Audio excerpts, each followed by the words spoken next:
The time has come. It is time to stream Dark Souls 3. My favorite game in the Souls series, and my favorite Dark Souls, and the very first Dark Souls games that I played. And the first Souls game that I played. I have been so excited for this. I am so pumped to stream this today. So, here we go. Let's get into it.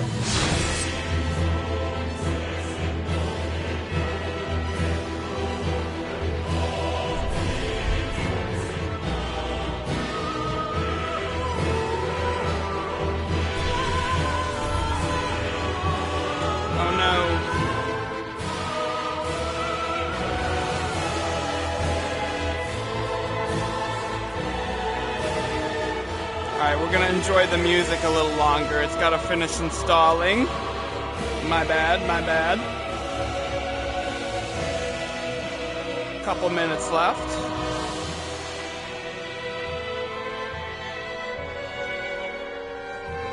Give you guys some time to fully absorb the awesome musical intro to this game.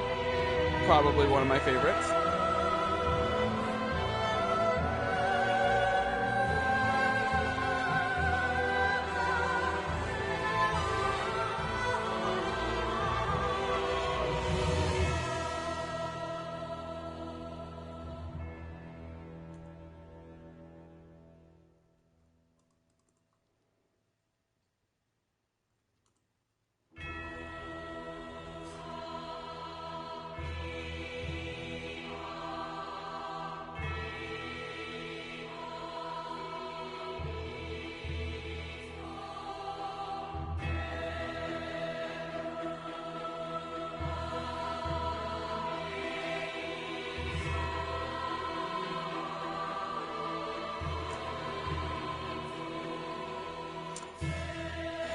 So I finished Dark Souls 2 last stream. I ended up getting very frustrated with having to do the run back to Dark Lurker over and over and over again.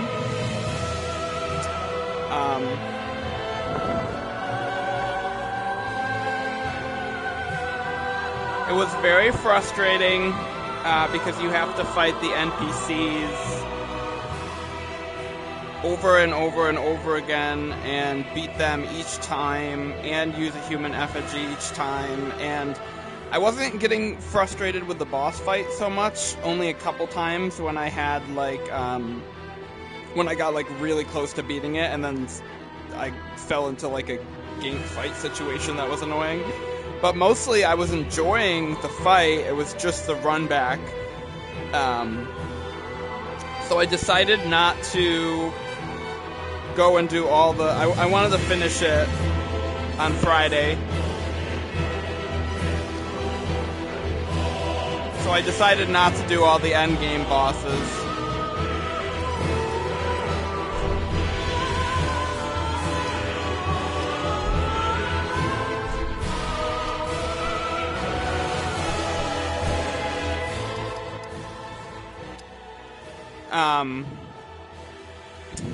I decided not to do all the endgame, the Throne Watcher and Defender, Nashandra and Aldia, because I had already had those videos on YouTube, and I was just getting frustrated with the game, and to be honest, didn't really want to play it anymore. But I was I really enjoyed the Dark Lurker fight, and honestly, the endgame bosses suck anyway. So the Dark Lurker fight was kind of like a nice final boss for us. And like I said, I wasn't planning on doing the DLCs anyway because I'd already recently ran through all those, and I have boss fights on all those on my YouTube as well. So, so last stream that I did on Friday, I think it was Friday, was Dark Souls 2 was my last stream for Dark Souls 2. So far we've streamed Bloodborne, we've streamed Dark Souls 1 Remastered, and we streamed Dark Souls 2, Scholar of the First Sin Edition. And so now we will be starting Dark Souls 3, the Fire Fades Edition. And then this one is my favorite. I'm super, super excited for this one.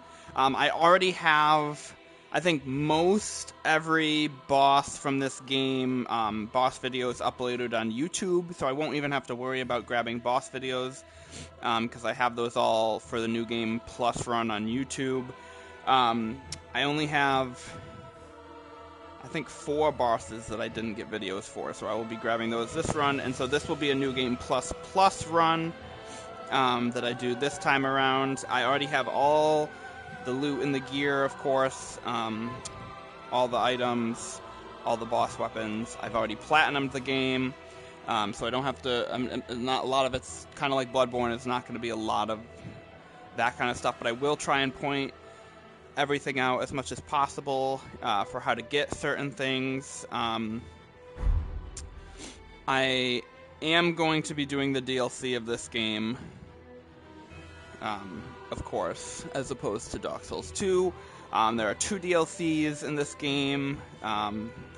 There is, like, the Painted World of Aramis equivalent in this game, and then there is the Ringed City DLC, which will have us moving through, I think it's the wastes, and then into the Ringed City. The DLC bosses in this game are, in my opinion, are some of the hardest Souls bosses up to this point, and even including Elden Ring. Yeah, this game in general has some of the best bosses in all of the Souls series, some of the hardest ones. However, I've played this game so much that I have really, really good weapons. I have really, really good... I have a spread of weapons in this game as opposed to the first 2 games, so I have I have like a set of different weapons for different bosses, so I have, and they have different affinities, and so I'm pretty much kind of ready for any boss. It might take me a few tries, obviously. Some of them are hard.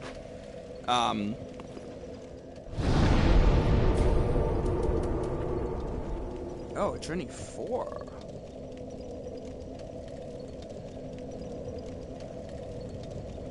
My bad. I uploaded a lot of the YouTube videos, and I think I put New Game Plus run. I thought it was Plus, but it must have been Plus, because Journey 4 would be Plus.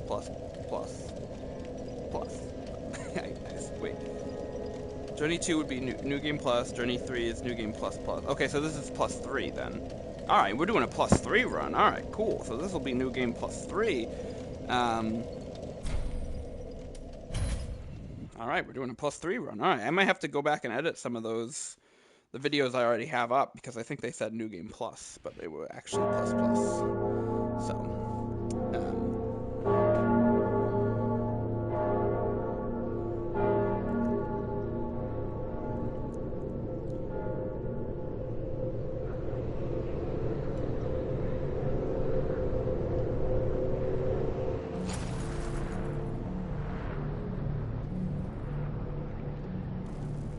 Artorias has risen.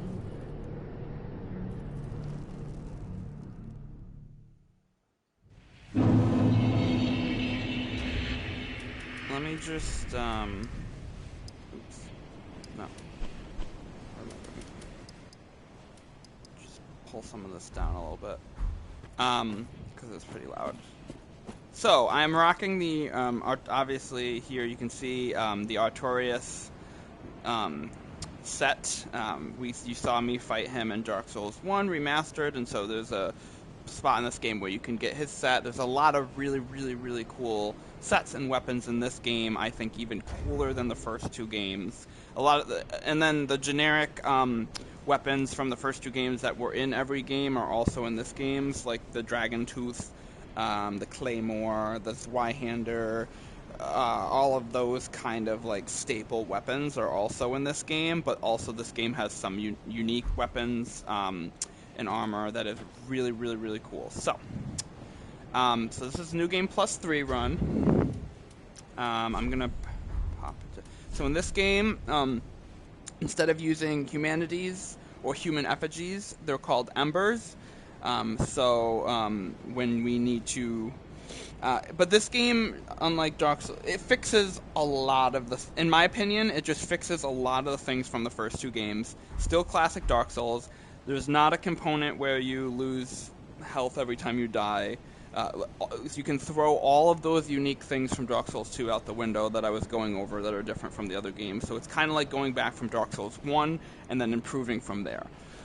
So it fixes a lot of the unfinished things from Dark Souls 1. It gets rid of a lot of that crap from Dark Souls 2. And it's just kind of a staple Dark Souls games with pretty much all of those things improved, in my opinion. So we have our classic Estus flasks. As you can see, I have 15, and then fully upgraded to plus 10. I'm still rocking the Grass Crest shield in this game, as I was in the last couple games, because it gives you extra stamina. And I just really like that weapon. And in this game, there's also Ashen Estus flasks. So if you're doing magic, or you're running a magic build, you can choose to allocate some of your maximum, like I have 15, to some of it being healing and some of it being magic to restore your magic. As I was saying, I don't ever do a magic build in any of the Dark Souls games, so I don't have to worry about that. A lot of the classic green blossoms, repair powders, some of the moss clumps, these are the same. Purging stones, they bring all of this stuff back in this game.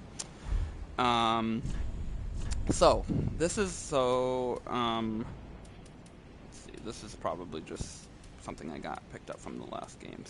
Alright, I run the Grass Crest shield.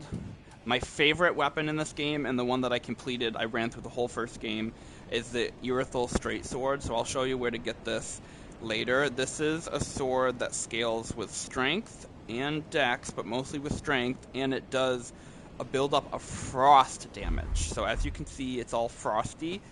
And it's got this really fast, continuous set of attacks if you have a lot of stamina. You can two-hand it for extra damage, but I usually just one-hand it with the shield because it's so fast. So that's one of my staple weapons. Moving on to this one, we have the Lothric Knight Greatsword, which is this giant, heavy greatsword. Still moves pretty quickly for this, for the game. You can two-hand this, and it does this big lunge attack. So this greatsword actually does lightning proc damage. So where the first one does frost, this one does lightning. So any dragon type enemies or anybody that's weak to lightning specifically, I will be using this weapon. The Black Knight Greatsword, you saw me rocking this pretty much the whole Dark Souls 1 remastered run. It was either this or the halberd.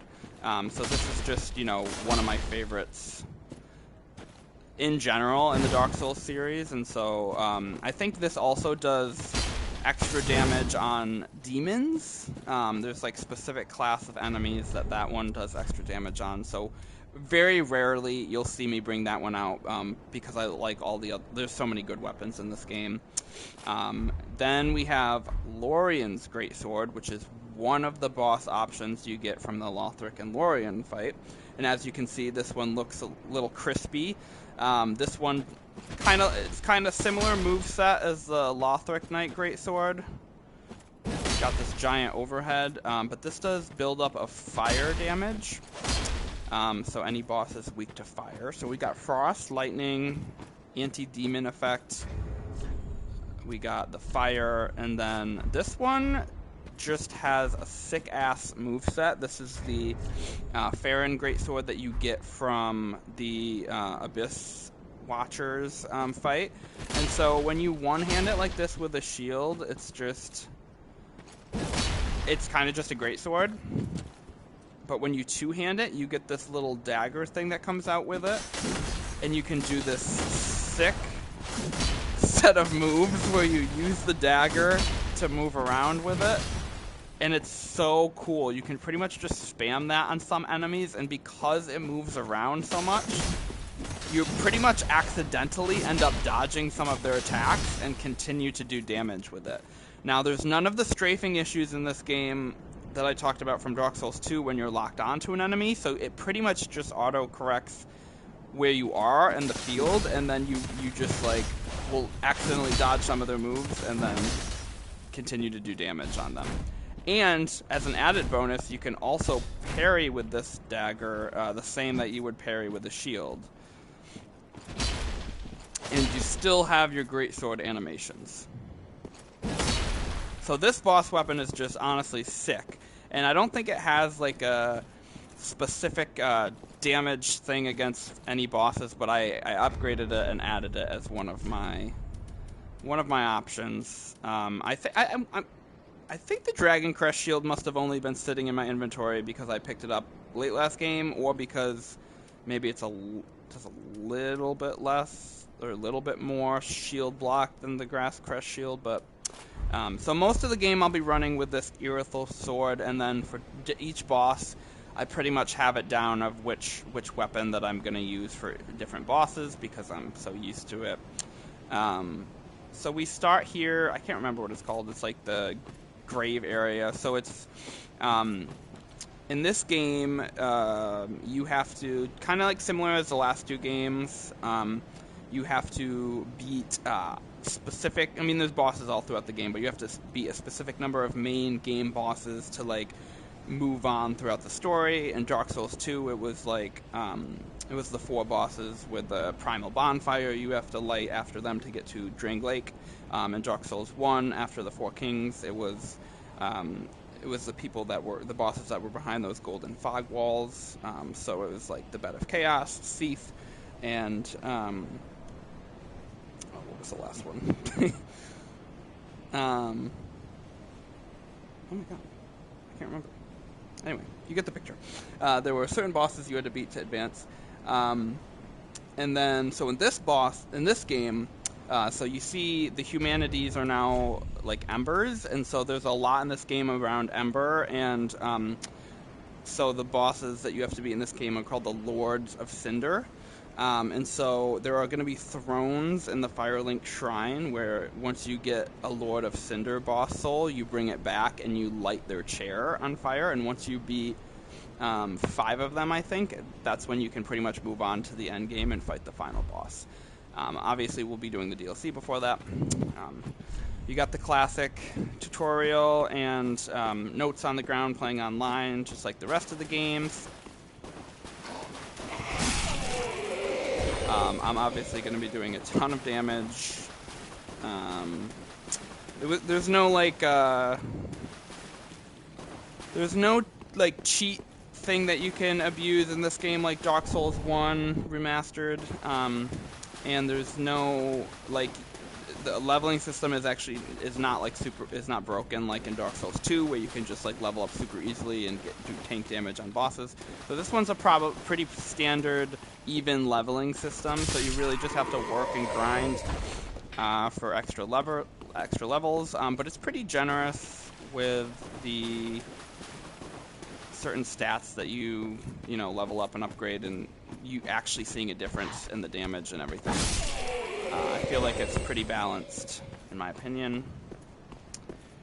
These are a lot of the reasons I just really like this game. I think it's pretty good. There are backstabs still. There are parries still.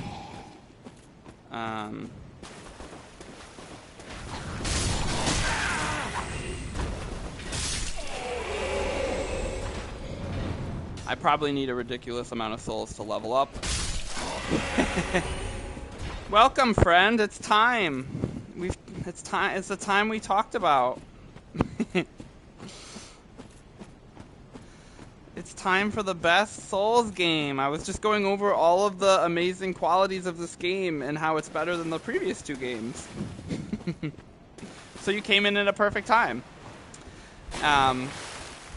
I don't know how many souls I need to level up, but it's probably a ton, and the last time I played this game, I was just grinding over and over and over again on the Covenant items so that I could platinum, so I'm not really sure where I am with that. Yeah, go on. How was Homecoming?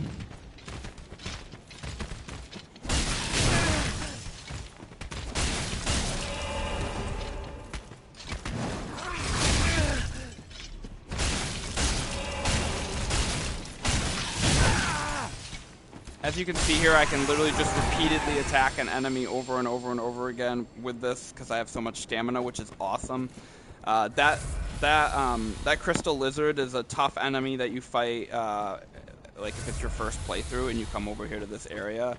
And you can skip it; it's optional. But if you want, you can test out your luck against it and see if you can beat it before moving on. What did you see on the Dark Souls 3 streams last night? I'm glad you were preparing yourself for my streams. I was also preparing. I was very excited. How many souls do I have here? 2,382,408? Jesus Christ. I must have gotten so many. I was literally just killing... Because there's so many Covenant items you need to get with low item discovery rates to get the platinum, and I was literally just killing them over and over and over again forever. Evil Quail 459, and he was streaming Dark Souls 3. Are you sure you didn't dream that? Because it sounds very specific. Specific things that you hate. That's crazy. You must have been really triggered. You have screenshots. That's really funny. Well, I'm glad you were exposed early so that you could be... And it wasn't Mr. Goon. What a coincidence, honestly. That's pretty crazy. You were prepared. You're extra prepared for our stream, then. I will be rocking this game for the next... Well, however long it takes me to beat it. I'd probably move through it decently quickly, just like the other two, but... Yes, Homecoming. I want to hear how it went. No, did it really? How come?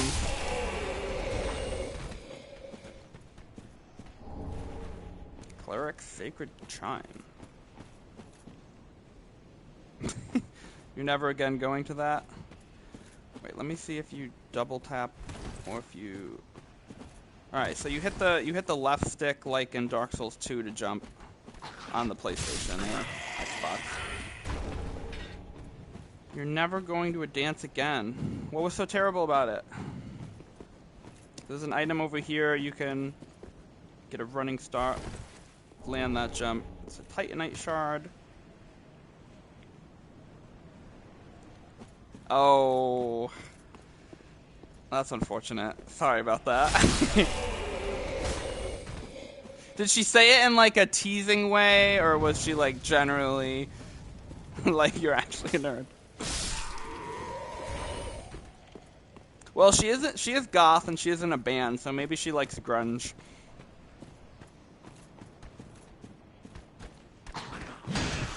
Okay, good.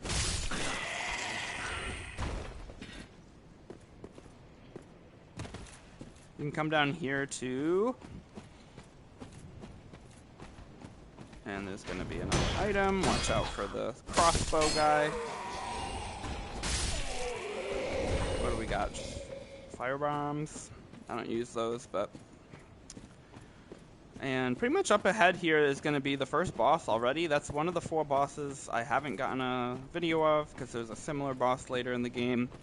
But he's pretty... He's a really good first boss, in my opinion. I really like him as a first boss. But I moved through him pretty quickly. Let's see. Anyways, the music they played sucked. It was too crowded. Yeah, dances can be pretty crowded. Oh, cool.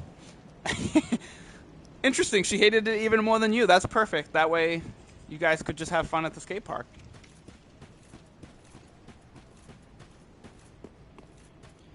So this boss right here was... I forgot what you're called. Like in Elden Ring, you're called the Tarnished.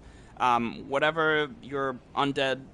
I think in Dark Souls 1 it was undead. So whatever you are that tries to like beat all the Lords of Cinder, this guy right here was one of the people before you who had the option or like chance to like do that, and obviously it didn't work out super well for him, but he was like one of the previous ones And so you come over here and you stop by, you get the remove sword option, and that will stop the fight.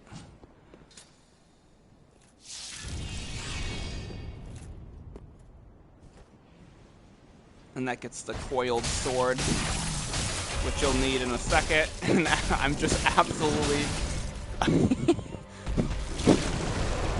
already second phase. Ashen one, thank you. And yeah, so that's that.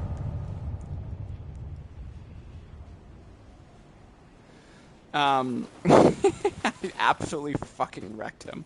So the Irithyll sword is a really good sword to have on him. And like I said, with how much stamina I have, I can literally just repeatedly attack enemies a lot. I'm actually playing on New Game Plus. I just figured that out. I thought this was going to be a New Game Plus run like the other games I was playing, but I think I'm one step ahead on this game because some of the videos I had uploaded for this I put New Game Plus, but I guess they were actually New Game Plus because it said Begin Journey 4. So we are on Journey 4. Yeah, so I just tanked the first boss after wasting my stamina bar. He was already on second phase. Then again staggered him. I don't even think I took damage there. That was crazy. I said I usually do pretty well against him, but I wasn't expecting it to be that quick. Wolfring +2 is probably a New Game Plus thing. Listen, I don't cheat. All of this is hard work, learning the fights, and talent.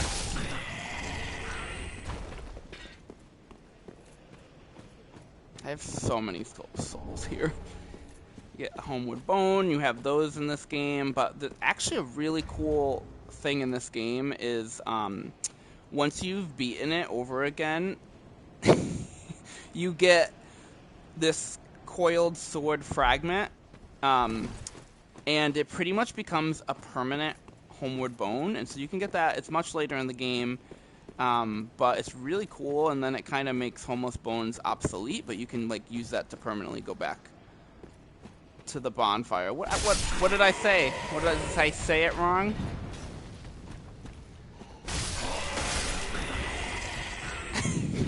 Coiled. Oh my god. I triggered you. That's funny.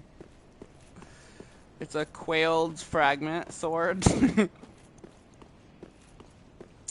No wonder you hate this game.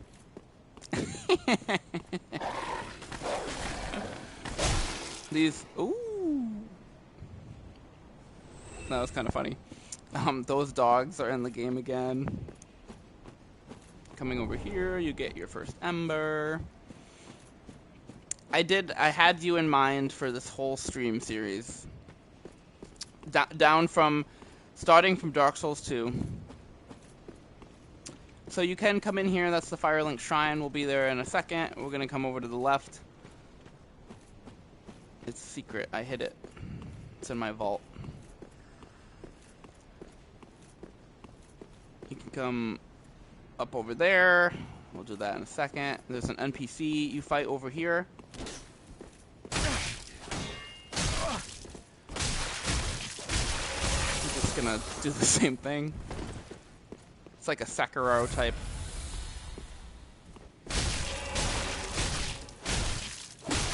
I don't want them to fall off the cliff.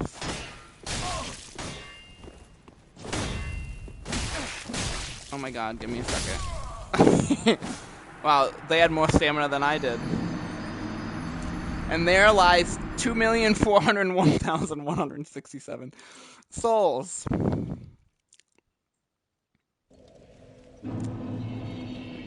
Cemetery of Ash.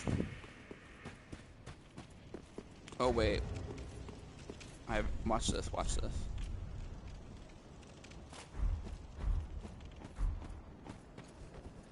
I have enough stamina to like not fat roll or anything with any of the weapons I'm using. I don't really carry a bow secondary, though, in this game like I did in Dark Souls 2.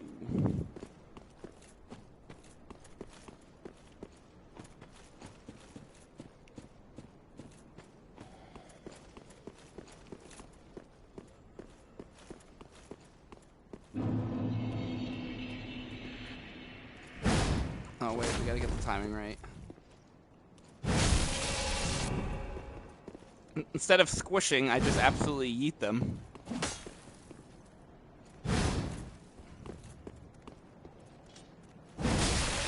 Parry that, bitch. So you can come over and beat this NPC, and they drop the, I don't know how to pronounce it, I'm not even gonna try. But basically that's a staple in all three of the games. It's one of the, like, there's the Chaos Sword, there's that, there's, so you get that, and then you get the set there. And I got me souls back.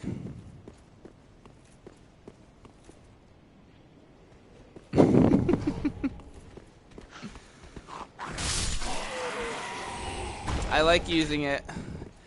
Is that not part of the lingo anymore? You're my guide, so I need the vernacular nowadays. There's an item over here, another homeward bone.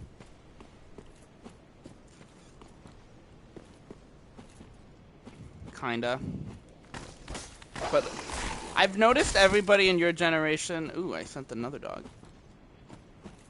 Everybody in your generation, I think, says things kind of ironically, I've noticed. Like most of your speak is ironic.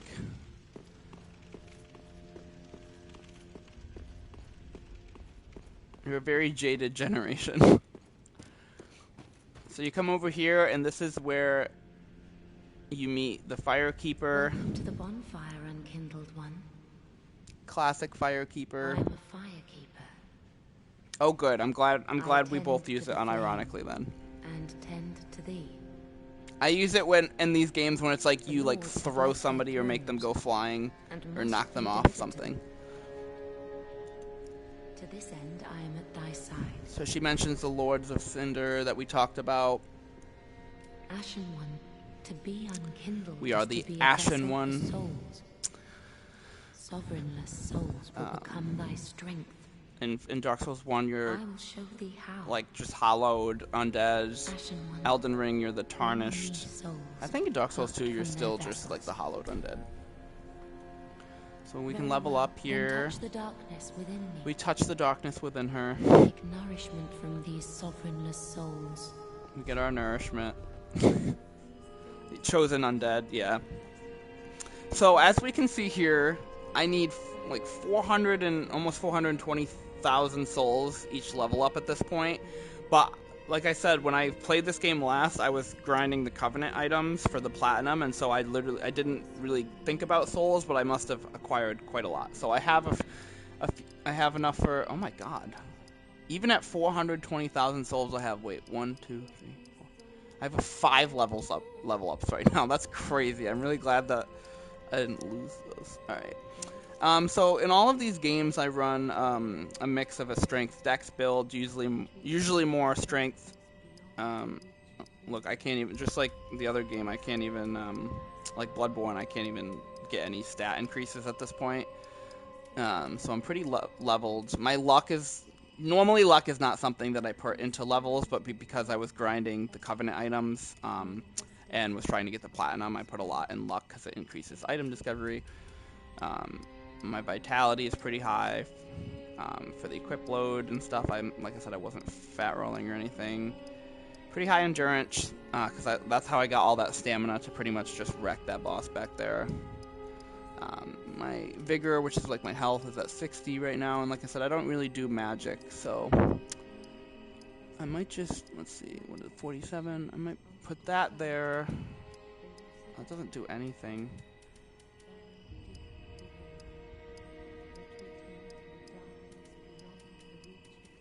Sure. I'm already leveled plenty for this anyway. I still have 270,000 of souls. Now I need 442 to level up.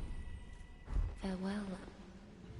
And so that that quailed sword that we found earlier, we can come over here, and it's a key item that you put in the ground here, and that is the bonfire.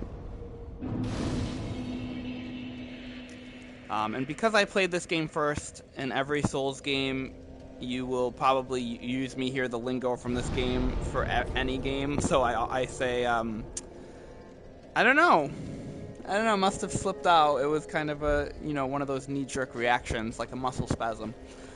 No, I would never. I take this very seriously. I'm a trauma-informed therapist.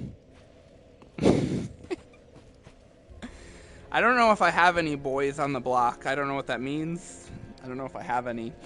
But yeah, so like in every one of the games I play, I say like bonfire, I say Estus for healing, I say probably Embered. Well, actually I was saying humanity because I'm used to the other games, but like this game is what I'm used to. Let's see. What am I running here? Classic Chloranthy Ring for extra stamina. Ring of Favor for increased HP, stamina, and equip load. Pontiff's Right Eye. This is a cool, unique ring in this game that's not in the others, but it boosts your attack as long as you do repeated attacks over and over again. So that gave me, when I was fighting the first boss there, like attacking over and over and over again gave me increased damage. So that's also why I melted him. And then the Ring of Steel Protection, which I like for physical damage buff. Position and checkpoint. Is that like man, that's such like military lingo. Is that, you don't play Call of Duty? Is that from like Fortnite? Down here you can equip different items like the Ember.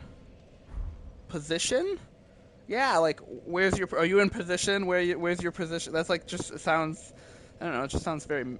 Am I dyslexic? I think dyslexic, my dude, is when you're reading, not when you're talking. Wait. Did you say potion? Oh, you did. Oh, maybe I am dyslexic. Potion and checkpoint? Oh, I see. Potion for healing. That's fair. Well, okay, checkpoint. Oh, maybe that's not super military, but fair enough. Over here, so just like the last two streams, I'm gonna show you where you can join all of the different covenants and like the secret ones and stuff. So once you get those, over here is where you can. I keep all of them in my inventory. So this is the amount of covenants you get.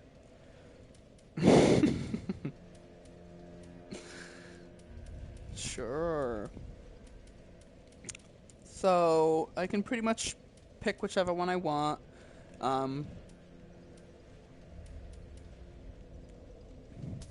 But it doesn't really matter because there's not really a lot of online. I mean, there's some online play still in this game. I kind of was using that to see if I could get some extra items when I was doing the platinum. But it's not as active anymore. This game came out in 2016.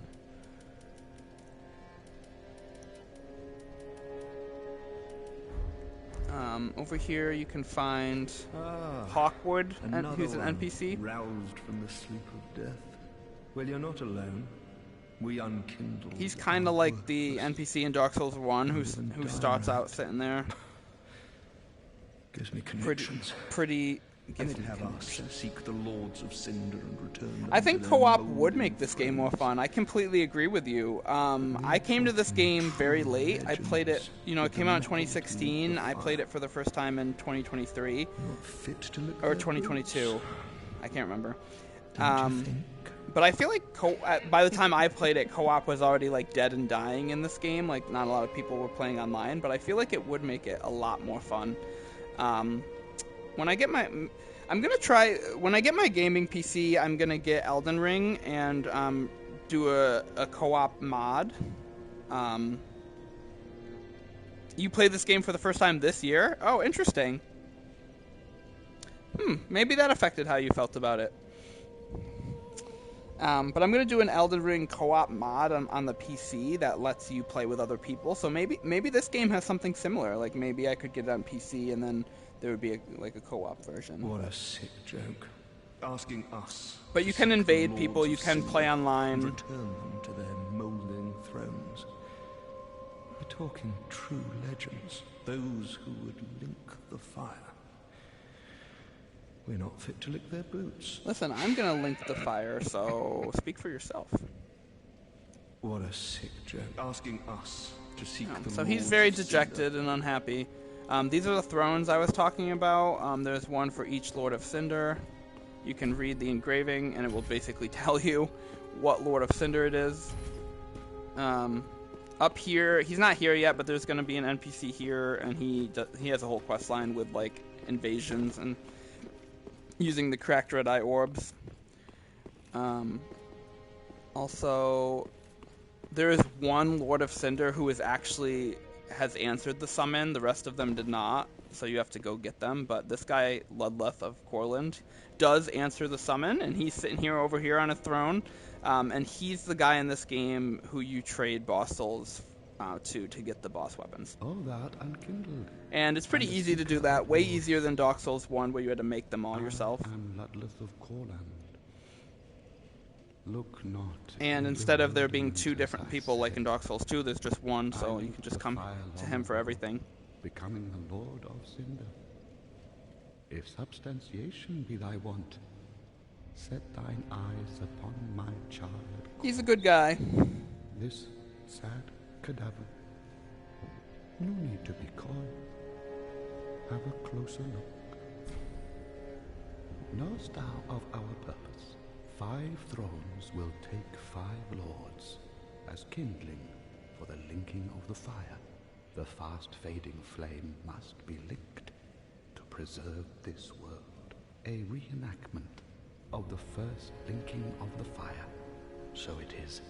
I became a Lord of Cinder. I may be but small, but I will die. How do you get someone to unshy themselves? What do you mean? Like, is this like another person or like yourself? Like unshy, like get more confidence? Knowest thou of our purpose? 5.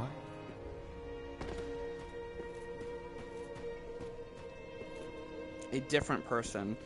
Well, the difficult thing is, like, you can't really do the work for somebody else. Like, they're gonna have to be, like, willing and open to, like, working on that. But I think it's just, honestly, exposure. Like, you have to, as simple as it sounds, like, you have to just get experience, you have to get comfortability around it, you have to, like, expose yourself to the thing that makes you uncomfortable, and just do it. And the more you do it, the less you're going to be afraid of it, and the more you'll be confident with it. Classic exposure therapy. So over here you have this witch lady who is the merchant, one of the merchants in this game, but, like, the main one. I like her vibe. She's really funny. Humble handmaid of the shrine. Weapons, armor, trinkets. You can also buy some of the unique boss armor from her. Little things to ease the burden. And, like, key items that you might need to unlock certain passages or something. Yes, I'm undead too, but not so charitable as to give my goods away. Ooh. Ashen One, fetch souls and bring them to me. As is thy want? No? I love her little chuckle. Alright, so you can buy things here. I'm going to buy this tower key. It's a key item to access an area that's right here in the Firelink Shrine. It's going to be 20,000 souls, kind of like the Crest of Artorias in the first game. You probably won't immediately have that many unless, the boss might give you that many, I'm not sure. She's got some spells. I have them all, but sure. I'm sorry, my friend. I don't think you're going to be catching me streaming Fortnite. At some point, I might be streaming... I might stream first-person shooters, so, like, new Battlefield that came out. I have some videos on my YouTube of doing the beta, so I might buy that game at some point and play it. Maybe Call of Duty at some point. Who knows? I do like first-person shooters. I played like Black Ops 2 and Ghosts were like some of my favorite Call of Duties. I played MW3. I won't say never. How about that? I won't be. How about this? I'm not firmly against it. Like, you know, I'm always down for playing new video games or getting into something new, especially if my viewers want to see me play that kind of game. But it probably won't be for a while, I'll say that, because there's so many different games that I have on my docket that I want to stream. And so, you know, I've only been streaming for about well, hear me out. I've only been streaming for about like a month or over a month now. And I've already gotten through Bloodborne, Dark Souls 1, Dark Souls 2, and now I'm on Dark Souls 3. So, you know, like, I'm planning to be like streaming for the near future. So, I mean, I'm gonna reach a point where I've kind of streamed through a lot of the games that I had on my agenda, and then at that point, I'll be like open to like what games people want to see me stream, and like at that point, like, yeah, I'll consider playing Fortnite. But I mean, there are quite a few games that I have already on my list that I want to get through, and I'm getting a gaming PC soon, and so that will be, you know, I'll be into PC gaming. That I'll have like a camera for that and everything, and so it probably won't be for a while. So, you know, if you stick to my channel for a while, maybe at some point down the road, I will play Fortnite. But right now I'm playing Dark Souls 3. I've got Sekiro after this. I want to finish Black Myth Wukong. I'm on Act 3 of that. I'm still kind of I beat the game for Hollow Knight Silk Song, but I still have some stuff in that game to do. And then when I get my PC, I'm planning to do a co-op with a friend of Elden Ring. I'm probably going to play some Elden Ring Night Rain again because I pretty much completely did everything on the PlayStation. But so it's going to be a while. But like I said, I'd be open to it. Oh no! You might have to get on playing that, because that's my next one. I don't have I've already played Sekiro. I've already beaten it before, but I don't have any of the boss videos, unfortunately. I must just not have saved any. And a lot of these games I'm playing through, I'm trying to grab boss videos for each of the bosses to put on my YouTube channel. So Sekiro is honestly not like my favorite of the Souls games ever, and like the pairing can be really frustrating, but I don't have any of the boss videos, and I know some of the people like Sekiro. I see another streamer I follow is streaming that right now, so that is on the agenda for next after Dark Souls 3. Hey, I'd be open to it. Like I said, I'm planning to play with a friend, right? But you know, once I get the mod downloaded, and I'm always looking for new people to play games with, so I'd be down. Yeah, it's gonna be sad if you can't come in and watch me stream for my next game, because if you don't want to see Sekiro spoilers, but Sekiro was the last game on my like I put out a schedule a little while ago, and it was like after I did Bloodborne, and it was Dark Souls 1, Dark Souls 2, Dark Souls 3, and Sekiro. So after Sekiro is done, I don't have like an immediate planned game, but what I'm thinking I'm gonna do is try and get back into Black Myth Wukong, because I did the first 2 acts, and then I just kind of like lost steam on it. So I think streaming that might help me actually finish the game. So I'm on like the second dragon fight, like the big icy dragon or whatever, and so that's in Act 3 where I am. So I probably do that game after. I already finished Silk Song, so if I do streams of that, it'll just be me like kind of finding some new things, or there's an Act 3, spoiler, so after you beat the main boss, you can still, like, so I have to do Act 3, and then maybe at some point I'll go back and stream that one all the way through. There were a couple bosses that I didn't get a video for because it was right before I started streaming and doing videos, so, yeah, and then I'm supposed to get the PC actually within the next week or so, yeah, I'll be pretty soon. I'll be able to do like Elden Ring co-op and Night Rain and all that, but I probably will still do some PlayStation streaming because there's some games I want to finish on this. And then also I was messing around with Final Fantasy, and so I'm probably going to finish Final Fantasy 2 streaming, and then I'll go back and do Final Fantasy 1 too. So those are just what's on my mind.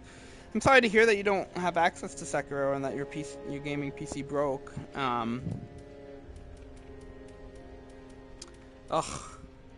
Well, I mean,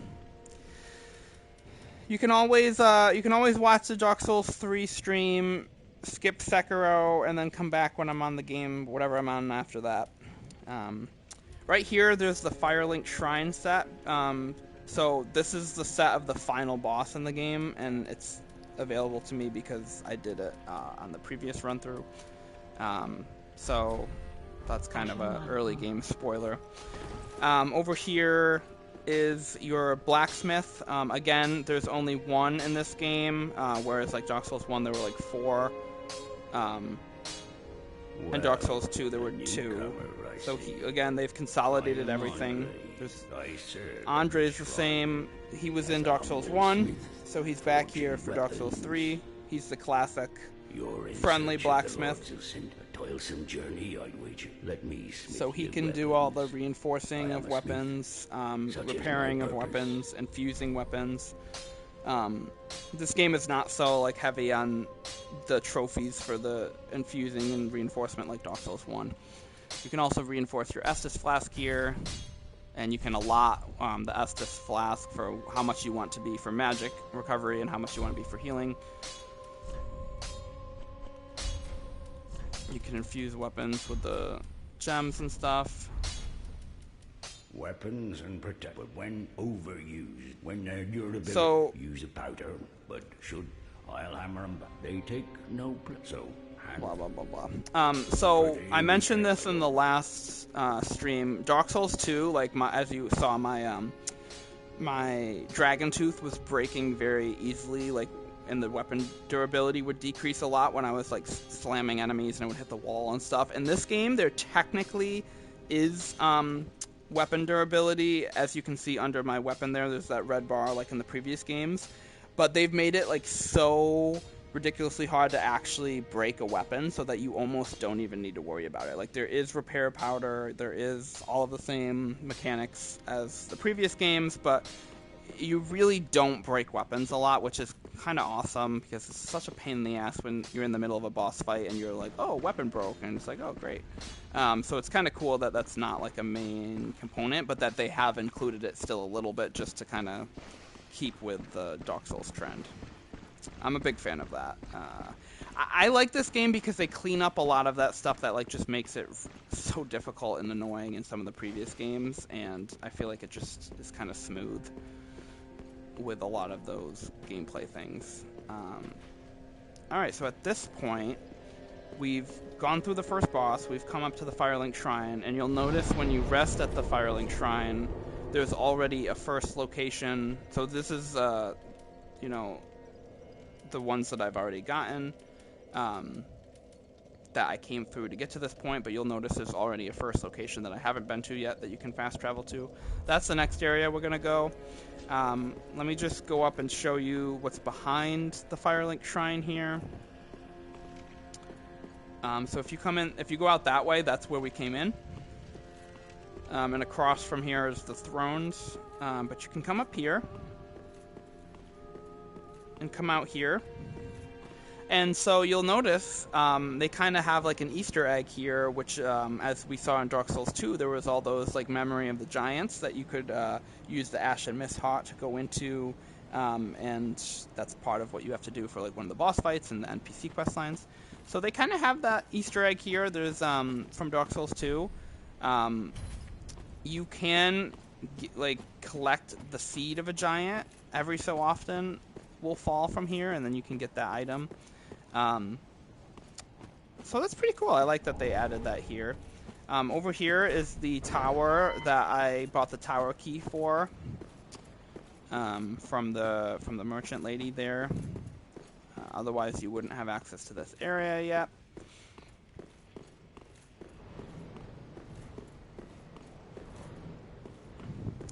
View. So you come across this bridge. You can drop down on the roof from here, which we will do in a second. And over there.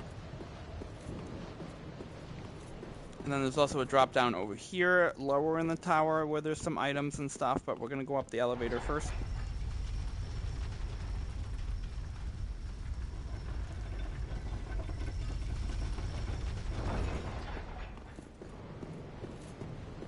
I think there might be something over here.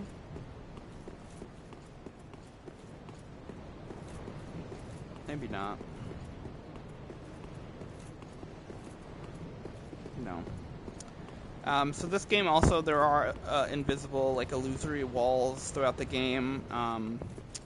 They've kind of made it, they went back to the Dark Souls 1 mechanic rather than Dark Souls 2, where in Dark Souls 2 you just, like, click on the wall and it opens. In this one you have to hit the wall, like in Dark Souls 1. If you come up here, there's a Firekeeper soul. And you can actually give that to the Firekeeper. And you'll see, it does, I can't remember what it does. It does something, and there's some extra dialogue.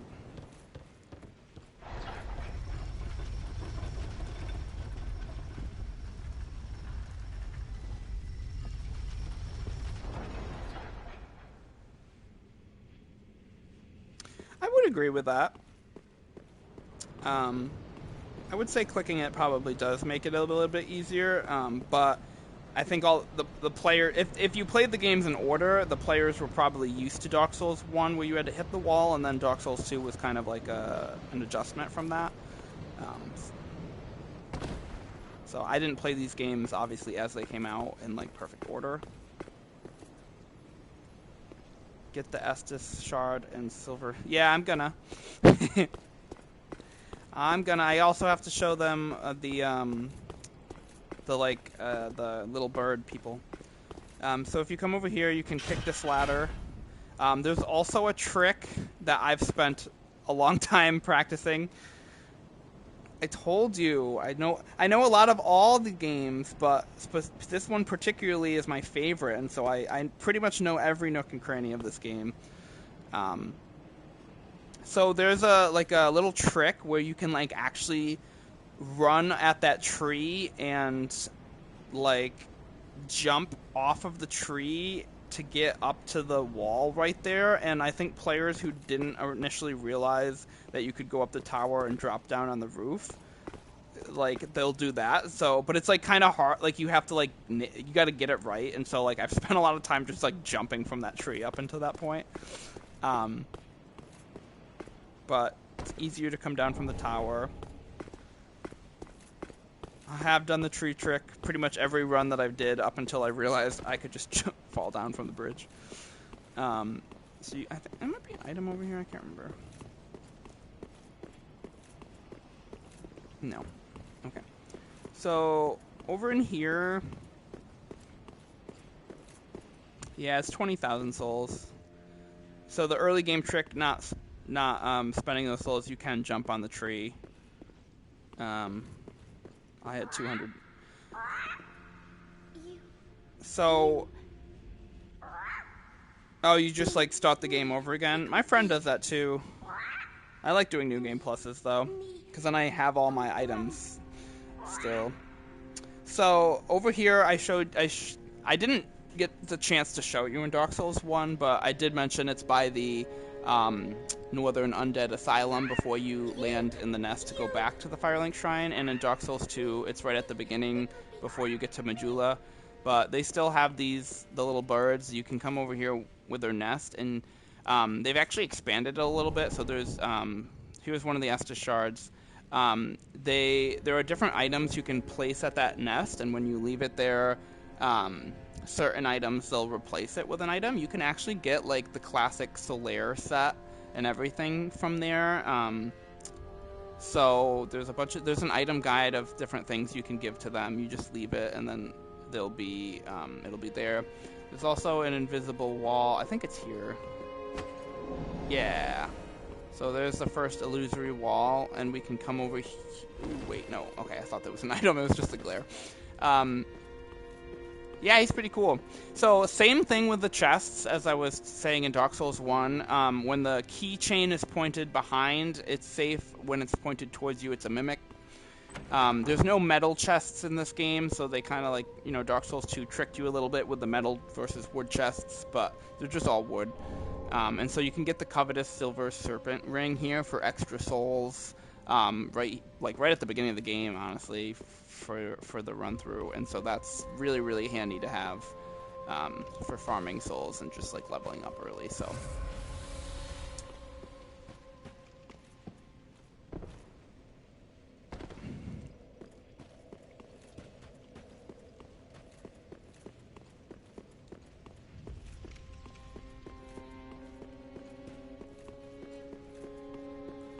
I probably won't be able to do it, but like right away. But it's kind of like you have to like run up the tree and like do that right there, and like maybe I will. Oh, almost had it. Yeah, you gotta like run at the tree at like a diagonal angle, go up the root, and then like do that. Sometimes takes me a while. I almost had it. Second try, but it's kind of like that. But you get the picture. You can nail that, and then you like jump up here without having to buy the tower key. So coming back up here. No, I'm not. Well, I was just doing. I was doing it wrong. That's why. You're supposed to land right here. But I was like not doing it at the right angle, so I was coming up on this big stone thing. That's where you are supposed to land. But I'm not doing it right, so I'm coming too far to the left. I almost got it on my second try. But I don't really need to do it. So coming back over here, you can drop down.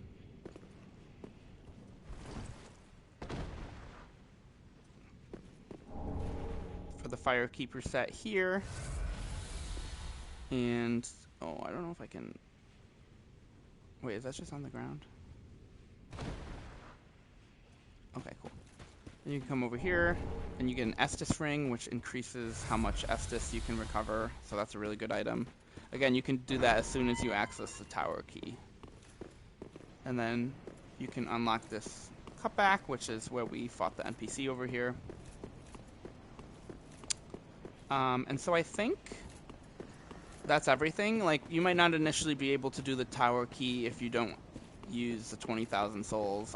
Probably from the first boss, you probably have that many, but you might want to level up. And so that's pretty much everything we can start with, I think. And then, so moving on to the next area, you come over to over here, and you get to the high wall of Lothric. So in this game, the big castle area is called Lothric Castle. In Dark Souls 2 is Drangleic, and in Dark Souls 1 it was Lordran.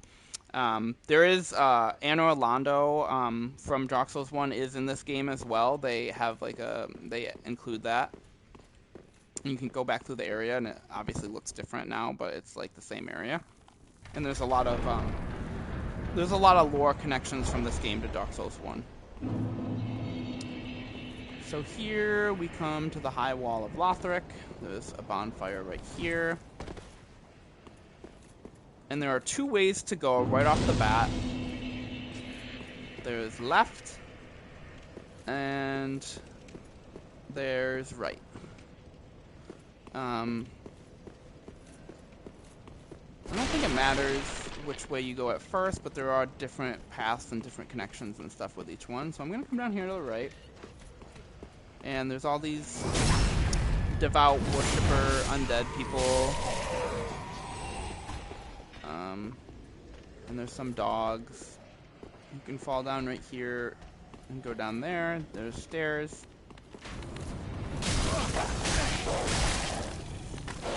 I hate these dogs. You pretty much just shield.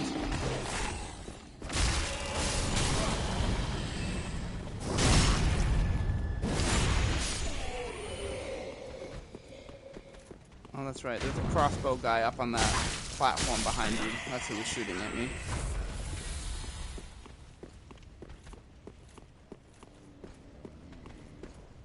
These guys are a little stockier than the other guys you fight.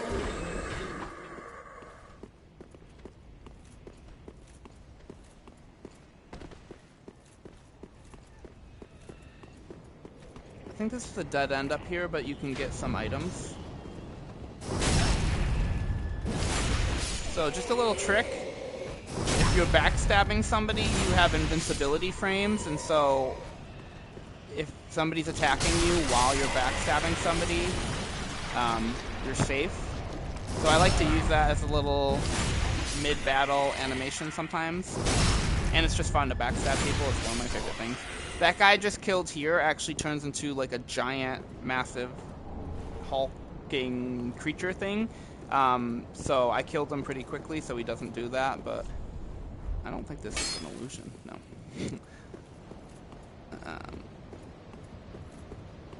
So that's it here. I think you can do an animation here, maybe. I can't remember, but there's not really much else here.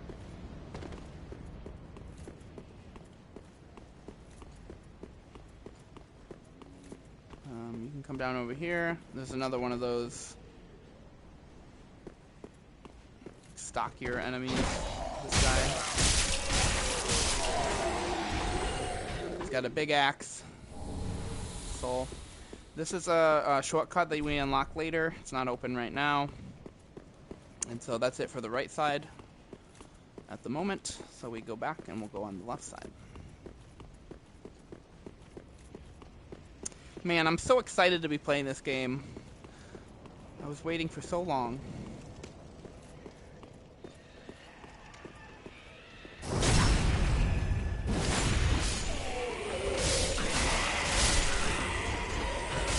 Pretty much just cut through all of these guys super easy. This sword is awesome. And these guys are pretty weak. I could tell. You can also parry in this game. I am not the best at parrying. I had to practice a lot for Gwyn, but you can parry enemies in this game. I played these games all for the first time without like parrying at all. And even just this past stream when I did Bloodborne, it was like the first time I actually even parried in that game. It was pretty fun to learn how to do that. I'm not a big parrier. I mostly just like dodge around. Sometimes use my shield.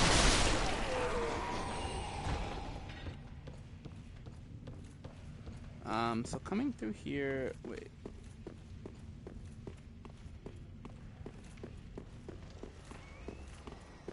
Item? Oh, that's from a different spot. Yeah. Yeah, so I went through the whole I probably have played Bloodborne 2 or 3 times without parrying, I'm not gonna lie.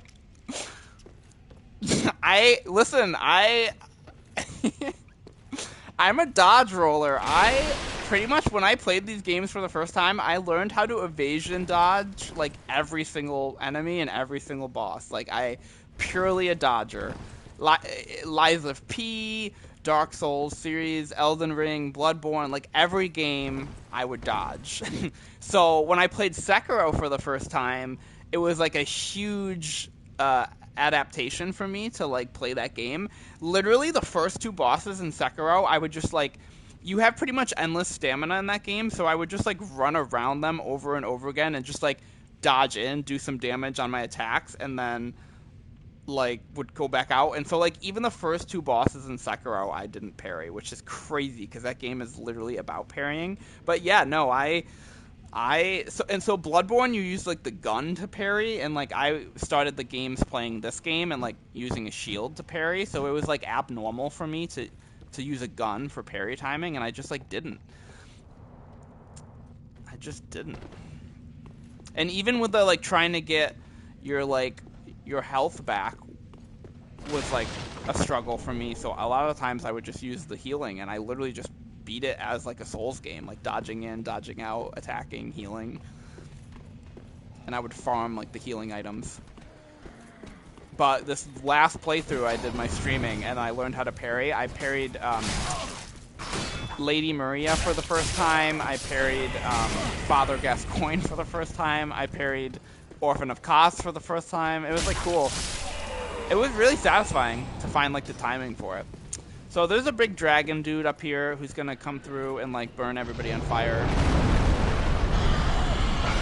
Just like a lot of the previous games. And he's gonna kill all those guys over there for you.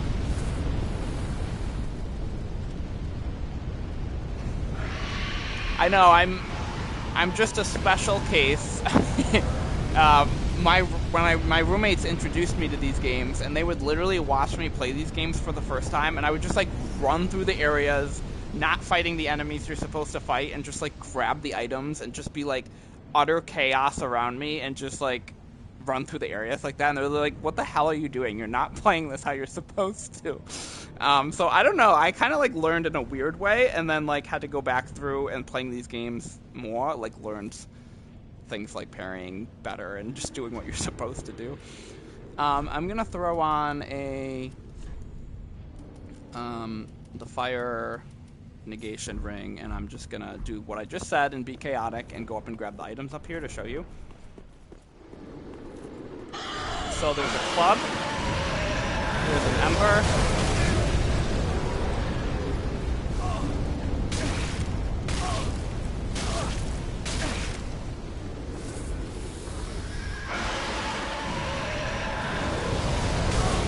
and over here there's the claymore.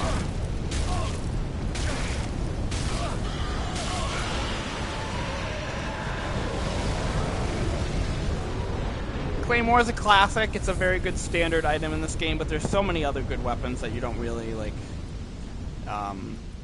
need it. Obviously, if you are not as leveled as I am and don't have the fire ring to negate that damage that just happened, you would get melted trying to do that. The other option is that you could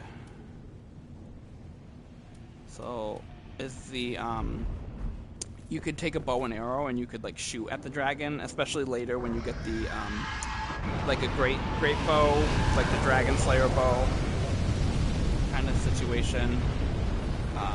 So you can kind of get rid of him that way, or you could just do the timing and run through when he's blowing in between him blowing the fire.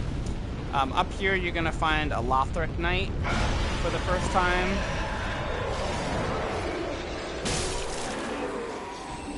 So that's going to be a pretty tough enemy for your first run through. Especially if it's like one of your first times playing these games. They're very aggressive. I like to just get around them and backstab them.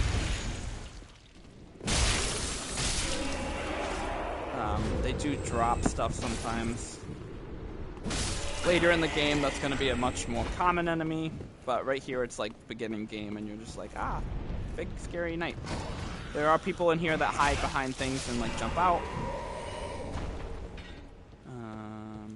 Item right here.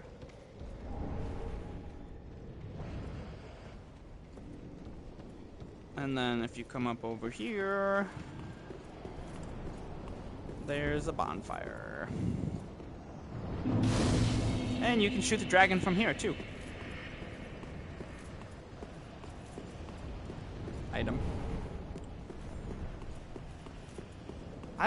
know... Let's see.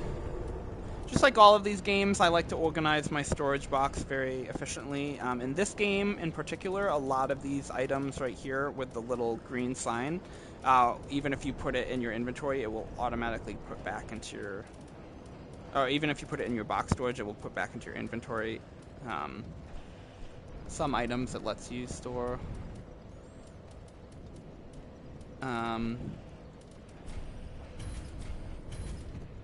My storage is full on a lot of this stuff. Wow, I have a lot of stealth sitting in here.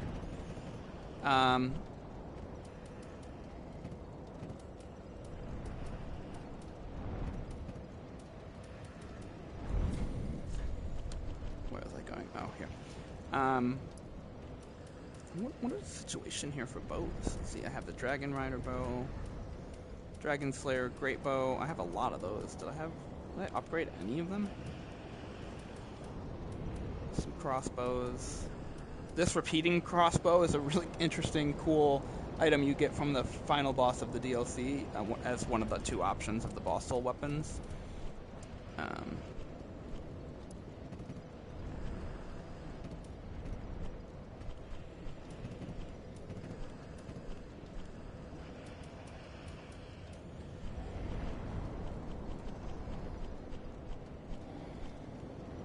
Let me grab... I guess this... How many arrows do I have, though?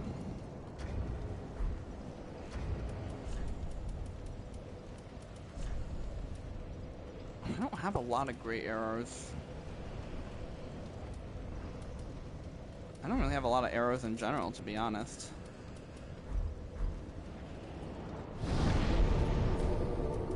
Let me grab a... I don't really use the bow in this game.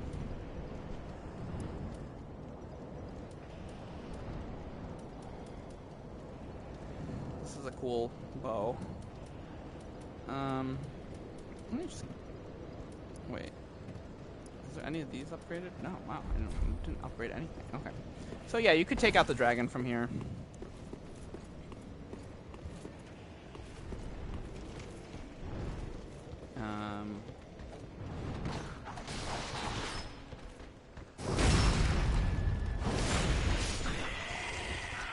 This is the game I learned to backstab in.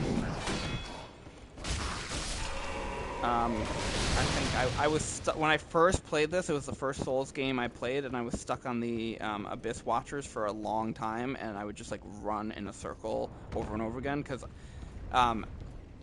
as you know, probably if you watch me, I still to this day do not like gang fights, and so in the first phase, when there are multiple to fight, I would just like panic and run around the arena, and I probably fought those guys like 30 times, even though I've been told it's one of the easier bosses at the beginning of the game, but I learned that you can backstab them, and then so I started to try and integrate that into my strategy, and ever since then I loved backstabbing.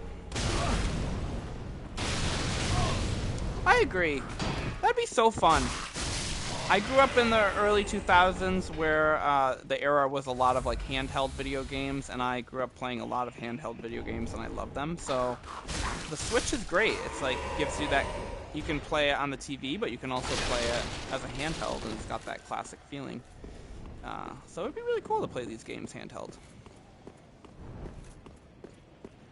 If you come down here, I don't think I have the key yet, but there's a NPC in there that you can let out, and he goes back to the Firelink Shrine, and he's a merchant for you, and he has his own little quest line. But we don't have the key yet, so we'll have to come back. I do know where to find it. And over here, I think this is also locked, question mark? Yeah, this is for NPC quest line later.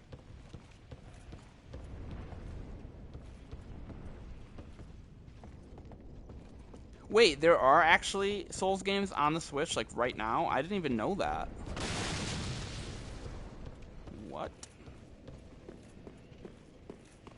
That's so cool. There's a guy that sneaks up on you over here. Just Dark Souls 1? Interesting. gonna practice parrying. It's not going well. I prefer backstabbing. Oh, he attacks so fast. How do you parry?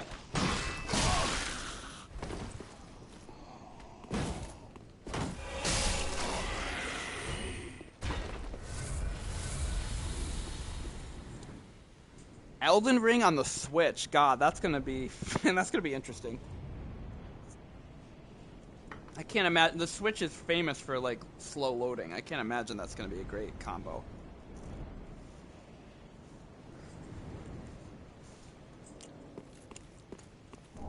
Oh, the Switch 2. Oh right, the Switch 2 is a lot better at processing. I haven't gotten one yet. There was so many issues on release, and it's so expensive. Yeah, Dark Souls 2 on the go could be really cool. I know you really like that game. So, having access to your favorite games on different platforms is cool. So, one of these guys turns into one of that big hulking thing.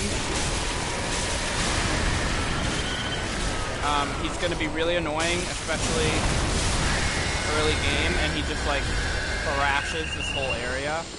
So, I used to run by him a lot and just try and get away and get down to the ladder. There's also a crystal lizard, so they have these in this game too.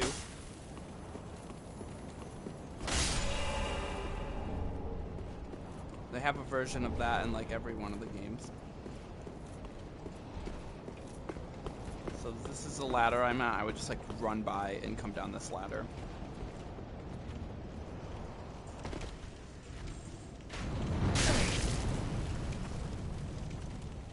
Switch 2 is a lot better than the Switch 1.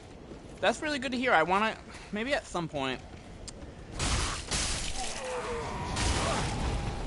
I have actually never played the Persona games, but my roommate loves Joker in the Persona games, and I love anime, and so that's on my list to play. Like, he showed me Persona 5, and so I would love to get into that game series at some point. They seem really fun. I think I would like them. So over here is where you kind of like, there's two different ways you can, this is like the main way you're supposed to come down. But if you go over here, you can also find an item and then like fall down from here. And you kind of like skip the, like this part, but I'll come down the ladder.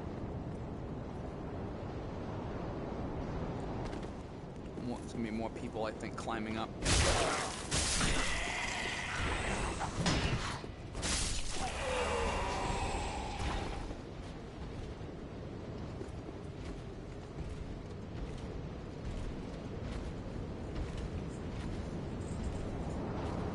That's awesome. I'm glad the graphics are really cool on the Switch too. My roommate, my old roommate, would have said that was an absolute sin that you could not tell the difference between 30 and 60 frames per second.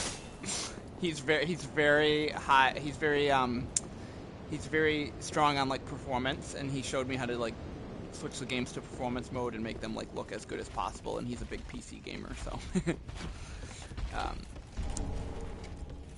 Coming over here, there's an ember and a rapier, and there's gonna be one of these big enemies. He's a tough cookie. You can backstab him, which I love. And my sword here does pretty good damage on him, but he is a tank. Sometimes he drops something, I think. He does respawn. Ember. And then moving over here is like kind of like the next little area. And a run back to the boss.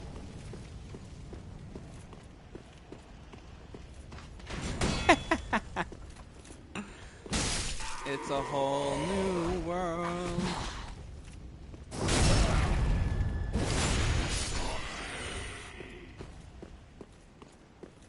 So going down here, like over there, is like the main way to go, and there's gonna be the second boss is coming up right around the corner. But you can come up here for a shortcut, a run back. So green blossom. This is another, like, trap, I guess. More of those guys are gonna come up the sides.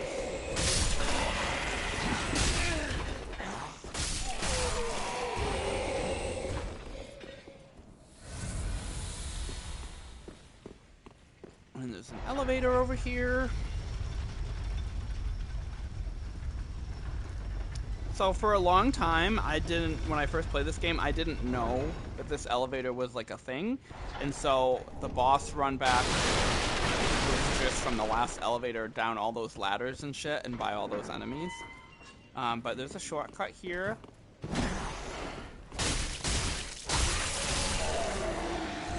Just Dance 2026? Hell yeah. That's exciting. What is that going to be on? Is that going to be on the Switch too?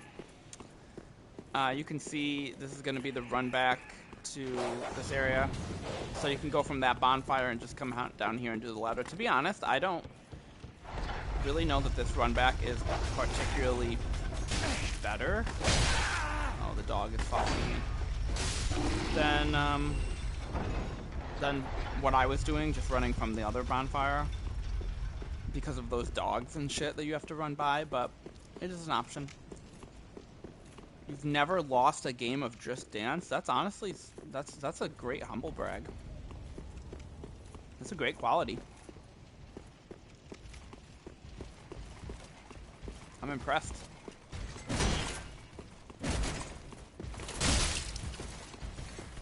Hey, one at a time, one at a time. I'll get to everybody.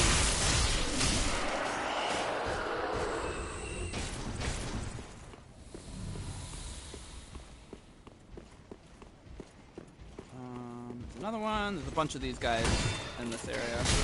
Ugh.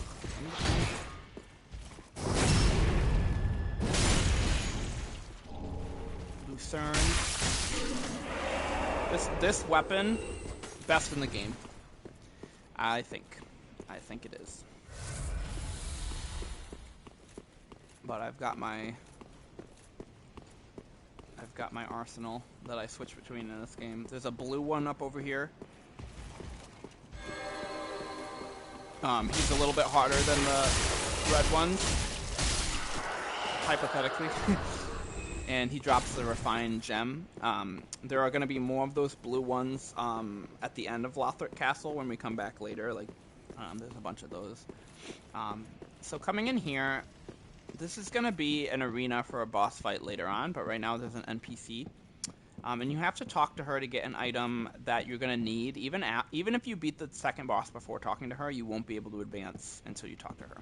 Ah, the wait has been long, unkindled one. I am Emma, High Priestess of Lothric Castle. That sounds kind of cool. To speak frankly. I love when people play video games and in the video game they just do something they could do in real life. Like, people make fun of some games being like walking simulators, and I think it's really funny.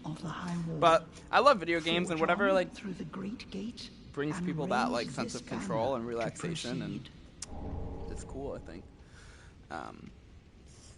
So she gives you the small Lothric banner, which is what you need to progress after beating the second boss. So,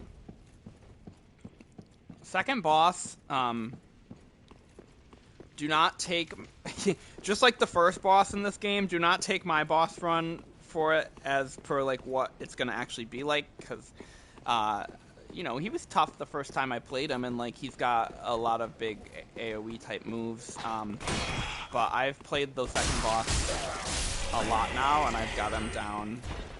I have a boss video on him on YouTube where I absolutely handle him. I don't even, like, so I'm going to go into it with my 9 Estus, well, I got some Estus back, actually. Oh, that's cool. So if you beat a series of enemies in this game, you can actually get some Estus back. I don't remember that was a thing. I know they do that in Elden Ring, and it's really cool, but I guess it started here.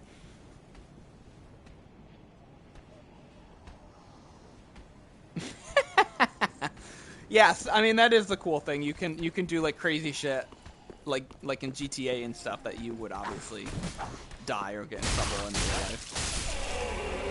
But I think it's funny when people like go into the, like a driving simulator and then they just like drive, like they would drive in real life, and it's just like that's funny to me. Oh, another thing I should note in this game is every time you beat a boss, you automatically become embered. So, like in Dark Souls 1 and 2, when you use the humanity or human effigy, it like turns you into like the human state. And in this game, you can use an ember, and it will give you more health and like put you in the stronger state. In this game, if you beat a boss, you'll be in that state temporarily until the next time you like die or whatever. So that's just another component of this game to note. I'm gonna have my Lorien Greatsword, and we're gonna run it. So he doesn't appear until you get to the door. Yeah, humanity and demon souls and Dark Souls 1. Yeah. And in Dark Souls 2, it's human effigy.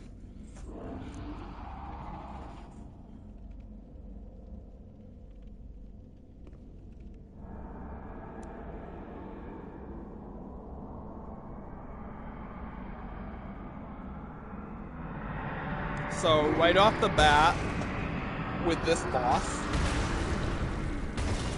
I remember this boss being, oh, when you beat a boss, you become a human in Demon Souls.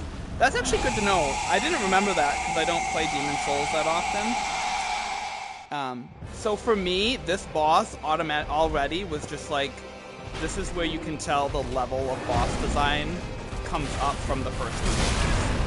I think it's just like, he's the second boss and already he's like cooler than like 75% of the Dark Souls 2 bosses in my opinion. Yes, I am so serious. Sorry, my friend.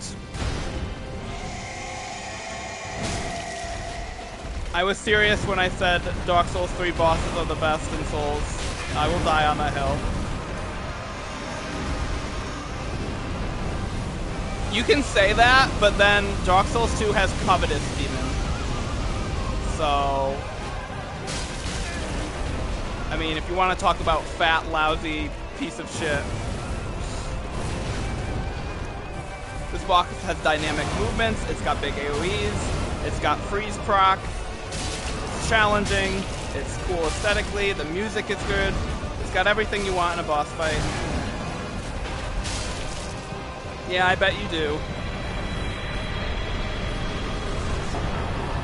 I bet you do.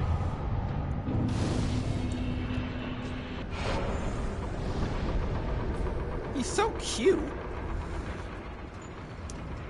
It's a hot take. I can see it, I guess. I can see it.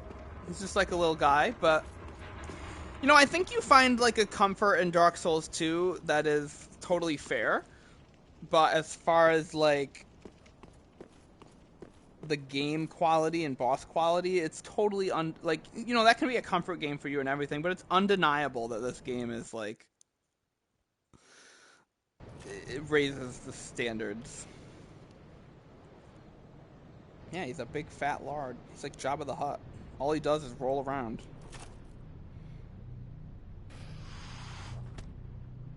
So the banner that you get from talking to that NPC, this is where you use it to advance to the next area, and if you don't have it yet, you'd just be standing here.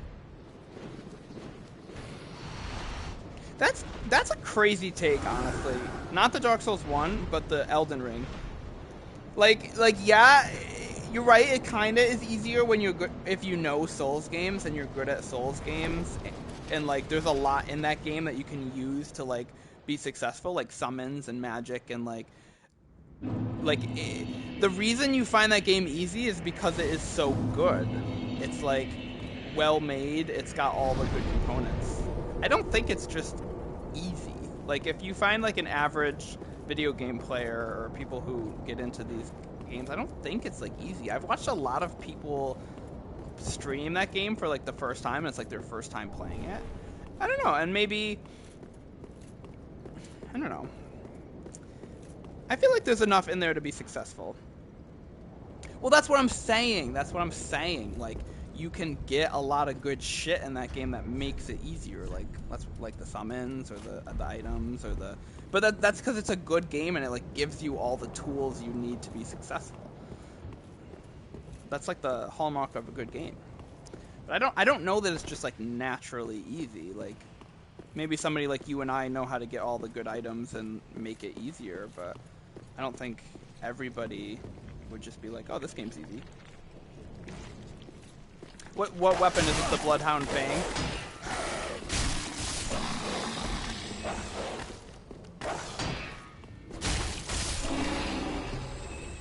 I'm curious what weapon it is.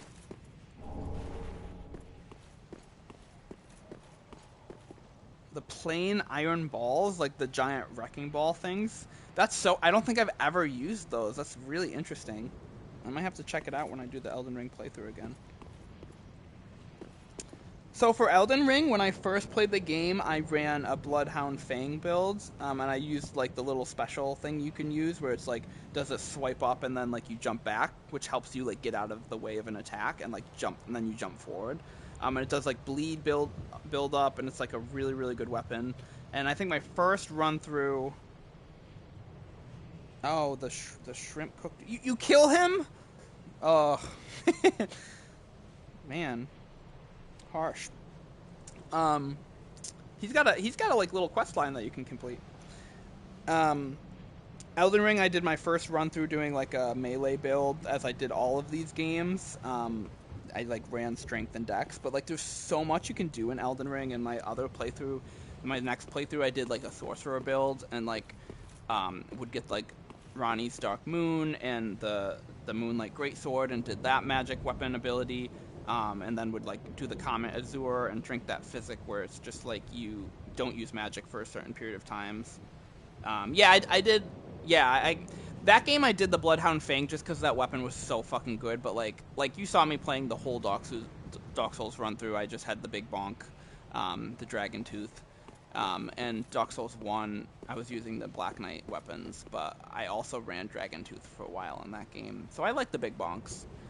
This game, this sword, it was the same as the Bloodhound Fang. Like this, I find a weapon that's just so good that it's just like I rock it for like the whole game, and that's what I did with this game, and that's what I did with Elden Ring first time. But there are so many things you can do in Elden Ring, and honestly, I think my next run through of it, when I do co-op, I'm gonna try to do like a faith build with like some the dragon incantations and like some of the really cool weapons that run on faith. Like you can do Faith Strength and do Malekith's Black Blade, which is such a cool weapon. And there's a lot more Dex Faith weapons, but anyway, coming over here, I played my whole first playthrough of this game without knowing this. I actually never came over here for some reason, but you're gonna see there's a ton of these like these guys, these like little wanderer people. And they're all dead and not moving, except for one. So if you come over here... Please, grant me death. One of these guys is actually still alive. And he is really important for one of the alternate endings in this game. Oh. Also, then just it's true. He gives, if you do his little quest line, you get 5 free levels every run through without spending souls. I am Yoel of Londo. Just so you know, that's really, really good. Somehow, I failed to die as was ordained. Yoel of Londo. Well, perhaps my calling lies elsewhere. So, in Dark Souls 1, there's like the main ending, but you can do an alternative ending with like Darkstalker Koth and like ushering in the Age of Dark and all that. In this game, this guy is how you start like that type of alternate ending. There's like there's kind of the people who worship Darkstalker Koth. I am honored. So yeah, accept him into your service, and he'll go back into the bonfire, Firelink Shrine area. I just got invaded. Bruh. So he'll go back to the Firelink Shrine, and I'll show you how to do more stuff with him later. Apparently I just got invaded, so I guess people do still play online. I'm ready. I don't know where he is. There's a bunch of dogs in this area. that they're gonna release from that gate. Oh, he's on the other side of the gate? Well, bro, I'm not fighting the dogs right now. Not if I'm gonna do a PvP battle. Come on. This will be our stage.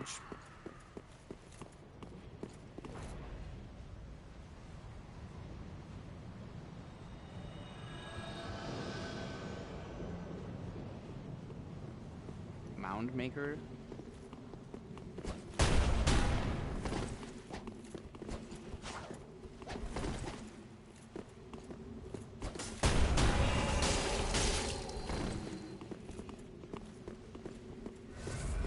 You're gonna need a lot more of that shit.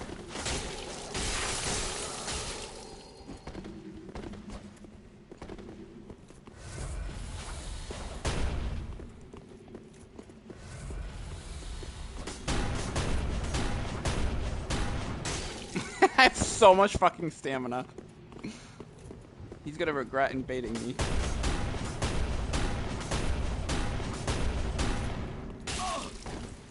Did he even do any damage there? Bro, you invaded the wrong person. You're barely doing any damage.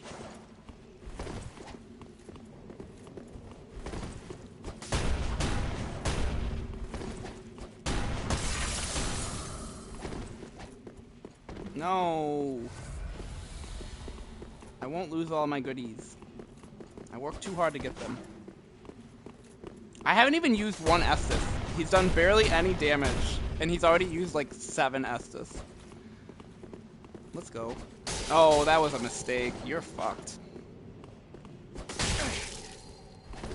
He became impatient. Oh, you would have played Dark Souls 3 with me? I never would have even imagined.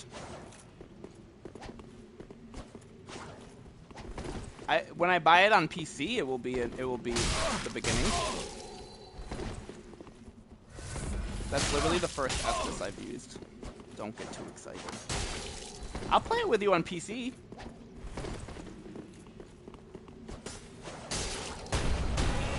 Bro. I was hoping you would attack me, you fool. How many Estus do you have? Why is that an advantage? I've never played PC before. I'm better on console. I see what you're doing. You're not gonna. It's not gonna work. Ha ha ha! Got him.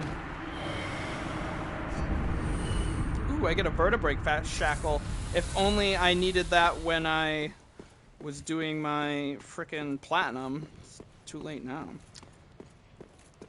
Yeah, I will have 60 frames per second, but is that really going to give me an advantage? I mean, at this point, I know this game so well. Also, won't we be on the same team?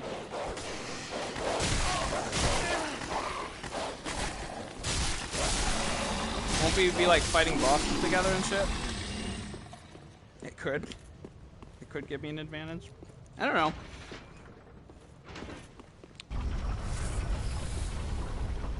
So that's a lever right there. That was fun. Oh, I gotta get my emotes set up. I like to do little emotes. I know, it's so fucking dumb that they don't have crossplay. It's one of my least favorite things. Like, why can't all the PC people and all the console people come together and have fun together? Stupid. They need to figure that out. It's probably all about money. Where am I? Oh, is it up here? Aha. Point down and point up. Oh, those stupid ones.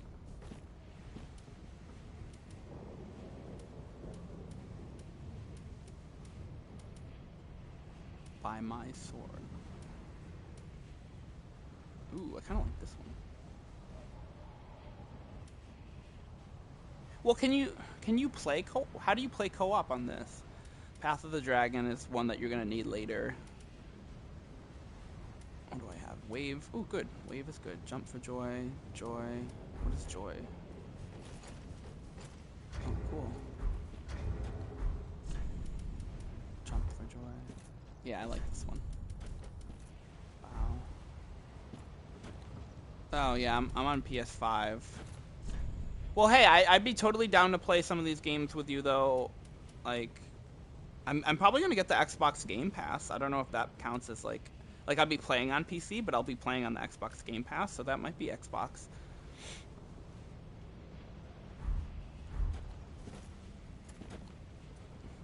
All right, these will be my emotes. But yeah, I'd be down to play sometime. I'm trying to find more people to play with. I don't really have many people to play video games with, like on the mic and stuff. So I'm open to that. I actually love getting invaded in this game because I love seeing if I can wreck people.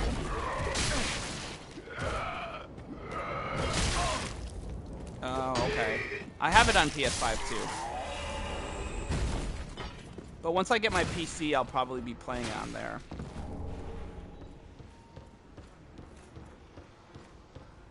But I would be down to play it sometime.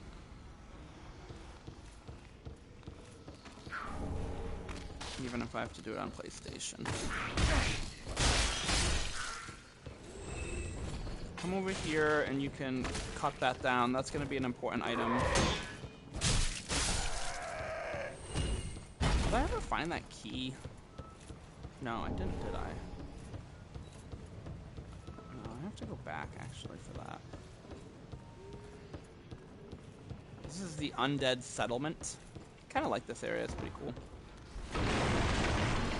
Yeah, that honestly sounds so fun to me. That's one of the reasons I'm like really excited to do co-op, because it's like I just want to like, that's what I want to do in Night Rain. Like I want to just like find some friends to play Night Rain, because I've played that game so much now. I'm like pretty good at it, and I've platinumed it, and I've done all the Everdarks and everything. I just want to like go help people out and help people beat stuff and like play with other people. It makes it so much more fun when you're playing with a community. So I completely agree.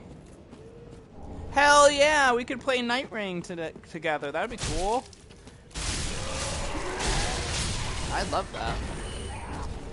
So that weapon, that item I just picked up was Loretta's bone, and that item you're gonna want to give to Greyrot, which is the guy who's in the cell that I have to go back and help. That's awesome. It's so much fun. I hate these witch ladies, but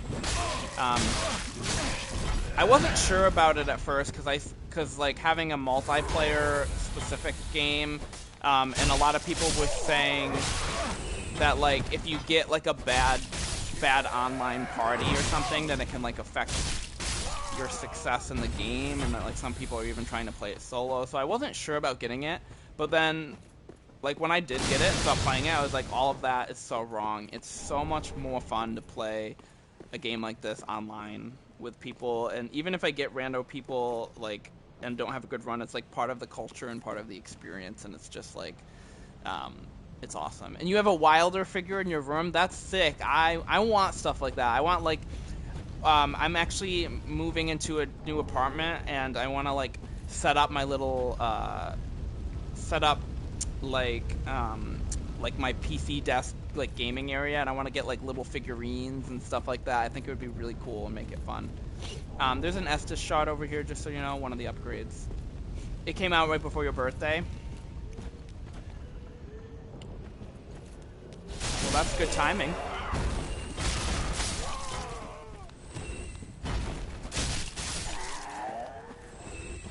Pretty cool. It's such a fun game. I am obsessed with it. I was playing other games, like some new games that were coming out, like Claire Obscure Expedition 33. I think it was a little bit before Silk Song, but maybe when Silk Song came out, and then Black Myth Wukong and stuff, and I was like, I'd rather just do Night Rain runs, even though that's like new game content. And I had beaten everything on Night Rain. It's just so fun. Yeah, that's what I mean. It's fun to... So that's what I heard, like, a lot of people, like, were, you know, there were a lot of complaints about, like, what group you ended up being. Because, like, yeah, the people you end up with can really ruin the experience. But I find that, like, even that is fun. Like, you never know who you're gonna get. It's unknown. It's just so, I don't know, different runs can be completely different, and like, I think it's more stressful when you're doing it for the first time and you're like originally trying to unlock everything, that if you get a bad run and it like ruins it and then you can't beat a Night Lord or something. But like once you have done everything and just like going back and fucking around, it's like it's not really as much stress or pressure on like you winning or whatever, and it's just really, really cool. So it does, yeah, you're right, it does. And what I don't like is when people join the game and then they're just stupid, or like they leave the game early. You've beaten half of the Night Lords. I think the Night Farers are the people that you are. Oh, you mean like you've beaten it with like half of the different people you can beat? Oh, Night Lords. Yeah, yeah, Night Lords. Okay. I could probably help you beat the rest of them. I've beaten all the Night Lords and all of them, like the Everdrock versions, like when they're all purple, like the purple version where they're harder. So I've literally done everything in that game. I've pretty much done all the Remembrance quests. I've platinumed it, so I've beaten a Night Lord with every character. There's also a trophy you need to like have 3 successful expeditions and beat 3 Night Lords in a row. To get a trophy, without dying, to get a trophy.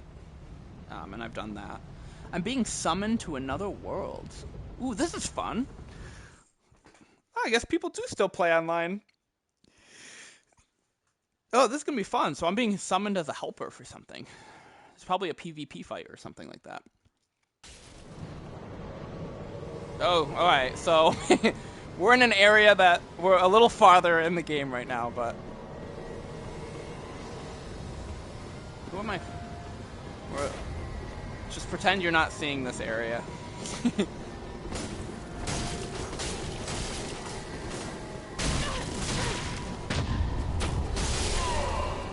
Aha!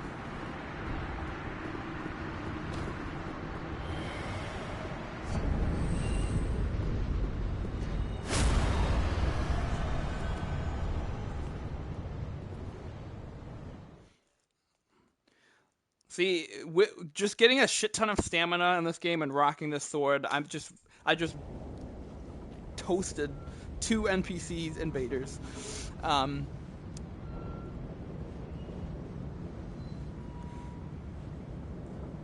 Yeah, so the Augur boss is not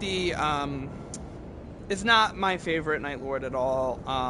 If you're doing the base Augur, you want to make sure, well, both of them, you want to make sure you have a lot of like the anti-sleep build-up, because I've seen a lot of people, and also myself, have gotten like down to like 1 or 2 hits left until you need to beat it, and then just died from the sleep build-up because it progressively gets worse.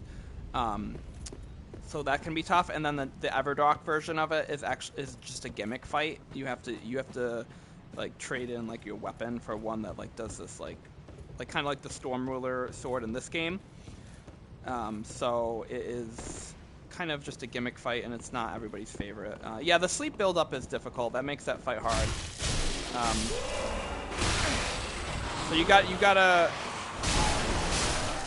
So basically, so every one of the Night Lords has a normal version and a harder version. So when you play the game for the first time, you're going through and you're fighting the normal version, and you'll see once you beat all the Night Lords, you'll see when you beat all, they get harder.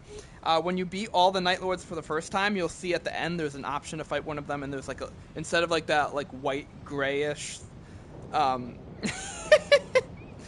Oh yeah, so the Spider and Moth, the Everdrock version of it gets like a third. There's like a big flying like red one, and it like to kill it you have to kill the red one, not the other 2. So you pretty much just have to fight the other 2 to hold them off until the red one goes into their body, and then you have to fight. Yeah. So there's like a hard version of each one, and they're like outlined in purple.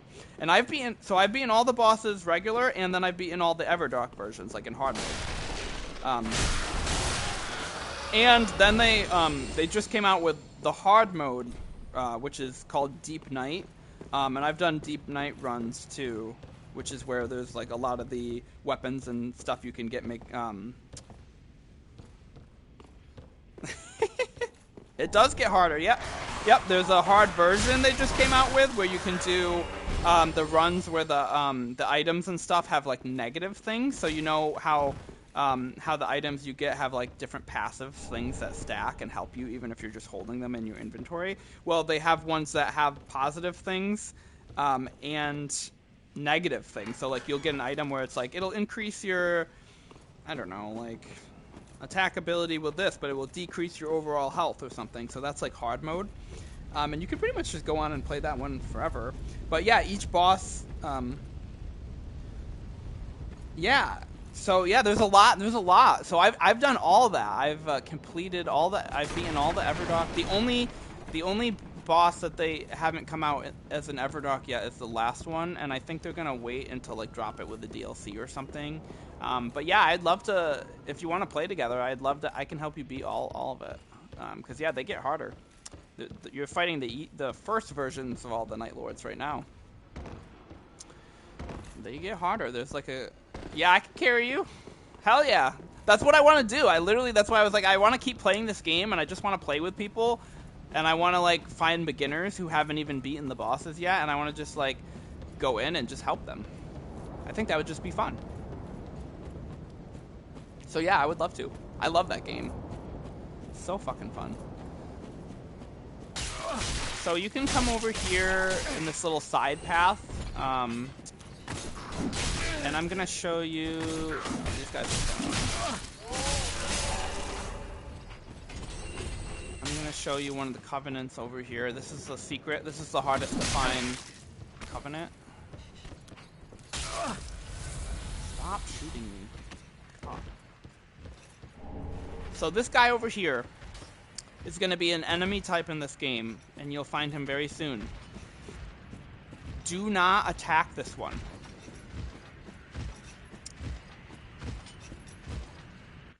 Go up to his back where the cage is and hit examine.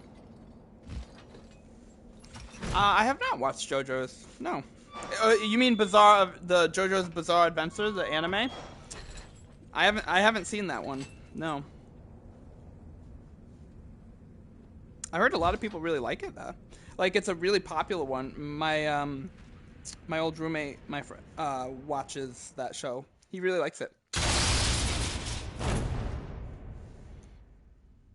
I feel like for me, like the animation style impacts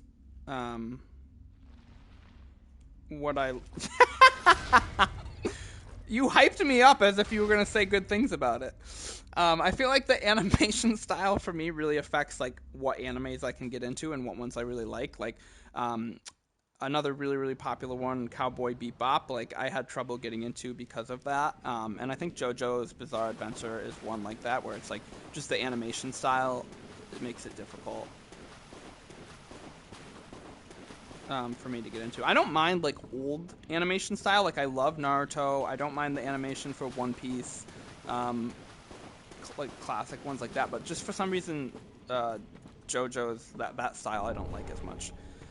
So if you come over here, well, there's an NPC guy here. This pit is for hollows. He's also super fucking tough. So if you do decide to attack him and kill him for his whatever, he's not easy to kill. Yes. But there's a covenant right here. It's called the Mound Maker Covenant. So warning. If you beat the curse-wadded Greatwood boss before coming over and going into that guy's cage, you will not be able to access this covenant. So if you're looking to get the trophy, join the covenant, or get the platinum, make sure you do this before you beat the curse-rotted Greatwood, who is an optional boss. Beware. Well, you run through the games at level 1, and you're probably super good at parrying and shit. So, like, I don't parry, so you could probably just parry him over and over again or whatever, but I don't know. He was tough for me, okay. Pray at Sacrificial Altar. This is where you offer your vertebra shackles to increase your covenant allegiance. And One of the cool things about this game, as opposed to Dark Souls 2, because obviously there are so many things about this game that are better than Dark Souls 2, is that in Dark Souls 2, when you join a different covenant or leave one covenant for another without going to talk to that cat NPC merchant, you will lose like all your progress in that covenant when you join another one. In this game, they get rid of that, so you don't lose your progress in any of the covenants. So you can kind of just like continually increase your covenant allegiance. And so another thing for the platinum you need to offer 30 vertebra shackles to that to get a certain item or spell or whatever. You have to do that in every covenant in this thing. That's what was the hardest part about platinuming this game, but that's where you do that. My main in Night Rain is Duchess. And my other main, honestly, equally a main, is Iron Eye. So I main Duchess and Iron Eye. I also really, really like to play Recluse. Hell yeah! We're the same! I like to play Recluse too. She's my, I guess, the first two are like tied for first, so she's like my second or like my third. So there are certain Night Lords that I will play Recluse on just because the magic attacks are really good for them. I wasn't sure about Iron Eye at first, but the more I played him, like the more I liked the bow and arrow part of that game. But Wilder, Duchess, and Big Guy is Raider. I like Wilder. Wilder is a great Nightfarer for beginners, and also one of the most like consistent. Just like consistently good in lots of different areas, and he's like the classic, like the guy I'm using right now. He's like the classic like Souls type build. He feels nice to play. He's familiar for Souls players. He's honestly, you can get a lot of great weapons with him. He's definitely he's like one of the most solid characters. I really, really like Duchess because she's got really, really good evasion. She's got good magic. Her special to like basically double the damage on any enemies within a certain time frame. Just makes her like so good. And she's just really cool.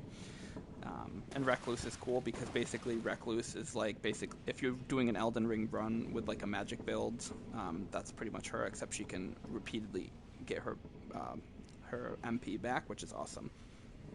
She does play like Bloodborne. I actually didn't even think about that. And some of the different outfits you can get for her actually kind of look like Bloodborne too.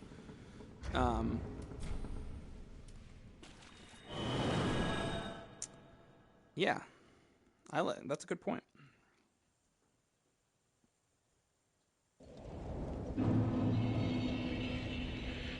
Except she has magic, which is kind of more like an Elden Ring type thing, because Bloodborne doesn't really have a lot of magic.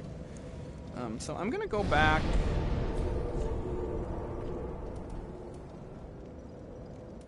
Where am I going? Oh, no, wait. That was the wrong one. Another thing about this game is you can fast travel to any bonfire. You get obviously the same as Dark Souls 2, which is an upgrade from Dark Souls 1.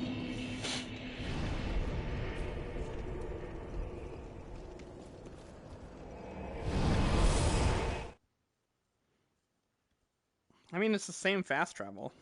Dark Souls 2 and Dark Souls 3 have the same thing. You like the pictures? That's true. I will agree. Like the background pictures on the Dark Souls 2 fast travel menu were really cool, and I felt like they're kind of I could like show you. Yeah, I agree with that. Both of which I don't know. Both of which were better than Dark Souls 1. That's all I really cared about.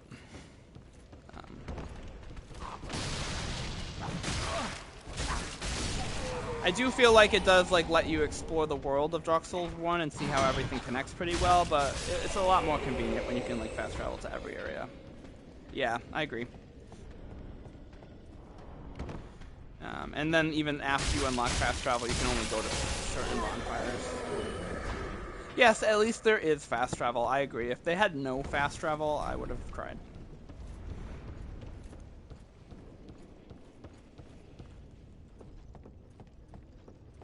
this is where we need to go after.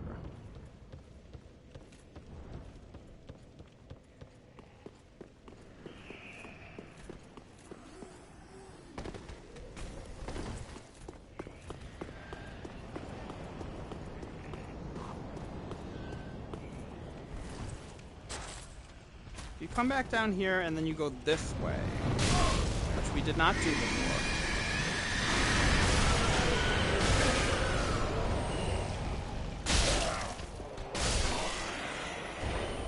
Yes, Elden Ring does have the best fast travel. I agree. To be able to see your map like that and have it all be perfectly laid out is top tier.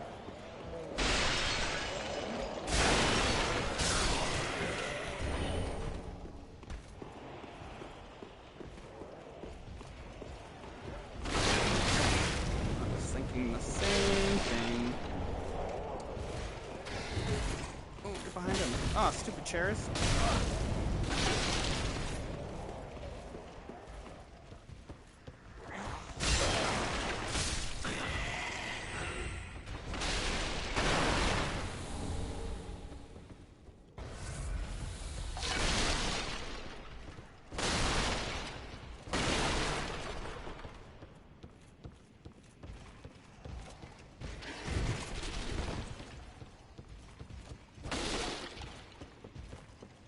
There we go.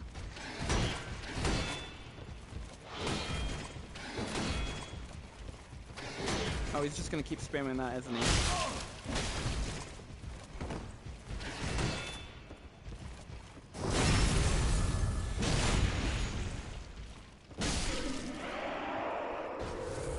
And I love how fast you drink the Estus and how fast the Estus heals you. That's another thing they totally fixed from Dark Souls 2 here. So fast. You can just jump back, heal. I've literally almost broken my controller over how slow you heal in Dark Souls 2.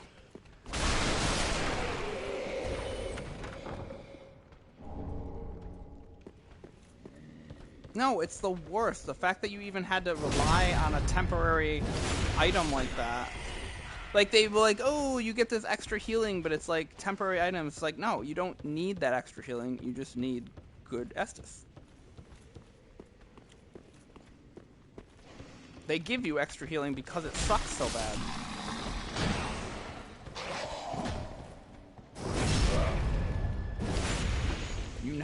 You never use the Estus? Well, that speaks to my point.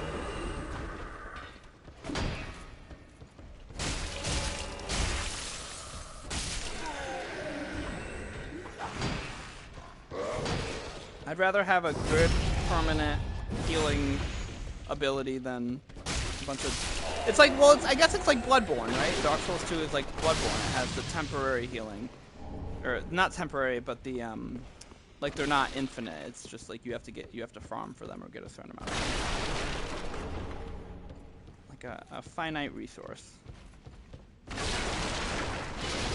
I prefer having the permanent one.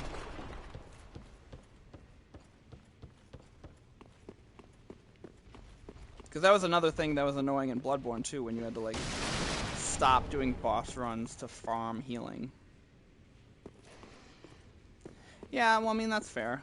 It's the same with Bloodborne. When you get like a ton of boss souls, you can just buy a shit ton.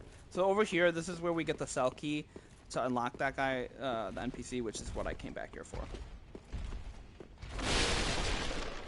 I wasn't saying it was the best heal.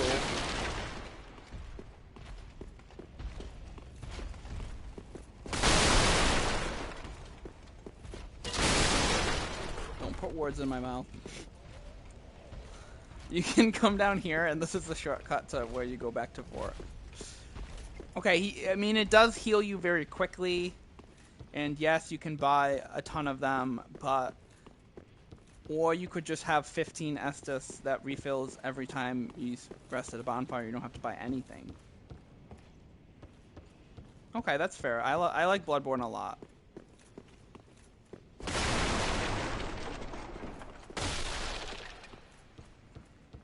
Big fan of Bloodborne. That was the first Souls game that I platinumed, actually.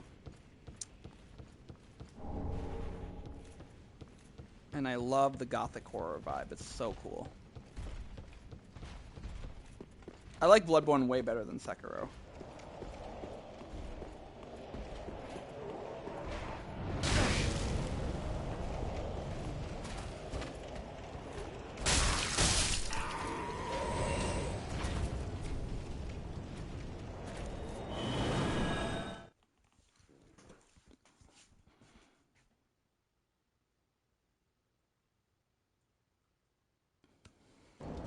I mean, obviously, we know that your list there is a little messed up. There's some error, but it's okay. You have, you know, you can at least appreciate some of the good games they have in the series.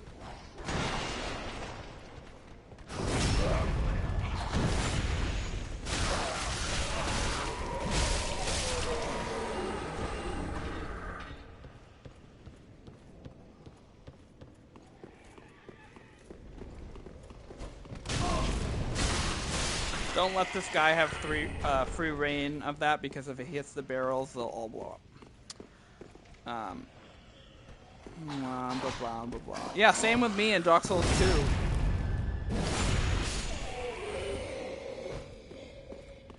You just put the wrong number behind DS there, and then we'd be good.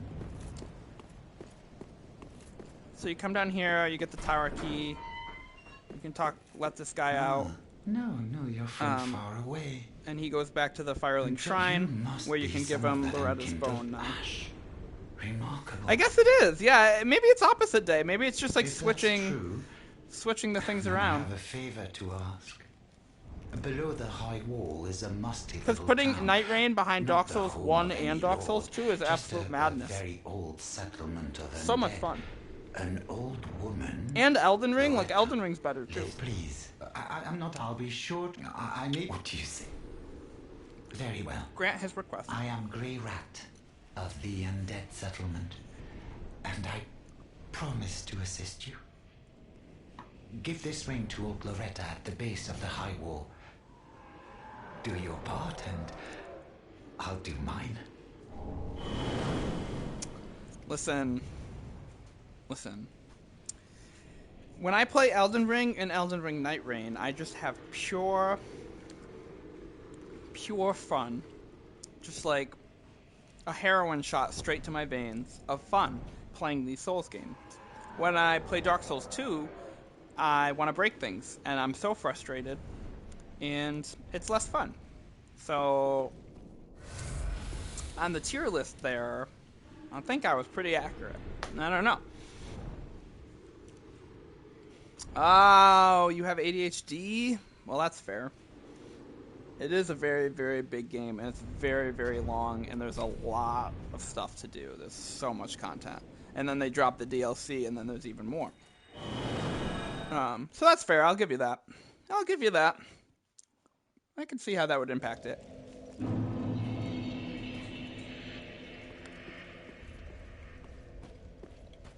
Ooh, yet to give in, eh? Good. The Firekeeper must be twitching with delight. But what do you really know about these Lords of Cinder? These supposed legends? You beat those games in 5 or 6 hours. That's pretty impressive. But yeah, that's fair. They are very linear. One of the things I like about the Dark Souls series is that they're... You're shitting me. 28 minutes? How the fuck did you do that? So they stuck him in the Cathedral of the Deep. You need to play Silk Song, because you'll probably get the trophy for beating it in like under 3 hours or whatever. But for might. Yeah, I just did my stream on New Game Plus Plus, and it took me like 7 streams, each of which were like 4 or 5 hours each. You 100%ed Silk Song already? God damn it. Well, I wasn't playing that one straight because I was doing I got into streaming, and so I've been like streaming all of these games, and so I can't play. Oh, fuck you. It did not suck. Are you kidding me? Bad opinion. I didn't get to play Silksong just like straight through because I've been streaming so much, so I obviously can't do both at the same time. So At the foot of Lothric Castle, an old path still runs below the tower. of the that's a Undead wild settlement. opinion. It was used to transport Did you play the original Hollow Knight? sacrifices to the Cathedral of the Deep. You should see where Lies. it leads. Don't believe his lies and You've the slander. stones for it. I'm gonna vote for it for Game of the Year. At the foot of Lothric Okay, I've already Castle, talked to him.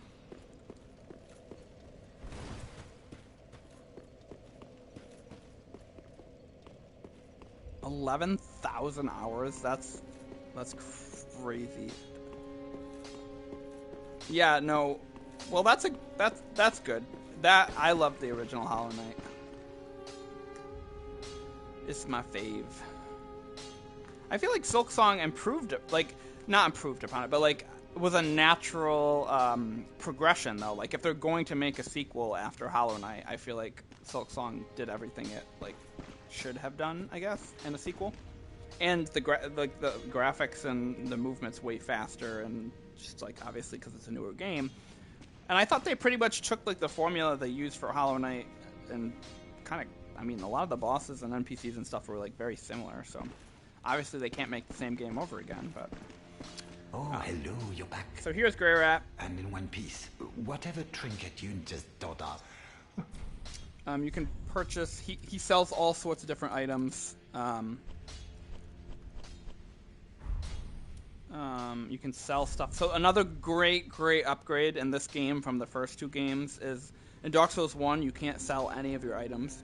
In Dark Souls 2 you can sell stuff but only to Goblin. And in Dark Souls 3 you can sell anything to any merchant. So that's good. And then you can choose to give him Loretta's Bone for his quest line, which you find it was one of the items there in the Undead settlement. It'll make him sad, but it's part of his quest line, so. Heavens, she was already dead. Thank you. I'm not surprised, though. Almost a relief. It was really. more linear and less confusing, which is what I loved about Hollow. You can keep the ring. Its combat was too good. Well, It's too a good. little trinket of thanks. I See, this is your problem. This is your problem. You can't accept nice things. You can keep the ring as. Goodbye, Modest. Well, yeah, Hollow Knight's. Of course, it was simple. It was the first game. Like, obviously, they're gonna make improvements on that and like add stuff. Like, you can still love the first one for what it is, but like. All right, so Yol is over here Our champion of Ash. after he comes back here. Welcome home. This pilgrim, with a debt in death, hardly deserves to behold this divine flame. That's the And I point. never would That's have, what makes it had you fun not and taken me challenging. into yourself. As a Souls fan, I feel like you would thank understand dearly that. for this. Like you and get, assure it's you not as simple, of so my you have to like, loyal you have to service. learn how to use the different crests. You have to learn how to like do diagonal attacks and like stuff like that. It does not ruin the game. Ugh. It does not ruin the game. It's really fun. Listen, there is few games that bring me as much joy as in Silksong when you're like running forward, you do that swipe up on an enemy, and then you just start pogoing on them over and over again with the Reaper crest. Ugh. Chef's kiss. So with him, you can choose to draw out True Strength. You can do this up to 5 times. Then shall we begin? Bearer of the Which is pretty much a level up. And as you can see, the required souls is just a hyphen. It's blank. So you get a free level up with no souls 5 times. And all you have to do is, like, if you hit a point where you do this and he won't, you haven't hit your 5 times yet and he won't do it anymore, you basically just need to play the game a little bit more. And as weird as it sounds, you need to, like, die a little bit more, like, because there's like a formula for how it progresses when you're ready to do the next one, and it's like just playing the game and dying more. So I've done this before where I actually like have played through and just haven't died, and then I haven't been able to, because I've been too good at the game, but then I haven't been able to do all 5 of them, so I literally have to go like and purposely like play and die and stuff. And so this will, once you get all 5 of these free levels, then you can advance the quest line for the Agents of the Dark or whatever they are. I'm gonna do Vitality because that seems to get me the most things right now. You can also buy magic and stuff from him. Looks to be pretty much just magic right now.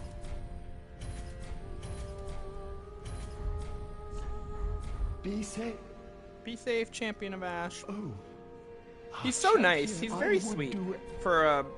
Be safe, Champion of Ash. Like, so sweet for a creepy worshipper of the dark.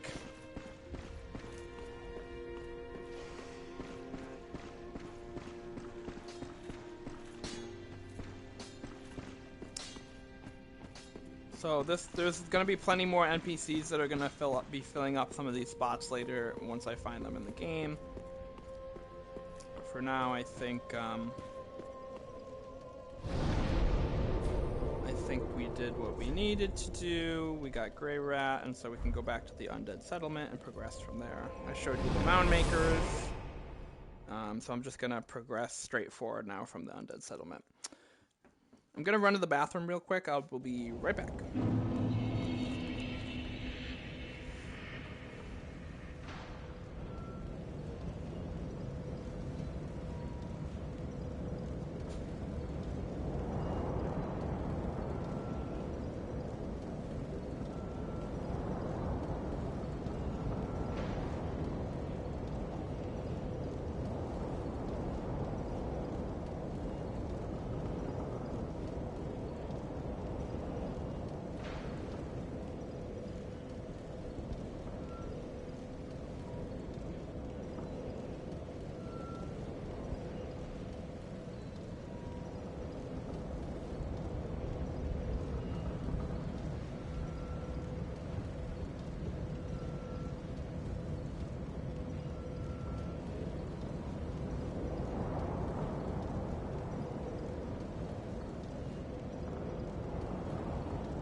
Alright.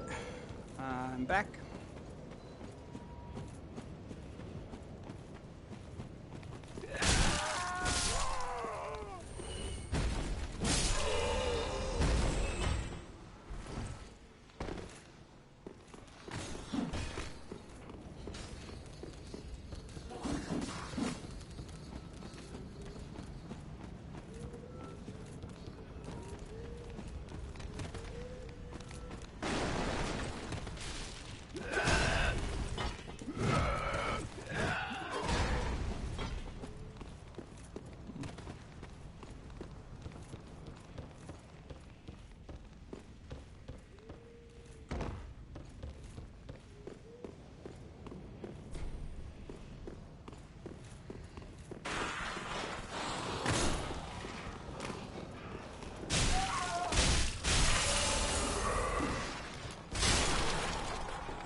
What's in here? Nothing. There's one of those witch people casting spells at you.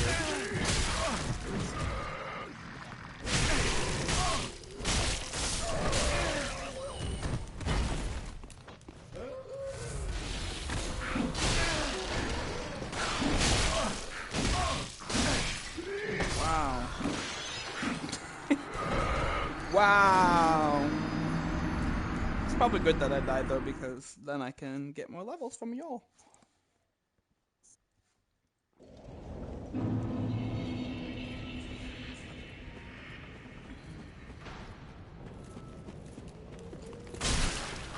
I also like running and sliding with the sword.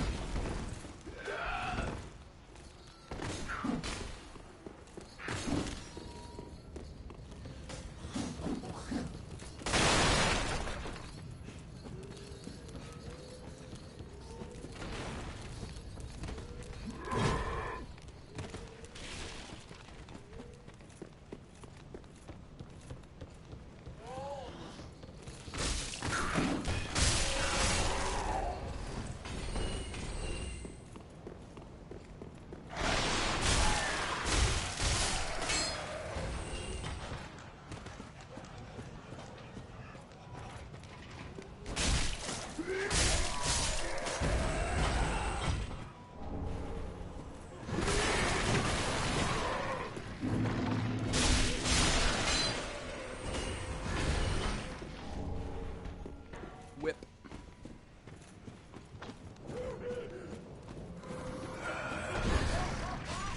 Come over here. Aha, down here. There's a hidden Titanite shot.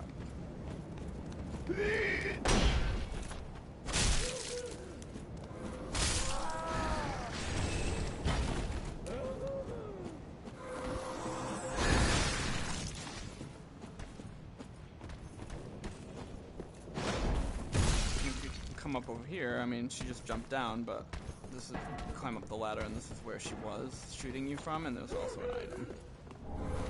Titanite shard.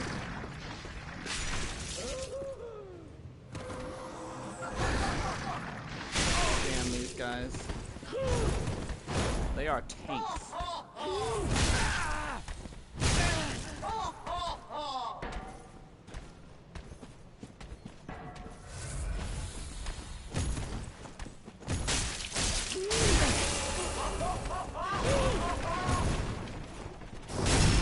Can backstab. That's nice. But even on like new game plus runs, these are like some of the only enemies in this game, especially early on, that give me any trouble for some reason.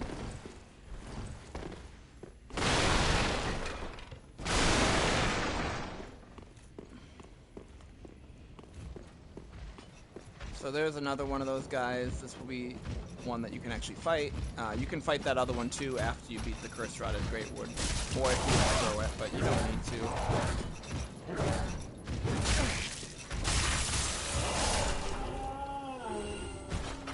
I farmed this guy so many times when I was doing have to run back to the next boss.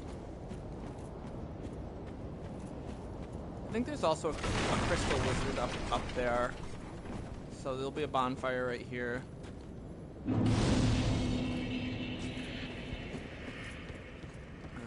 I think this is not open yet.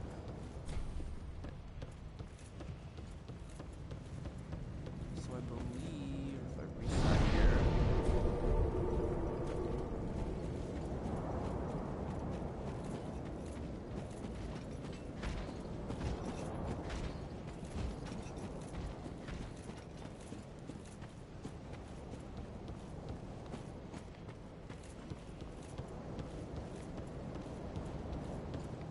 I feel like there's a crystal lizard up here. I don't know how you get up here fast, but whatevs. So in the next area, there's gonna be a giant shooting giant crossbows at you while you move through the whole area. I mean, the plus side is it can hit the enemies as well. But if you get to I can't remember on New Game Plus how it works, but if you get to the point where you find the giant, you can talk to him, and then he becomes friendly, and he'll only shoot at the enemies and not at you. So I mean, on New Game Plus, because I've talked to him, it might be just shooting at enemies and not me now, but if it's your first playthrough, it will hit anybody. But we'll see.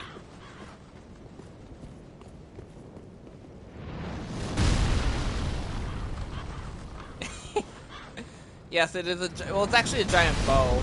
But yes, I do mean that, not shooting giant crossbows. Thank you for the correction. That'd be kind of funny though, wouldn't it? If it was like shooting crossbows. You can also, even though you talk to him and he becomes your friend and helps you out by shooting these guys, you can also kill the giant, and he gives, I think he gives, it's either Hawk Ring or Hornet Ring, whichever one makes arrows stronger. And it is sad to have to kill him, but you can, to get that ring, you need to. Yes, it would be really funny if there were giant crossbows, because like that's so silly. Jump up over here, and you can get Undead Bone Shard, which you the Undead Bone Shards are the key items that you burn at the bonfire to increase how much your Estus Flask heals. So as you can see, he is not shooting at me right now, but that's because I've talked to him on previous playthroughs, so I guess he just permanently becomes your friend. I bet you could. I bet you could. And you know what? If it gets you to play Dark Souls 3, then I'm all for it. Over here you find Mortician's Ashes. So the ashes in this game are things that you can give to the Hermit Lady back at the Firelink Shrine, and it will give her more things that she can sell. There's also a Poison Bite Ring +1 over here on New Game Plus runs. And there's an item over here. The Cleric set and the blue wooden shield. But it's a trap, see.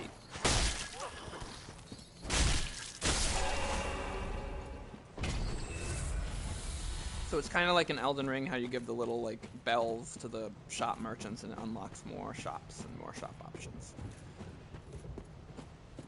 And she'll usually like make a little comment about them too. Usually it's all the same, but some of them have unique commentary.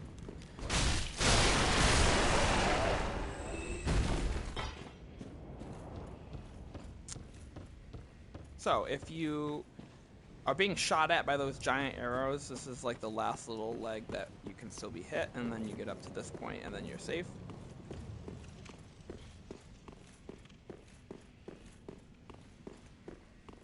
So coming up here,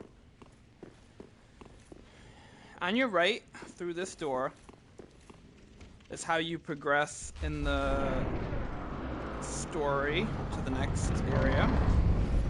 And on the left, through this clearing, is going to be an optional boss fight. You can see it right there. It's that giant tree in the corner. This is one of the bosses that I don't have a video for, so I'm going to do it, and I'm going to grab a video. It is optional. I think most people just end up there and assume that it's like a main game boss, but it's not. 2 important things to note. Yeah. I died so many times on it when I first started playing it, and then this was another early game where, besides backstabs, I also learned how to work with boss positioning. And so when you get to phase 2, you can basically like learn how to like stand in certain spots in relation to the boss, and it will trigger certain attack patterns. And I try and get the tree to like trigger this specific attack that is easiest to punish. And that this is the one that I practiced on the most, where I kind of like learned how to do that with bosses. And I did that a lot with Orphan of Kaz and Bloodborne to try and like trigger certain attacks that I could backstab him with. Just like how far you stand away. But two things to note before fighting this boss. One, the Mound Maker Covenant that I showed you before with the cage, is once you kill this boss, that is no longer accessible. So if you go to that area after killing this boss, that guy carrying the cage will aggro you and attack, and you won't be able to access the Mound Makers. So if you're looking to get the Platinum and get all the trophies and get all the Covenants, do that first. The second thing that's important to note is that there is an NPC who we've not seen yet, but she comes to the Firelink Shrine and like kind of stands within sight when you rest at the Firelink Shrine. I forgot what her name is. It starts with an S or something. If you want to do her quest line all the way through, which gets you like a unique set of items and might be one of the trophies, I can't remember, then you have to hold off on this boss fight. Like if you want to do her whole quest line correctly, there comes a point where you have to come outside of this boss arena and do like her summon sign will be here, and you gotta like summon into her world and help her defeat an enemy. And if you beat this boss before doing her quest line, you won't be able to access her full quest line. So with those two things, like when I first played this game, I fought it right away, and when I did ensuing run-throughs of the game and I was trying to complete everything and get all the items and trophies, I pretty much didn't fight this boss until like way later in the game, if at all, because beating him early locks you out of all those other things. Let me see what her name is so that I can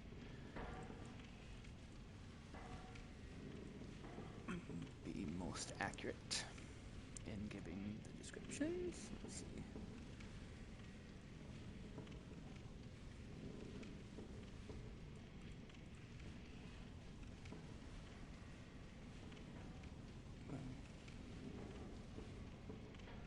Cirrus of the Sunless Realms. So Sirris. Cirrus. Her questline, at some point you'll need to summon here to help her, and like I said, if you beat this tree too early, then it will lock you out of that. But because I've already done that, I am going to just come fight it now. And there will be a bunch of these pilgrims that attack you during the first phase while you're fighting it too.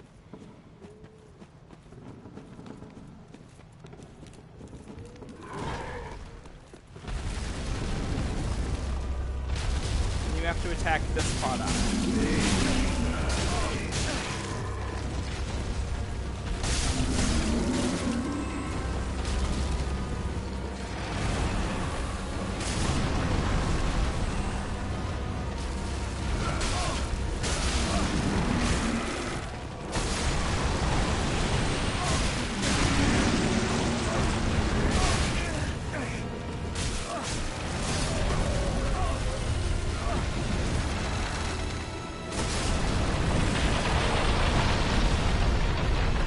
Phase 2, you will fall down here.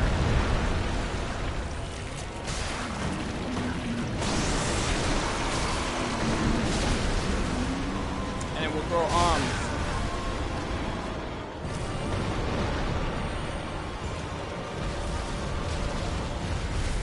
So I want to position myself pretty much a good distance, but not too far, so it does this attack right here. It will take 2 steps forward. It will fall, and then you'll be able to hit its hand. And I basically wanted to just do this over and over and over again. So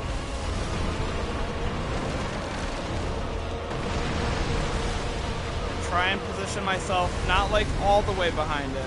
As you can see over there, that's where the Mound Maker guy is. He's dead. So right here. Yep. So I want him to do this over and over again.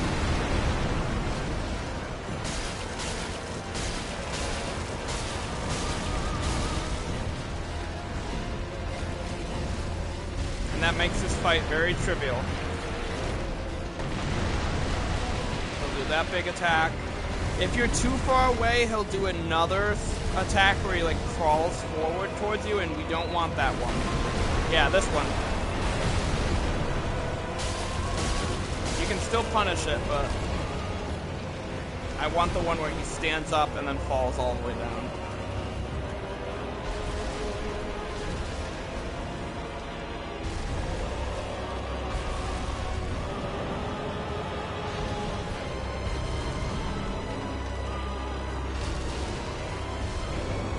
Be like medium distance.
And so that's how you do that boss fight. I basically just try and get it, like, I stand in that specific spot, not too far away but not too close, and then get him to do that same attack over and over again. And it just kind of makes the phase 2 kind of trivial.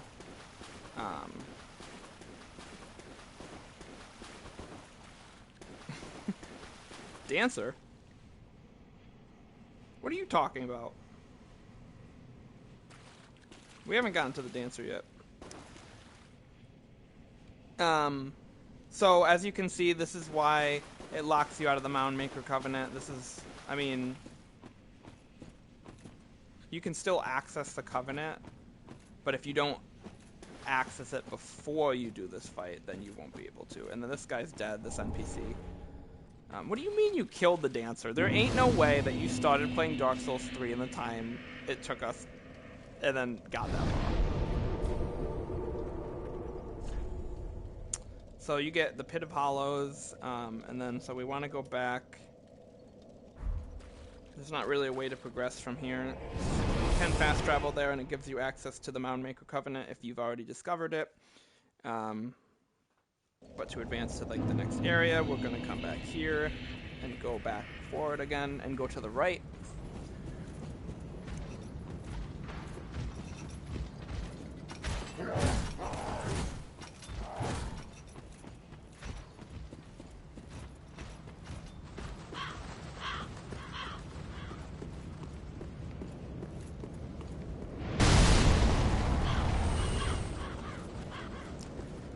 I get that, but also there's like no way that you physically moved your character through to that point.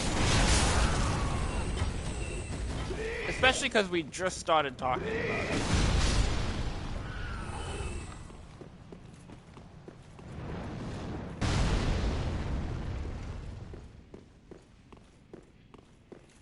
It's just Lothric in the tutorial. You can fight the dancer within 10 minutes. Can I go back and fight it right now, then?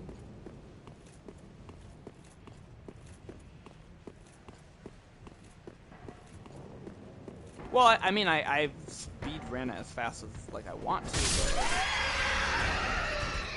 I don't usually fight the dancer until you just kill the old lady? Really? I didn't know that. And it just triggers the fight?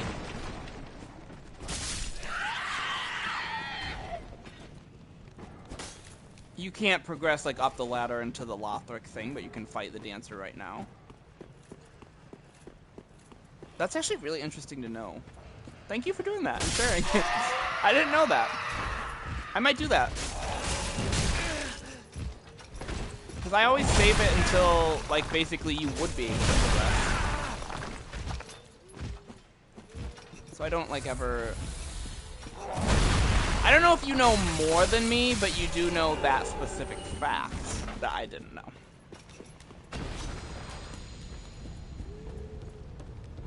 Maybe because you are heartless and killed the poor old lady without even thinking twice on your first playthrough.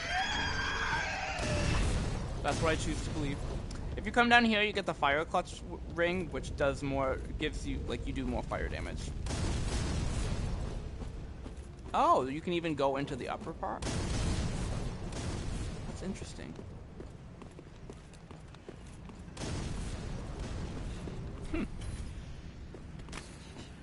Through that door is going to be a bonfire that you can get, which is, you can fight Grandfather Dragon. What the hell is that? Oh, Osiris?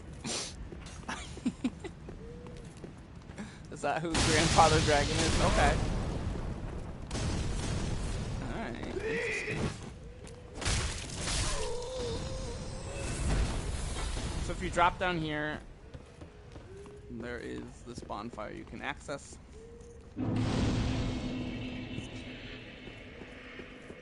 You're here where I am, or you're here at the Grandfather Dragon? As you so name him.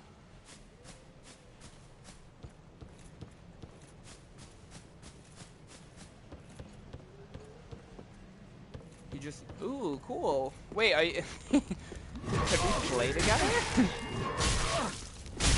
Can you join my tutorial?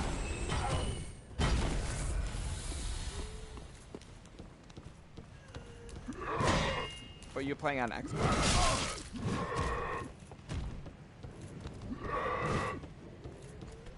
There's an item over here and a new NPC. Aha, unkindled, are we? Oh, that's so sad. Imagine if you like showed up in my game, in my stream. I am Cornix. That would be awesome. Pyromancer. A crow in his cage, as you see. Now, I wish I could like video you in, encounter for the so you could like, I could show like a little box of where you are playing. I hear the unkindled make for fine vessels.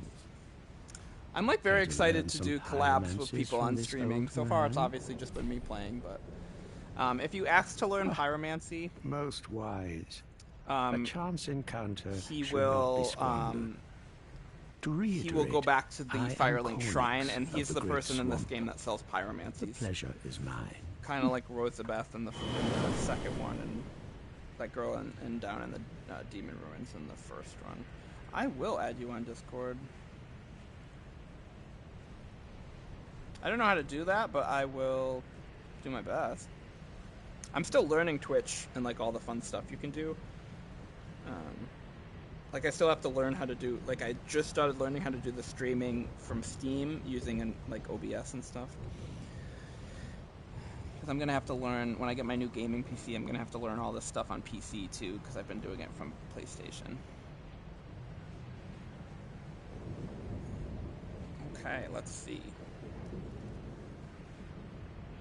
Also, I've used Discord for a while, but not really much for gaming, just for like chatting and stuff, so like... I can't wait to like start using it more for gaming. Oh, I just had it. Where is it? Okay, add friend. What's your username?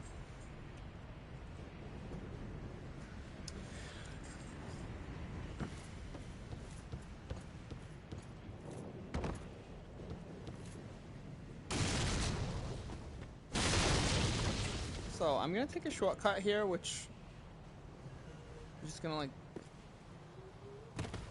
drop down and then drop down again for the next area. But there is you can access it just by walking down through there. Then if you come in here, dogs are going to chase me. Going down here, there's going to be a bunch of rats, and then that's going to be how you access one of the shortcuts. And another NPC. Well, actually, I think you have to unlock the shortcut to that NPC, but alright. I don't know how to, I don't know, that's your username, just that number? Alright.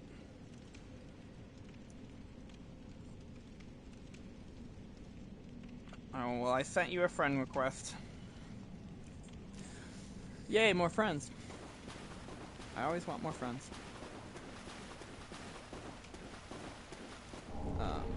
There's a Cathedral over here, which is like a punching thing. There's gonna be a giant rat hidden in here, as is so often the case in Souls games. And it drops the blood bite ring, which decreased bleed damage. And then if you come through here, this is a shortcut back to... See, there is a crystal lizard. I see it. How do I get up there, though, in time? Because they wriggle away.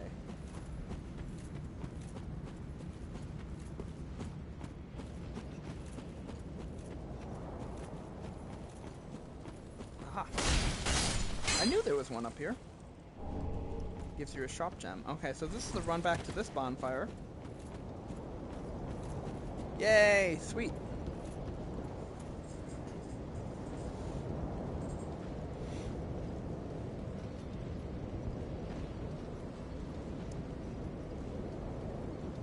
Wait, are you... Aw, that cat's really cute. Is that your profile? 78? Oh, hello. I like the little emote you sent me. That guy's cute.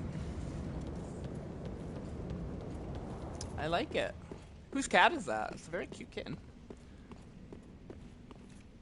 I think I'm at 440,000 souls, so I'm about ready to level up again.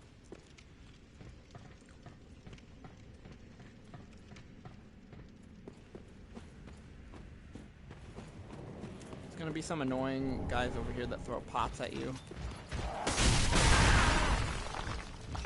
Like so.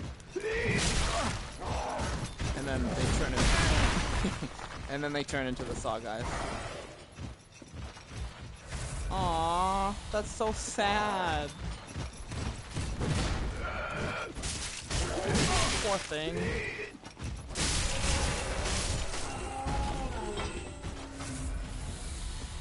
Wow, that's some deep lore. I like that it's still your profile picture. There's another pot guy over here. Probably knock him down.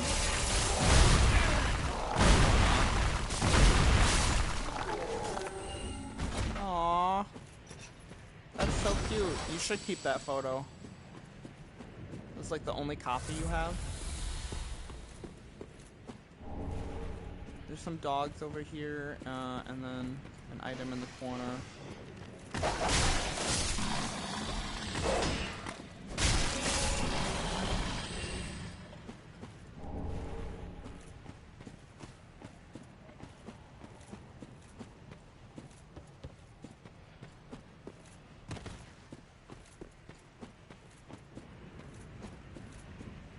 Dang, you gotta find some way to, like, crop it from the profile picture or something. There's an NPC over here, his name's Aegon. Or Aegon or whatever. Those unkindled, are you? All you faceless undead, behaving as if you deserve respect. No matter. Heed my words. If you've any sense, you'll go find a coffin to huddle up inside. You, here, in this land of hollows, you're like a frail maiden on the front lines. Okay. If, like the others, you're fool enough to play the champion, then go on ahead. Traipse right past the abandoned church. You'll face death. And it won't be pretty. Enough death to leave you broken. Time after time. Yeah. If, like the others, you'll think... Blah, blah, blah, blah. So this guy is guarding this, like, maiden in here. She sells miracles in this game, and so if you go through this back area to unlock her, you can save her and she'll go back to the Firelink Shrine, and then there's new dialogue with this guy. You can also fight him right now. He's tough, because he's got that big hammer. To find her, I think you fall down here. But that might kill you, so there might be an easier way to get down here. But I just fall down here, and you go in here, but there's also... Or do you go in there? Yeah, but there's some other stuff down here. There's a crystal lizard. I killed the pot throwing guy, so... Oh, is there another one? Oh, did the other one fall down here? Ah! No! Crystal lizard! Got it. You jerk. Die. So that one drops a heavy gem. There's a Titanite shard. Oh, now he's just doing emotes all the time. Another one over here.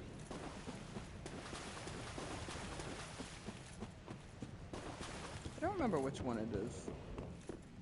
This one is probably how you're supposed to get down here instead of falling.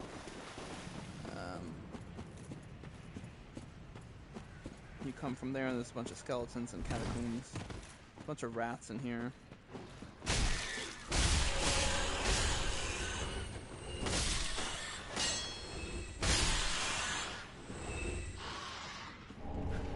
And a talisman. Did they drop embers? No, they drop souls. In the first two games, you can farm them for humanities, but they just drop souls now. Small souls.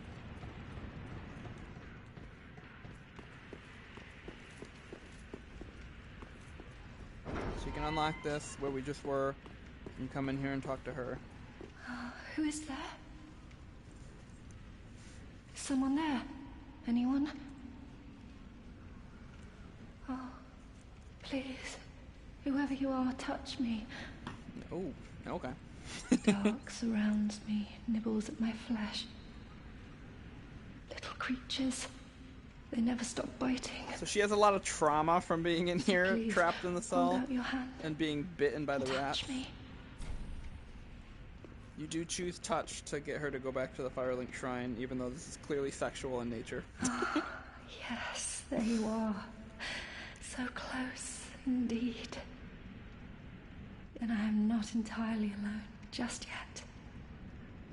Praise the merciful gods above.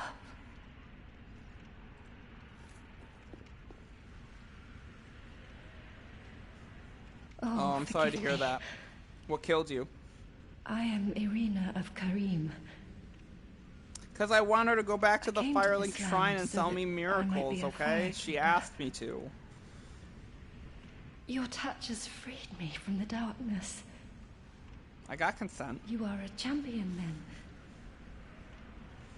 I am weak and unfit to tend the flames. But if it would not trouble you, might I enter into your service instead? Listen. She asked for it, okay? I got consent. Accept her service. Oh, thank you, sweet champion. I shall take my She's my new vows. friend. I, Irina of Karim, solemnly I'll just, swear you know, to serve you. Every so often, she just want me to touch her, that's all. So, once you do that and accept her into your service, she'll go back to the Firelink Shrine. As she said, she's a failed firekeeper, but she sells miracles. And then you can go out...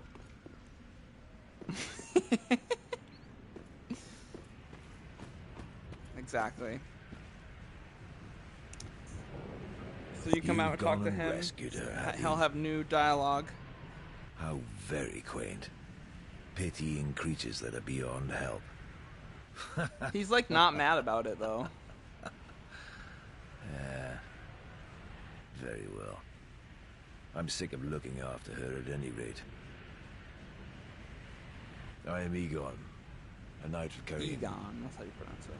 I am allied to you for as long as you assure the girl's safety. So if you keep protecting her and touching her, then he'll be your friend. For that long. What's the matter? My terms are very simple. He's like her pimp. I am allied to you for as long as you assure the girl's safety. That's a good question. Is that a bird? Only for that long. It looks like a demon. I think it's like a one of those like. What's I guess the matter? So after this, he relocates too, and he goes back to the Firelink shrine, I think too, and like will stand up like near her.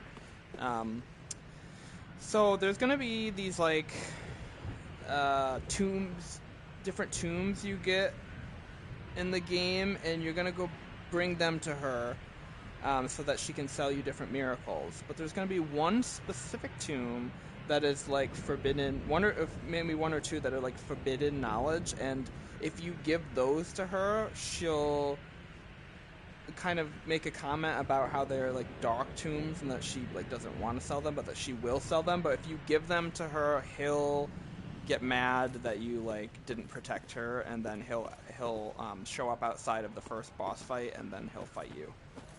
That's what I'm saying. They're like are they pronounced like tomes? I just say like tombs.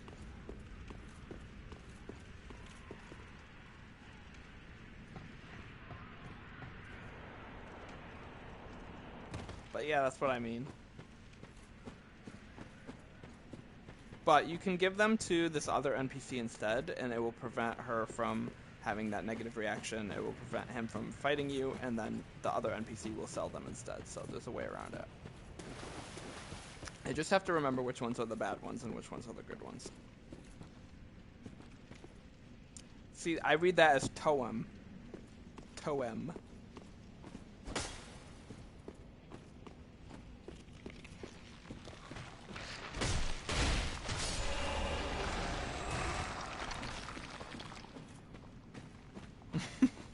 Okay, tombs. No, wait, I said it again. Tomes. I'm gonna have to unlearn that. That sounds weird.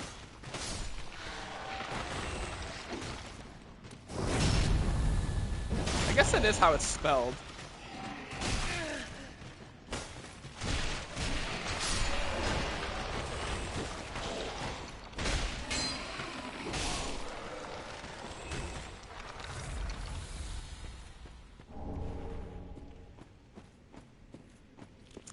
There's all these skeleton guys here. The skeletons have never been as tough in Dark Souls 2 or 3 as they were in 1, but... Why am I here? Because I didn't show the tutorial, this area yet, because I jumped down instead of coming down through here. I think you can request absolution at this statue here. There's a Lloyd there. Yeah, I didn't... This is where... I think this connects to the rats, right? How do you unlock this? I thought I said it was locked on the other side. I think you need a key. Oh, that makes sense. I'm almost there. I'm basically at the church.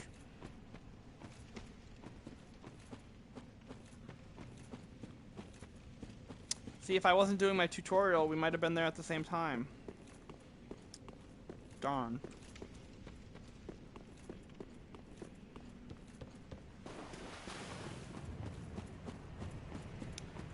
Well, I'm going to show you where he is right now, and as he said, he's going to fight the fire demon with the Onion Knight. So, you remember our friend, the NPC, I think it was Siegmeyer in Dark Souls 1.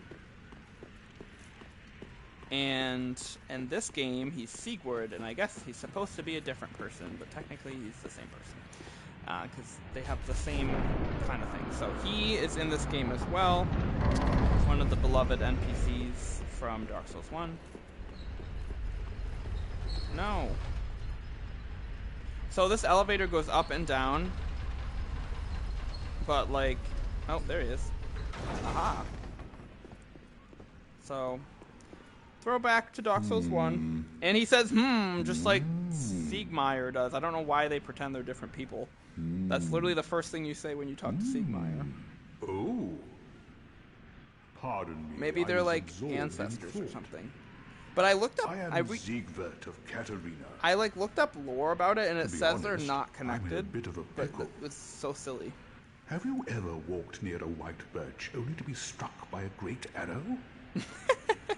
Well, oh, perfect. If I'm not mistaken, they come from this tower. Whoever it is, I'm sure I can talk some sense into them. But I have to find a way up. And that's just the trouble. This lift only goes down, you see. And, oh, that's not true. Well, that doesn't get me anywhere. This lift only with... So, I'm going to show you in a second that this lift also does go up. But first, I only have 3 Estus, so I'm going to grab the bonfire that's going to be right down here. I'm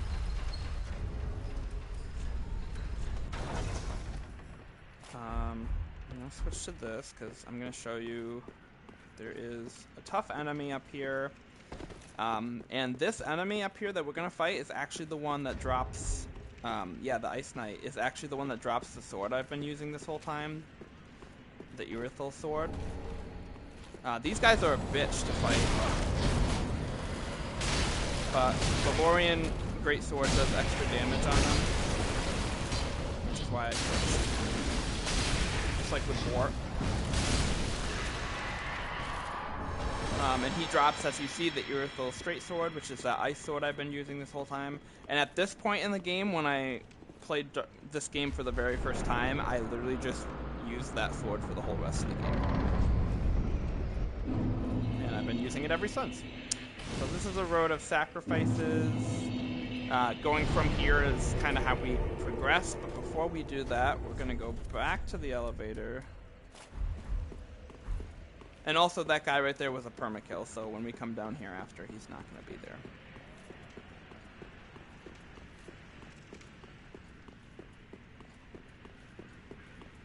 So we're going to go back up.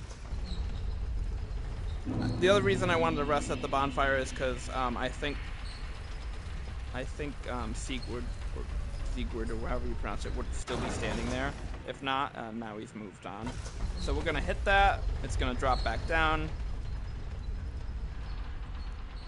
Comes down. That's all you have to do. Now, it will go all the way up to the top, but we want to get off before that. I have to make sure I'm looking the right way, which I'm not, so I gotta go back down. So up here, I'll just show you real quick before I go back down. You hear him saying, when you go up on the elevator. It's kind of an indication that he's somewhere in the middle. If you go up here, though, this is where the giant's gonna be that was shooting the crossbow. This is where you can talk to the crossbow, bow, whatever. I just said it wrong again. This is, that's where he's shooting you from. You can talk to him and become his friend so he stops shooting you. Or you can kill him and get the unique ring. Oh shit, I missed it too. At least I didn't die though. We're gonna try again. A lot of these games have like halfway points on the elevators. Alright.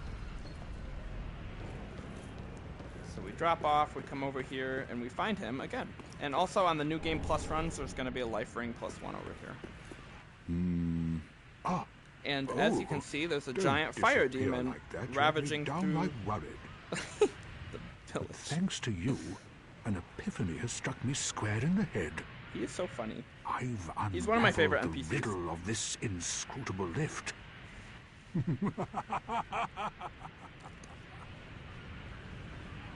On some days, I begin to doubt myself. I know. I went up the tower, so I thought, then somehow ended up So this here. fire demon that we're gonna fight exactly sure is what pretty happened. much the same as a boss we're gonna fight later in the game called the Old Demon King. I'm no coward and I've a steady hand, but that thing makes my bro, skin this is why I rested at the bonfire, so I could heal up my Estus. Think twice before you go down that road. So I could try to He wants to No, talk I some think sense not. into the demon. He's far too overheated. He likes to, as you remember from Dark Souls 1, when he's stuck behind the Silver Knights, he likes to contemplate before he rushes into try things. talking some sense. But we're gonna ignore that and go down, and he's gonna be like, oh, what are you doing? I'll join you. And we're gonna fight this demon, who is a permakill. He's like, you should have waited! And like I said, it's gonna be like the same as the boss we fight.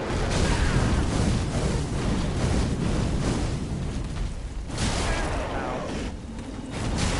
Ow. So he is quite tanky.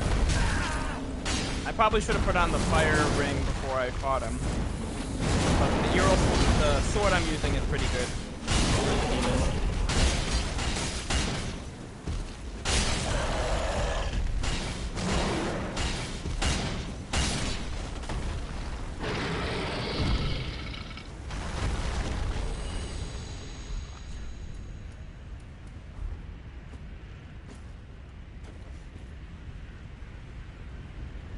So you get the fire gem from that, and then Sigurd sits down, and you can talk to him again.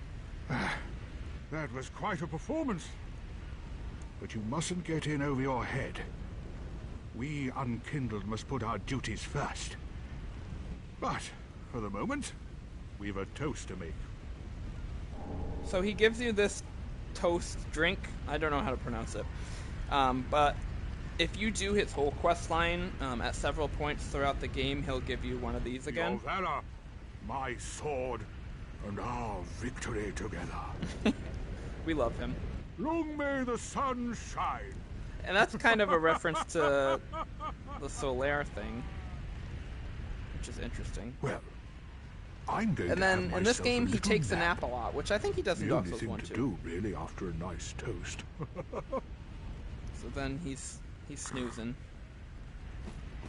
And the item he gives us, I can't remember what it does. So I've got, these were the seeds of the... No, he's Solaire. I swear to God, there's not a T in his name.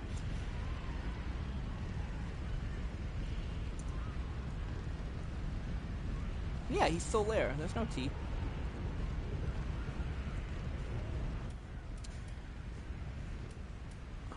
Where's that drink he gave us? Oh. She's gonna gaslight me now because I pronounced one thing wrong. I don't know how to say anything. So if you drink this, it restores your HP and boosts frost resistance. But basically, knowing how many you have is kind of a benchmark of how far you've done his quest, if you've done all the right points of his quest. Unless, of course, you are a new game plus like me and have just a bunch of them. Man, I almost believed you, too.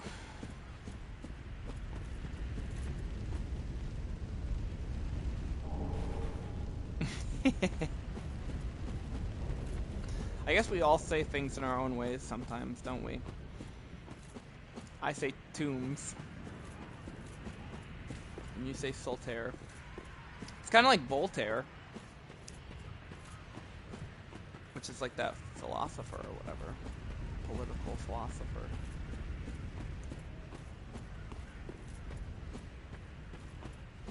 I feel like there was something over here. Yeah. Okay, so we're gonna... Oh, I gotta put away all these items. There's too much going on here. Standard arrow, bow. We're gonna hit that. We're gonna not miss this time. And then we get the northerner set.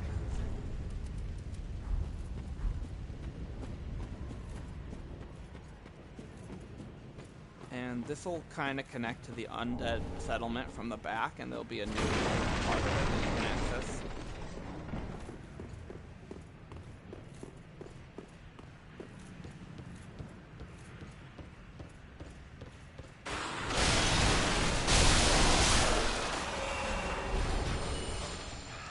I don't ever use those. So it scales with strength and dex, but it actually scales primarily with strength, which is interesting because it does look like it would be a dex weapon. It scales C with strength and D with dex, so you can, like, it scales a little better with strength, but you could use dex too.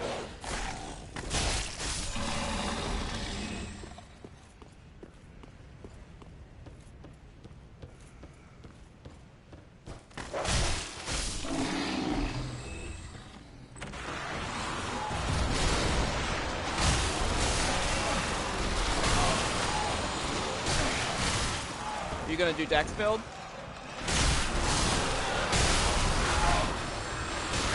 Yeah, I like to level up, usually when I do these games I do, because there's like not as many options or whatever, and I don't do magic, I usually try and do both. I'll focus on one for a while and then maybe do a couple levels into the other and do both. But this weapon you could probably use for dex. It just won't be as, won't scale quite as well.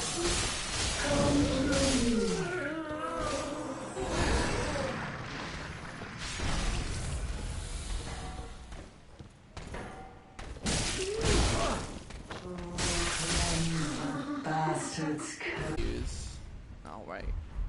I'll do that in a second. There's way too many stuff in my inventory. Let's see. Yeah, so this one scales C with strength and D with dex. I use the Farron Greatsword, which actually scales A with dex and C with strength, so this one's better for that. I use the Blood Warden Twin Blades sometimes because they do bleed damage. These are a good weapon. They also scale higher with dex. But the Black Knight Greatsword, the Lorian's Greatsword, and the Lothric Knight. Actually, the Lothric Knight Greatsword, interesting, scales better with dex and strength. But the Black Knight one and the Lorian's do better with strength. So that's why I kind of have a mix. And that's why I do both. I upgrade both. But I'll show you the Twin Blades. You gotta, it's kind of like the Farron Greatsword. If you do, these are really fast. Some people really like these, and they cause bleed damage build up as well. So if it's like a human type enemy, these are something you can use in this game on dex build. Another one I really like is the Dancer's weapons, but those I think need faith or some magic. And like I showed you, this one also scales A with dex, so you beat this you get from the Abyss Watchers. It's one of the boss weapons you can get, and it's pretty sick. So I have those that I run with too. I try and have an item of every in this game of every affinity. So I use this one for frost, this one for bleed, fire, anti-demon, and then electric.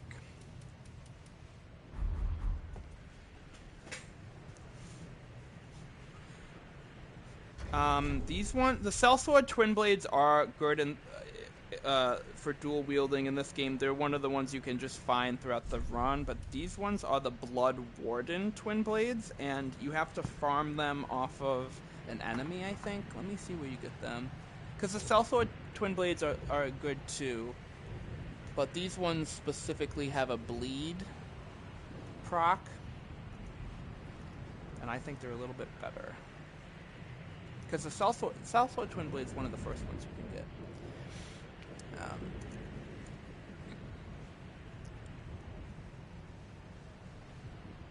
I think you have to farm them.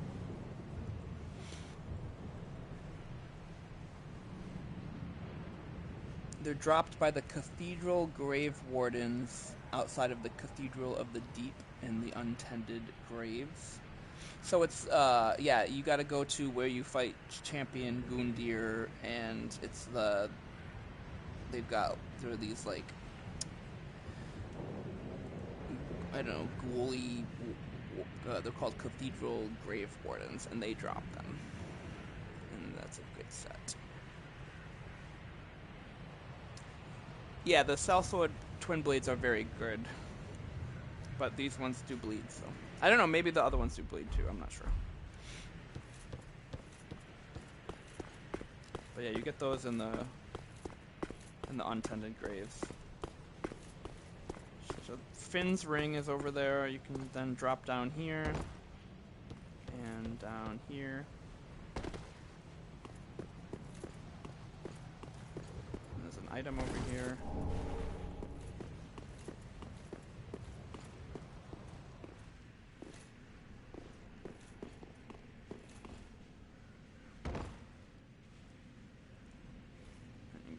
Here. Over here, there's the Mira set, which is a throwback to Dark Souls 2, like Lucatiel and her brother. And then over here, don't forget this item in the box. There's the Chloranthy ring, which does increase stamina. It's one of the best rings, in my opinion. Once you get it, like the +2 version or whatever.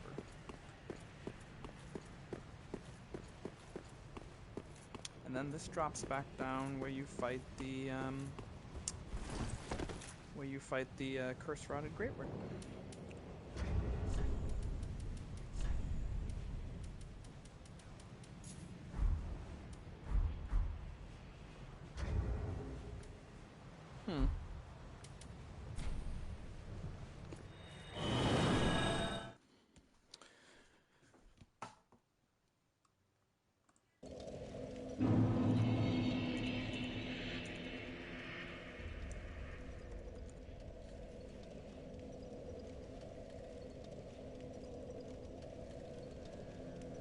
So the Lothric Knights drop Titanite shards. So those are a good place by where the dancer is. The hollows on the Road of Sacrifices can drop Titanite shards. The Silver Knights in Irithyll of the Boreal Valley will drop them, and then you can also find them in Anor Londo from the Silver Knights too. I don't know what a hollow manservant is, but in the Undead settlement you can get them from there too. Lothric Knights are the guys with red capes. They're like just the classic knight kind of looking guys with the red capes, or the blue capes if you're up by Lothric and Lorien. Welcome home, speak. The blue ones you can get too, yeah. Those ones are up by Lothric and Lorien, but you're not at that point in the game yet. But you can get it from the red ones too. Very well, then taken. So I'm gonna grab a level up here. Let's see what we're gonna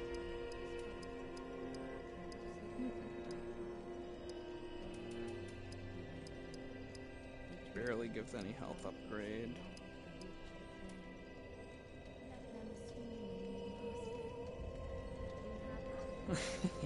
Well, you just killed the dancer, so if you kill some of those guys with red capes outside of the dancer fight, then there's like 3 of them there. You can farm them from that.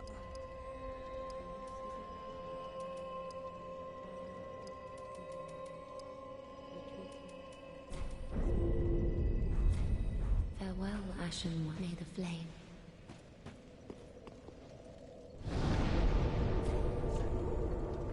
To the Road of Sacrifices.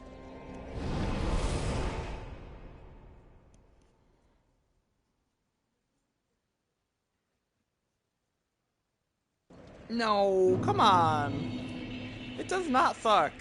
What are you upset about?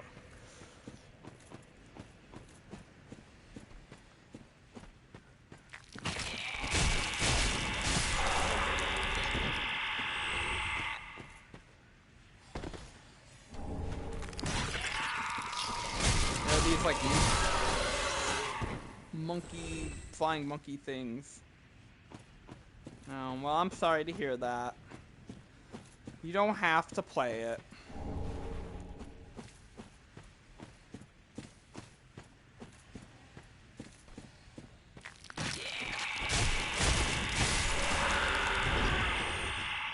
I'm having a great time though.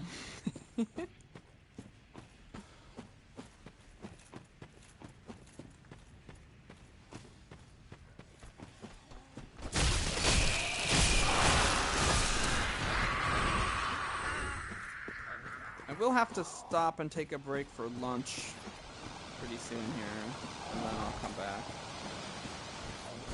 This guy has sorceries. Sorcery monkey.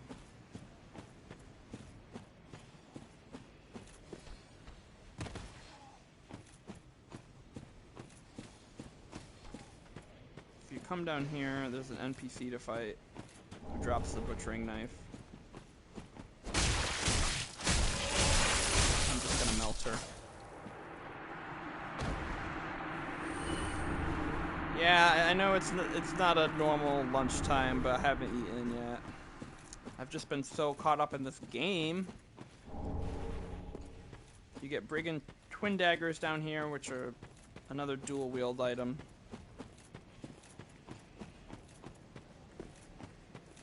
Yeah, you can always take a break and do it later. I gotta take a break for lunch anyway.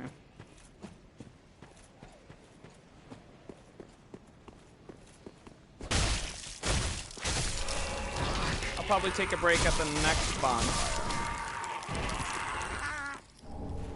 There's a Titanite shard right here. Come over here if you want one.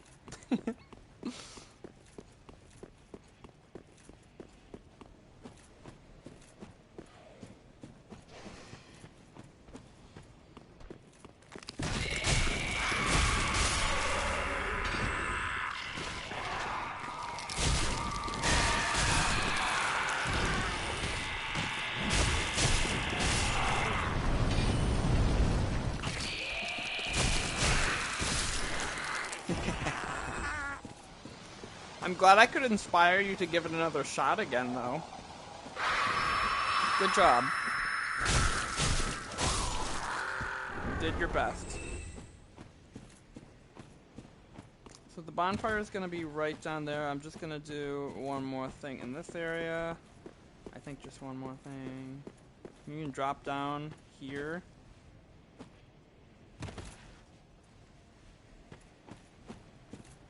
Around this corner, there's going to be a bunch of those annoying dogs. That one looks like it's pregnant. Right here, there's going to be Morn's Ring, which is a unique item. And then this is the Boreal Divine Tome, where you can give to Arena. But I got to make sure that's not one of the bad ones. I got to, like, print out a list. I want to see if I can do a request correctly so I can show you. I feel like I always mess up on it and give it one of the bad ones.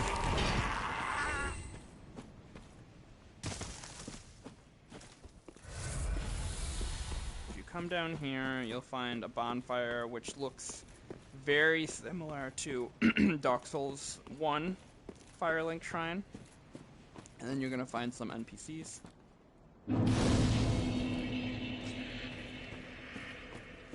Oh, hello. How do you do?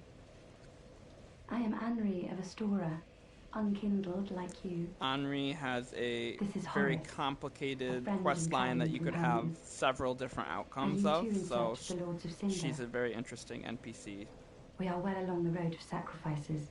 Below us is the Crucifixion Woods. Beyond the flooded woods lies Farron Keep, home of the Undead. And Farron Legion. Keep is that Further yet standard is the area Cathedral in of the Dark Deep. Souls 3 that has like a bunch of We poison, seek the Cathedral, and it's supposed home to be of the like one of the grim heinous Aldrich. areas of the game.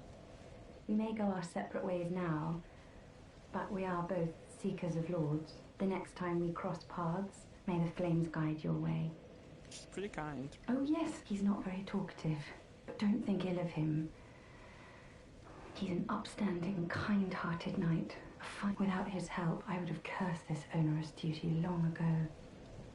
We are well along the road of beyond the next. May the flame. So you can talk to Horace, but he doesn't really say much. Just growls at you. Alright, so I'm going to take a quick lunch break, and I will be back to continue on from this point.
Alright, we are back from my very late delayed lunch.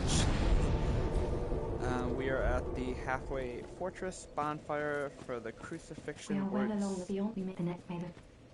And we are going to continue our gameplay from here. Let's see, we are at 4.5 hours right now.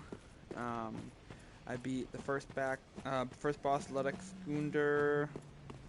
And then we beat Vordt of the Boreal Valley, curse-rotted Greatwood.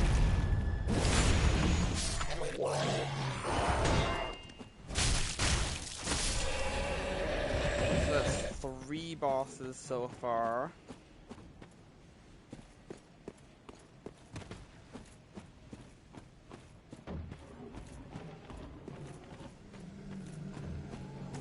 Alright.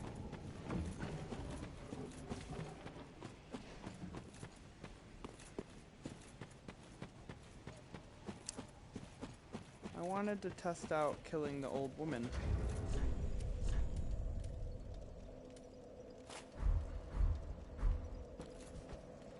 And I have to organize things a little bit here.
What is wrong? Are you not a Lord Seeker?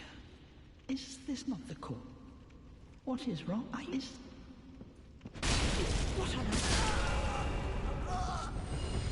Lord, my dear.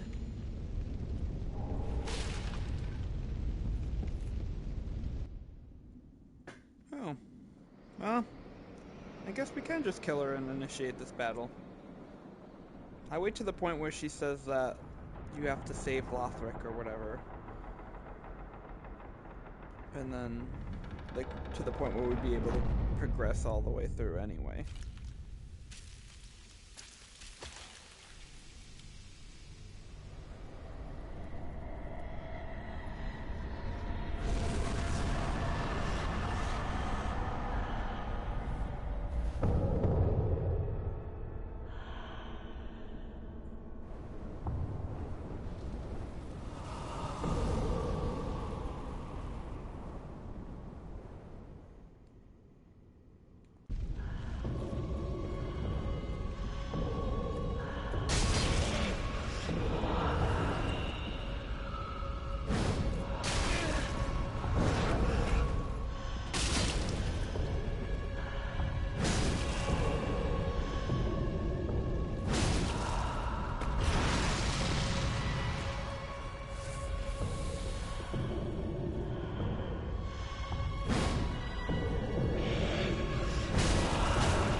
hitting her.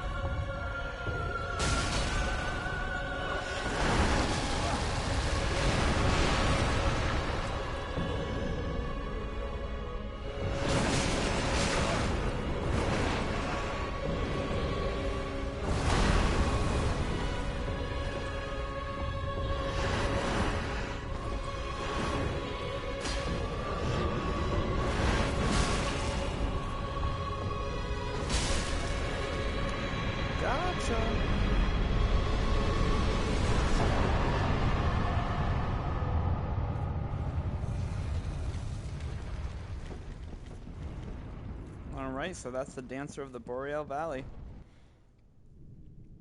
A beautiful aesthetic fight. Great music, great presentation. Very great boss fight. And if you play Night Rain, she's in Night Rain too.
So I guess we have access to Lothric Castle already. I don't think you can progress super far, but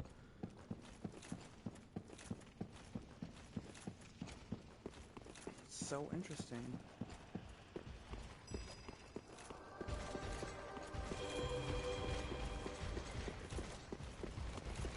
I didn't realize that.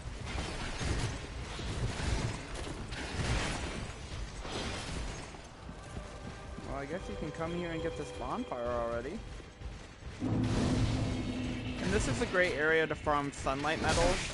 From this bonfire, fighting these guys is how I farmed my sunlight metals for the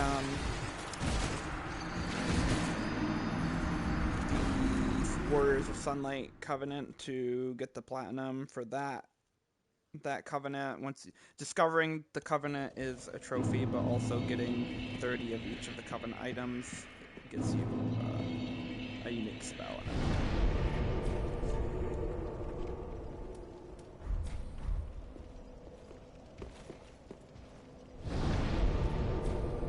So maybe you can fight Osiris from here too.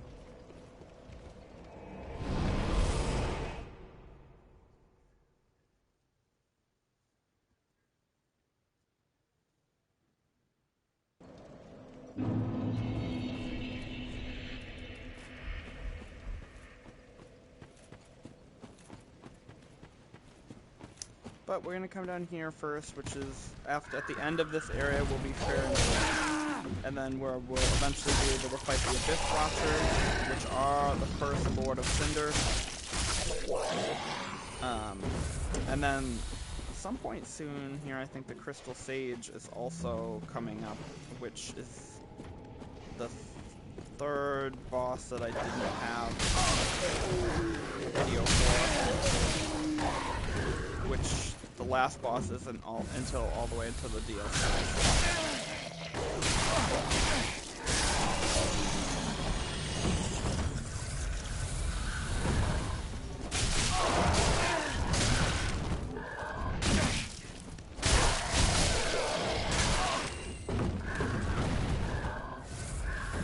These guys are so annoying with their frickin' tree trunks.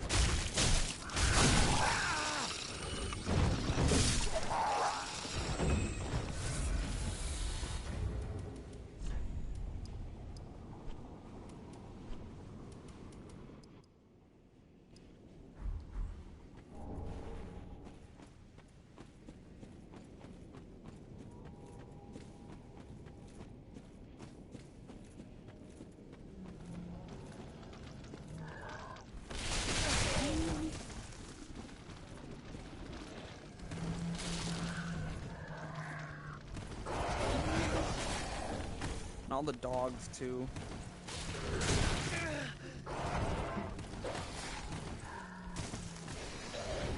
Come on.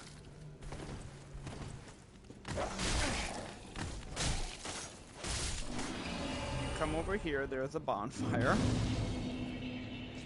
This will be the Crucifixion Woods bonfire.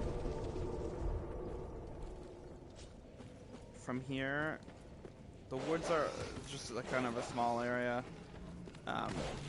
But there's a little, you can get the Twin Dragon Great Shield over here. There are these guys. You can get this Titanite Shard.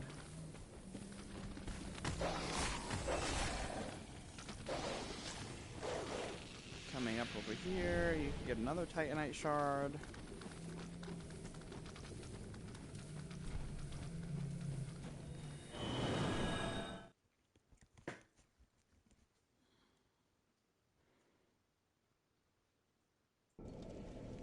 So from this point we get the run back to the Crystal Sage and the Abyss Watchers. There's also this little swamp area where there are some neat items and things to get. And some PvP enemies guarding the Farron swamp. These guys are like werewolves. They're like Bloodborne type monsters. They hit pretty hard.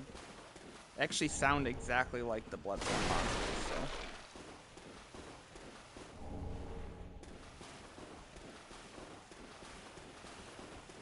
Get the Sorcerer set there.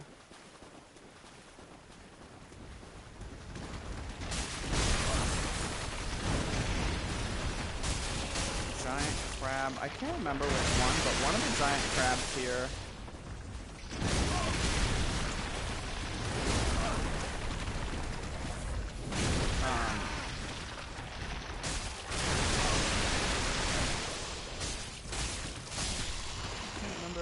One or another one, but one of them drops a unique ring.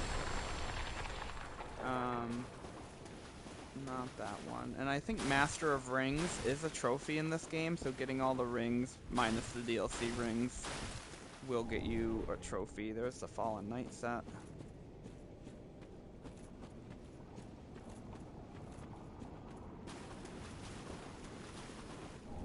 Lingering Dragon Crest Ring +1 is over here for New Game Plus runs.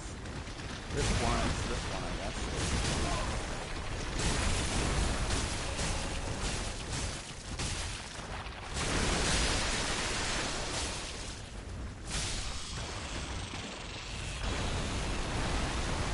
This crab drops the Great Swamp Ring if you're collecting all the rings. Over here you got the Conjurator set and a Pyromancy Tomb for the Pyromancer guy at the Firelink Shrine. Some green blossoms.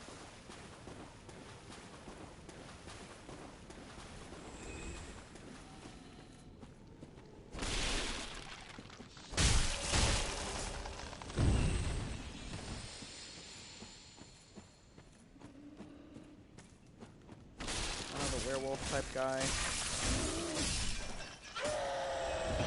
I think those guys also drop Titanite, maybe. They drop some good items, I think. And there'll be a third werewolf guy over here.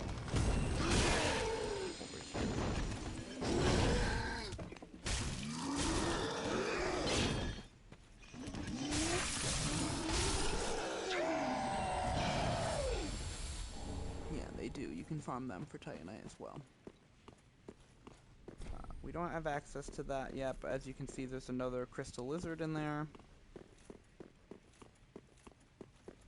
There is actually going to be a black knight right here. I believe this is the first one we come across in the game. The cell sword set is over there, so already we've got like 3 or 4 sets in this one area alone. So I'm gonna fight these guys same as I did in the other games. I like to get behind them. Backstab. Same as the Silver Knight.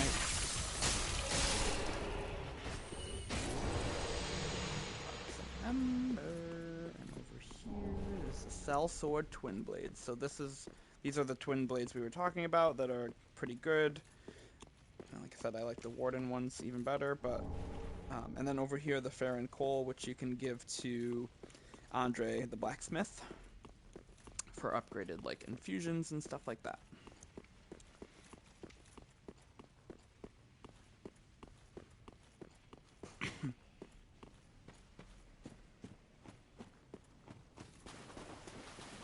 There's a bunch of little crabs in here, but they don't really bother you, and they don't really drop many souls.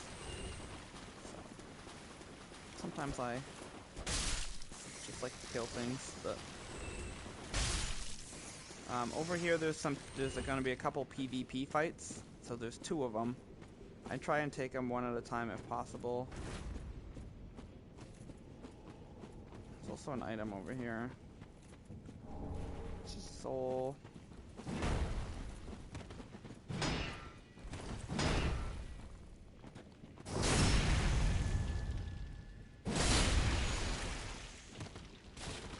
This guy is going off. I prefer not to fight both of them at the same time, but if I do, I'm just gonna do my thing where I just spam that attack.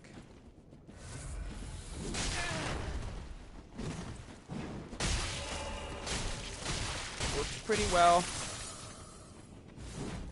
Just doing massive damage in short periods of time. These guys are pretty tough, and they both drop something.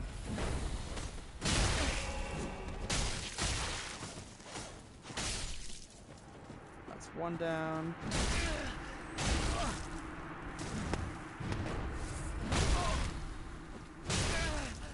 This guy's very aggressive right now.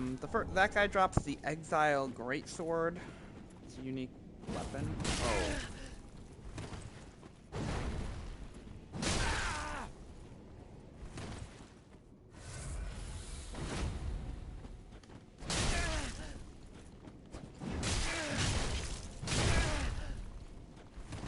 This guy's tough.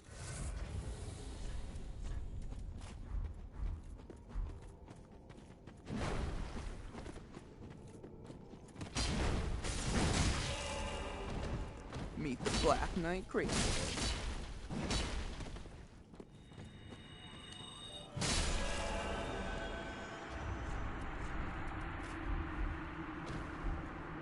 And he drops the Great Club,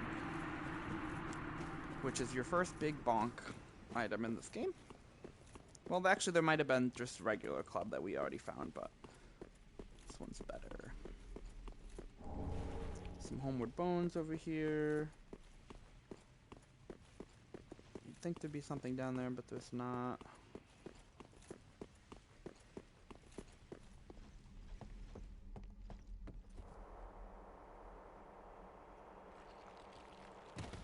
And there's a bonfire right here, and this is Farron Keep. The swamp is right in front of us. There are going to be 3 different torches we have to light. it's a very big area, and like I said, this swampy stuff builds up poison damage, so this is like a big area to explore. This is one of the, like, hellish, I guess, areas. Each one has one. There's a Ragged Mask over here. This is the one for Dark Souls 3. Because of the poison and all there's some aggressive enemies around here. Not these slugs, but there are some tough enemies. So this is that area for Dark Souls 3. It's my find it like the least annoying of all of them. Personally, I guess there's so many things about this game I like, but I don't know. It is annoying, of course, but it's just, I know my way around pretty well at this point, but it's just, I don't know. There's an Estus Flask shot over here for upgrade, I mean. Yeah, I don't know, like, I find this one to be the least frustrating of, like, the ones in Demon Souls, Dark Souls 1, Dark Souls 2. This one's probably the least frustrating for me, but this is, like, that frustrating area in Dark Souls 3. And if you already don't like Dark Souls 3 or whatever, this area is probably annoying. There's going to be these guys over here, which are kind of like the guys from Dark Souls 1. The skull mask guys, because they have that same shield thing attack, and they're like the same type of moveset, and so they drop a whole bunch of different things. Cracked red eye orbs, the dark set, the dark weapons. They also drop pale tongues for the one of the covenants. So up ahead there's going to be a good spot where I used to farm when I need the pale tongues for the covenant items for the trophy and the platinum. There's a stone parma shield right here. There's an area up ahead where I like to do that. I'll show you guys when we get there. But there's a lot to explore. Going to the left and the right.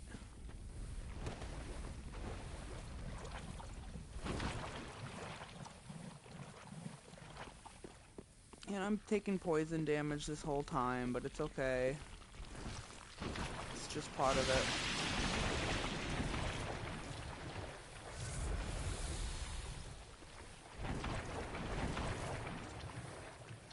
Sometimes I do get a little lost and turned around in this area. It all kind of looks the same. It's so massive. But I eventually find my way. Coming over here in the middle, there's two more of these big bridge things, and each one has an item. Some purple moss clump, which reduces the poison, but we're just going to get poisoned again because walking in this swamp is necessary.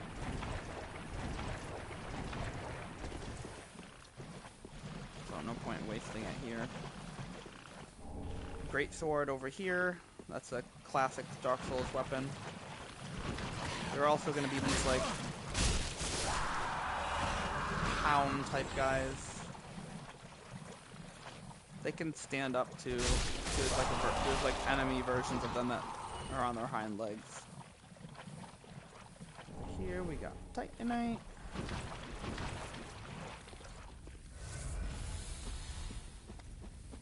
Yeah, these ones. There's more of these later in the Demon Ruins. These guys also drop Titanite, I believe. Coming over here, these paths, this is, I think, our first little fire that we have to light. They're going to look like this when you get to them.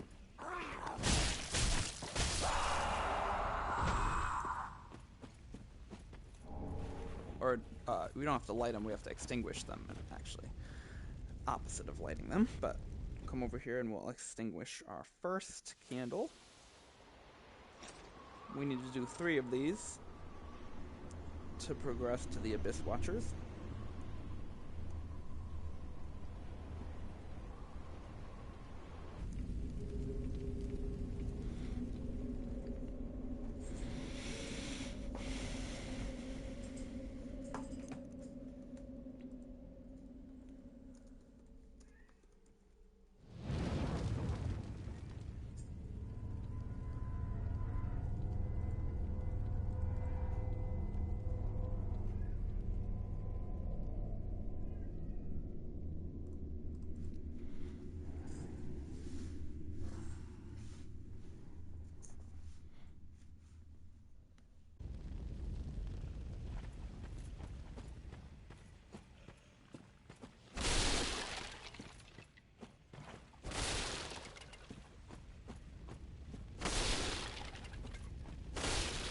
item behind this one, in the New Game Plus series, Dark Stoneplate Ring +2. And coming down here, there's actually a bonfire. So this one just so happened to be the first one that we did for the candles, for extinguishing is the bonfire and the run back to the Abyss Watchers, actually. So this bonfire and Farron Keep. From here, coming down across there is where, see the door's only a little bit, the door's not open because we haven't extinguished all the flames, but that's where the Abyss Watchers, we're going to be able to advance to them. Those 3 Grues, they're called, that I just killed, right here is the farming spot for the Wolfblood Swordgrass, which is a Covenant item for the Farron Wolf Covenant, which I'll show you guys, which is, that's one of the trophies for the, getting 30 of those items gets you a unique item that you need for, like, the trophies for the magic. Over here, Wolf Ring +1 in the New Game Plus series.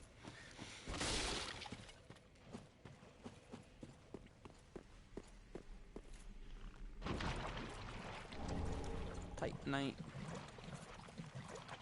Going to your left, there are more of those dog people.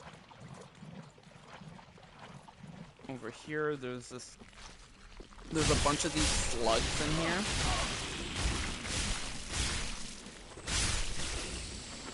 And there's an Undead Bone Shard, so for upgrading your Estus Flask recovery, that's an important item. And if you come, item, you can see a lot of the items spread out throughout the area, which kind of draws my eye and helps me see where I haven't explored yet. I'm coming over here to this ladder. So around the right side of that other bonfire that we found. This is going to be important.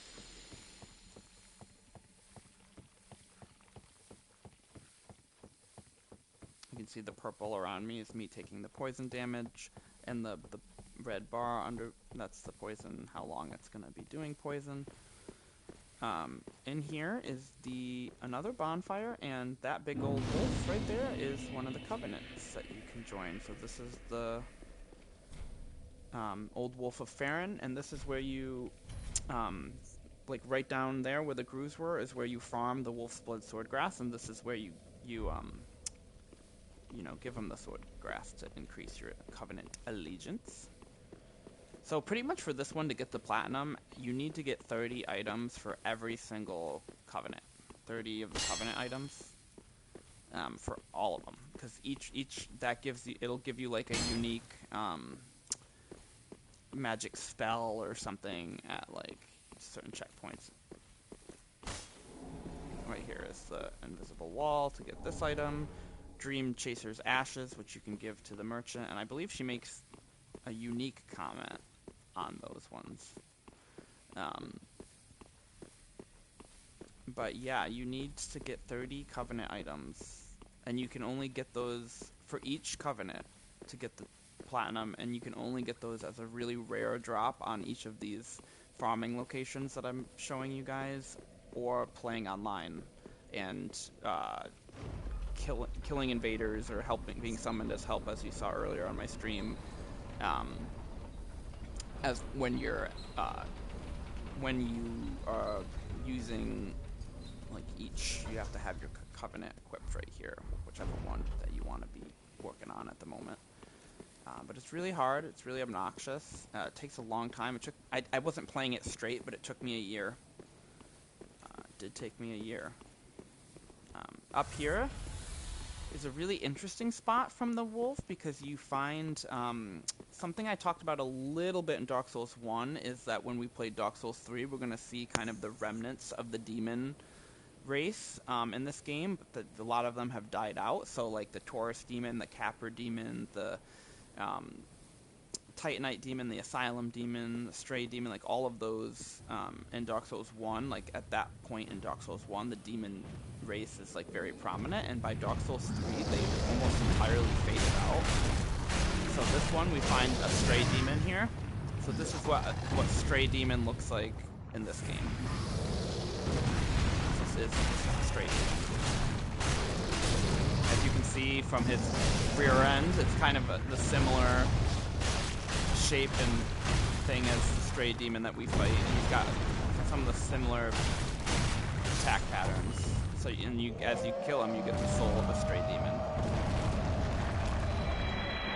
So that's what the Stray demon enemy from Dark Souls 1 would look like in this game, because that's what he is. Just kind of like we had the fire demon that we fought earlier, which will be like the exact same type of enemy as the old Demon King. It's kind of like the Demon Fire Sage. But it's like the last remnants of the demon civilization, I believe. I thought you could come over here, but maybe it's from up top.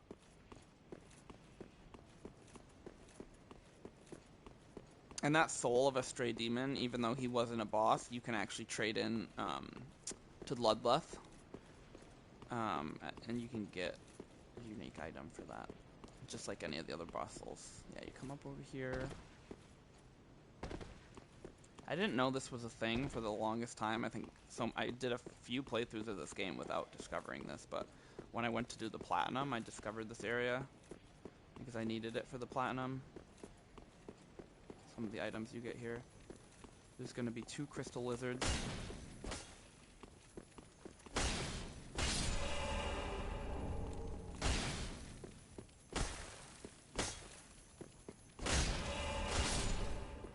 Lodged Titanite shards each. Over here, you get the Lightning Spear spell. That's why I came over here, because I needed this spell for the platinum to get all that type of spells. The Dragon Crest Shield, as you saw, I had in my inventory at the start of the stream, is over here. That's probably why I had it in my inventory, because that's probably one of the last things I did for the platinum. And there's another crystal lizard here. This one drops a heavy gem.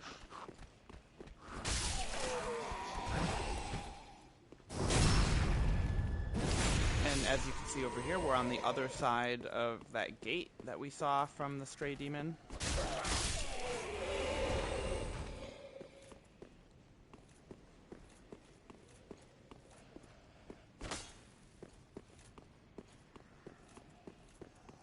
But yeah, I didn't know this area for the longest time. You can see a dead dragon down there.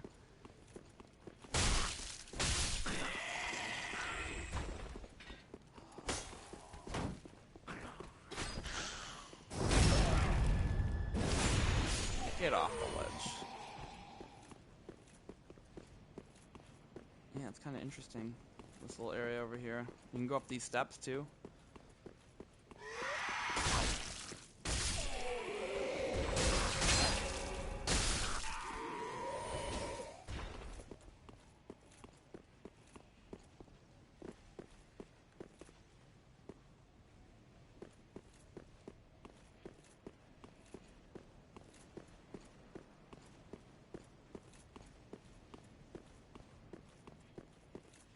And you can drop back down.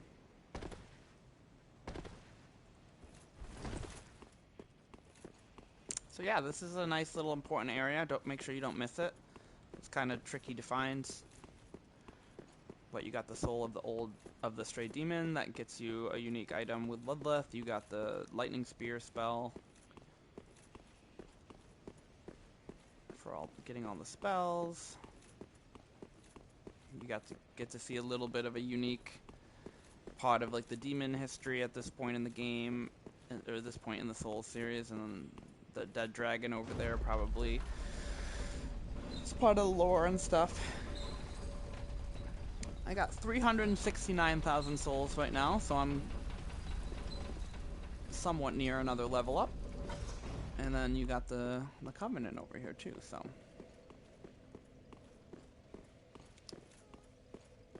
Let me see if I missed anything over on this side.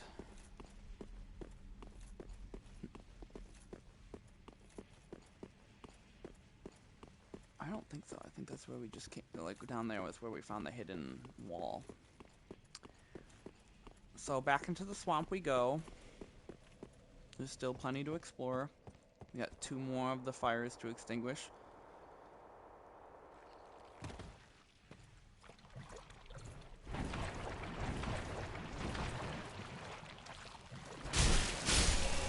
It's hard to see the slugs under the poison.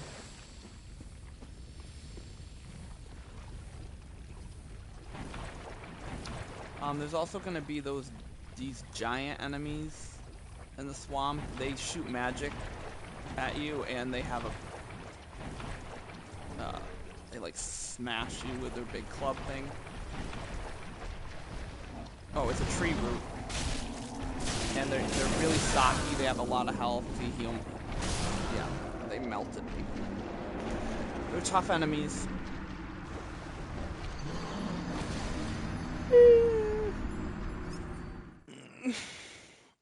Hopefully I get my souls back.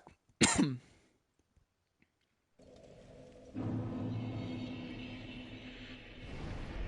I am going to go from the Keep Ruins bonfire.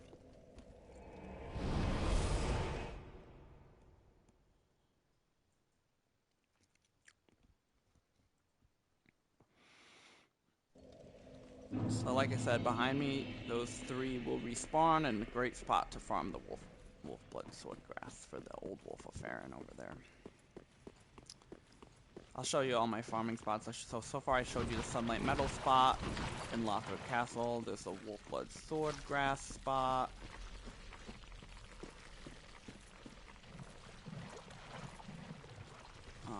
Coming up right before the Abyss Watchers will be the spot that I farmed with Hail Tongues for a Covenant. I'll show you later. We'll make sure I'll show you all the Covenants where they are, so you can get the trophies, and where I farm all the Covenant items, which are like I followed guides to find like the best spots for it. So these are not just my favorite spots, but you know, the best spots to do that. The Nameless Night set is over here.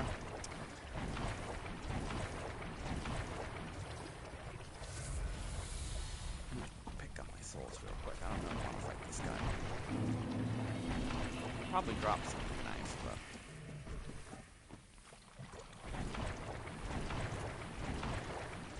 Coming over here, you'll find a couple of these throughout the game, these little cauldron things. It's called Estus soup, and you can basically just drink it, and it's Estus. But you can only do it once, or at least once per, like, resting at a bonfire. It's kind of interesting. I don't rely on them very much. I think an anti-poison effect would have been better. So this is the left side now of the Keep Ruins. The Abyss Watchers. Be straight from here.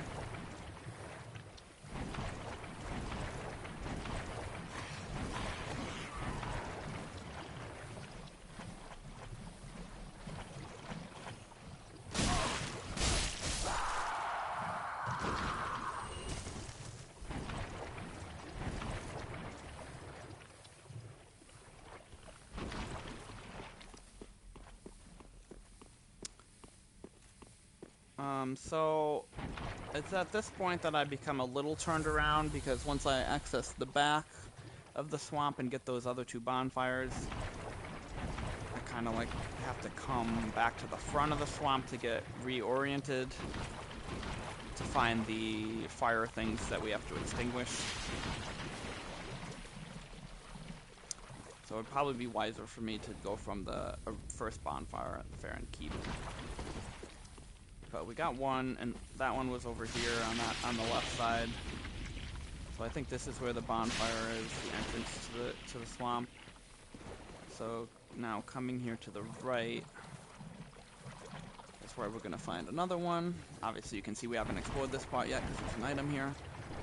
Iron Flesh spell. Also required for the platinum.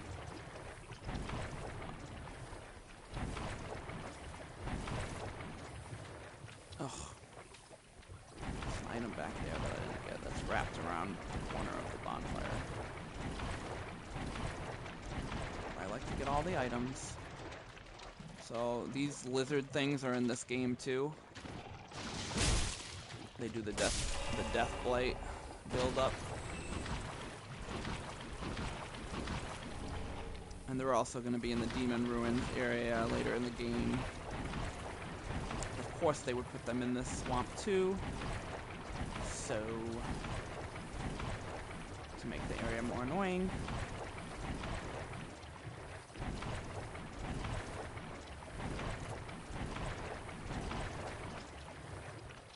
Another one behind that tree. Over here is a magic stone plate ring +1, which helps with magic defense in the new game plus and beyond.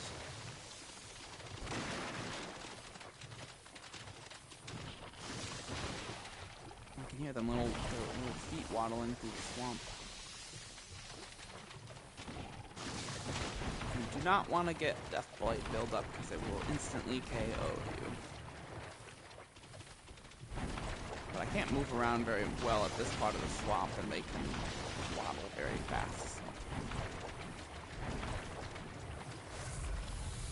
Over here, there's another item. Soul. As I continue to roll around, this will be another one of the flames to extinguish up here, I believe. This is not one that we've already done.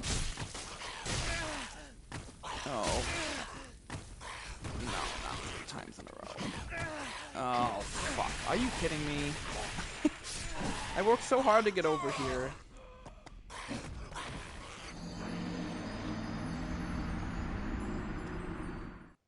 Frickin' goat demon. Alright. I'm gonna fast travel back to Farron Keep Bonfire, which is at the front of the swamp.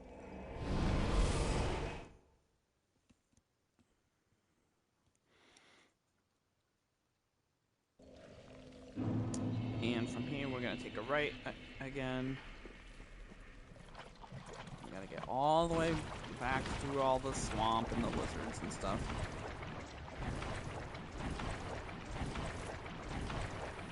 I think that for me, honestly, like of all the Souls games in their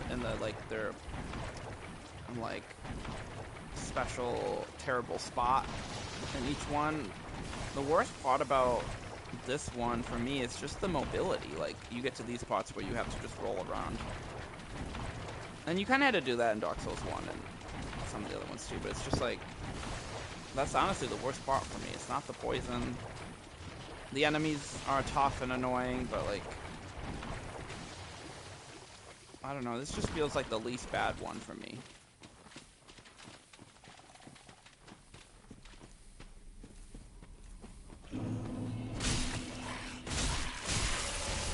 Lay on him this time.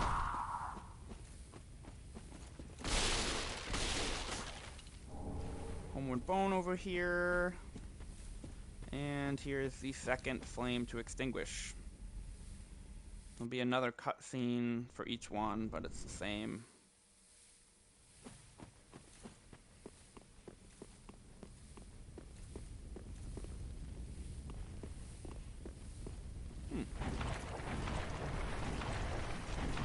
Yeah, there's gonna be this area, I think, with multiple of these guys, and they shoot those spells at you too, so they are the most likely to kill you quickly in this area. Avoid them. You can also probably snipe them if you want to use magic or a bow and arrow to snipe them.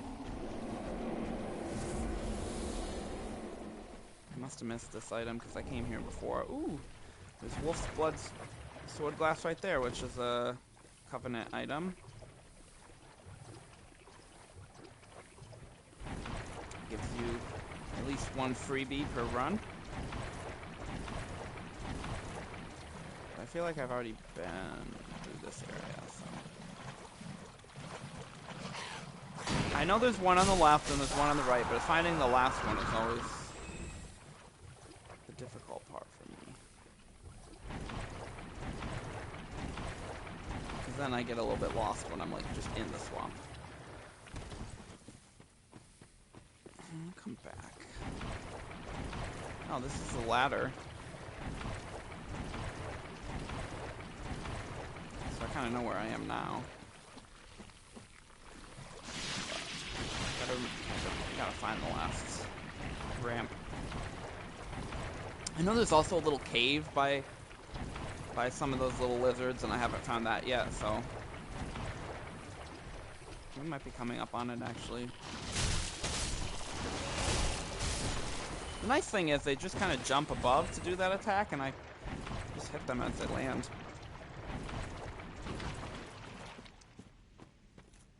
I know there's a little cave with them. I don't remember how to get those items either. Go this way.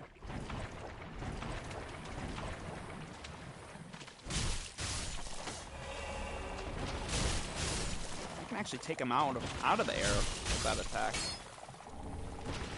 4 repair powders, that's pretty good. Their coating must still be stationary. Aha, there's the cave.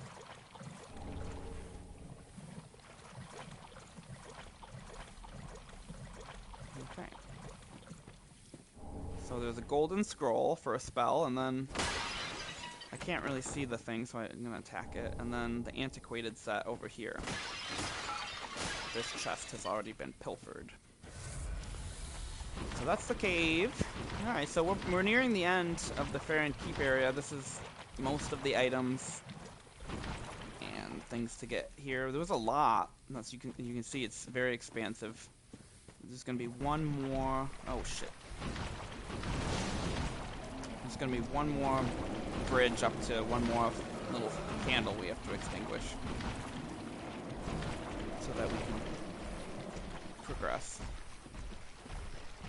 Oh my god. Stop following me.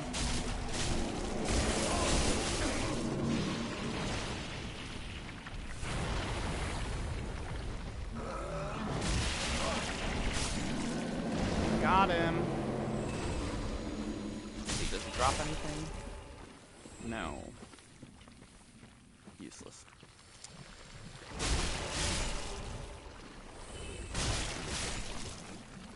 Alright. Yeah, I don't remember where the last one is, so I'm gonna have to do trial and error. The first two are easy to find when you know where they are.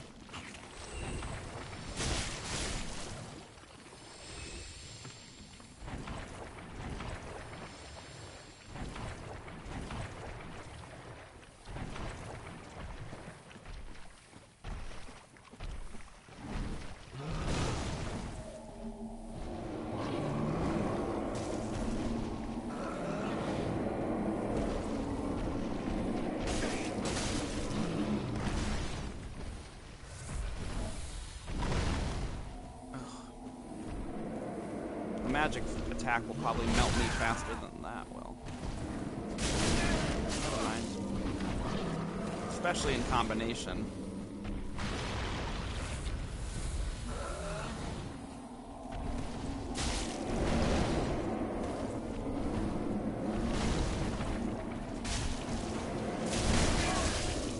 Ugh.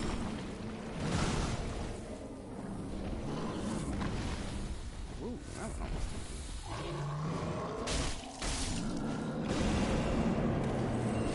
drop something at least. What does he drop?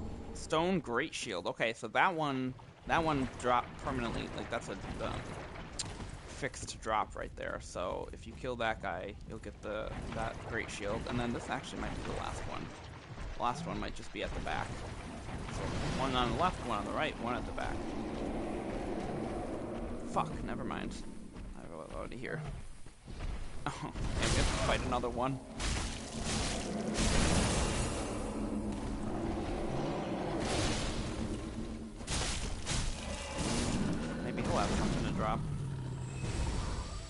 No. Okay, just so one of those guys, one of them that's next to another one drops the stone great shield. Ah, dang, I was so confident. I thought that one was going to be the last one. Well, at least killing all the enemies will alert me to where I've been.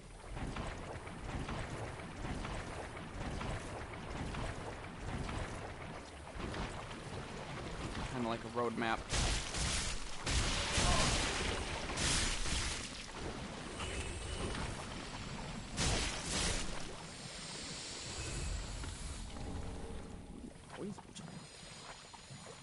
Well, right now we're back at the beginning.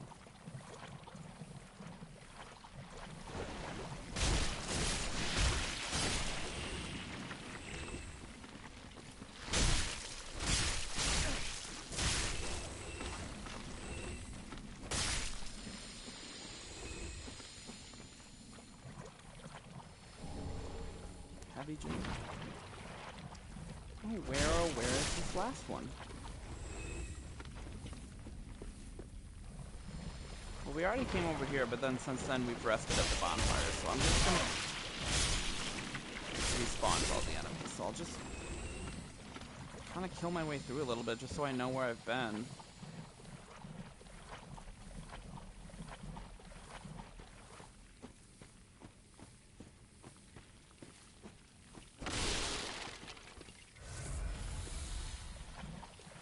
Of course, if I die or run out of Estus, that strategy is going to be useless. I'll have to heal.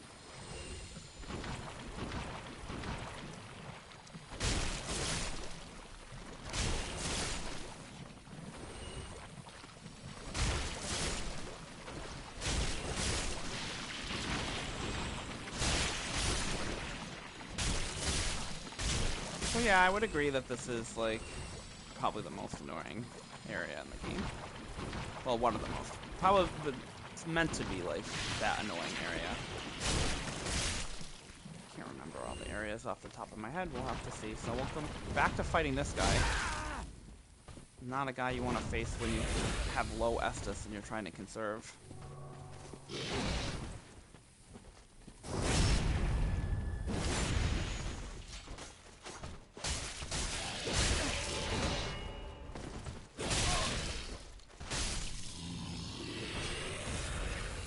He's gonna use up 2 of my Estuses. Cracked Red Eye. Did I not come in here before? Because I already killed that guy. There's a Sage's Coal in here. Don't miss that like I did. You can give that to Andre as well. Oh, right. I forgot about the enemy. Like, killing all the enemies gives you more Estus back. Because I'm at 4 again, so.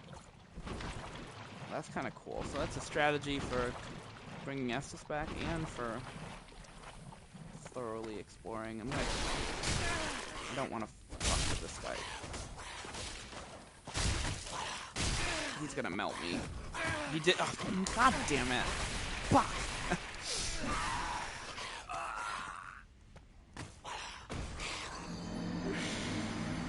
So aggravating. I literally worked my way through the whole swamp, killing every single enemy, until him.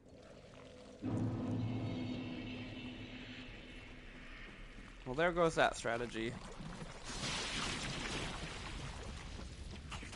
Out the window.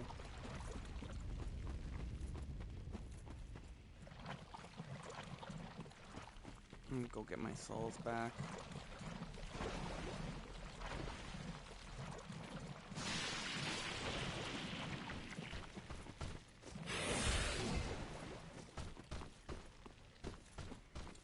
Just need to find the very last ramp. Is he gonna follow me all the way through the freaking swamp?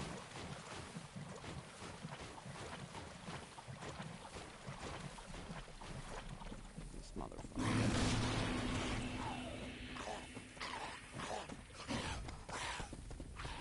This one I already went up, I think.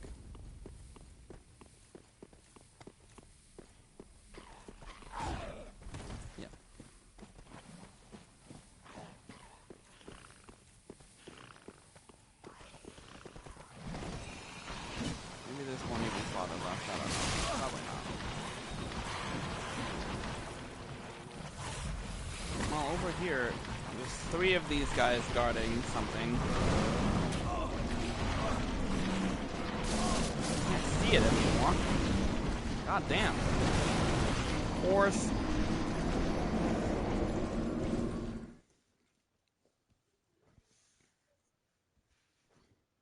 Alright, so now I'm going to go...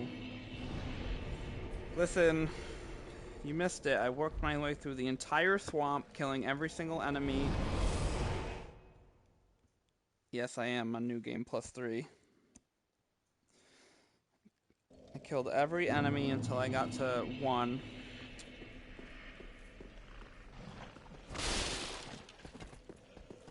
I'm looking for the very last little fire thing you have to extinguish to get to the Abyss Watchers. I always find 2 of them and then get lost. This is the only area in the game I get lost in.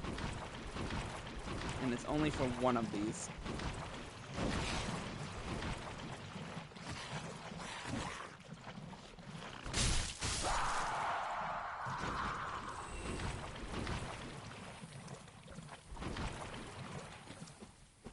Oh, I think this is new. Fuck you. Sage's Scroll. We can give that to an NPC once we get him. Right? I got the one on the far right and the one on the far left from the front of the swamp. So I'm just looking for the last one now. And I got pretty much almost all the items. Still need to get that item. The Stray Demon, we did that.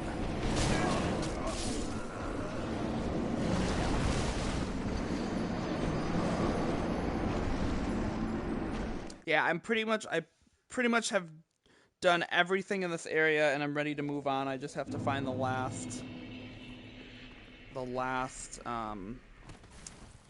little candle thing. This happens every time. I find 2 of them, and then I'm stuck on the 3rd.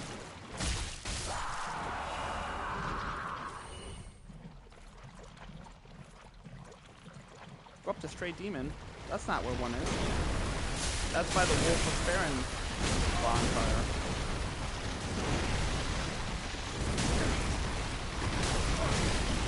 Oh.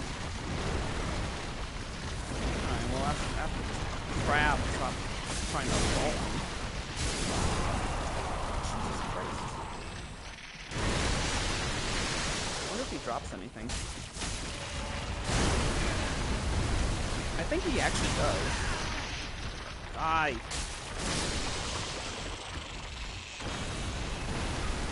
Yeah, that's right. He drops the Lingering Dragon Crest Ring. Just like the other big crab in the swamp. So that's also needed for the Master of Rings trophy. Oh, I found a new area, but I didn't find where my souls were. This swamp is huge. So much to do. So many items.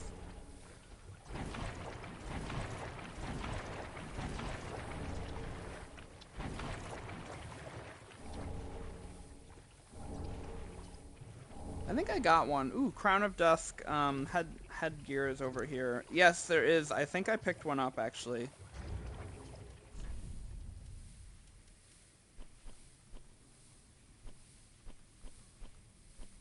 I don't know where they are.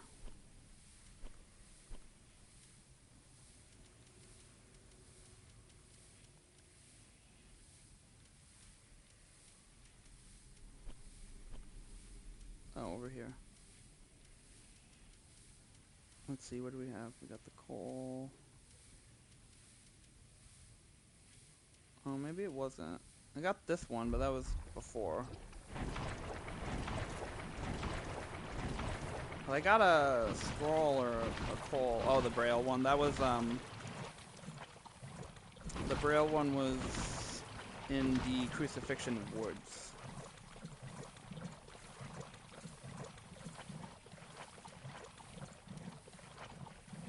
Yeah, there was a scroll. I got the scroll. Yeah, I picked that up in the corner over there, so, I remember, because I think that was when right before you hopped on, or right as you hopped on with the horse emoji. Because, there's I was saying there was an NPC you need to get to give that to.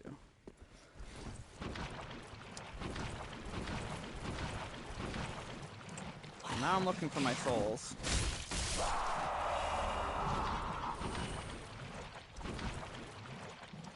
Because I need my souls.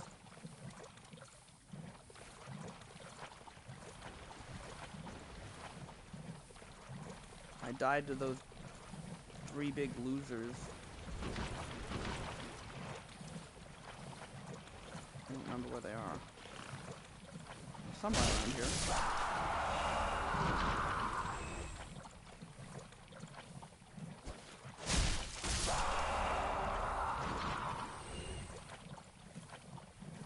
I swear to God, they were on the left. But that's just the big crab again.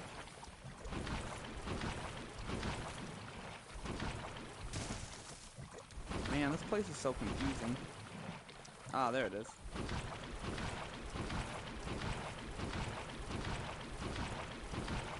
It's okay, I have a strategy.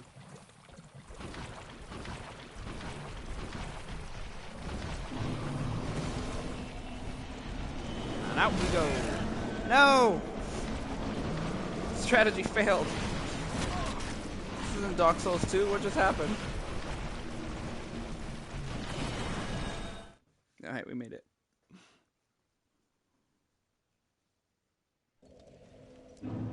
Alright. I will trust your strategy. We're gonna go... It's the Old Wolf of Farron.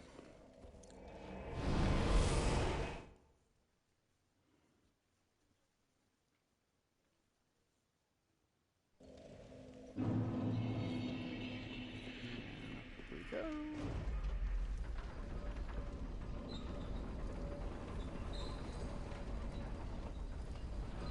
Man, because I grabbed my souls, I'm almost ready to level up again.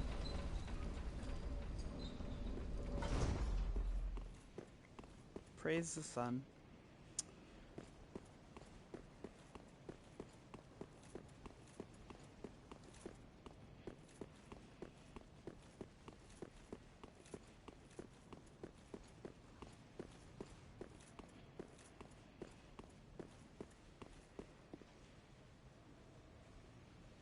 What are we looking for?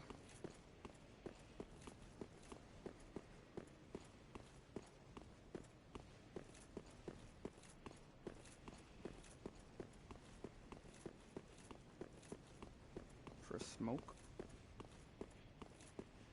I see fog.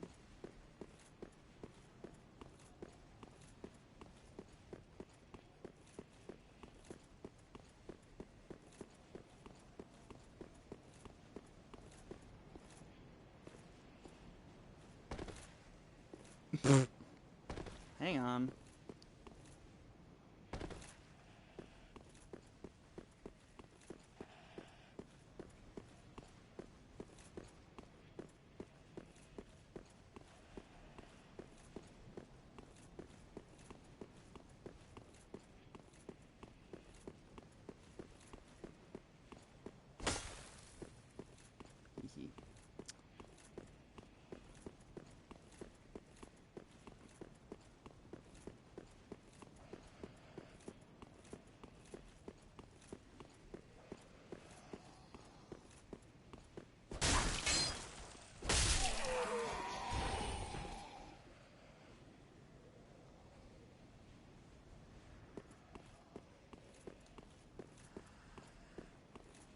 Everything's too far below.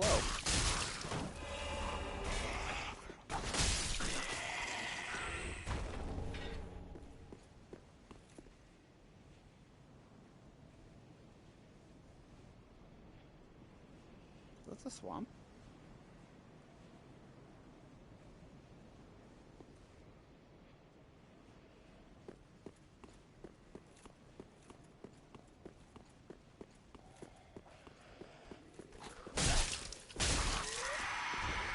Look slowly. Listen, you have your ADHD, I have my impatience. Is that where we're supposed to be looking?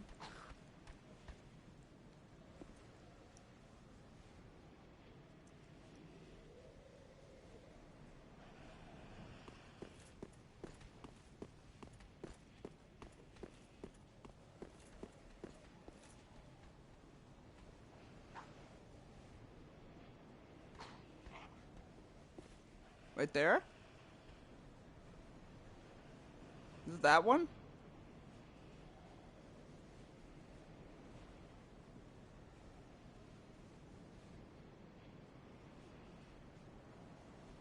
Alright, so it's on the right. Hey, good idea.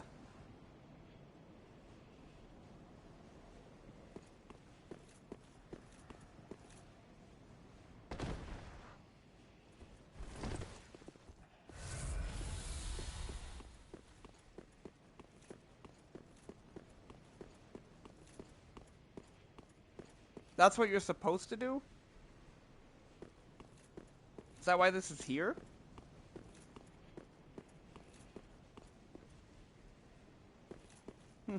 This is the first time I've done it. I'm gonna stay oriented at the tower.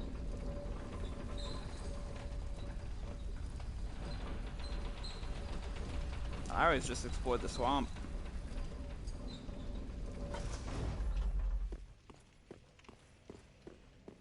Right? I have a tendency to do this with all the games. Ah, there it is. I can see it. You should have seen my old roommate. Yes, you should have seen him trying to coach me how to play. I do things my own way.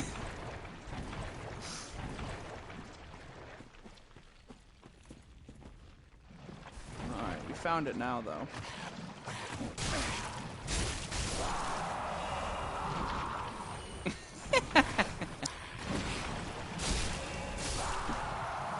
There were moments of frustration.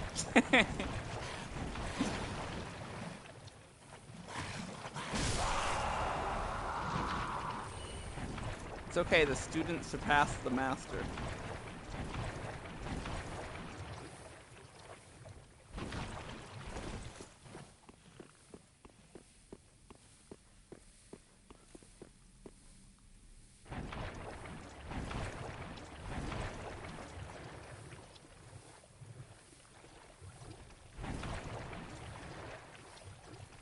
Wait, that's the entrance.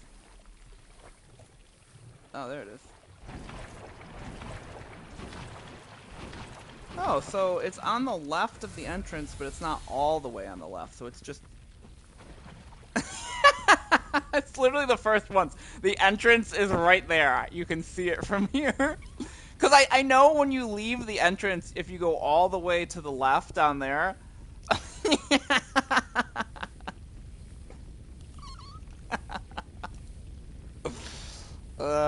I'm an overachiever. I went all the way to the left, and then I went all the way to the right, and then I was looking all around the swamp for this one.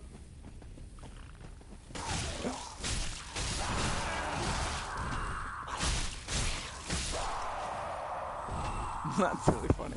This is a classic Jax thing to do.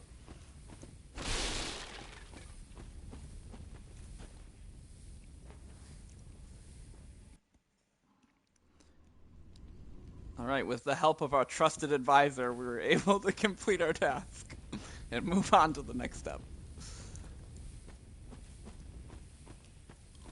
What do you get up here? Rotten pine resin. It's literally just right out the main gate, slightly to the left. I'm gonna have to remember that for next time.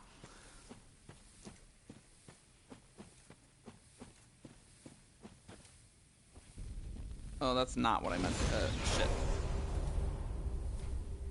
Whoopsies. Oh well. Hopefully it stays and I'll have extra health for the boss.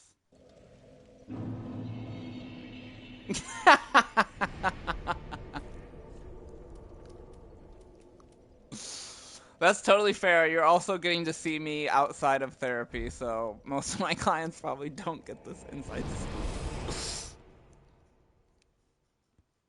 I may be geographically challenged, but I can help with emotional things. Yeah, that would be very awkward. That's why I'm glad my clients don't watch me stream. Gotta have that separation of church and state, you know what I mean?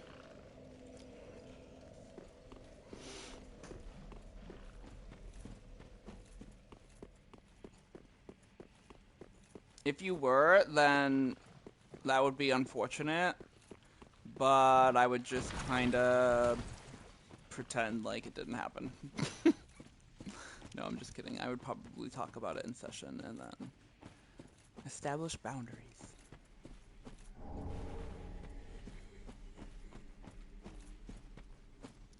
Shriving stone. Wizard monkey.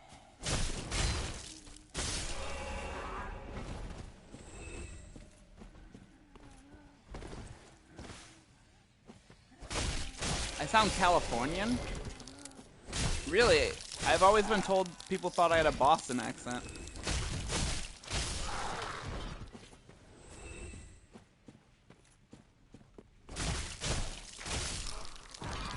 That's the first I've heard Californian.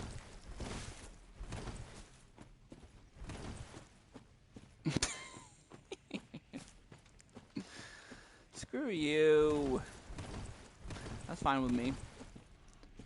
So, there are these two... I missed them because I went too slow, but there are these two, like, wraith guys. That's a little homophobic.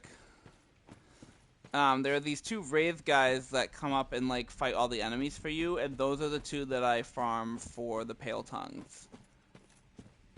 So this is another farm spot, and if you come over here to the right, which I actually missed this before, it's a bonfire. I didn't say you hate gay people. But it still, like, generalizes and stereotypes all gay people into one little category.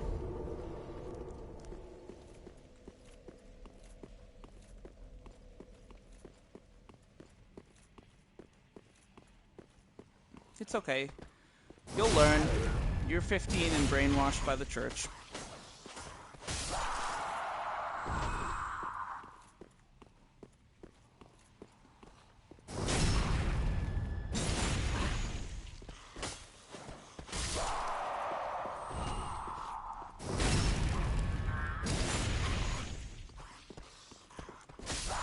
Behind this bonfire is that crystal lizard that we got to peek into with the gate.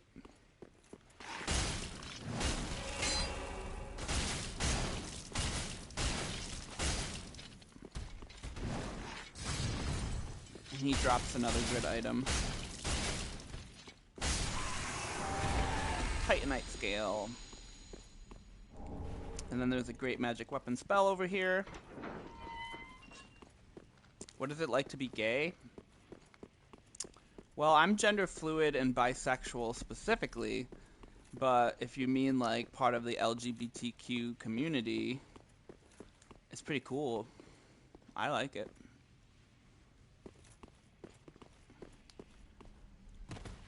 If you come over here, there's an item out the little wall there. You get the Atonement spell and the Hollow Gem. It is pretty interesting.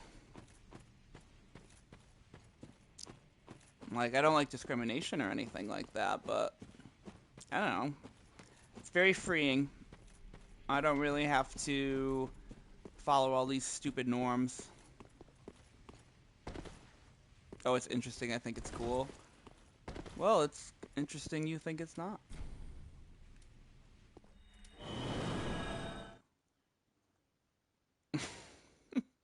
Sure. Sure.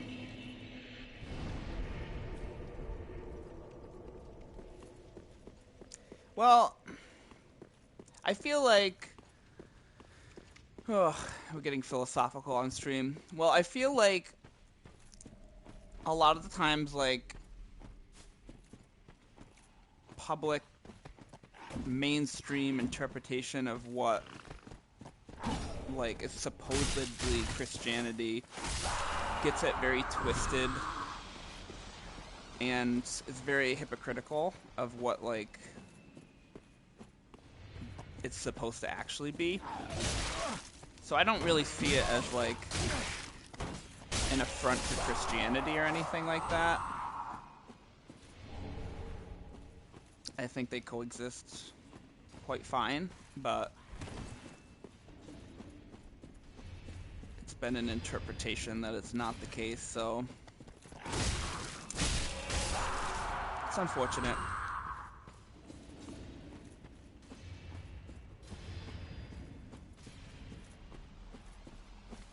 Because, like, I was raised Irish Catholic, so I grew up in a very Christian household as well.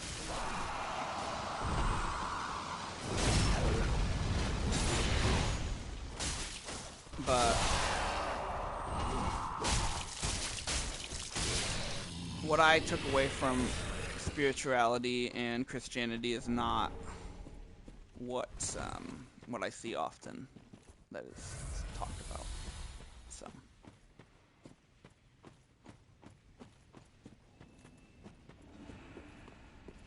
I'm gonna run past these guys.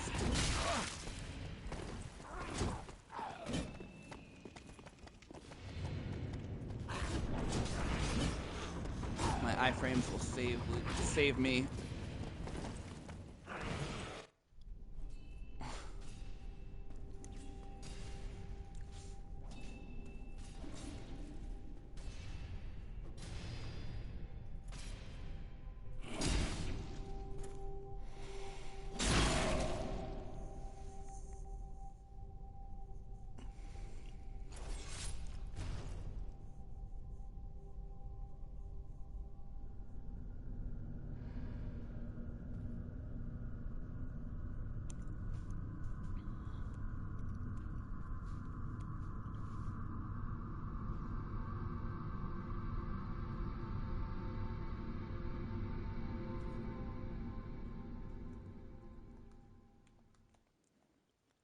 This is the Abyss Watchers fight. They are connected to Artorias. And as you can see, you can backstab them, which I was happy to learn. You didn't even know until a year ago. Damn, I'm glad you're starting to get educated. That's what I mean when I said you're young. Still a lot to learn. And this is the point, the first time I played it, where I would just then run around like so, in a circle, because at the point that the second one comes in and they both gank you, if you wait a little while, there will be a third one that comes in right there, and then they're going to kind of fight each other a little bit. And if you can target the one that has the health bar, which I'm doing poorly, you can get through the first phase quicker.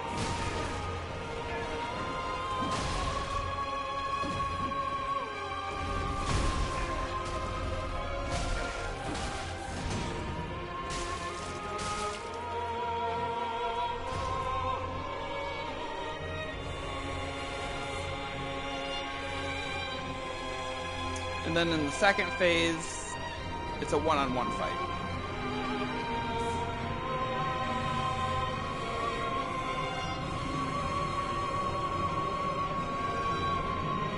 I think this boss is pretty cool.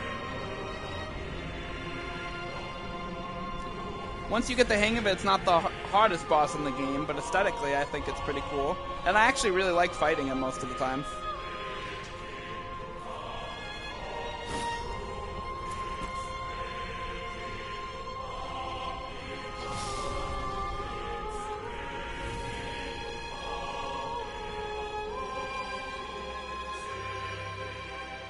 Well, I'm glad you came out of your shell. Like I said, the best way to experience things and get over worry about it is exposure.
Oh, you gotta be kidding me. You gotta be kidding. With one little health thing up. You wish you didn't know about it?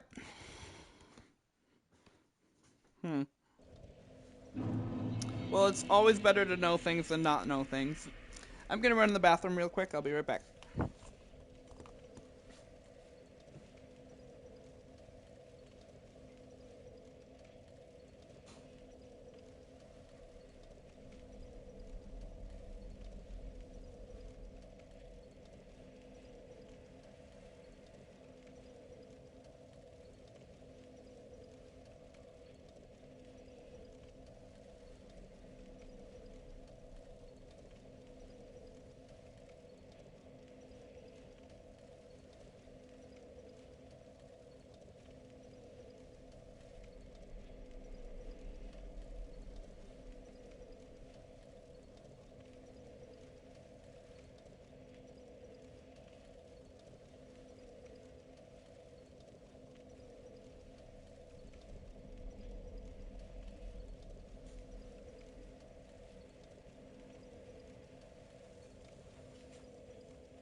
I'm back.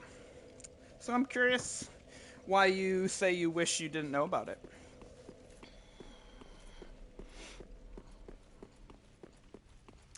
What about it is difficult? Like what?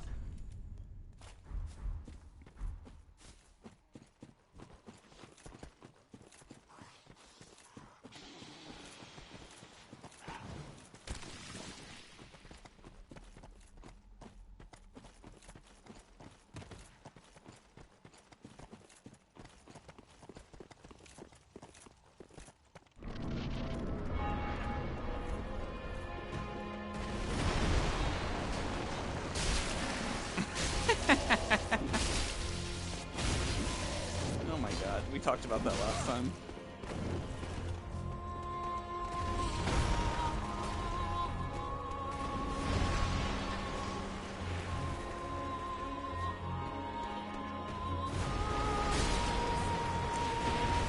I think you're right, I don't.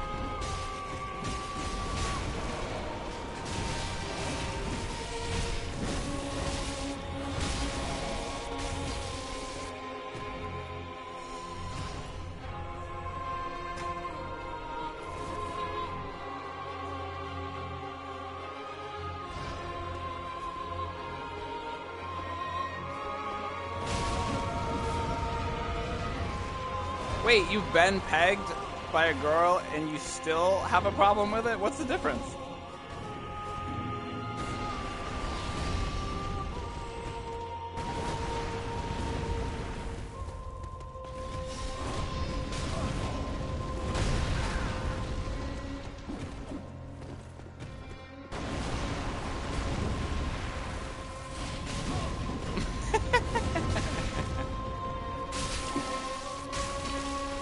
I'm gonna have to upgrade my stream to a whole new level of explicit content.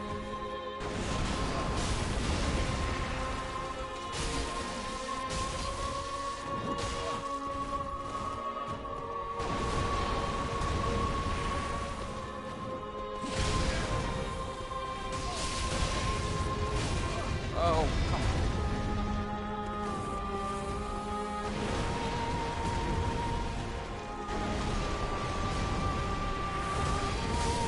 There we go.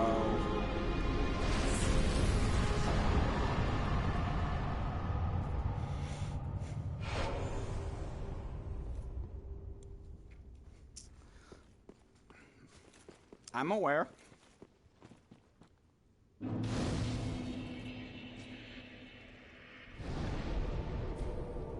It's probably different for a girl, though, if there's like a condom or no condom. Maybe, I don't know.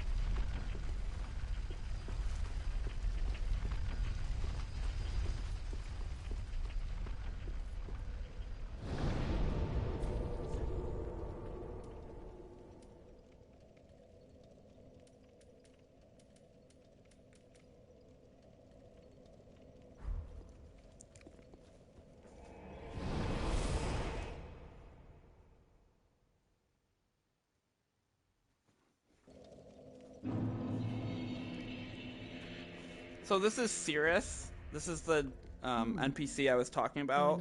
That you don't want to beat the curse-rotted Greatwood before doing her questline if you want to complete her questline. What's not scary about it? I think it's awesome. But I have a different perspective than you, seeing as I'm bi. Blessing of the moon upon your journey. But I think it's super sick. I doubt we've much to gain from fraternization. Blessing of the moon upon your journey. Cirrus? I doubt we've much blessing of...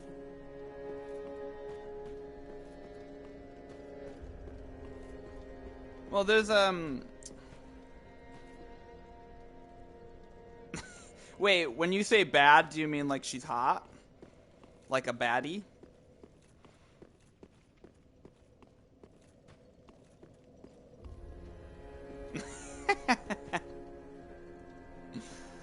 Yeah, you're right. You're right. Ah, I know you. Been some time. I just dropped in to see how she's getting on. I mean, my old roommate has said worse, and we were talking about reptile porn the other day, so... This cesspool... Pretty sure it's on my stream on YouTube, too. I mean, on my boss video for the Guardian Dragon. She must fit in perfectly. Which I think is hilarious. Yeah, it's in the background. I made like an explicit content warning on that video. This place is a cesspool of doddering. I know! Well, I upload my streams to my YouTube anyway, so.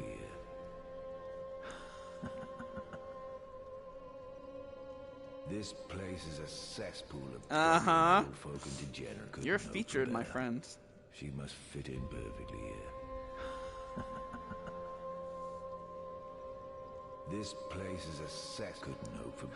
Because I get unfiltered content when I don't.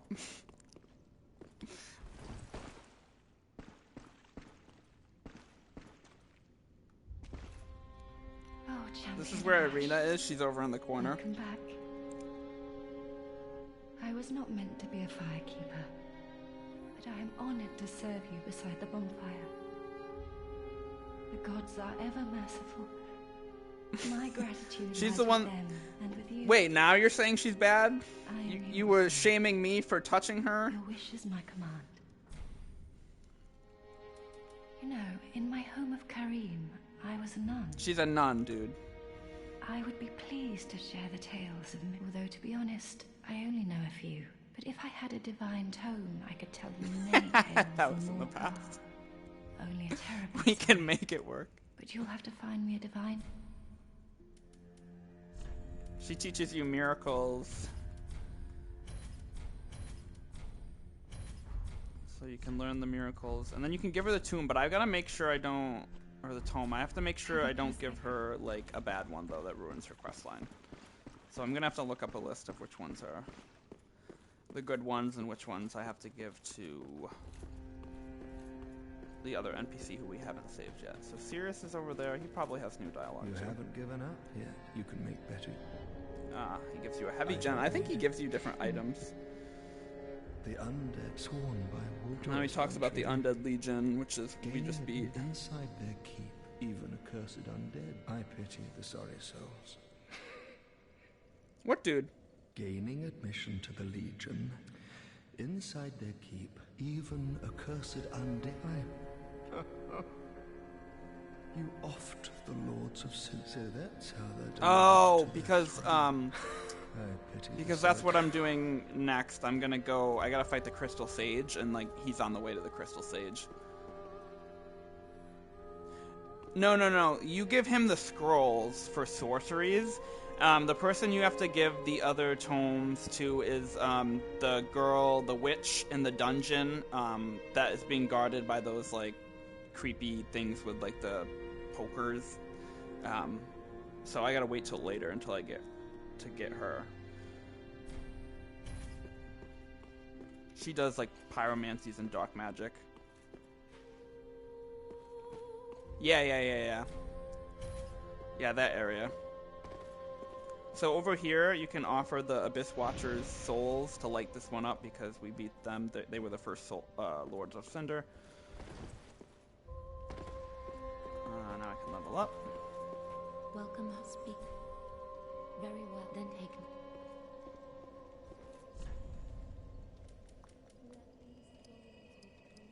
I'll do Dex.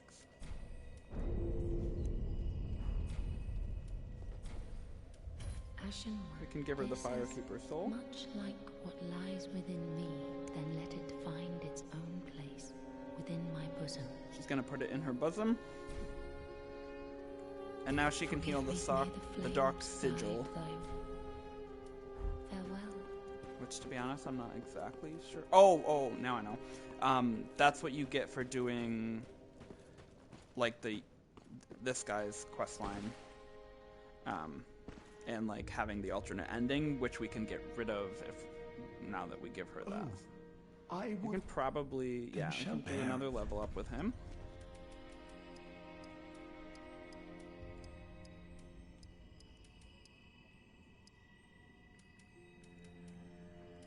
Bro, I don't get you. I don't understand your type.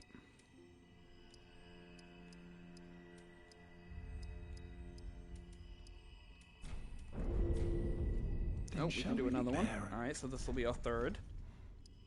Remember, we get 5.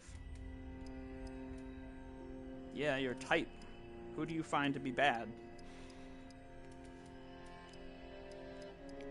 Apparently not girls with dicks. Alright, we're gonna need to do the last 2 later. After I probably die a couple more times. I was what, alas, but I'm a weep. But those, be safe. Yeah, I'm curious. I would like to know. You provide the best content so far on my streams.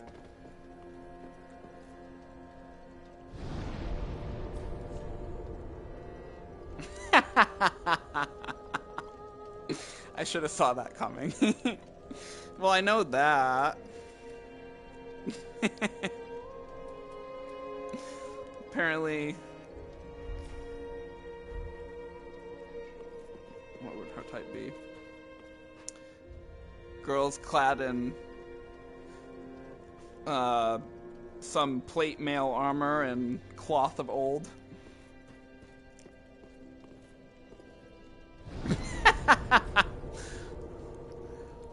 So have I, my friend, so have I. Wait, was that the trans girl? Or the other one? Or there was like 3 other ones, so. One of the 3 other ones?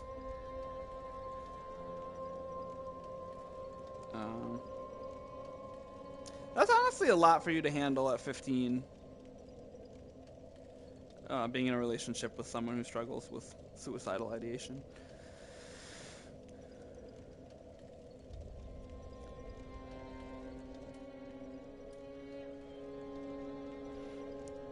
Where am I going? I'm going to the Crystal Sage. Okay, so we gotta go to the Crucifixion Woods. We gotta save that sorcerer dude. Well, you don't really save him. He's not really trapped. You just have to talk to him until he goes back to the Firelink Shrine, and then we can go fight the Crystal Sage, which is one of the 3rd boss that I didn't have a video for yet, so I need to grab that video anyway. And then the last one won't be till the DLC.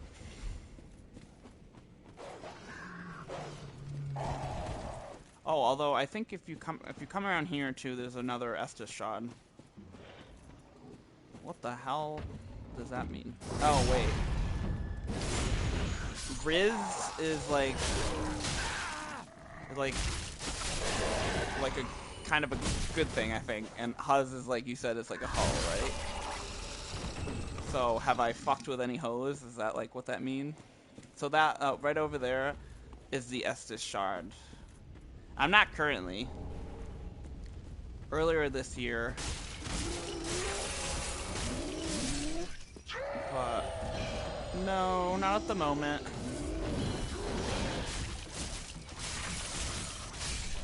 I have the dating apps downloaded. The dating is terrible. Dating in 2025 sucks, so be happy you're in high school. You can at least, I mean, I guess with that you have to pick from a small pool. But it sounds like you've kind of moved through that pool pretty quickly. Dating 5 people in 1 year. Am I aromantic? No, I'm not aromantic. I've just had a lot of suicidal partners.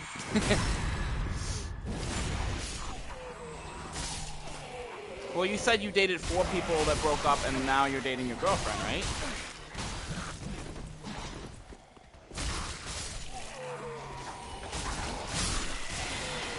Three that broke up and now you're dating your girlfriend. Oh, my count was off.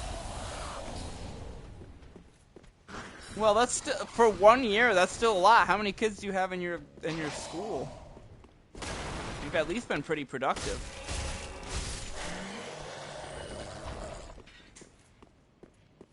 $2,000? Oh, you have a big school. Guess what? I had 100 kids in my graduating class.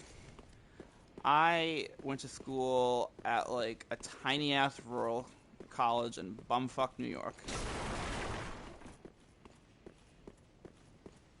So I guess yeah, it was quite horrible. It was.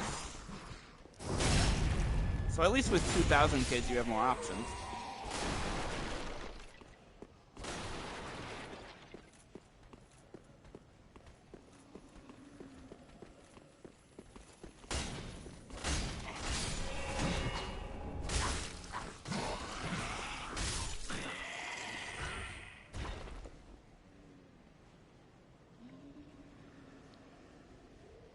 Yeah, everybody knows everybody.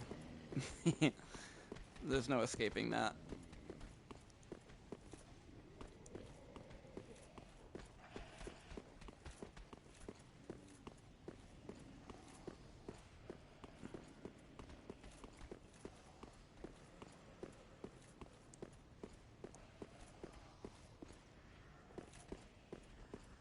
I know, you've dated about half of them too.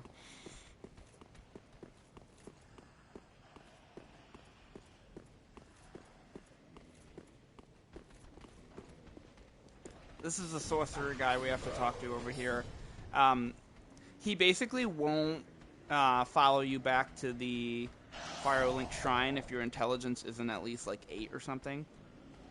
Well, this is unexpected. I don't often have visitors. We can include middle school. This is my study that you've happened upon. Wait, and you're straight?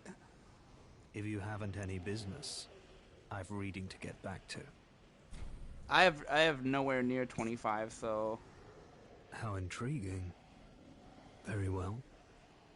Indeed, I am a sorcerer. Well, I mean, it provides a limited option, so if you've dated half the people in your class since middle school, that's a lot of girls. Clearly, you're not that sort of man. Also, why is that obvious? Promise that in exchange for my teaching, you will bring me knowledge. In the form of scrolls detailing I mean, I know you're mildly homophobic. Well? And a Christian. Can you assure me of this? But you could still be repressed. Very well. You're no fool. I take it you understand the weight of a promise. I am Orbeck of Vinheim. This is Orbeck of Vinheim.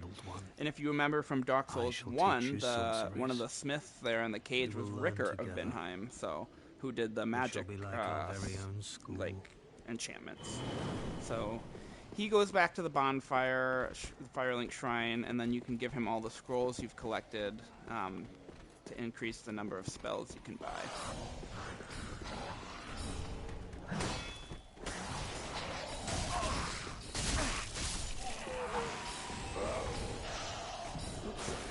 I forgot, you can fall down that hole.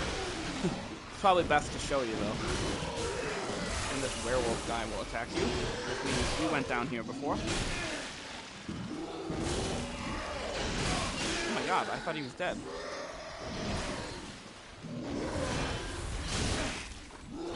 God damn it. Alrighty. He's got anger management problems.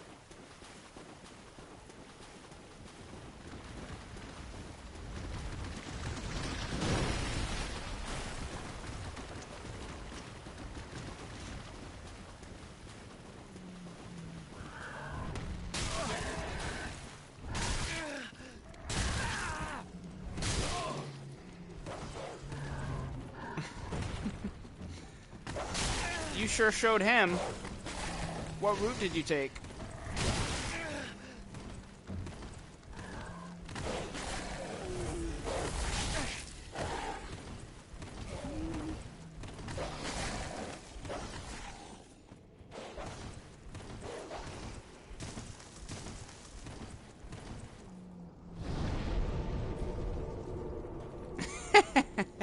You're not gonna leak your route.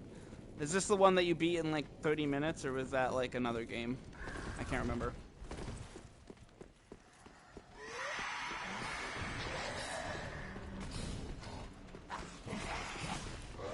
That was Bloodborne.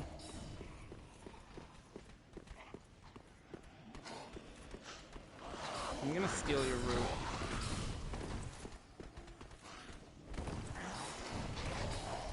Oh, you have it all down. So over here is the Crystal Sage boss fight. I need a video of this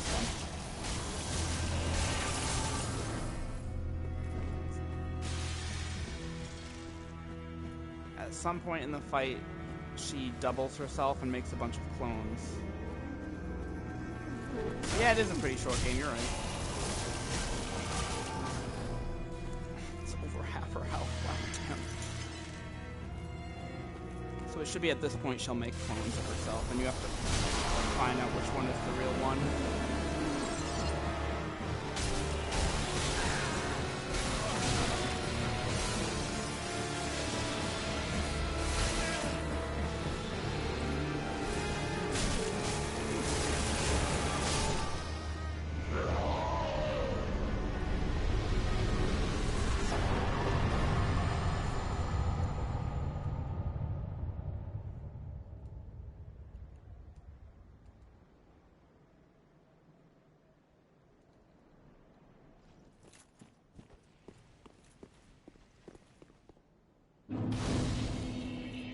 Five two. I'm not that short.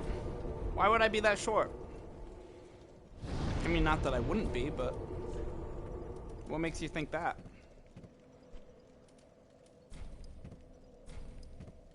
No.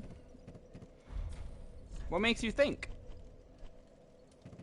What's your reasoning? Because I'm a therapist. Are a therapist short?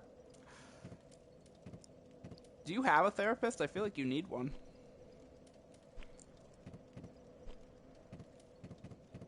Oh, good. I'm glad. Is your therapist a male or a female?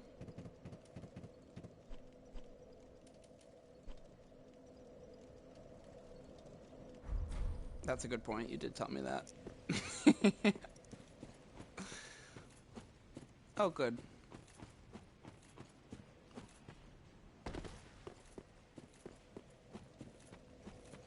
I only have female therapists.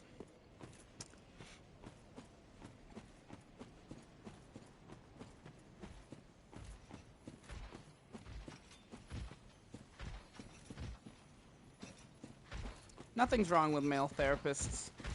I just have, I'm gender fluid, I told you that. But I just have, like, a lot of trauma and stuff with guys, so I'm more comfortable around females and queer people.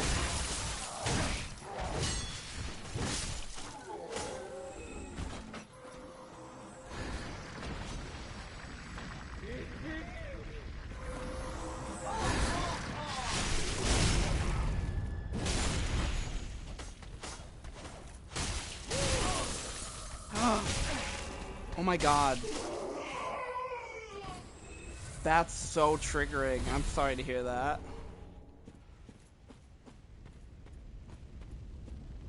That's crazy.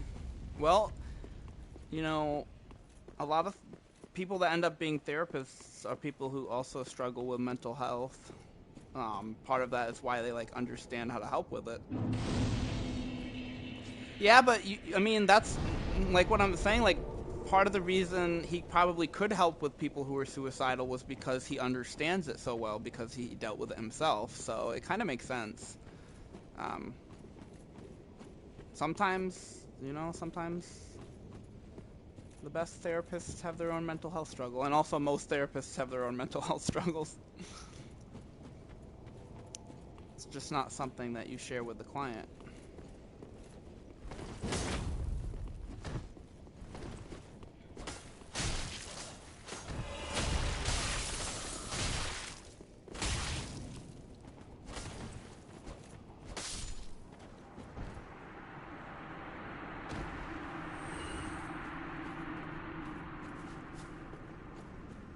There's an item down here behind the bonfire. And you get Paladin's Ashes, which you can give to the shopkeeper. Oh my god. She died of cancer? Damn. You've been through it with therapists. That's a lot. It's kind of sad. Does that, like, make it harder for you to, like, find a new one and, like, open up again?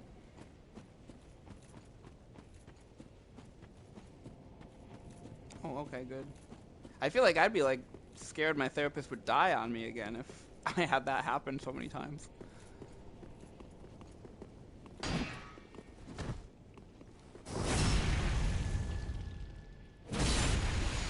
Interesting. I didn't know you could stagger like that with a kick. Yeah, I'm the same way.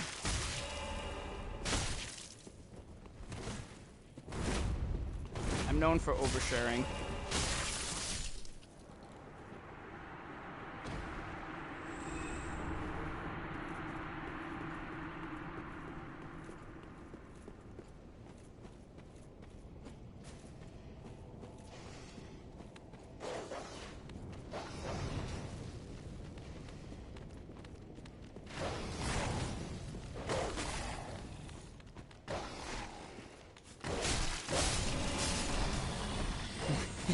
Cool. I'm glad we understand each other.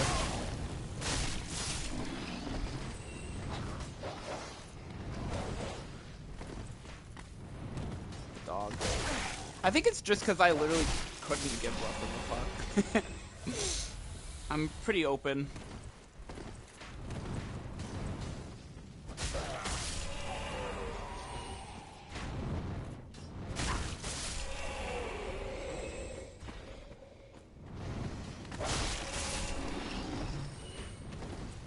Item.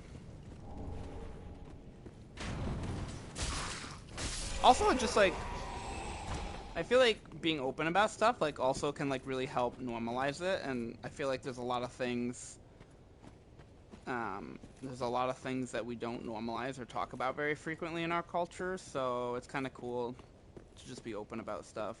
You find it harder to open up to adults? That's how I feel about men.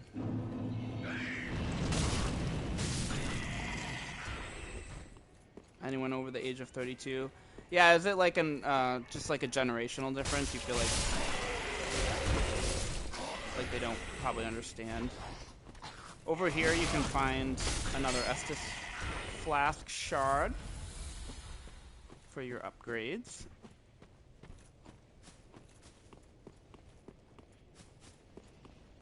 Let's see, does this one open? Yes. Okay.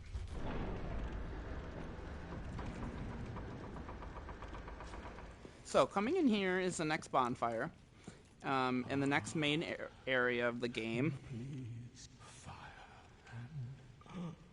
On the left there's going to be a door, and on the right there's going to be a door, and both of those are shortcuts back here that we have to unlock. And the guy over here is actually Slave Knight Gale. He's an NPC at this point, and he's the one that he'll show up here if you have the DLC downloaded, and he'll whisk you away to the, like, what the equivalent of the Painted World kind of is, the DLC in this game. So I can talk to him at any time to start the DLC.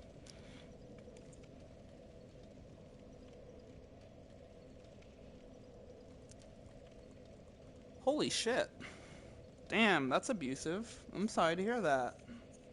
I don't know what it is with adults and parents thinking that, like, I guess the generation just didn't open up about mental health and it's seen as like a weakness or a failing or something. I've heard that too many times. where people just don't get help because their parents, for some reason, have an issue with it, which is sad. Yeah, that's another thing, just like that generation just not knowing a lot about mental health in general, and so it's pretty normalized to kind of like shove your feelings down and just work, I guess. I don't know. So there's just really not an understanding about. Yeah. Well, I mean, there's been studies on it since probably like the 50s or before, but it's just like people don't, the common people who don't like kind of, I don't know much about it or look into it very much, just never really put much, like it's, mental health wasn't like normalized in our society and our culture like it is today as easily. It's more like seen as like a like, I don't know, a more clinical thing that only like certain messed up people had to go to therapy. And just like the fact that a lot of people, yes, exactly, it is the same. And like same with trans people too. All of these things have always been a thing. It's just not really been main culture. Well, I mean, that happens today, too. Not as directly, but... yeah, no, that was it for sure. But it depends on the culture and the society, too. Like, I want to say, like, the guillotine, yeah. Some French shit. Like certain cultures, like, ancient Greece, Athens, and stuff like that, it was not as big of a deal. Yes, that's true. Places like a lot of countries in Africa, Egypt, a lot of countries in the Middle East. They'll even show you if you have like Tinder or something downloaded and you like are going to one of those countries, or like doing like during COVID they opened it up so that you could like swipe in different countries, and they'll give you a little notification, like a warning, before you use it in those areas. Wow, it's illegal to own sex toys? That's stupid. Oh, just also to point out here, this is what I meant when I said the Grave Warden duelists. These guys drop the twin blades I have that use bleed. This item is dropped by those guys. And there's more of them in the grave area with the champion Gundyr. Untended graves. Yeah, it's really silly.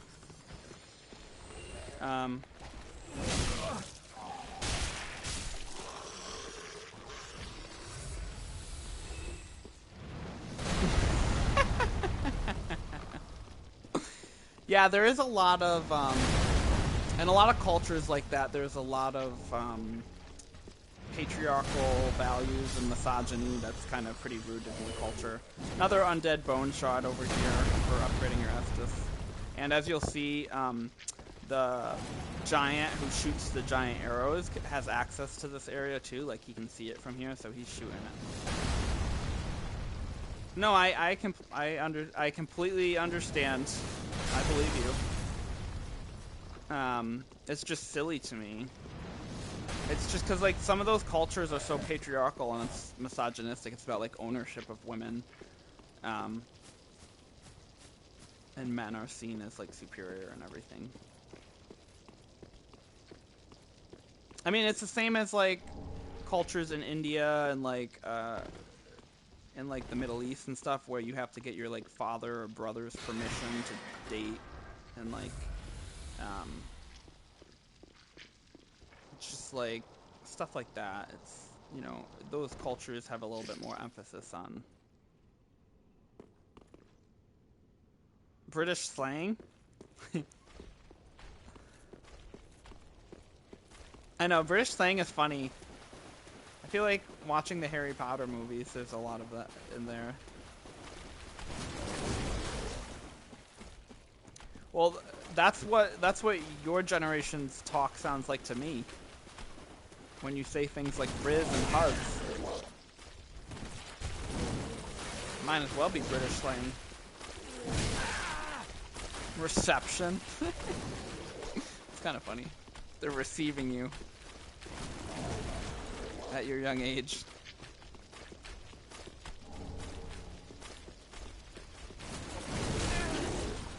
No. Why are they still following me?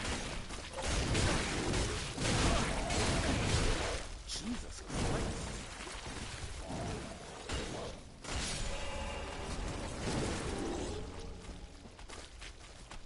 I mean, it still sounds like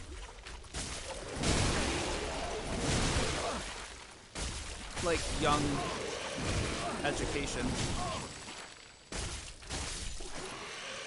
These guys were fucking crazy. I'm gonna change black to my Irithyll blade.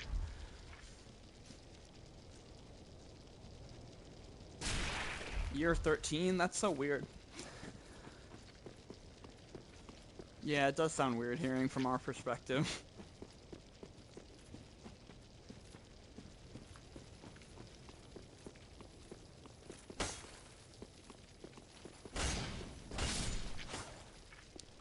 Another lizard over here, and if you break through here, I think it's the last crystal lizard.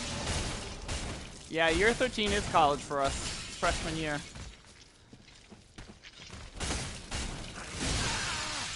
Speaking of, where are you going to school?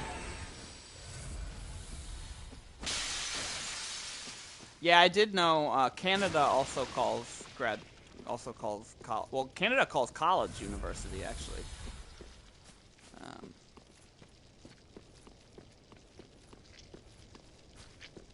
If you come over here, there's an item, and you can also drop back down into the church area where the bonfire is. As you've noticed, when I'm fighting those like maggoty worm type creatures, they like get you infected with that. It's like bleed, but it's because there's like a bunch of worms on you. It's kind of creepy, but it does lingering damage if you have physical contact with them, like if they hit you or something. Up here they have a Titanite shard, and then we're gonna go down over here in this cave. Yeah, they call it's the same as in Canada, probably France too.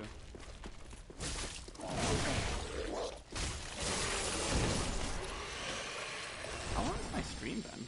I feel like I've been streaming a while. 6.5 hours. Damn, this is gonna be my longest one.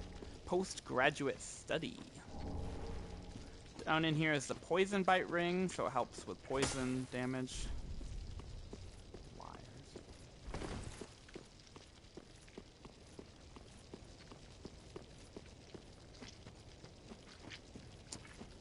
It is too formal.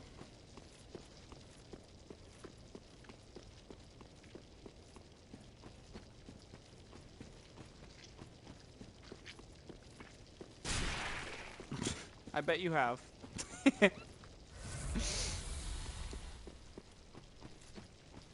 What kind of British slang do you use?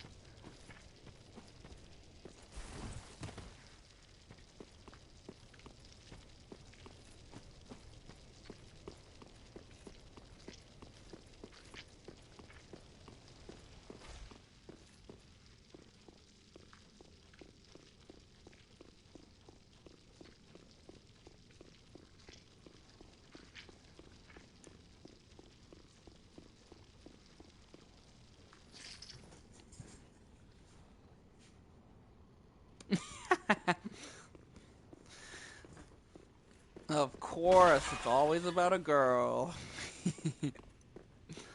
It's kind of cute, though.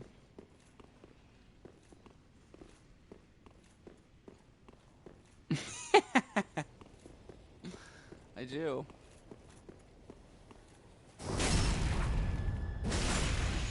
At least you're cultured and the girls you like. You've had a wide variety of experience in people you've dated. Bi girls are the coolest. I pretty much exclusively have dated bi girls.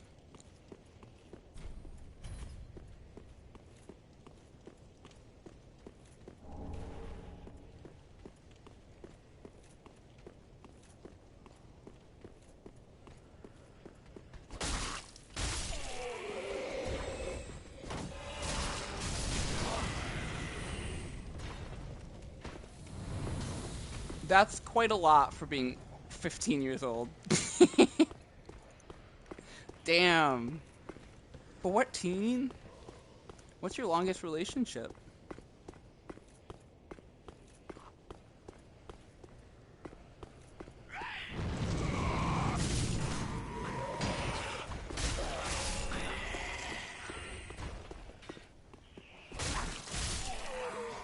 Years, alright, that's pretty impressive. That's a long relationship.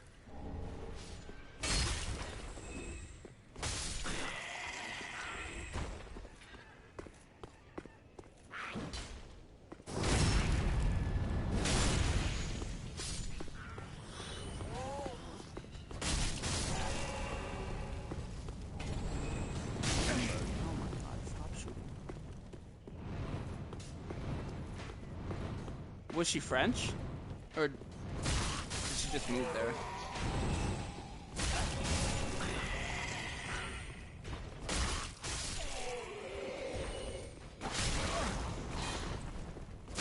Oh, interesting.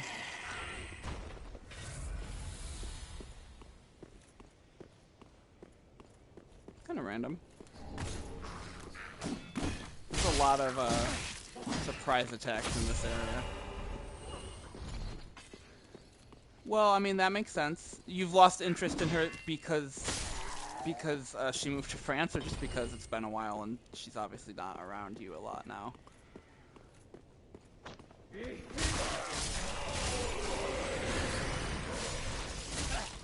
Yeah, no, that makes sense to me. That's pretty normal, I feel like. I'm glad you guys are still good friends. I think staying friends with your exes is kind of cool, if possible.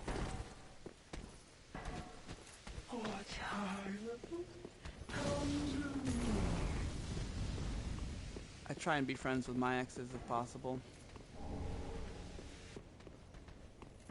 It's not always possible though. Sometimes it's better to take space and not have contact with them.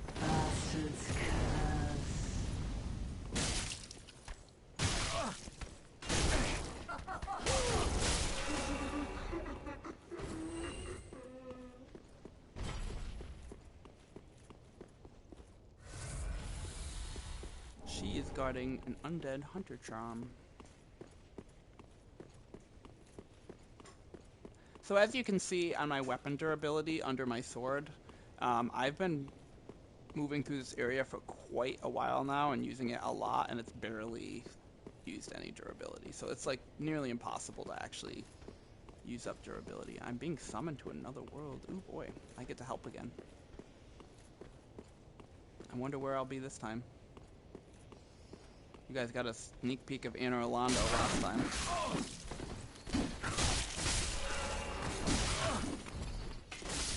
Any time now would be great, so I don't have to deal with these guys.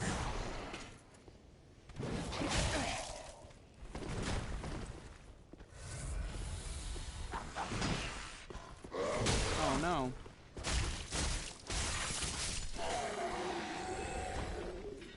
I feel like that's a slur.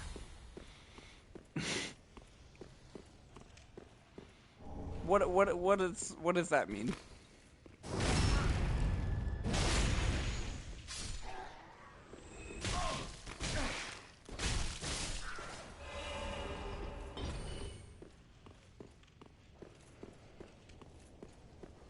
Special edge.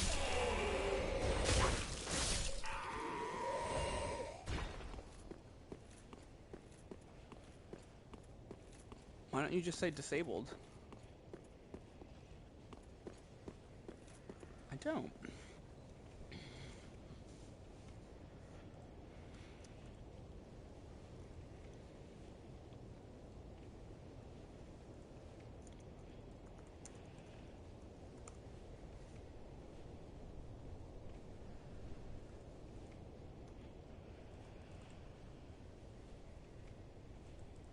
Well, what do you mean?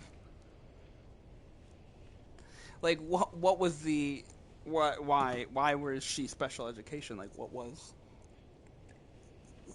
her deal?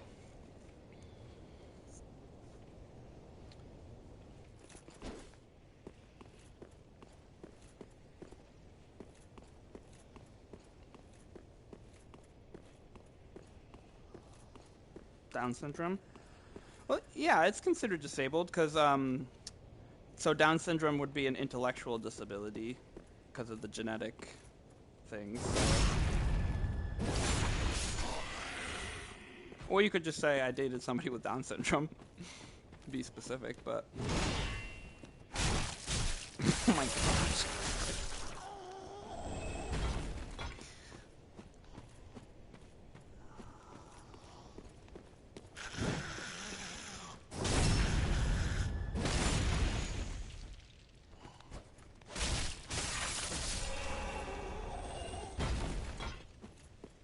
You're a very interesting character.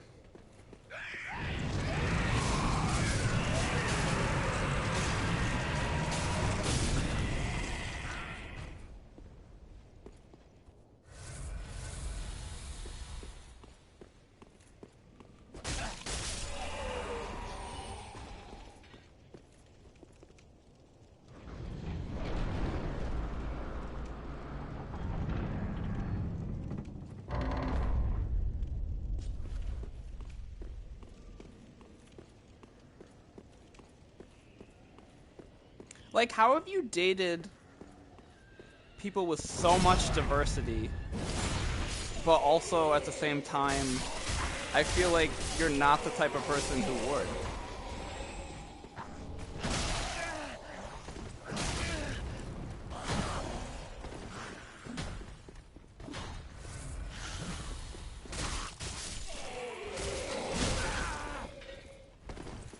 Yeah, I can see that, but... it's just interesting with some of your views.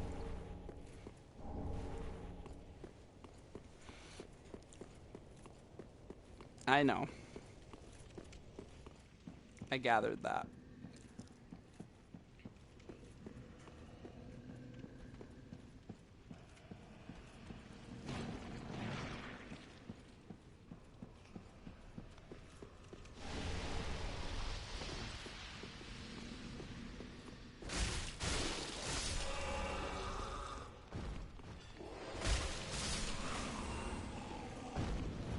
Nothing wrong with being gay. Why did they think that?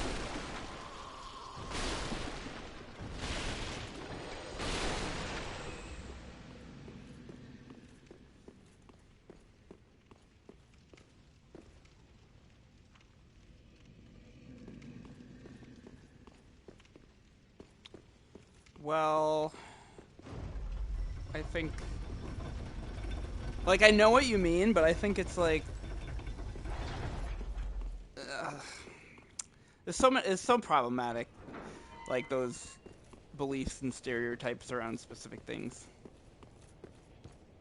Like, men can have long hair, that doesn't mean they're gay, and nobody's voice makes them straight or gay. So this is one of the cutbacks to the bonfire that we've unlocked now, so, so the next boss we're going to be fighting eventually is the Deacons of the Deep, and they're a required boss. It's also really interesting. They're one of the weaker bosses in this game as far as, like, not one of the best bosses, and just, like, it's a big gank fight, but it's also really interesting. It's one of the main bosses.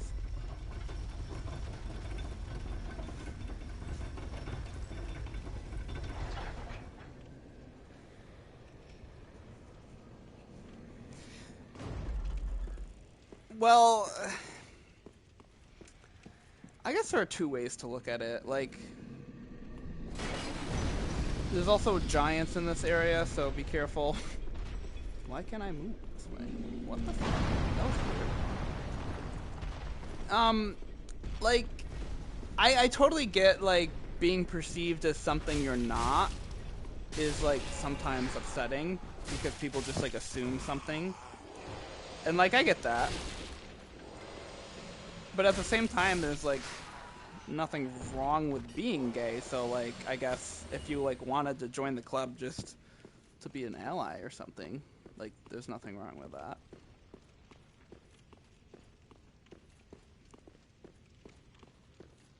Like, you shouldn't be offended that, you know, somebody's asking you to join that type of club. It's more just, like...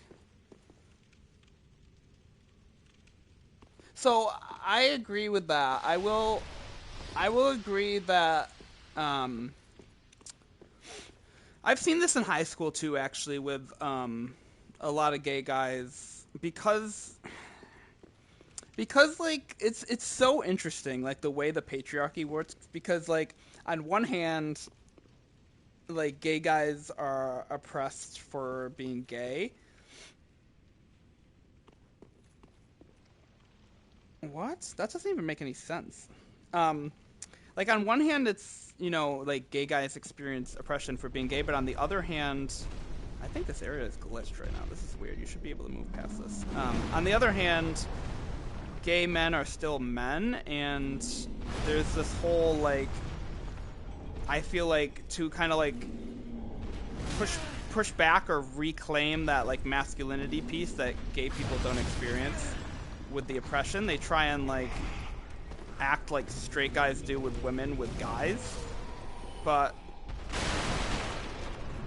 I mean, that only goes to show that when guys do it to women, it's not okay and it feels uncomfortable for women. But yeah, no, it's still not okay for gay guys to, like, just randomly go up to slap your ass and stuff like that. Like, that's still, like, borderline sexual harassment. So I never thought that that was okay. But I guess it sounds like you have a nice ass. Like, that's a cool compliment. Not that you want to be physically touched like that, but like I said, I don't think that's okay for anyone to do. Seek guidance.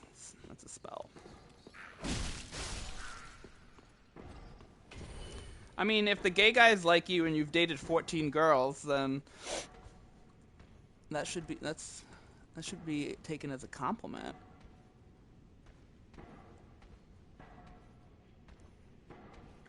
No. That's there's nothing wrong with having a bigger ass than your girlfriend.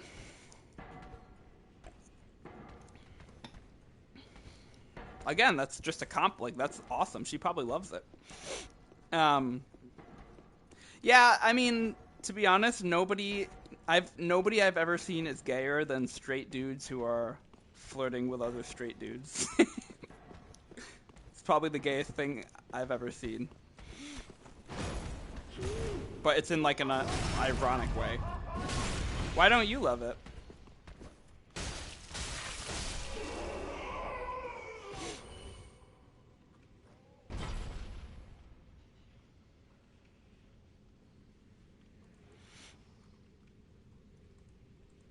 I feel like,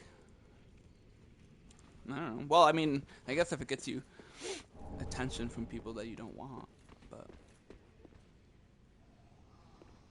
because of the things she says? What does she say?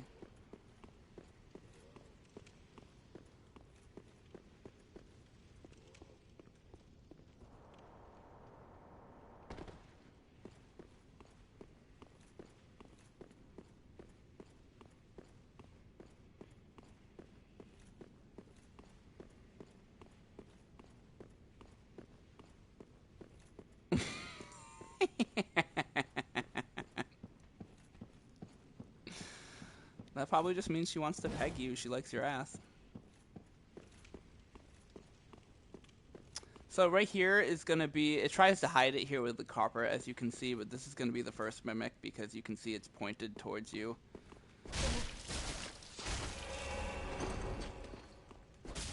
Sounds like you just have a nice ass. And there's nothing wrong with that. There's another... Oh, I think this one might be one of the ones that gets Arena in trouble using.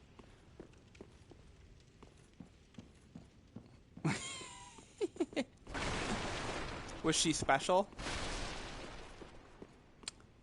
Also, how was that experience for you? You must have had to be very vulnerable. She was no, I don't mean special like like special ed. I just mean like why her? Why was like that the only person?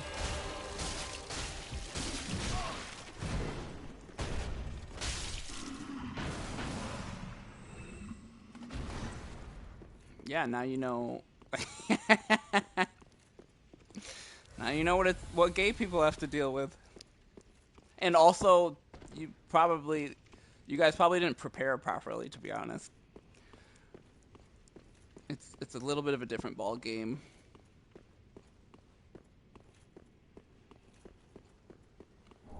No lube? Oh, that's no. Why? What? No. Nah. No wonder it hurt. Jesus Christ.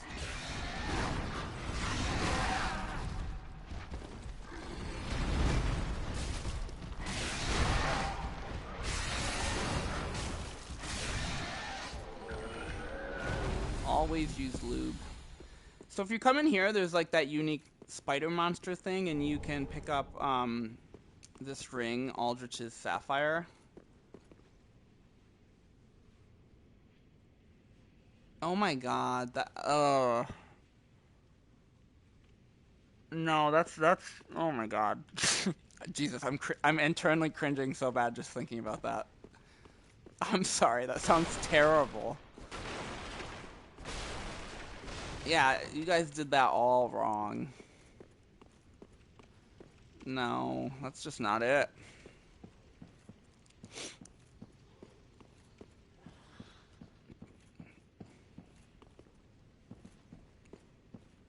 What do you mean?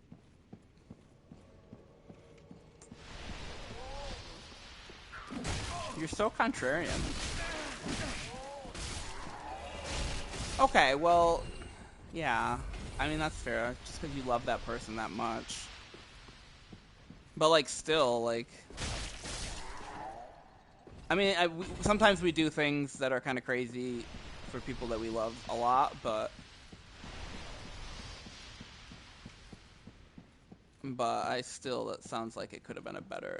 I was thanking her. Jesus Christ. Alright, well, maybe we can value ourselves a little bit too, right? Like, maybe not let ourselves go through an awful experience just for somebody we like. I feel like this is like cultural education hour and Dark Souls with Jax. Should make a podcast.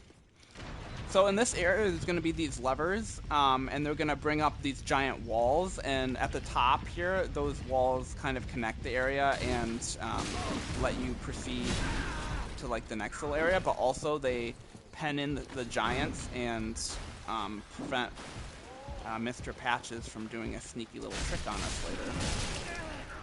And yes, Patches is in this game too. Always up to no good.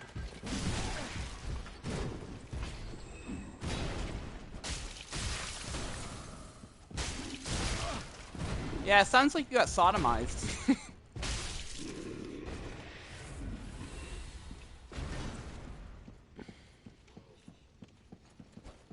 And I don't recommend that for anyone. Also, I feel like the sex education in our country just completely fails us. It's just so bad. They need to do better.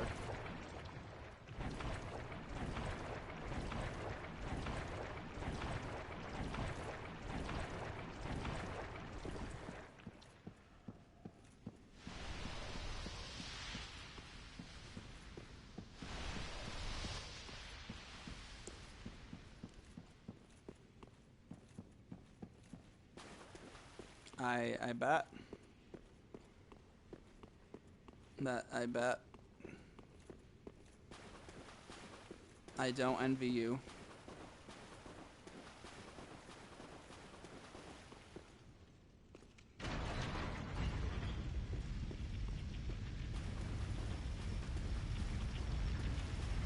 Yeah, it sounds a little icky, to be honest. Like, I don't know, it makes me uncomfortable just to hear that you went through, like, literal pain and, like, that's uncomfortable. Like, ugh, that's just not, that's not what it's about, I guess. I hate that. Because, like, I don't know, it could be... Yeah, well, I hear you saying that because you really liked the girl, but I don't know, I just, like... It should be enjoyable for both people.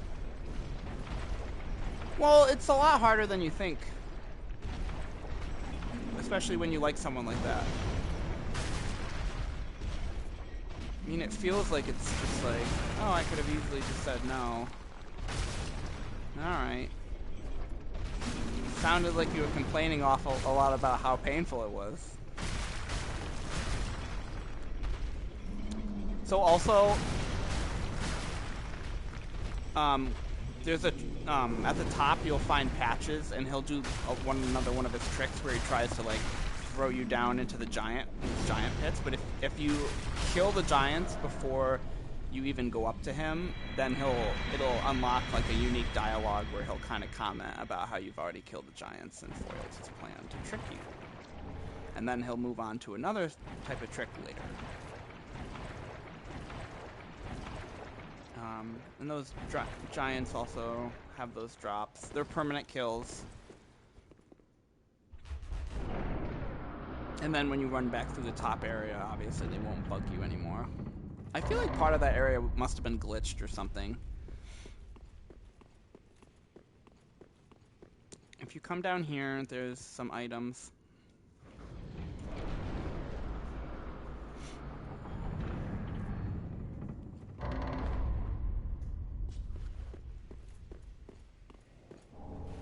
Saint Bident.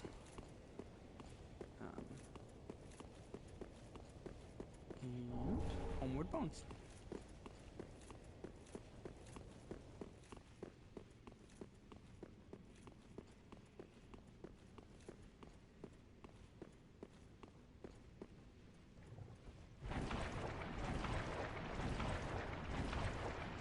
What do you mean? Like, you're wiffle-waffling. First you're saying that you loved every second of it, and now you're saying it's something you regret.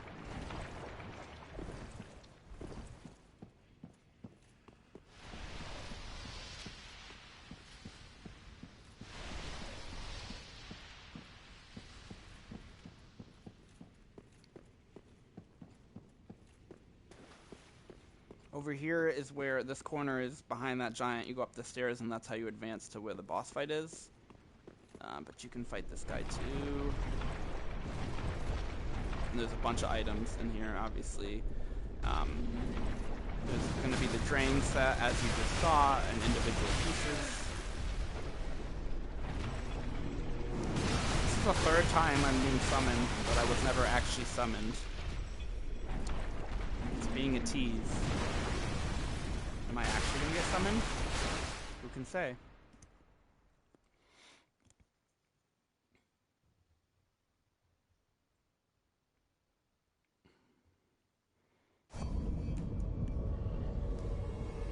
Wow, they were destroyed before I even got there. This is also the most... This area of Anor Londo is the most common place to get summoned and to do online play in this game, right here. This is where I did all my online play when I was grinding for some Covenant items.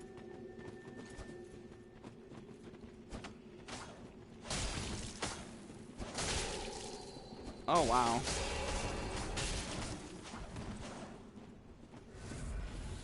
I'm gonna look at it. I have my streams open on my laptop too. I'm just locked in.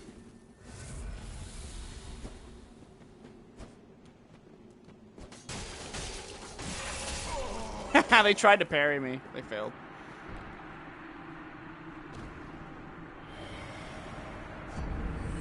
Woo! I could have killed for that when I was getting the platinum. Well, I guess I must not have seen it the first time. Let me see.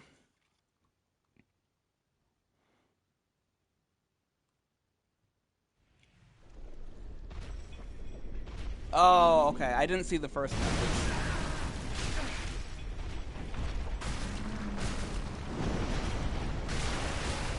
What? Wait, why? You wanted to be the first?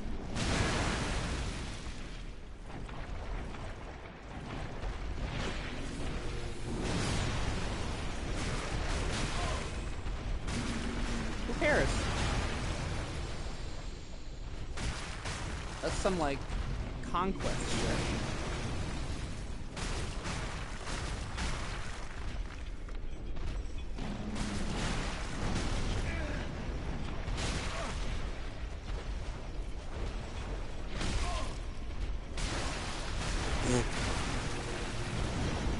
That's awkward. Did she see anything?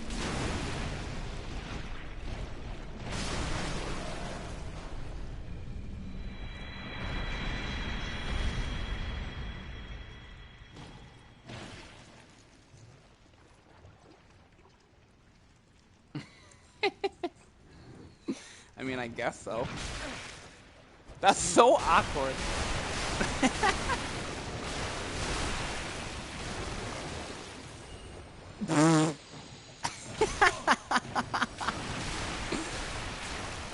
That's tough. You've had some really interesting experiences.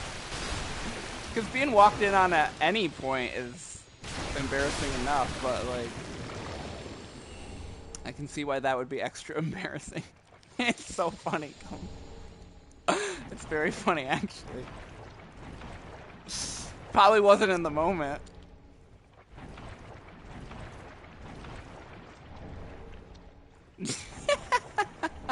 Why did her mom come in? Did she hear you?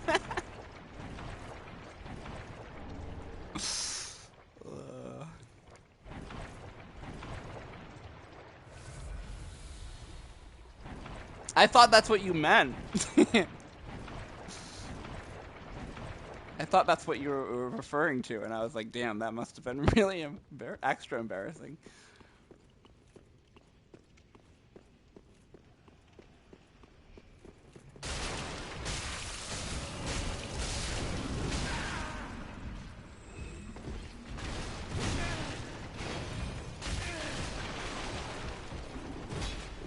I see, so you guys both got to try it?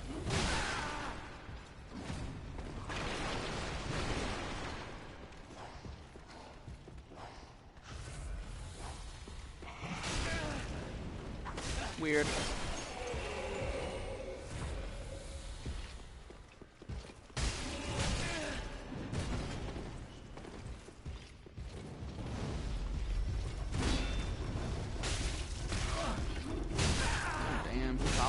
Elevator.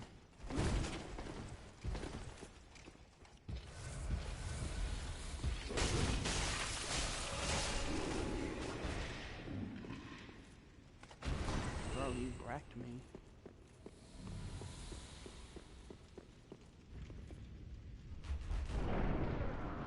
That's really sad. I'm sorry to hear that. Getting broken up with is really hard. Sounds like you really liked her too.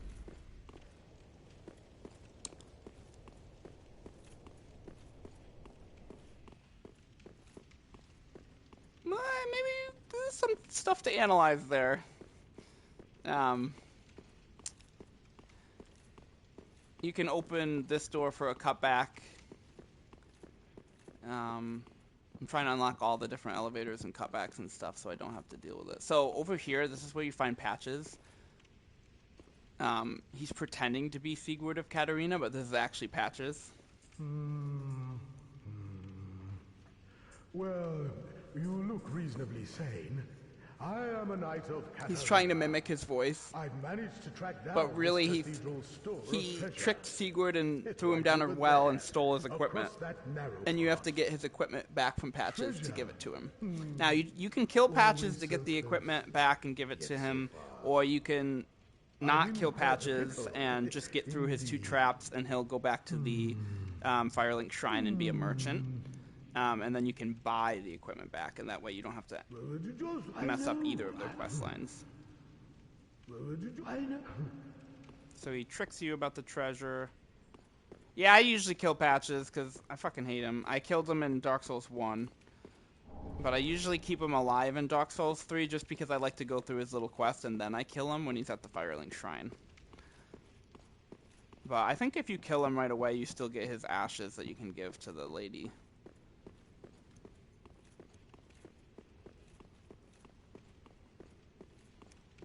Wait.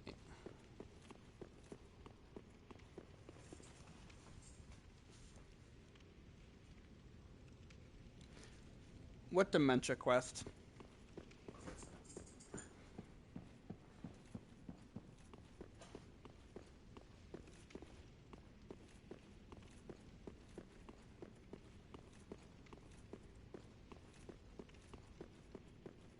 He gets dementia? Wait, what do you mean?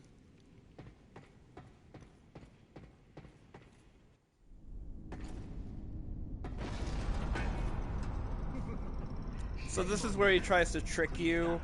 So you walk across and he like lowers the thing so you technically fall down to the giants. But I've already killed the giants. Thought you could outwit an onion. So when I go back up to talk to him, he gets mad that I've already killed the giants. Well, say hello to the nice giant. He adores visitors. Wait, what do you mean Patches gets dementia? I think so. I don't think he gets dementia. I think, like, he does this right here, and then... See, he says, where's the giant? Because if you mess up his thing, he'll go to the, back to the Firelink Shrine and try and trap you in the tower. But I don't think he gets dementia. Damn. See, he's really upset. He's very upset that I foiled his plans.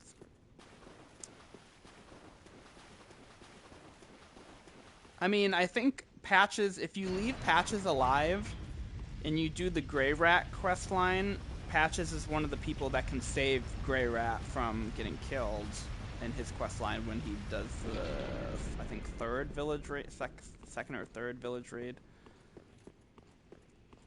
So that's one bonus to keeping Patches alive. I think it's got to be Patches or some other person can save him.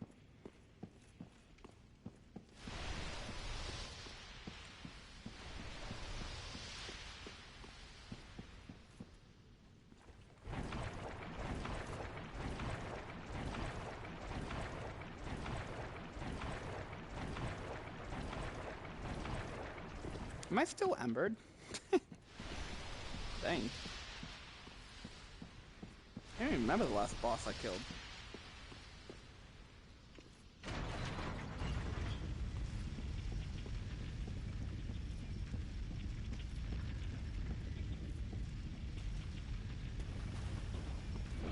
Wait, didn't I just...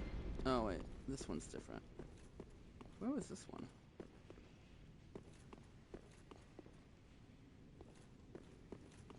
I already don't remember. I know I did it, because that's the one I was walking across.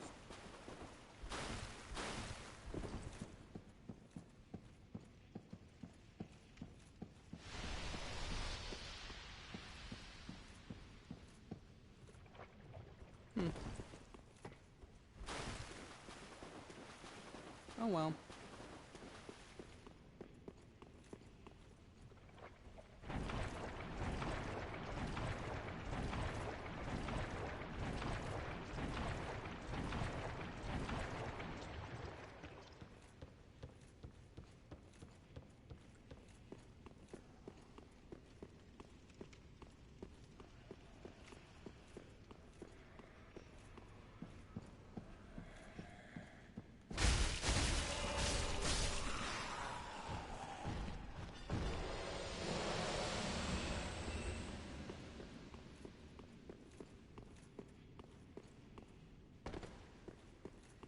Does that just go back around here?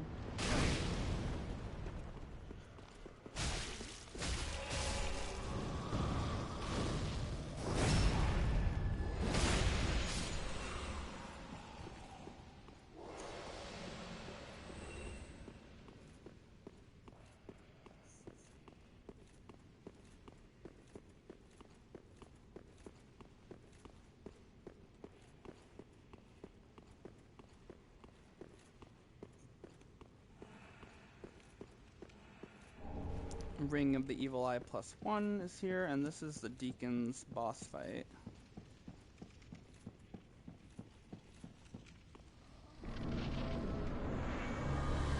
So you want to attack the one who's got red surrounding him.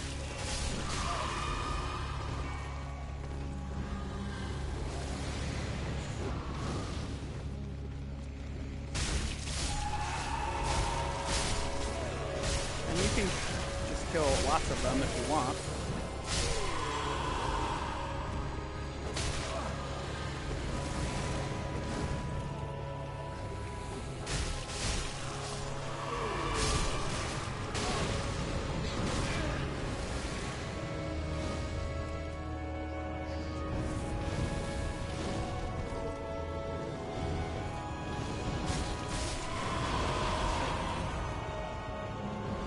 Now, if you don't, at this point, there's going to be a bunch more, and some with the purple robes that get spawned.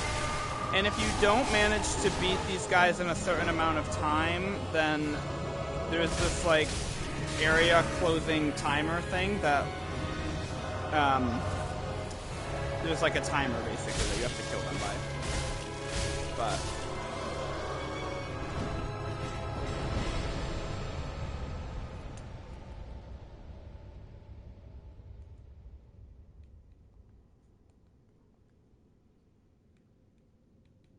and you get the small doll when you kill them and their soul. And now the small doll lets us get through an area to get into Irithyll, but we haven't even gotten to the point where we wouldn't be able to pass through the gate without it. But I'll tell you when we get to that point where we would have needed the small doll. But we have it, so we're good. I think there should be a bonfire here. Yes.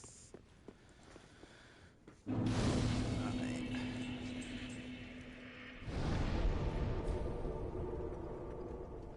Really?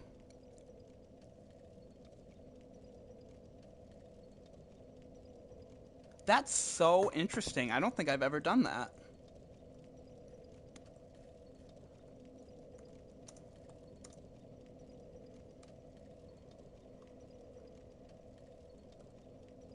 Lap.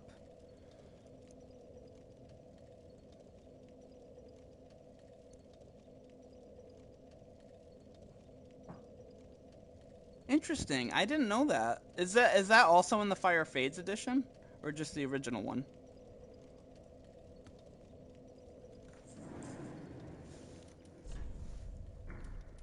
That's really cool.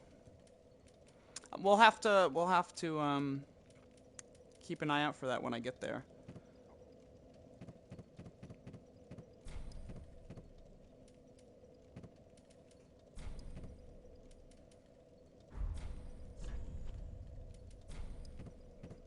That sounds cool. I've actually never done that, so yeah. Do you have to keep them alive in the base game for that?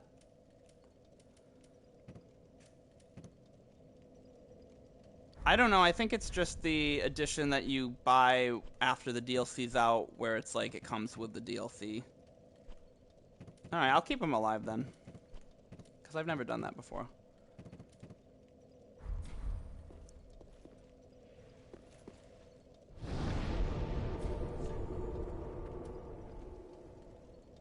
You know, back to the cleansing chapel. I think I didn't get the other run back yet.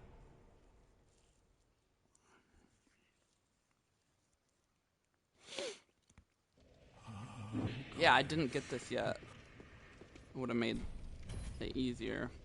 Might as well, while we're here, I'll just show you this. You've the same scent. Yeah, I don't know about that one. Then you must be. I don't know if I trust. Oh, you don't know. Oh. Now, Ashen One, my lady lives in the cold land. I need you to show her flicker of a flame.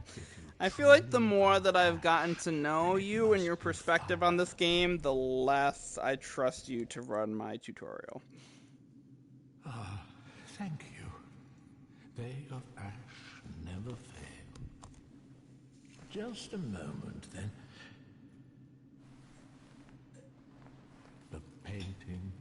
Ariandel.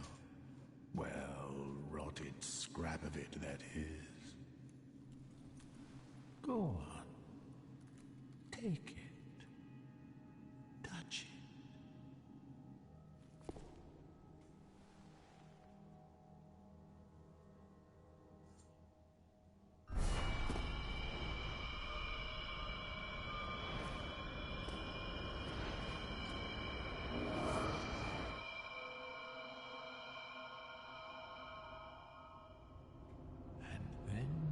The ashes were too.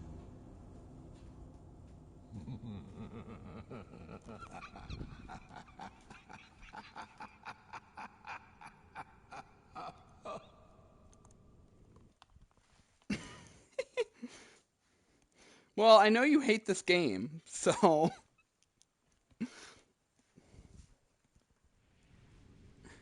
Well, I bet you would. I just don't trust you not to shit on the game.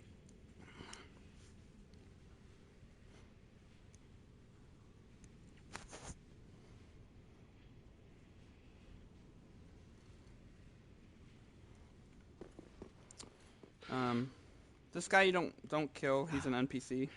Have you just arrived? How very unusual. Rejoice, my new friend.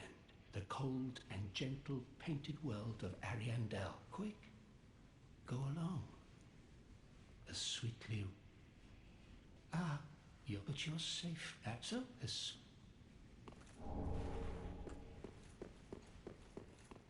I was just doing that to get him away from that area. I'm gonna grab this bonfire and we're gonna save this for later.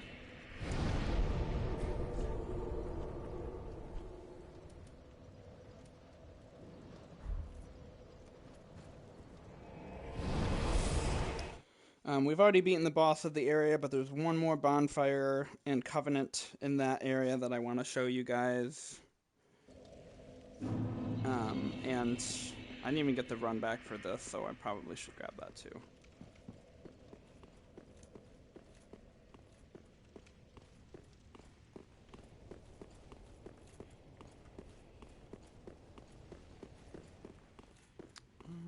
I don't know if this is the... Wait, where's the lever? Oh, it's over there. I don't know if this is the best way, though.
Oh, that's a great question. I like all sorts of music. I'll go through my phases. So I grew up listening to classic rock, like dad rock, because of my dad. So there's a lot of music from that genre and time period that I like. Then after I dated my first girlfriend, she got me into like alt rock type of music. Oh shit. So I like a lot of alternative, and then in like end of high school, in college, I like went through a pop phase, like pop, hip hop. Even when I was younger, I listened to some of that too. Little bit of, literally, honestly, all sorts of stuff. Little bit of rap, like specific stuff, but not a lot. Not really a lot of country. I don't like much country. I mean, there are some songs or bands that I'm fine with. Indie music. Not a lot of heavy metal or EDM or stuff like that.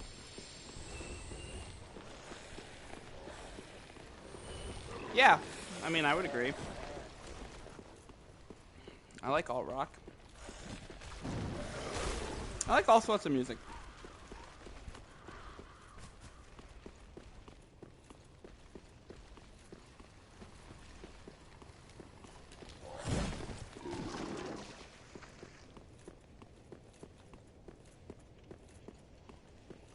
Really just country. I don't like country and I don't like screamo.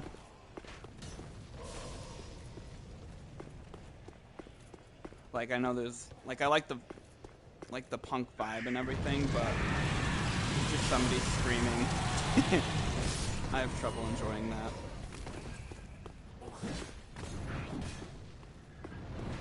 What's J-pop? Is that like Japanese pop?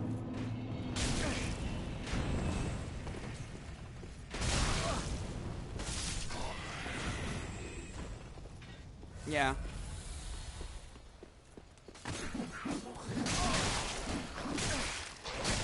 I don't think I listened to that either.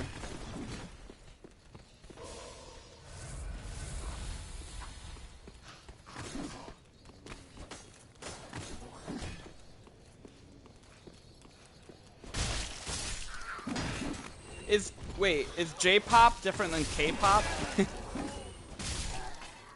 Like K-pop is like Korean and J-pop is Japanese pop.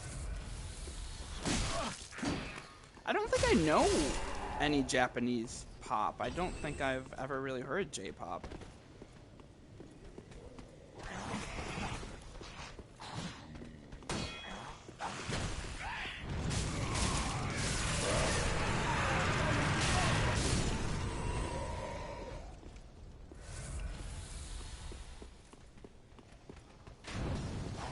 Oh, like an anime openings? Yeah, you're probably right then. Well, then I guess I do like it, because I like anime openings. I watch a lot of anime.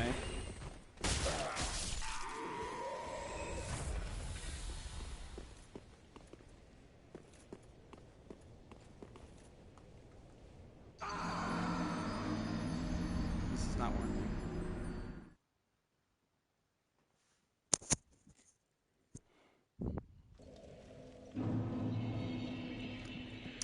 Are there specific animes that you like versus dislike? Okay. I haven't seen that show in so long.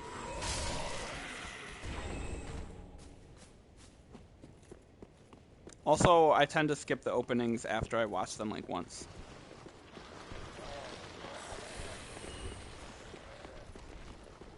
Did you watch it for the first time? Do you like anime?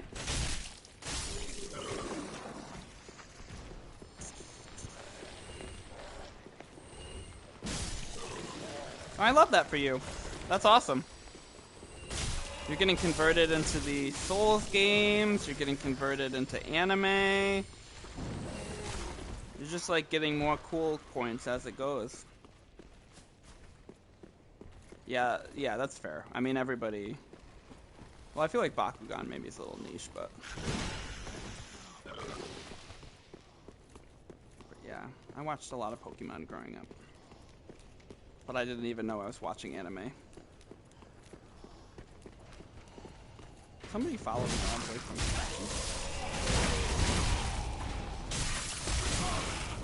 People have no chill.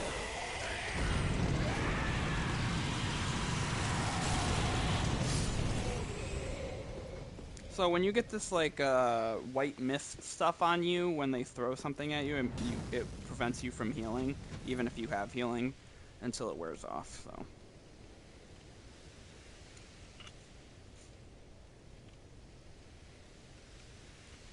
Pokemon's lit. Do you play any of the games?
Trying to remember how you advance up to the top.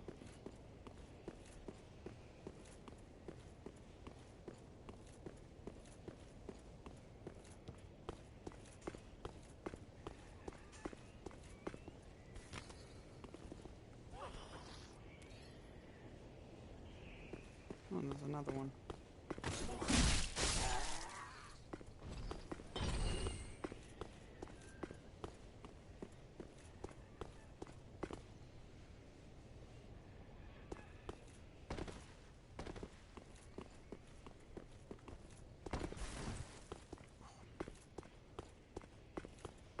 Finally landed it. There's so many of these guys here.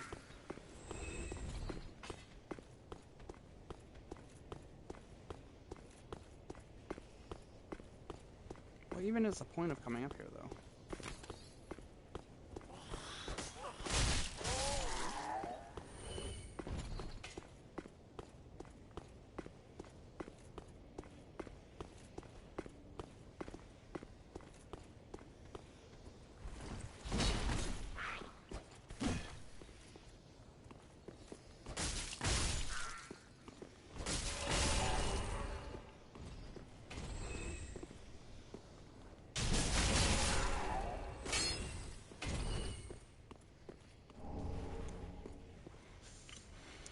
You've watched Death Note, Demon Slayer, JJK, I don't know what FLCL is, Dan, Black Clover, Bleach, and Ergo Proxy. Hell yeah, that is some great taste in anime, I will say.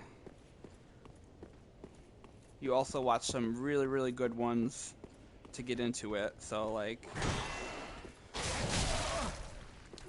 starting with some of the best ones out there, honestly. FLCL is so peak. What does that stand for? Is that just the name of it?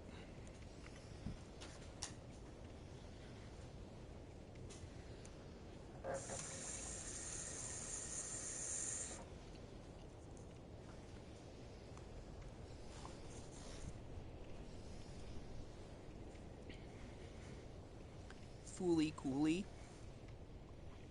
Huh. Never heard of that one. I watched Death Note. Demon Slayer is probably like one of my favorites of all time. JJK is up there too. Dan I've been watching recently. It's really, really good. Black Clover I've seen. And I've heard Bleach is a very popular one. I haven't seen it, but the other two I did not know. What do you mean it sucks? Why would you watch it if it sucked? You're so contrarian. It does not suck. It's like one of the most popular animes out there right now. Even non-anime fans like it. You like the art? Well, yeah, it's good. It's good art.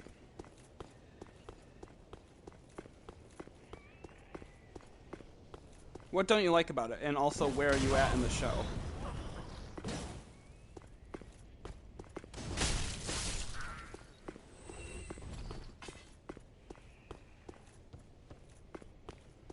I, like, don't remember how to get up there.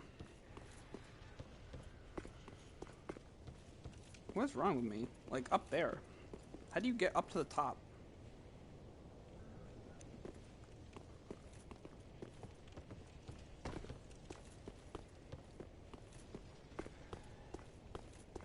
Like, why don't I remember?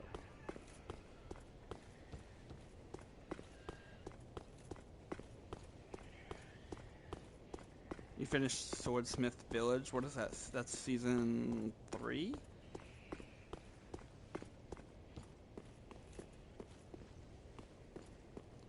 Man. Harsh.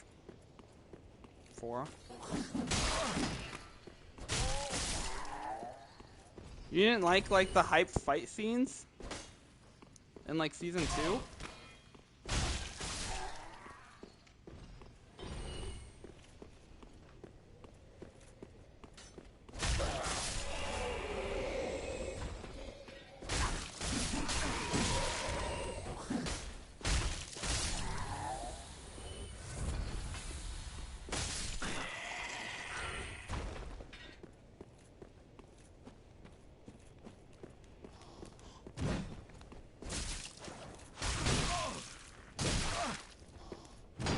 Yeah, season 2 is the establishment district.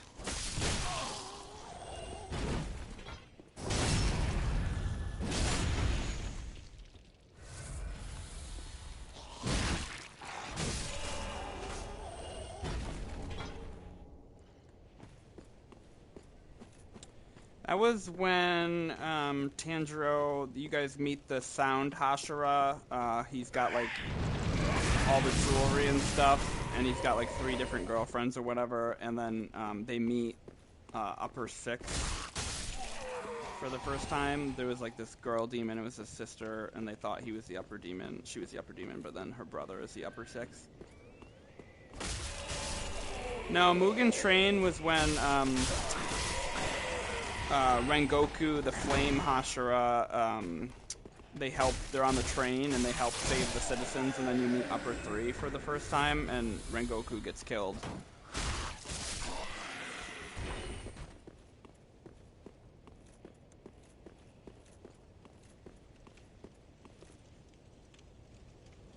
No, not the dodgeball girl. That was just a random demon that they fight in like early seasons.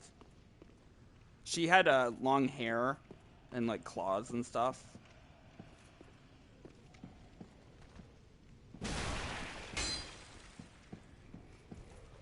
No, not the spiders.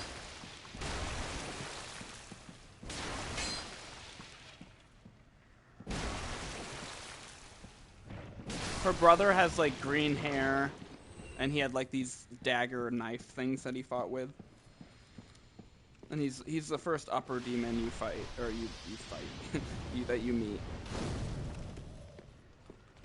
You like miss Kanta? I think it's season 2. It's before the Swordsmith Village arc, because that's where you meet.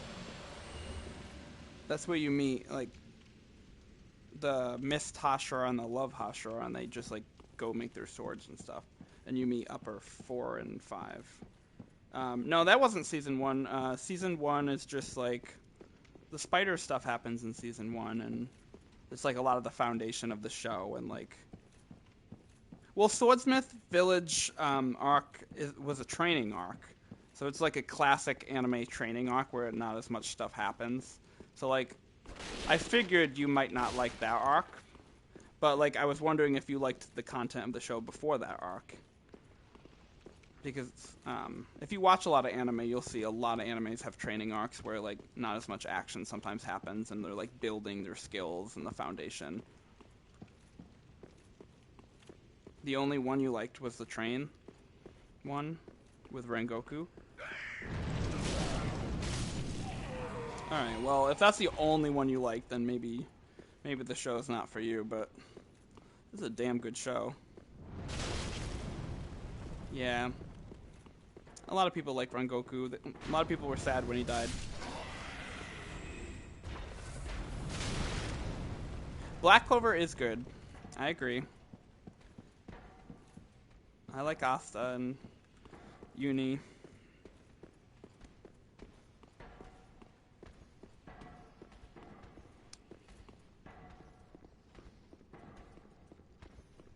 I'm gonna be wandering around this place forever.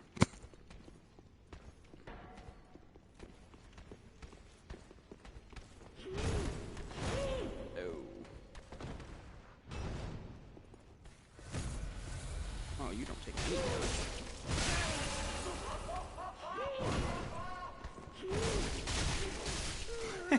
That's honestly awesome. That's cute.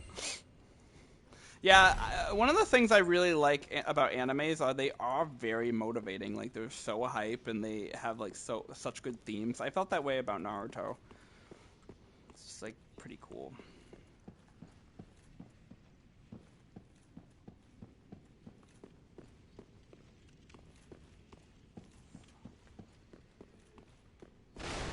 Well, I'm glad you liked that one and that one did it for you. Maybe you'll find another one.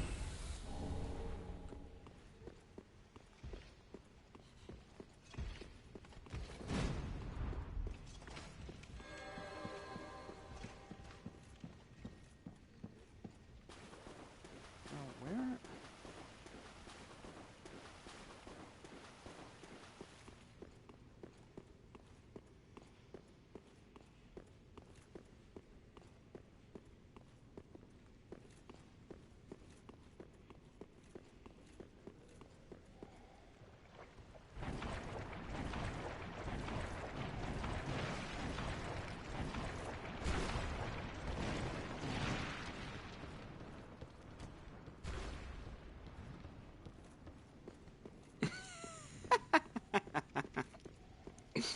Of course, the most important things.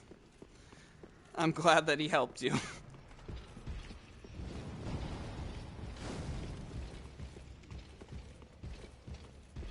Oh, you mean not Noel, the his teacher there? The one where he wanted to marry?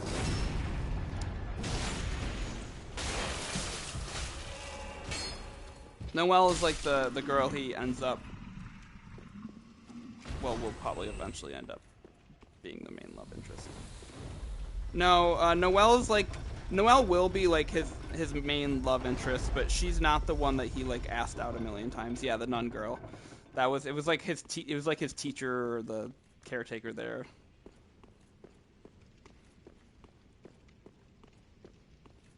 So that's why you wanted 14. You had 14 girlfriends because you just learned to ask people out.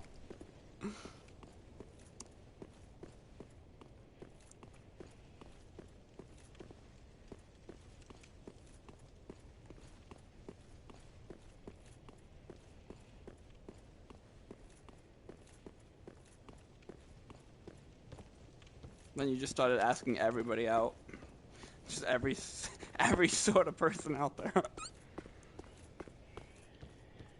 What's that?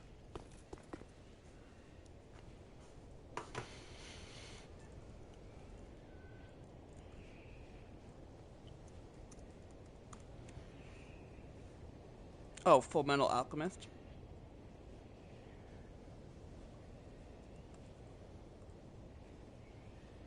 Yeah, Full Metal Alchemist is very popular. I haven't seen that one, but I know a lot of people like it. Brotherhood. How the fuck do you get up there? Why don't I remember this?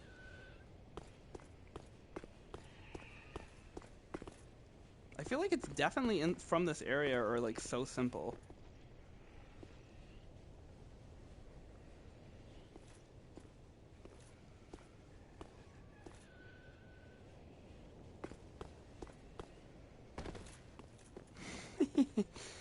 I think I've been playing for too long. My brain is fried.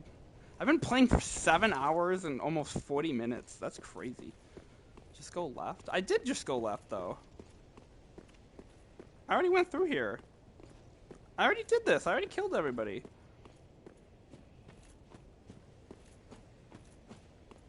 Where?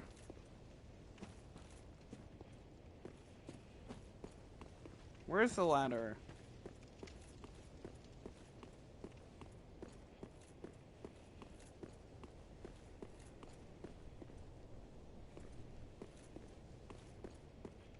Go back.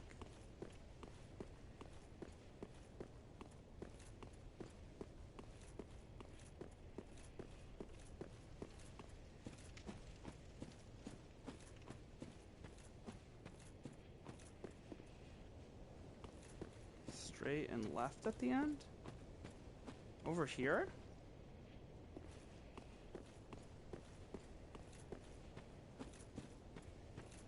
I know what you mean. There is a ladder. I'm trying to get to that. See, you got lost too. It's confusing.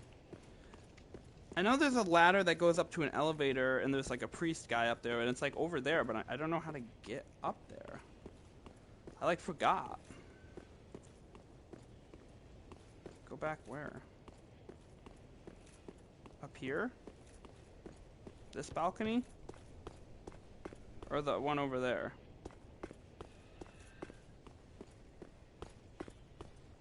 Because I know you have to get up there.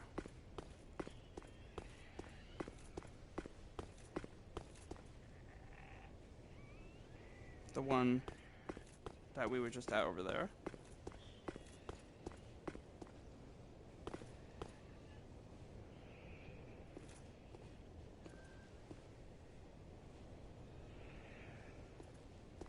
Okay.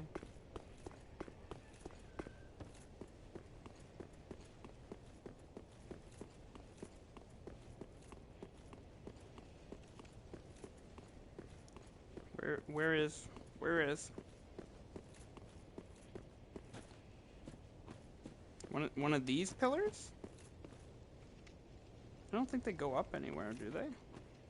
Is it outside? Oh, is it outside? Oh, I feel like a memory is clicking. I feel like you're right. There's like a ladder outside of something. But I don't think it's right here. Yeah, I mean, I've ran through it a million times too. That's why I can't like remember the specific. I think I know what you mean. There is a ladder behind, like around the corner from something.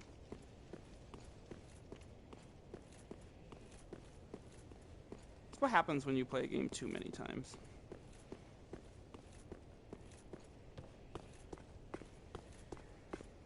I don't think it is there though. I think it, because it's over here that it actually you end up.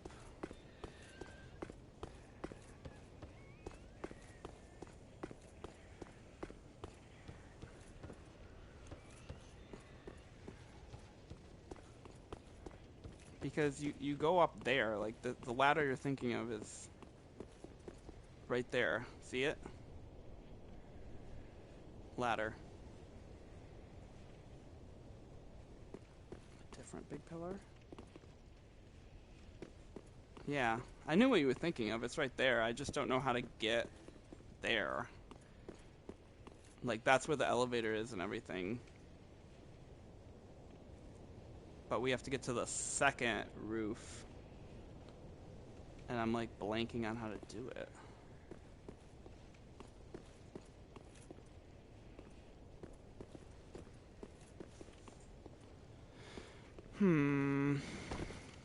Now I feel like Sigurd.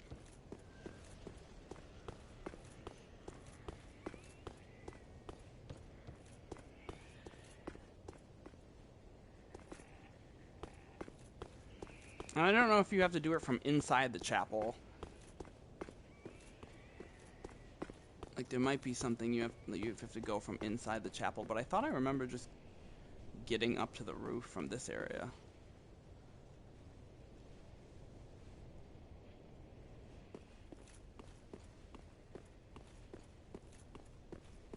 Ugh, damn.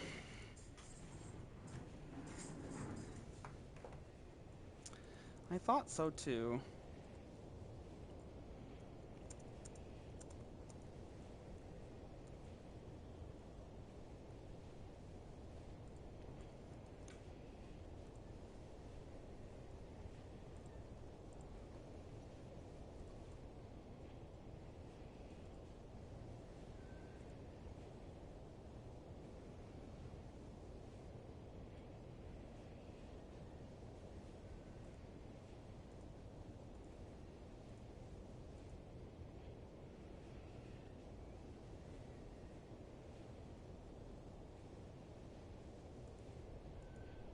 How do you get there?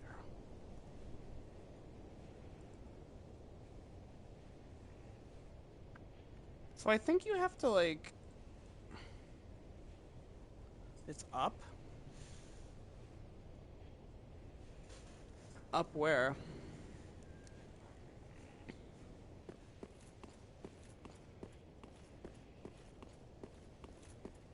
Like over here? Didn't we already find the ladder you were thinking of?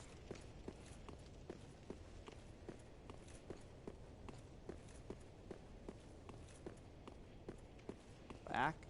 Like down in there?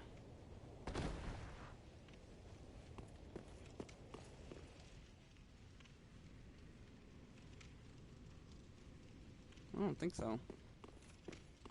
Way back, where the gremlins guide.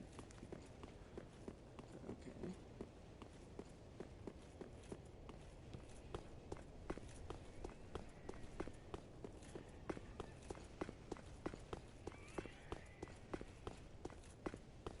Up here.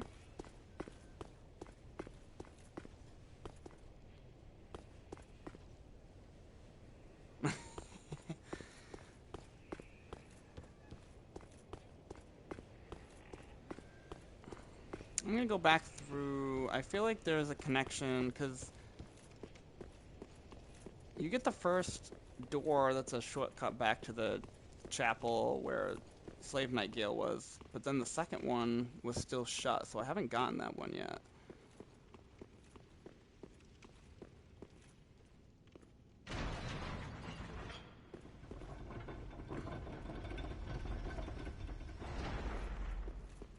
I'm just gonna run through the area real quick.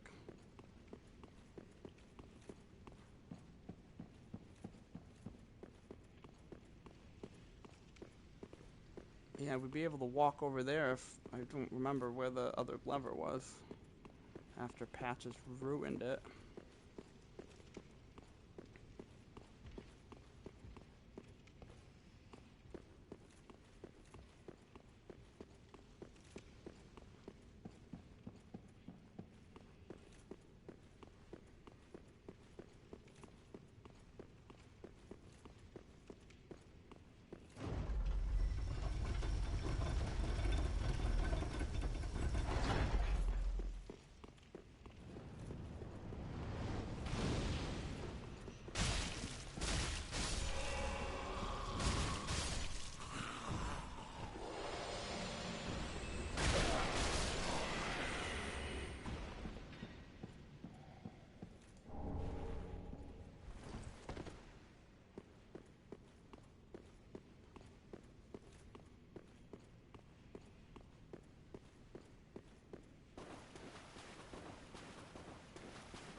No.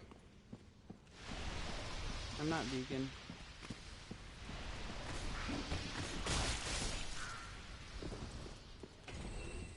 I had steak last night at a wedding. Why? Did you think I was vegan based on my personality?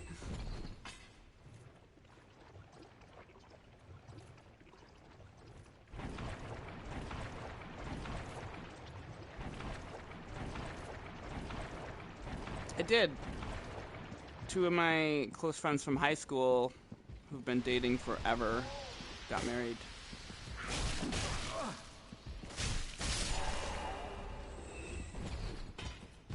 Look at the time. I know. It was during your homecoming. We both had an event.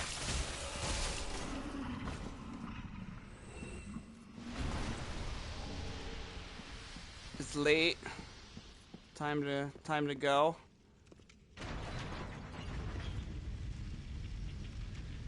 Yeah, that's why I didn't stream yesterday. I was at a wedding.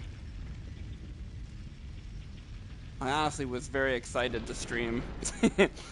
That's why I've been streaming so long today. Oh, it is late, yeah. I know I've been streaming for a very long time today. I was so excited to play Dark Souls 3.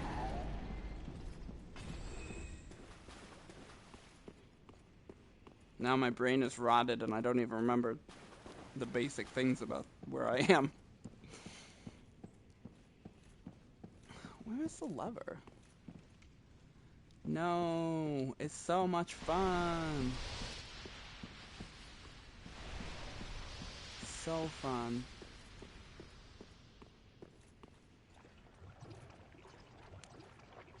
I'm like so confused.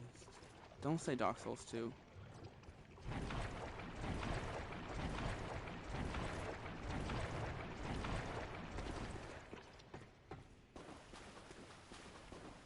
Bloodborne, you tricked me. Bloodborne is really fun, but I streamed that before Dark Souls 1 and before Dark Souls 2, so you didn't join my stream until I was playing Dark Souls 2. Damn it. You deliberately were going to say Dark Souls 2 and then switched it up.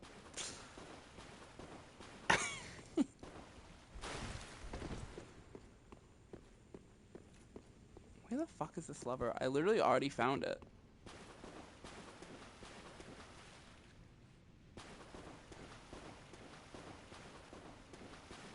I'm failing at my own walkthrough.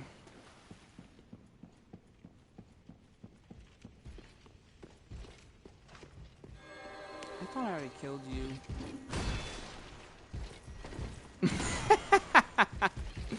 That was my second guess. It was going to be something to do with girls. I thought it was going to be like asking girls out or something because you do it so often.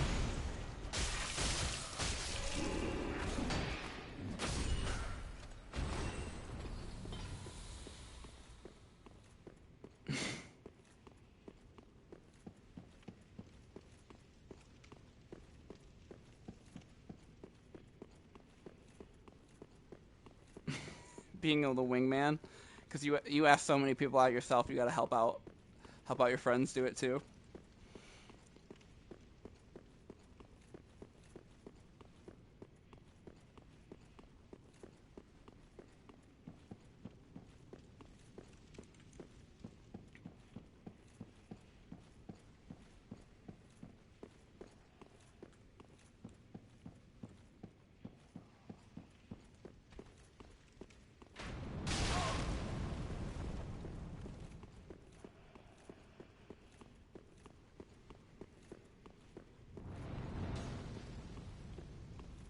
Oh my god. That's so dumb.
sounds like you've established yourself as a business venturer.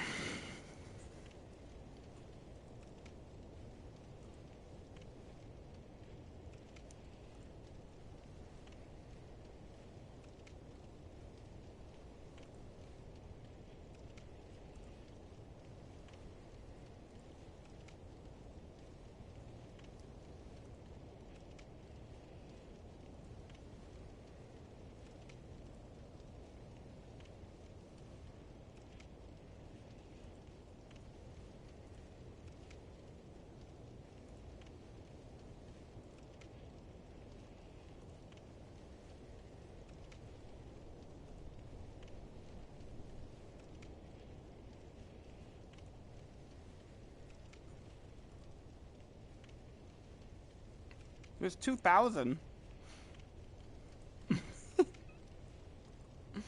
Everybody's already dating. Actually, it's cuffing season right now. This should be your prime time.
That's hilarious.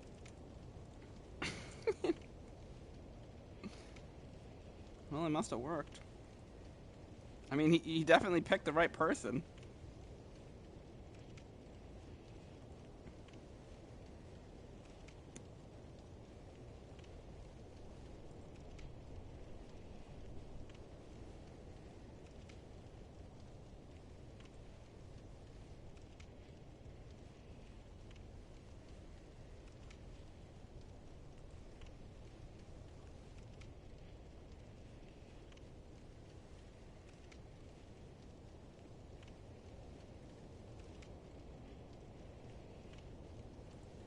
There we go.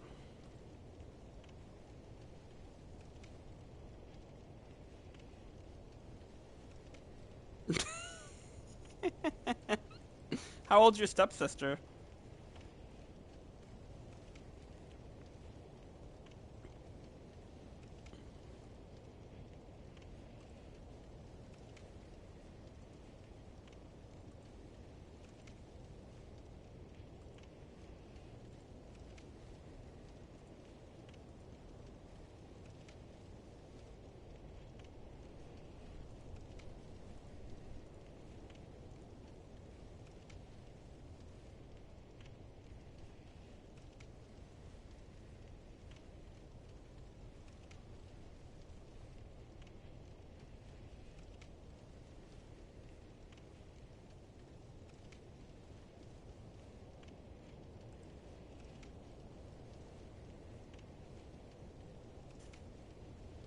Yeah, that's really, really early to get married.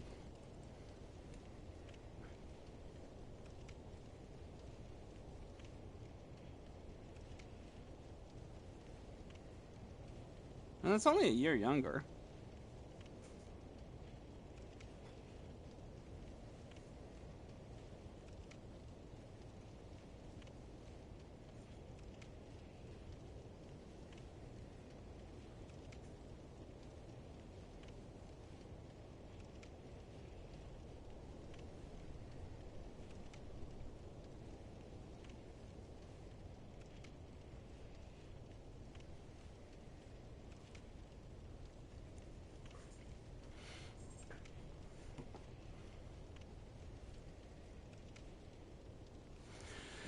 Yeah, I wouldn't,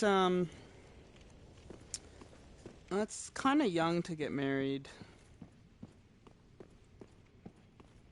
I feel like maybe you're right. Unless you're, like, in the military or something.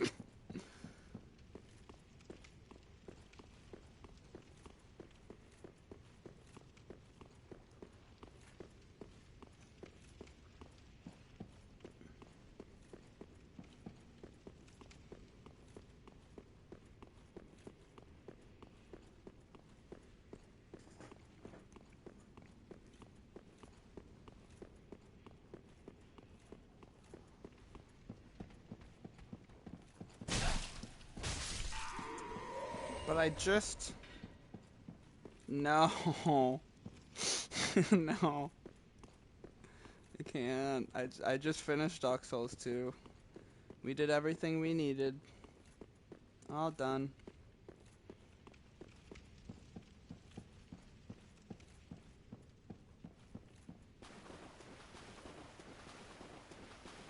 Well, I didn't do them on stream, but it's because I did them, like, all 3 of them just before streaming Dark Souls 1.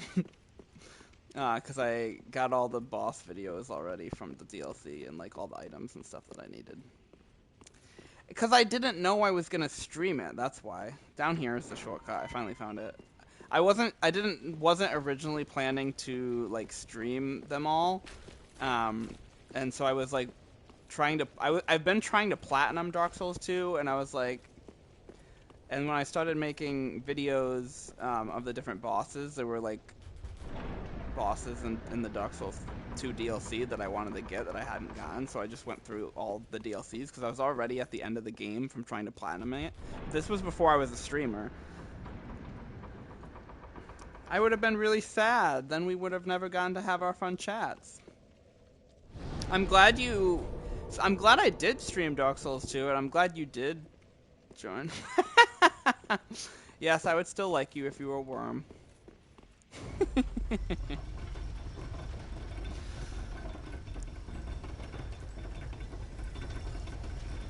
So I finally found it. You're silly. When you kill him for the first time... Oh, wait, no, it's the one up there. Never mind. There's the ladder. I found it. It was so simple. It was right there the whole time. But yeah, I'm glad I did stream it. Because then I was going to do, like, I wanted to do it all in order. Because I was streaming Bloodborne first, actually. So killing this guy gets you a unique ring, the deep ring, for the Master of Rings trophy.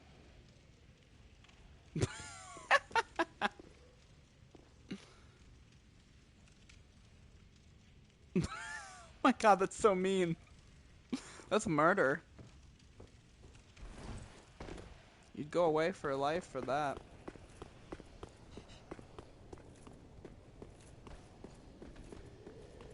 Bro, do you even like your girlfriend? No, but it's your girlfriend. She's not. She's a worm.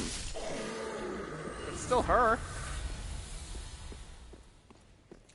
I didn't ask if you loved her. I asked if you liked her.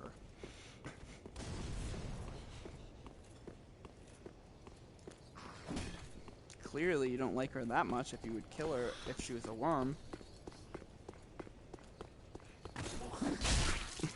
There you go. Make her a nice little home. How very kind of you.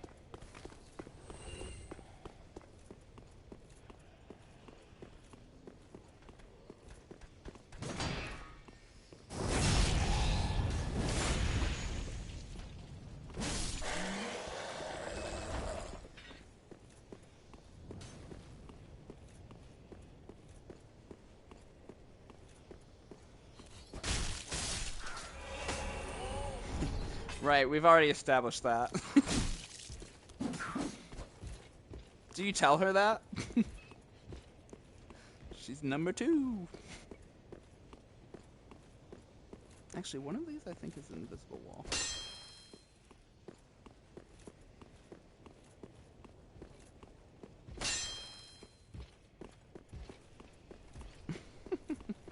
Well, she topped you.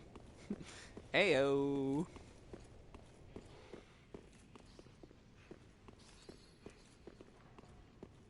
If we're including guys. What guy is above her?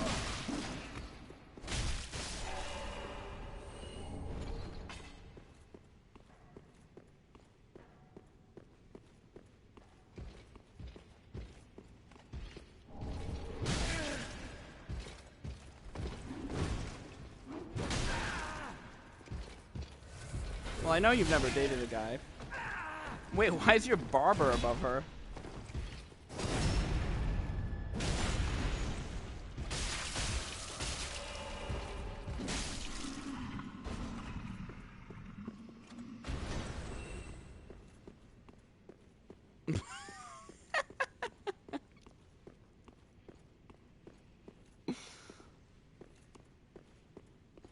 Oh my god. Well, at least you have your priorities. At least you know where the list, who ranks what on the list.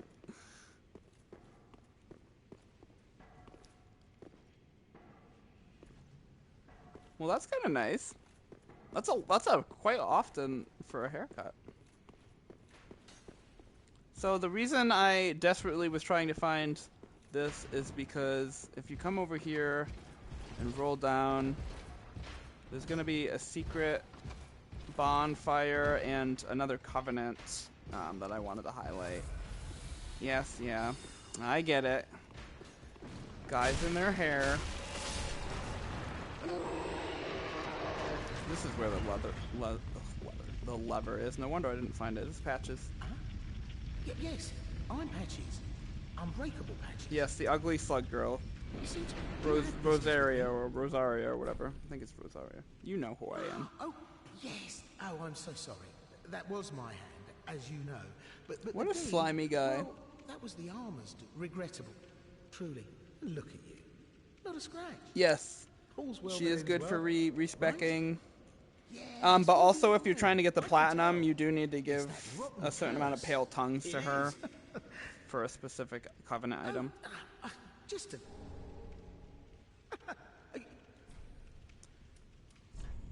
So we're gonna buy the set.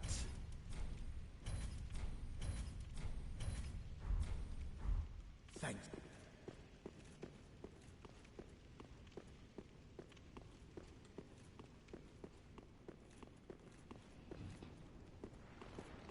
Oh, those ones are dead already. Yeah, there's these gross worm people.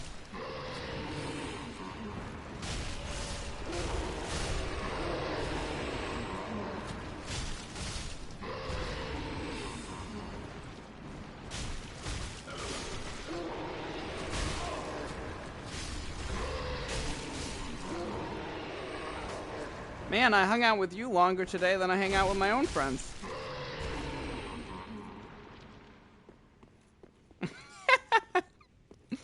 When I'm tired, I sound North Carolinian. Well, yeah, I've been hanging out with you all day, haven't I?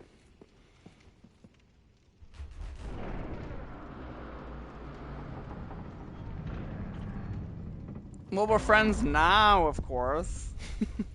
I mean my other friends. I didn't say we're not friends. Relax.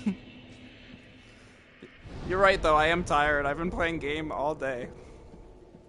I probably need to get dinner soon.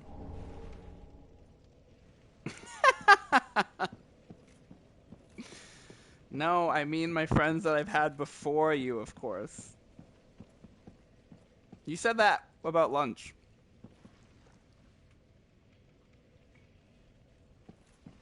So this is the secret bonfire and Rosaria,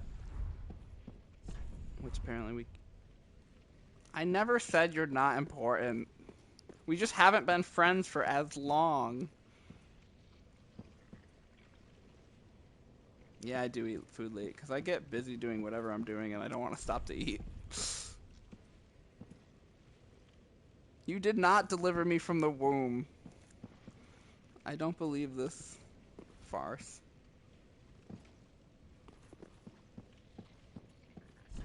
I'm trying to talk to the frickin' thing. Yeah, so this is where you offer your pale tongues to increase your covenant allegiance with this covenant. You can also respec and alter your appearance here. So, important. Alright, now we can finally... Jesus Christ, that took so long. Now we can finally be done with this area. We have everything. That took so long to find that. It's like 8:30.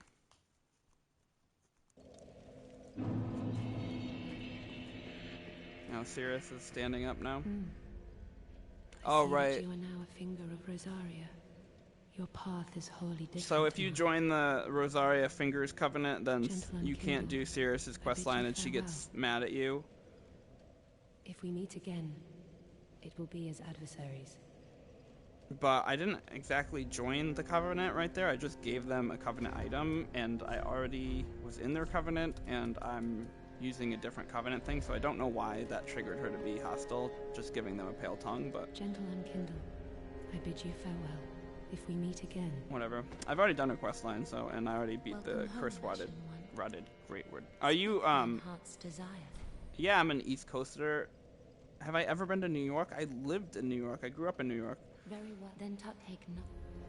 Not the city, but upstate. But yes, I've been to New York City as well. Are you from the West Coast?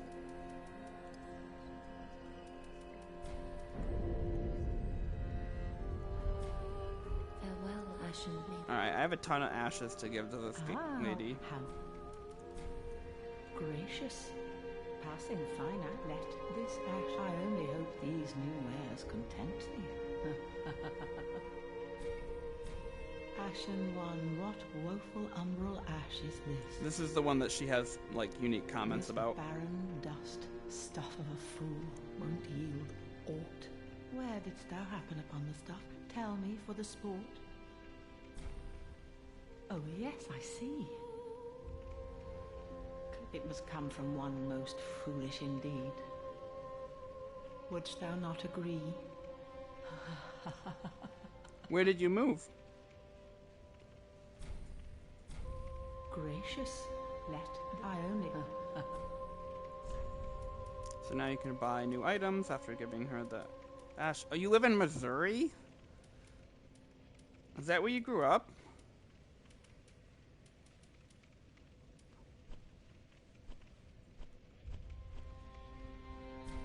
I'm gonna buy this grave key. Whatever it does, I don't remember. Well, you said you were born in New York, but like, that doesn't mean you grew up there. Some people like move very soon after they're born. Ah, 'tis good to what needs. Give me your lore. Oh my! You can come over and give him my coals. Now I praise the gods. Hey. Whilst in the 4th grade. Okay, so you had a what was that, like 8 years old, 9 years old? I don't remember. So you grew up in New York a little bit. What's the was it like the New York City or like outside of the city? I'd heard. I suppose you should know. Hardly. Pretty beep, I don't.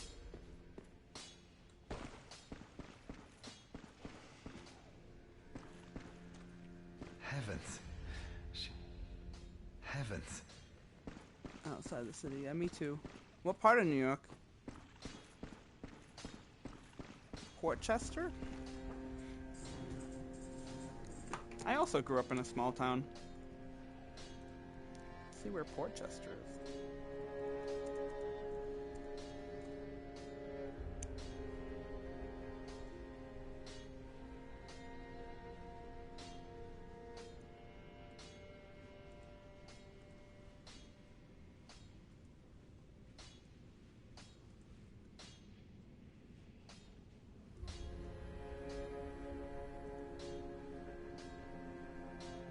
Oh, it's a small town but like you're pretty close to the city. Like you could like probably drive into the city.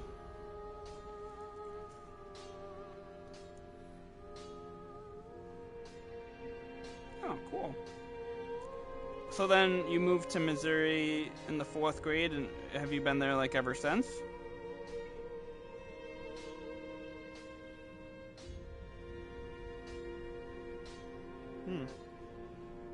What's it like living in Missouri? No wonder you're so religious.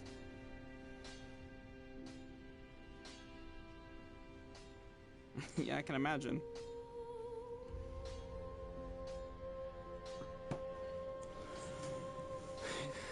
Yeah, that, I'm not surprised. Oh, I would... We're gonna come back and we're gonna get the other upgrades from him, advancing his quest.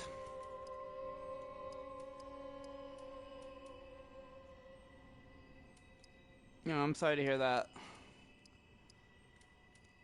I was also bullied in New York. Different part though.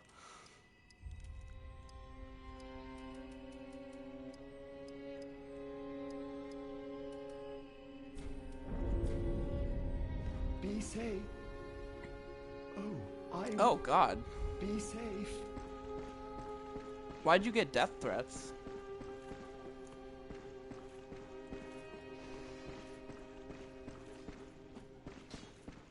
I'm gonna find our pyromancer over here and our spell guy. Well, that sucks. It's kind of scary. Let us begin with. This is I the don't mean to sin extreme before sorcerer I guy. Oh my! And the You can undead give him lead- your scrolls. I doubt I know. And he'll sell you more It's sorceries. from Ulyssiel. Not even what would. Ooh. That scroll is from Ulyssiel, which was in the Dark Souls 1 DLC. Playland? I don't think so. Come again. Where's Playland? Ah, there you are, unkindled one. I wish to express my gratitude for This is the trusting pyromancer me guy that we as saved. promised at first. He gives you the pyromancy flame, just like in Dark Souls 1 and 2, but you can give him a pyromancy tome that we found in the swamp. Yes, here we Well, are. I've It's rode been lots of long roller indeed. coasters, but With I don't this know if I I've been specifically to I Playland. can boast I am your tutor. No, I don't think I've been.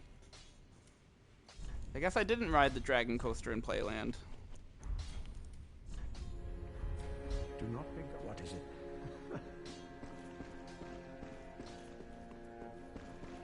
I know.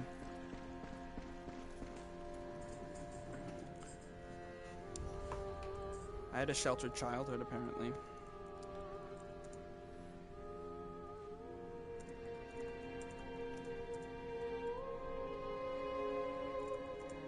I gotta look up the list of which tombs I can give to her.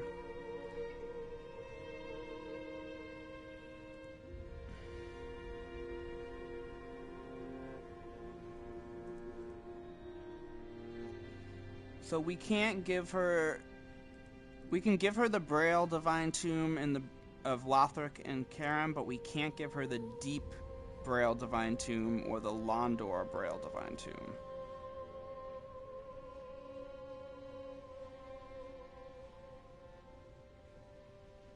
So we can give her the Boreal Divine Tomb of Karim, Oh, did you wish? but we can't give her the Deep Boreal Divine Tomb. You've brought now I get tales of what fun. Have Don't a give her the pleasant other journey, one. I pray for you. Or the Londo one. Don't give her that one either.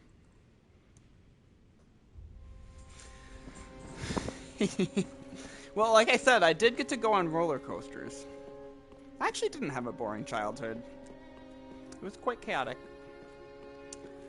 So these guys are over here now too. All the NPCs are here. Oh, we spoke before on the... It's Henri again. You say. We reached the Cathedral of the Deep, but Aldrich's coffin was empty. The man-eater must have left for his true home.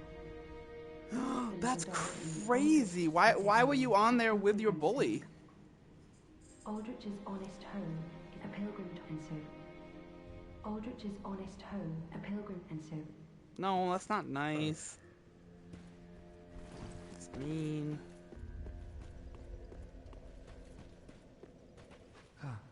For helping them find... He gives you the Farron ring. I pity the sorry self. After the Watchers of the Abyss. I think she's still mad at me. Gentle and kindled if we...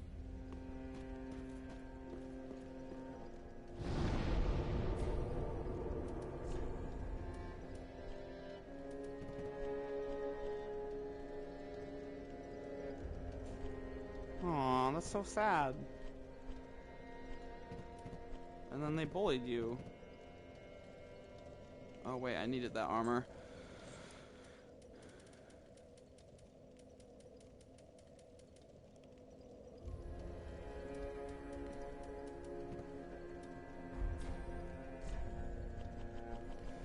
Kids are so mean. Alright, we're gonna take Sigurd's armor to him.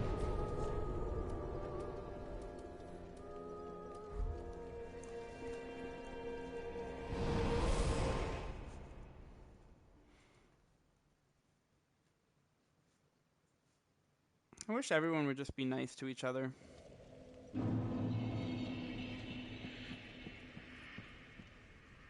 It's not a normal prank. That's disgusting. And cruel and bullying. So, no, it's not. So Sigurd's down here. That happens all the time. What the fuck? No, that's not normal. He's down here in this well. Patches tricked him. And if you either kill Patches and get the armor back, or buy the armor back like I did, you can throw it down to him and advance his quest. You dump buckets of piss on each other? Who does?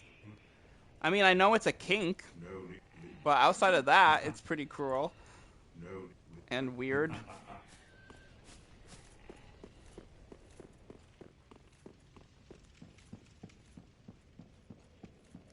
Everyone does it? Fuck, who are you friends with? Sounds like a bunch of bullies.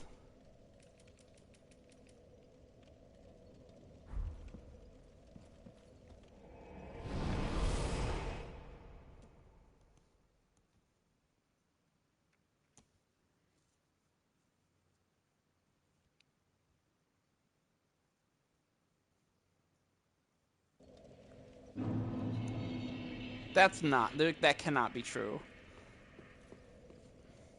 That's not. That's... What the actual fuck?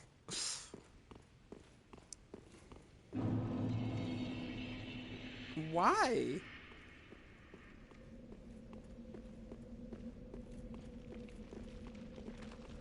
So if you come out down here, this is the area after the Abyss Watchers. You can advance now. No, that's not normal. For 3 months?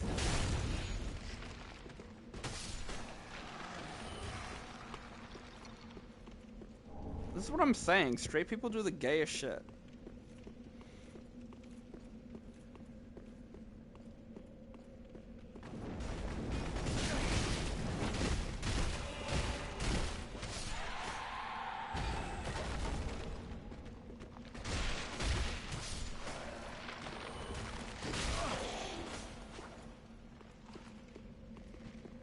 Item down here. Ring of Steel Protection +2 on the New Game Plus run.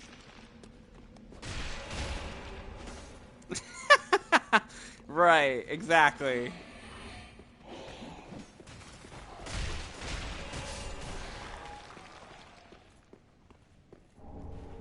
There's another Pyromancy tomb over here. It's pretty gay though, I mean, if you think about it.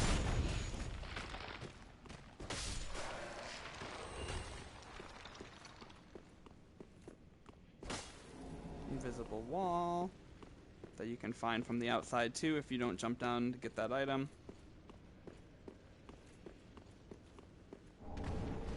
This is the Catacombs of Carthus. Oh my god, would you stop? Why were you all together? That doesn't sound like something that you all had to be together in person for.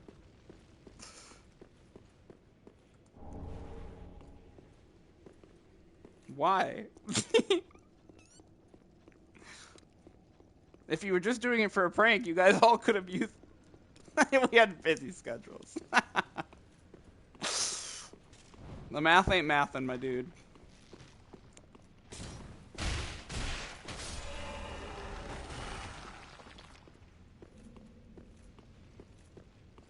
So it's not gay, it's just efficient.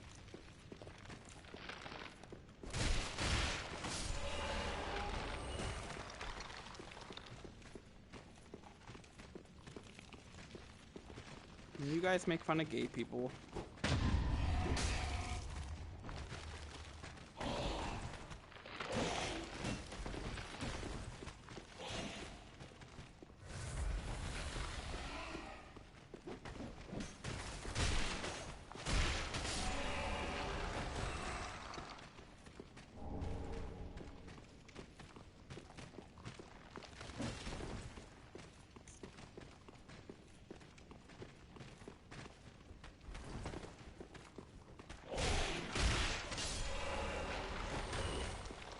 Well, that's kind of you.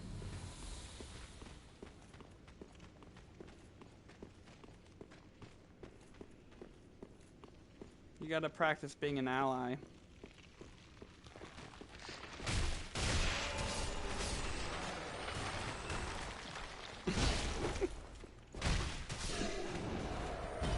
Well, you're still learning. I did have to teach you about the gay voice thing.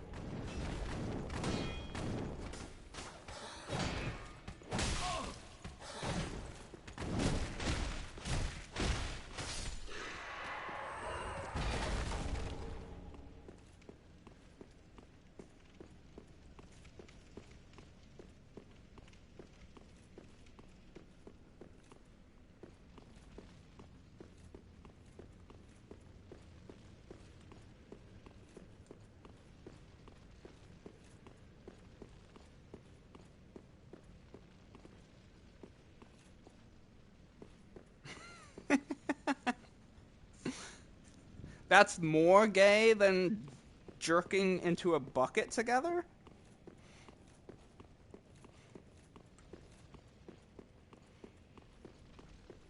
What the fuck? That's what I mean. Straight people are so weird. God forbid you dress up as goth girls, but you can fucking come together and that's fine.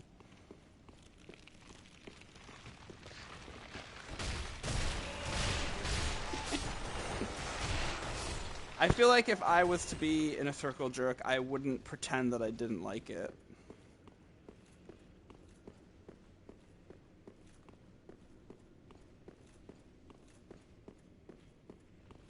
Oh, also, that's so gay. What are you talking about? What are you? My companion, Horridge, not saying I was snared. I'm being gaslit. We've become separated. I've not been able to find. So here you can find Henri. This is one of the locations. Yes, I see. Horus is a valiant. If you find Horus later on in this area, he tries to attack you, and you can tell her that you found Horus, but then you'll basically be telling her that you killed him because he attacks you. So even if you have the option to say that you found him, I would say, like, no. And then she'll move on in her quests kind of a little bit later down this area. So I'll show you that when we get there. Also, that sounds like an awesome Halloween costume. That sounds fun.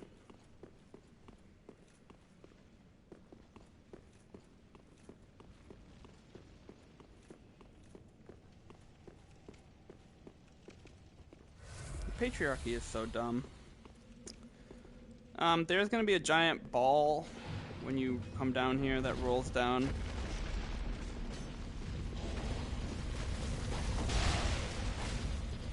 And also there's an item up here you can grab. The ball is going to come back.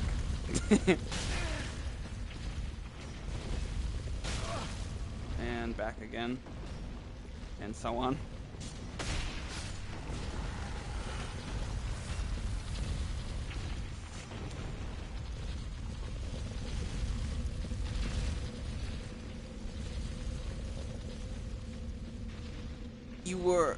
Let me get this straight.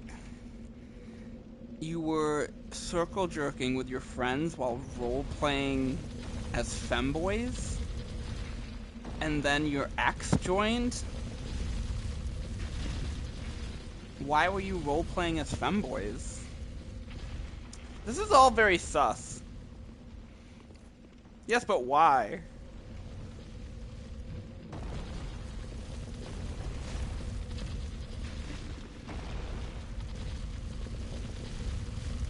Okay, but like, were you making fun of femboys? Because that's not cool.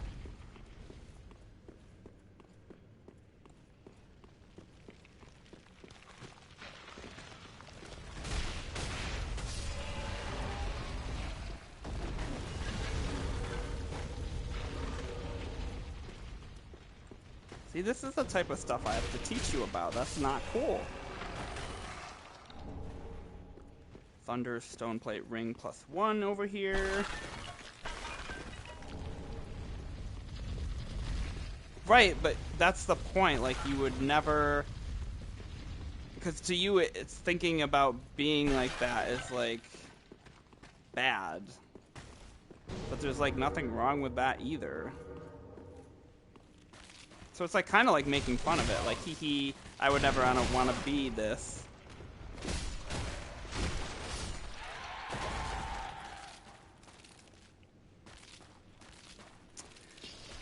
Yeah. Each their own.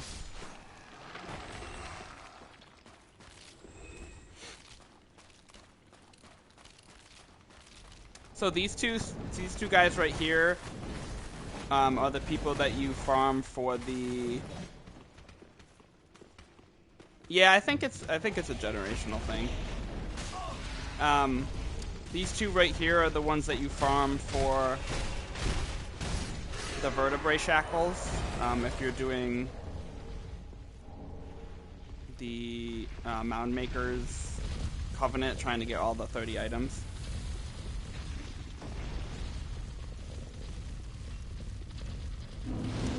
I thought your ex was a girl.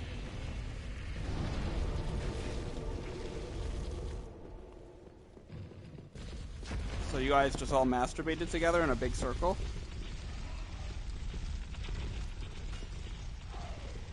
Well, that sounds kind of fun.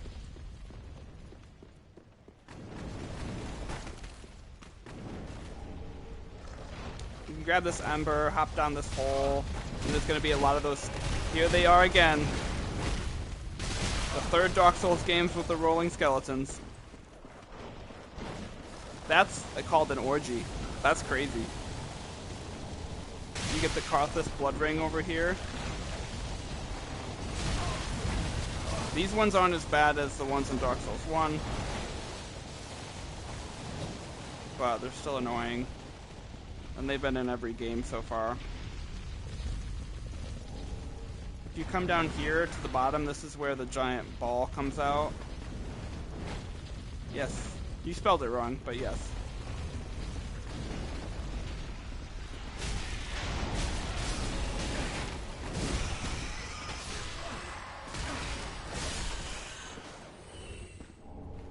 Ooh, vertebrae shackles. See, I just got one right there. Those are the ones you farm for that. The freak is an orgy? What do you mean?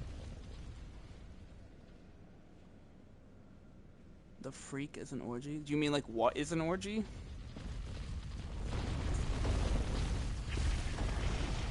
You don't know what an orgy is?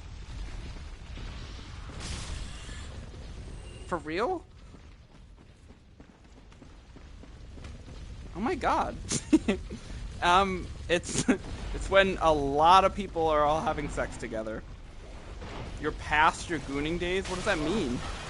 You're celibate now? That doesn't mean you wouldn't know what it was. You were in one. It's literally like when like 4 or more people are all having sex together. So like the seventh. So like, you know, a threesome is like 3 people, and then 4 or more is like an orgy. So there could be like a party with lots of people having sex together. That would be an orgy. Wait, what do you mean you stopped gooning?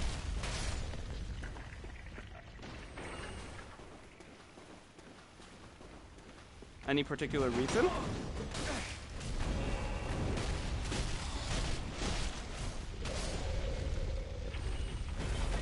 Why not?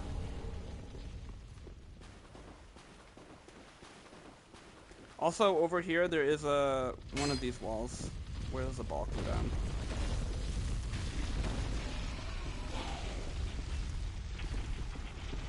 one of these walls is... I don't know what's over here. Maybe I already broke it? Yeah, this one. What about your girlfriend?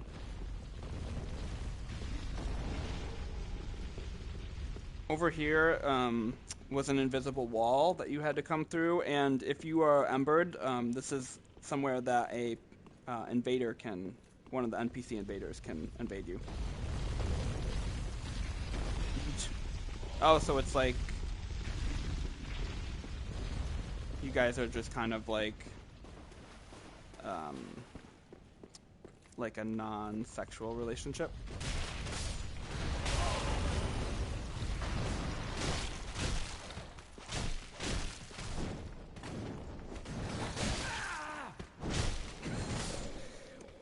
Well, I don't know. Why? Well, why would you? Well, well, maybe.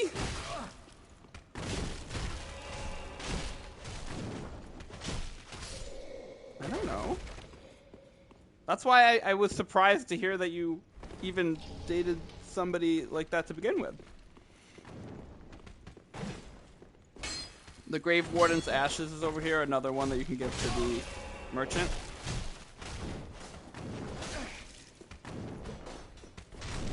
Well, good for you, I guess, for focusing on your faith. Well, I mean, yes, but it can be for both. There's the invisible wall. I was like, where the hell is it?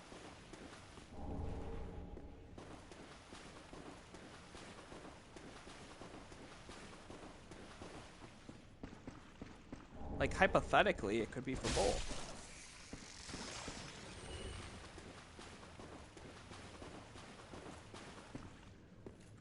Well, yeah, like you know, you would want to be attracted to the person, or like not, you know, to some extent. Well, I mean, I feel like it's important to be attracted to the person you're dating. Or whatever out of dating that you're looking for to have those qualities. What if you were blind? I'm sure you could probably also like somebody or fall in love by, you know, the sound of their voice, spending time with them, how they make you feel, physical touch.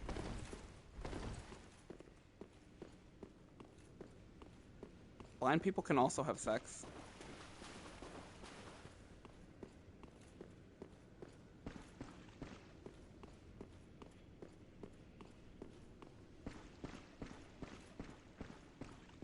Alright, these are where those skeleton people are. This has been a fascinating conversation. Oh my god. Here we go again, though. Like, what? What if you're acting as if a blind guy could also not be a blind gay guy,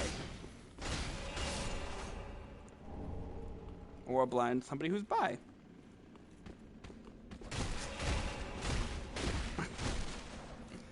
I don't think that would happen. Doesn't seem probable. Because, like, they still have other senses. And actually are better at some of those other senses.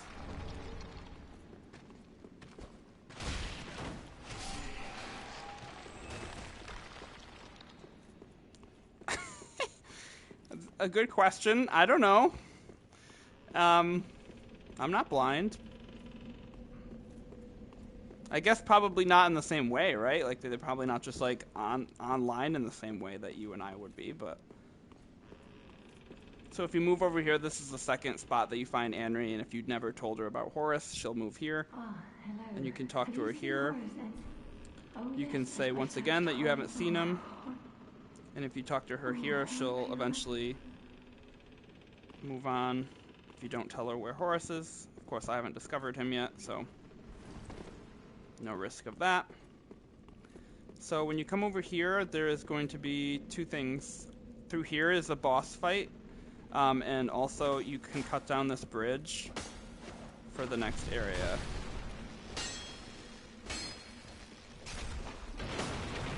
and you go down once it finishes settling. You go down like a ladder. I am going to run to a bathroom break before doing the boss fight, and at some point we'll need to take a dinner break. So I will be right back.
Alright, I am back.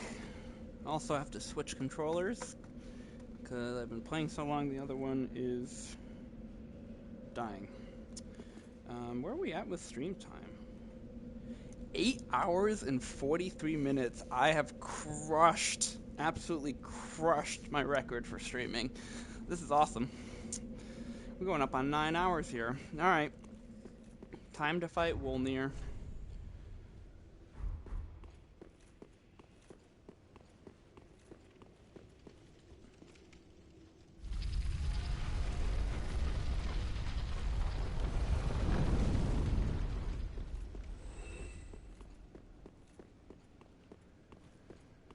So you come in here, you come over to this altar, you touch the goblet.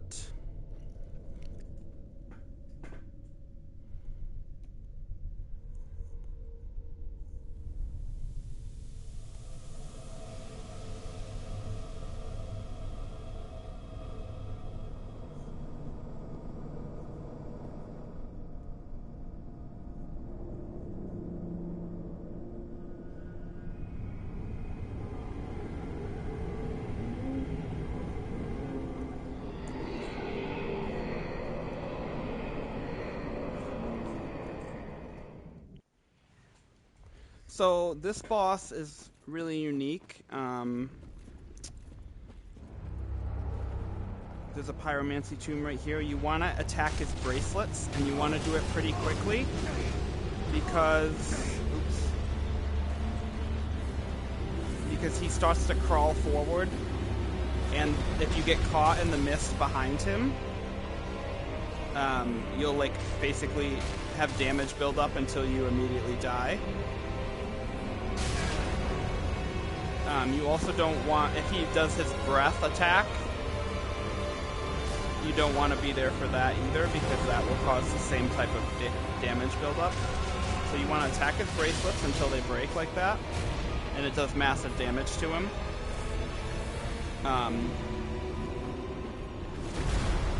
Wolnir is a really unique... Oh, broke the other one. Wolnir is a really unique character when it comes to lore, because these bracelets are the last thing keeping him from the Abyss. So we fought Manus, Father of the Abyss, and that's that. He gets dragged into the Abyss.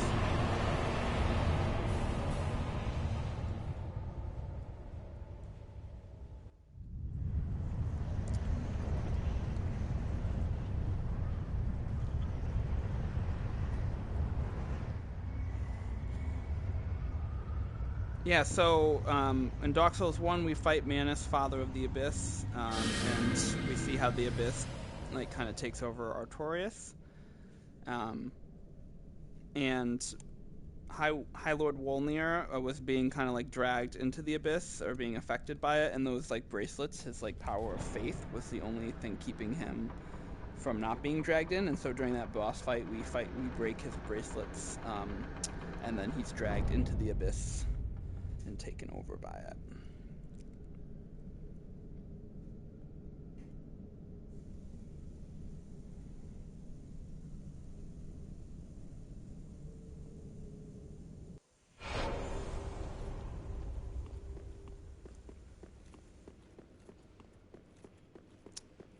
So after that fight, coming out through here, we will be in Irithyll of the Boreal Valley. So on this bridge up ahead, there's going to be like this giant like rat monster kind of thing that comes down from the bridge once you get like halfway across and chases you. And at the end of the bridge there's like this fog wall thing, and if you came to this point prior to fighting the Deacons of the Deep and you did not get that small child's doll item, you would not have been able to progress past that wall, and so you would have, you would be stuck there and you wouldn't be able to enter the over there in the Boreal Valley.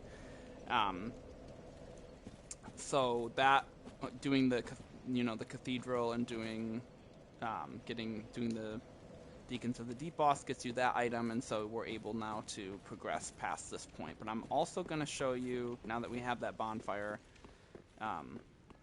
going back to that bridge that we chopped down before Wolnir. Oh, well, you can get a bonfire here. I didn't even light this one. I'll probably have to chop the bridge down again. Oh wait, no, I haven't even rested at a bonfire yet, so maybe not. Yeah.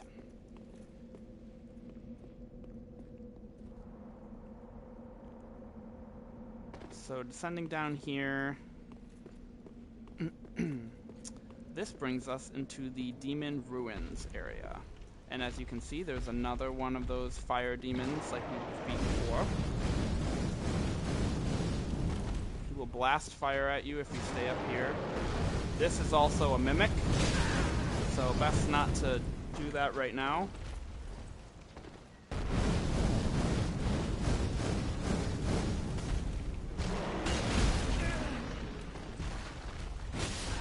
That's the plan, but he's has other ideas.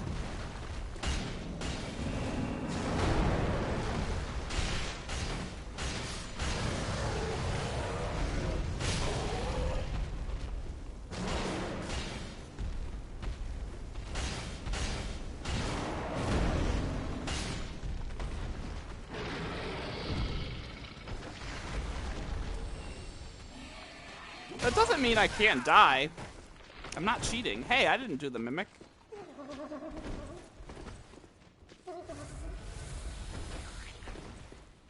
How did he get triggered? Oh my god.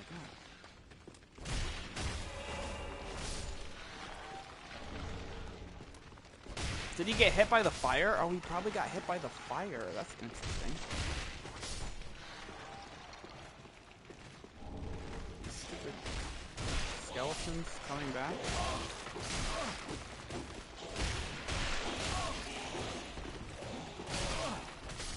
Why?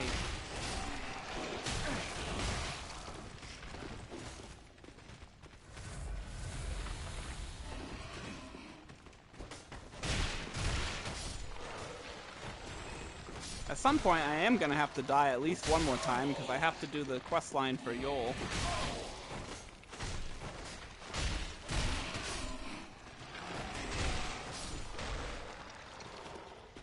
So you have to kill these guys twice, as you can see.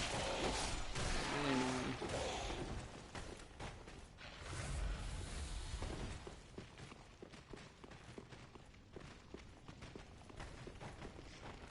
Oh, the chest went back into chest form. That's kind of funny. So all 3 of those 4 will not come back once I kill him. But we also have the chest. What to do, what to do. Spam.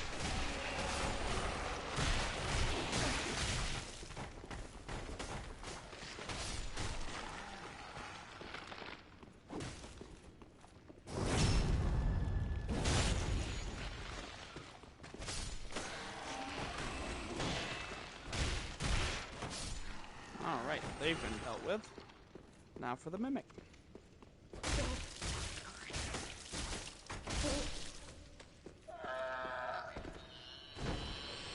And he drops the Black Blade.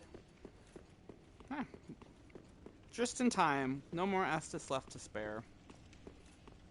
Hopefully there's a bonfire soon. Oh, perfect. Over here is Old Sage's Blindfold and the Witch's Ring. You know, so this is going to be like the Demon Ruins area, which is pretty much what's left over from the Lost Iudex. You're going to see a lot of Easter eggs throughout this area for Dark Souls 1 and like that whole area.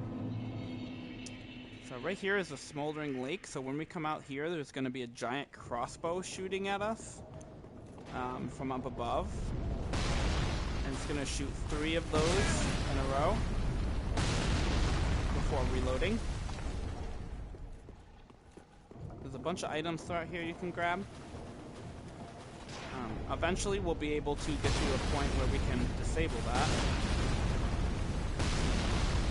But not yet.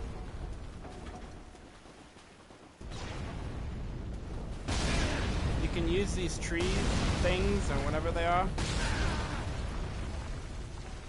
as cover.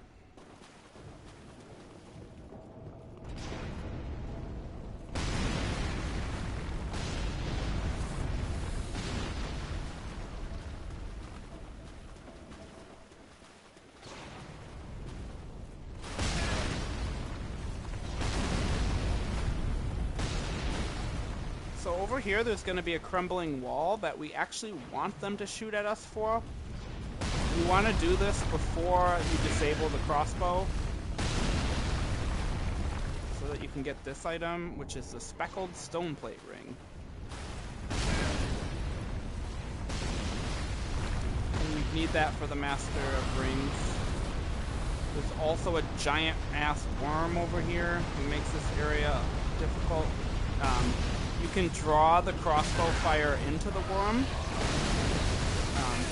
He shoots electricity at you and it goes in the water.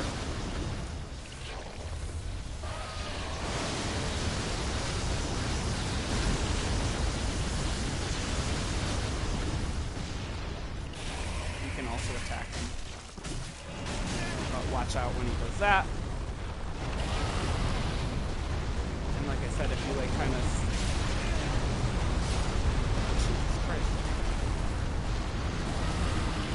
Yeah, he just does that spinny thing and just goes back and forth.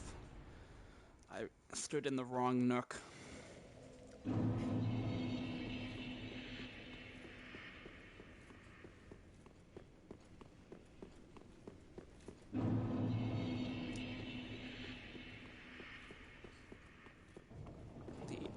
another thing going on over here.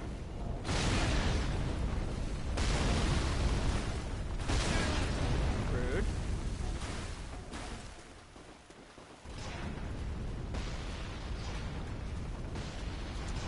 It's coming around here and coming into this little tunnel. There's a crystal lizard.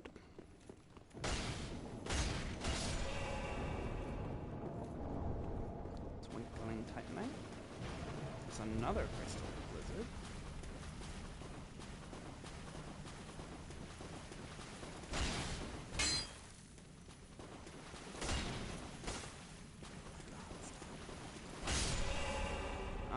And over there, we have found Horus. So Henri kept saying Horus was missing. He's going to attack us.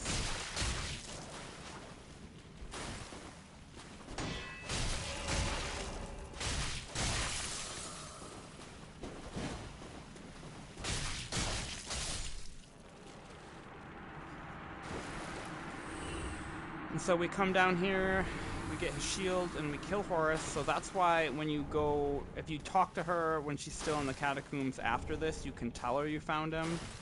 But I recommend not doing that because I think it affects her. This person who puts this here is really annoying.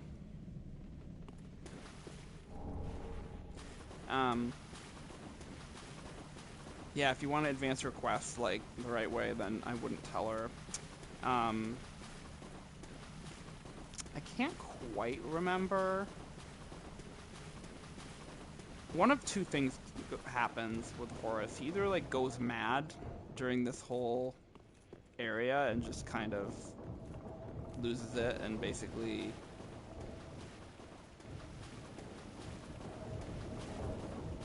you need to grind Fortnite. Alright. You get at it, my friend.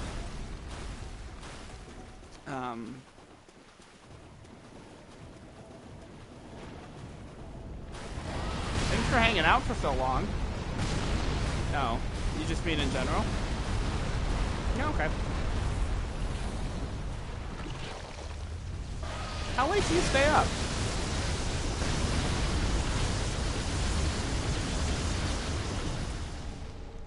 Shield of Want over here. Grab my shit. Get out of there. Touch right back in. So this is this little safe zone right here. Jesus Christ, that's really late. I don't stay up that late. I have been told though that people in your generation do stay up that late.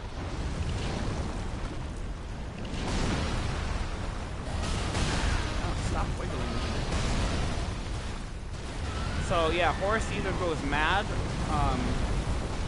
and basically would try and kill Henri if we didn't kill him first, or he's paid off by the Dark followers to kill her. Either way, he basically would have killed her. So.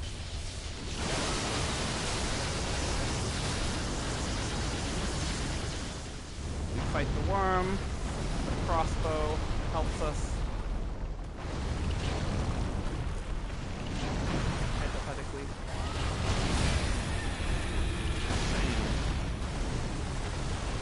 Oh, it's dead.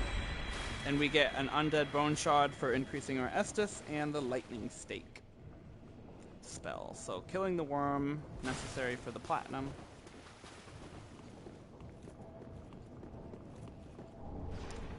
Difficult mini boss though.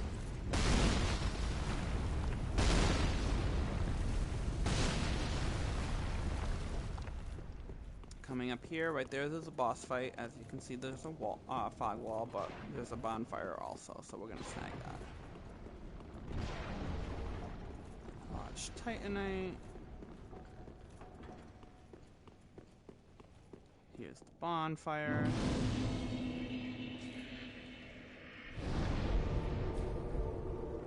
And the boss we're gonna fight is the old Demon King, which we've pretty much already fought twice now. Because he's like the same type of enemy as those giant fire demons. He is what's left of the like demon era and the last like remaining demons. As you can tell, as the battle starts to wane, he has trouble staying lit, and kind of just represents like where the demons are at, which I think is kind of cool. I'm stuck.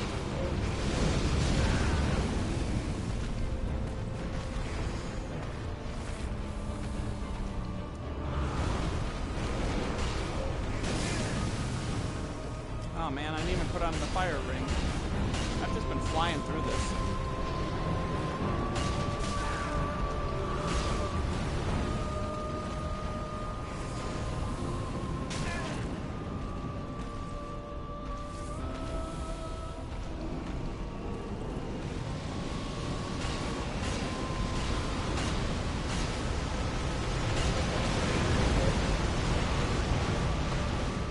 When he does that, shakes his thing above his club like that, it does a big meteor fire thing.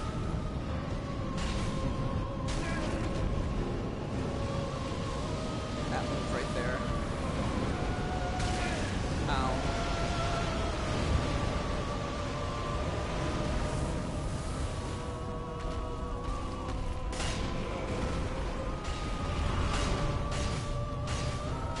So at this point,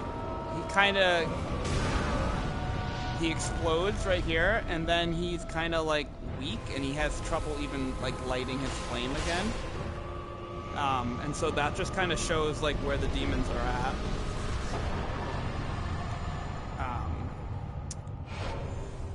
Like they've been weakened. There's this whole pile of, if you see this whole arena that we fight him in, there's piles and piles of dead asylum and stray demons.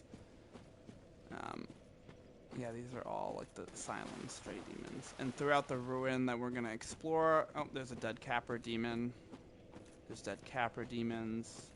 There's a dead centipede demon up there, like all the demons from Dark Souls 1. There's going to be dead Taurus demons throughout this next area. It just shows like this area where it used to be like Iudex, and there's like a whole bunch of demons like we see in Dark Souls 1 that we have to fight, has kind of come crashing down and is no longer prosperous. It's just really interesting lore-wise. It's kind of cool how it connects so well with Dark Souls 1.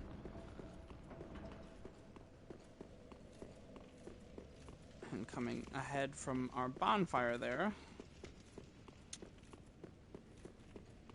we proceed into the next area. There are going to be some leftover remnants of demons, like these guys.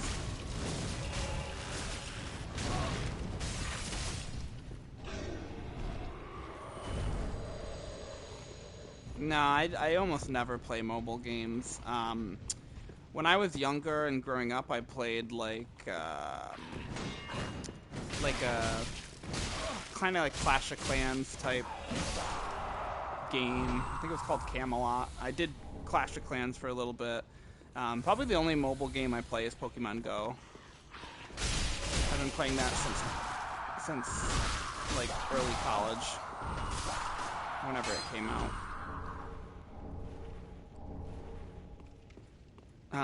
I do the game pigeon too a little bit, like sending texts back and forth with people playing game pigeon. That's not technically mobile gaming.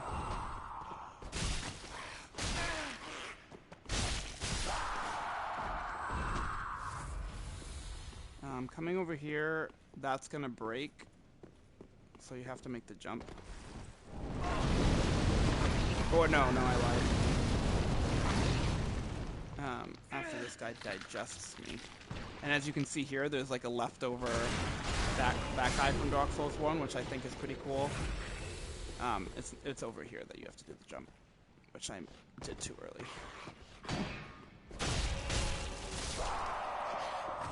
And you can see more of these guys which were in the Farron Swamp. They're also demons.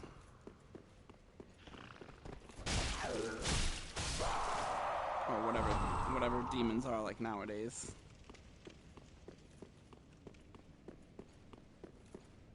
There's a lot to explore and do in these catacomb areas. I actually really like this area in general. There's gonna be some Black Knights over here, I think. No, not yet, but there will be some Black Knights down here. I have to get my bearings. I think it's so cool that so I played Dark Souls 3 first, so these guys were just like, what the heck are those kind of thing. But I think it's really cool after playing Dark Souls 1 and like seeing the origin and the lore of all this, where it came from. So you can see dead Capra demons. This is a dead Taurus demon right here. Oh, I gotta also charge my headphone things. Uno momento.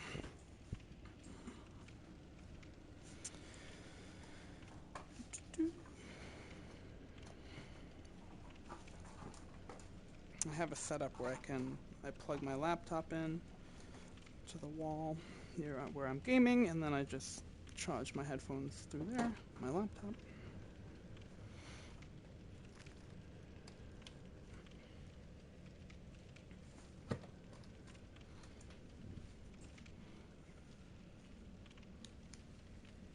And then I can also have my laptop closer to me in case there's auto mods.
All right, let's see.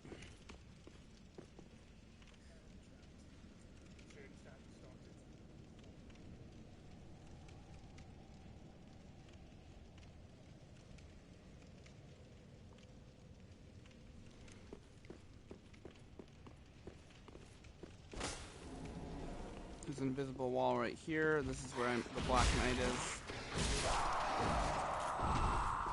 Oh, damn. Missed opportunity.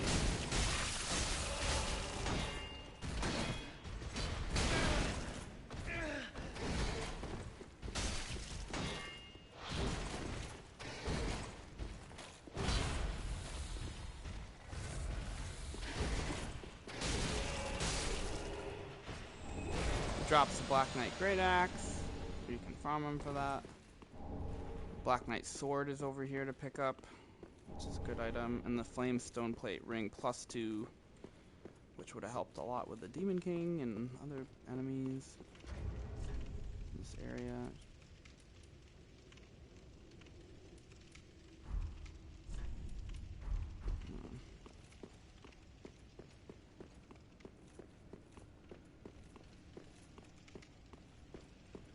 There's going to be more of those like fire spellcaster or sorcerer guys and those flame orbs down here.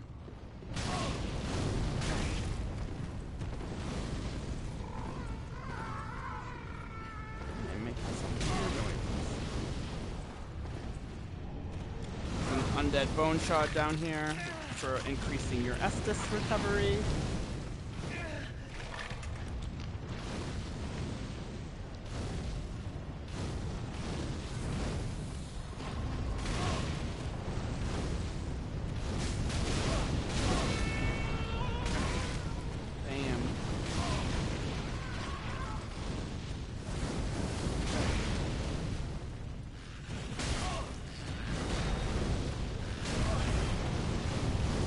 havoc.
Oh, come on.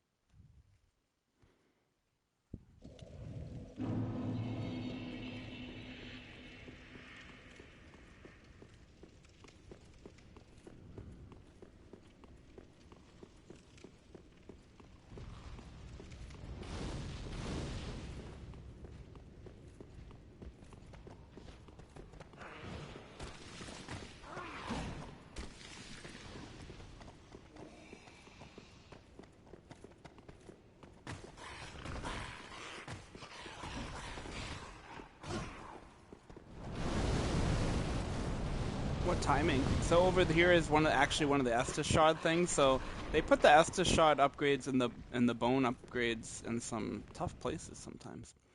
I'm being summoned. Who am I going to help today? Where are we going to be? In Orlandor? Yes.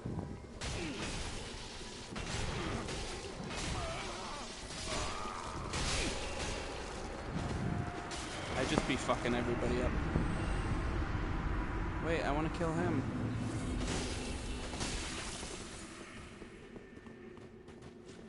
No, let me kill him.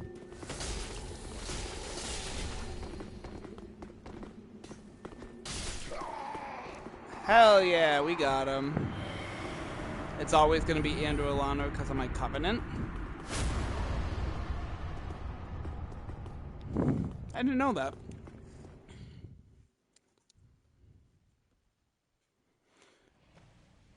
I always just thought that,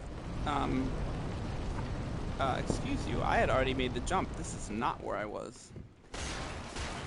I always thought that it was just because that had, like, the most activity, like, that area had the most online players. See, look at that. Fucked me over. Well, I am right now, but I have, at one time or another, been in all the Covenants. Like before I was, when I was playing this, before trying to get the platinum, I was in the Mound Makers trying to grind the vertebrae shackles, and I was still, well, right now, well, I guess, I am in the dark mood right now, and so I guess for getting summoned, that would make sense. When I was playing before, I like almost never got summoned though, so it's interesting. I finally make the jump, and they summon me away.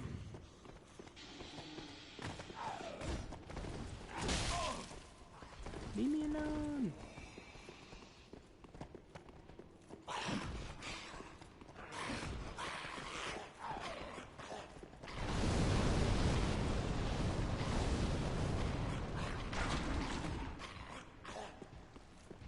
Alright, so you can come down through here, which is what we were doing when we got summoned.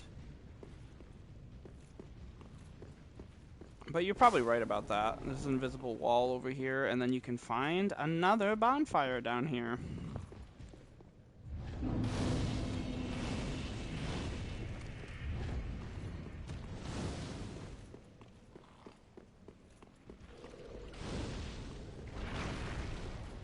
And this drops you down there for whatever reason why you would want to do that.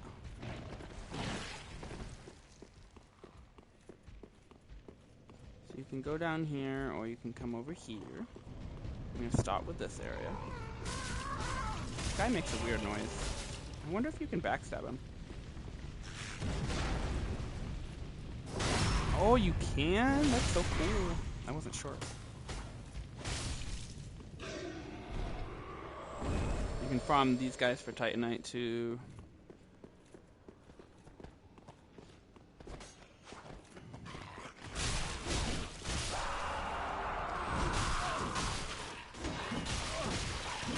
Okay, relax.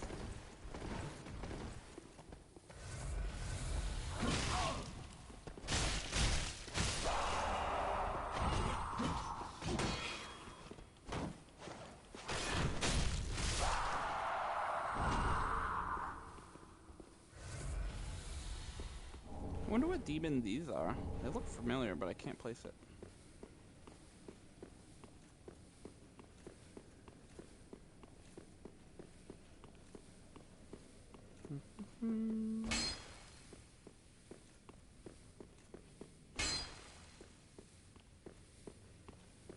One of these things is a hidden wall.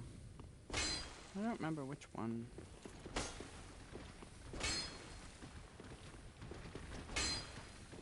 I can hear something moving behind it already.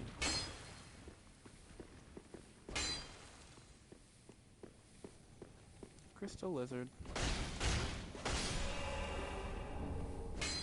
Chaos gem. Wait, where was it?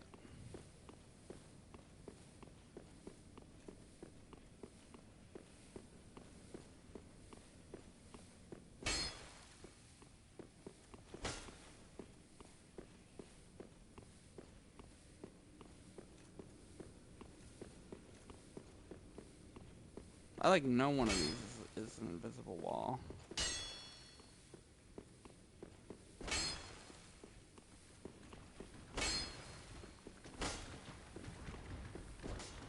I can hear the... I know there's a rat in there and I can hear it.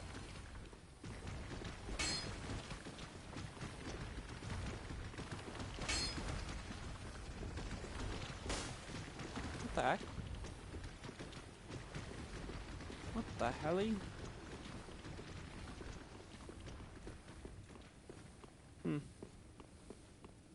Weird.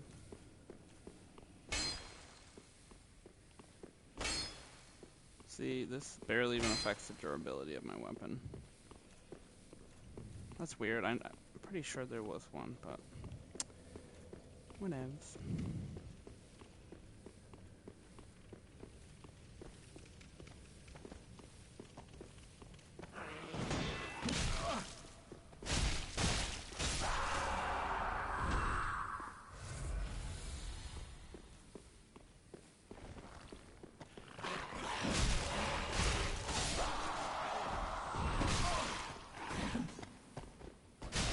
Anything, dude.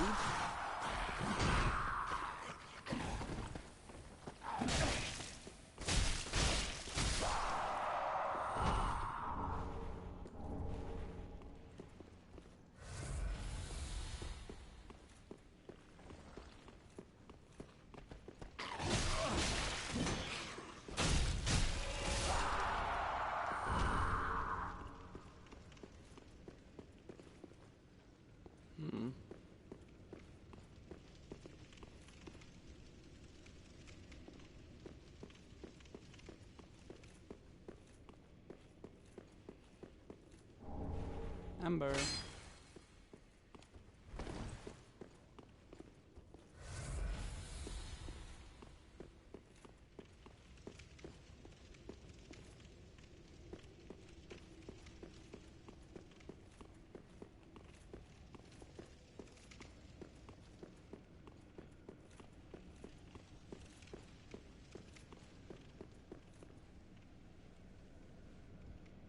Oh no, when did you put it in?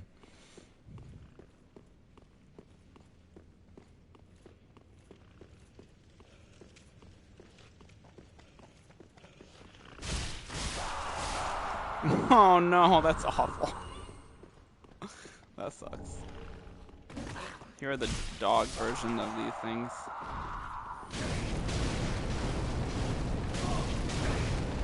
When you said that, I had a feeling it was going to be like a long time ago.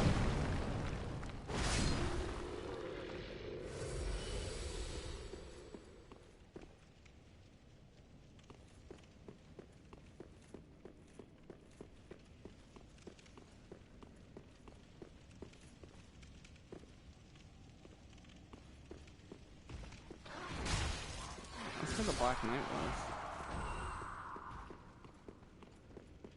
Oh, that's sad. Well, you stay up pretty late. Why don't you do it now?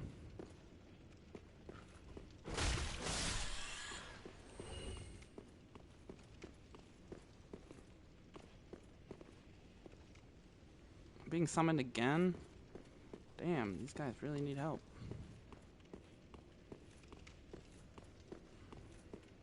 Work never ends for the Blade of Darkmoon.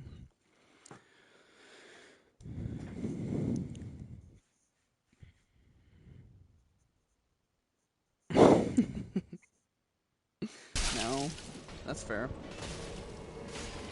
Who's the enemy? Show me the enemy.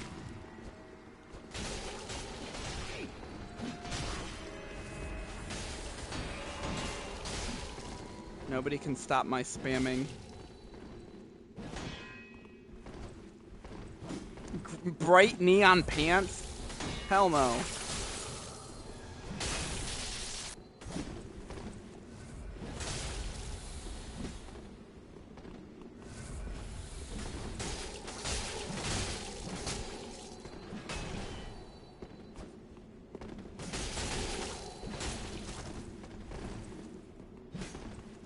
I love how that person's just sitting there doing nothing. Well, I can't imagine neon green goes with anything very well. Damn, I took the L this time. Oh, wow, they got him. While I was distracting this guy, they got him. Sweet.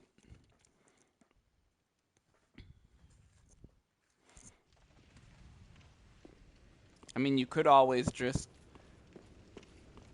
and hear me out, you could fold your clothes past 10 p.m.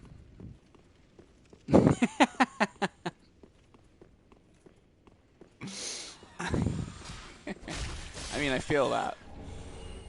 But if like you really didn't want to wear neon green pants.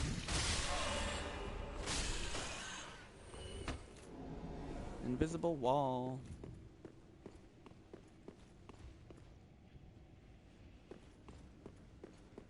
And this is really interesting right here. This is the you get the Quelana Pyromancy tomb right here.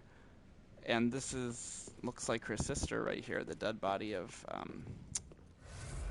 the Covenant there from Dark Souls 1. You can come down here once you use this. I mean, if you never want neon green pants again, then yeah, you could paint it black.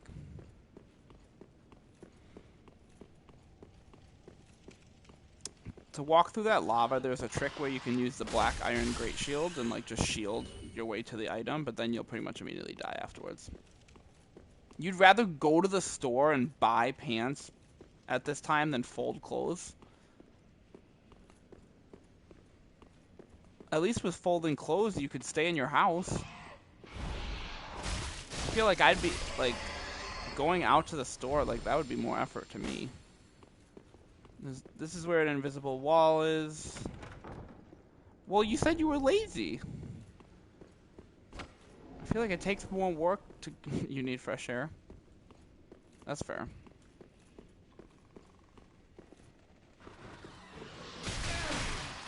Half an hour? That's way more work.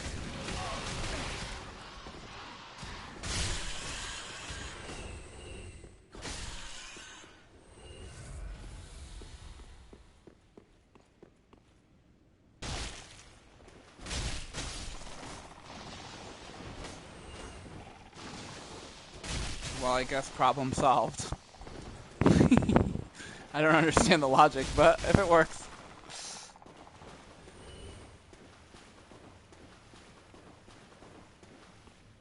There are more of these annoying lizard guys down here. Death Blight. You can get Titanite Scale. I mean, it is certainly a creative solution.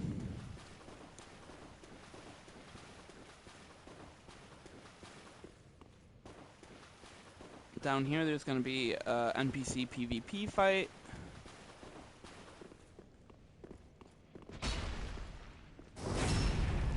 With Night Slayer Torig.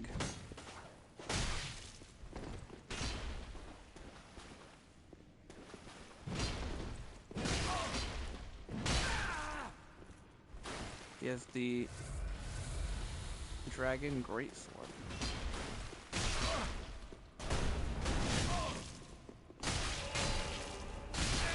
I can't take too many more of those hits, though.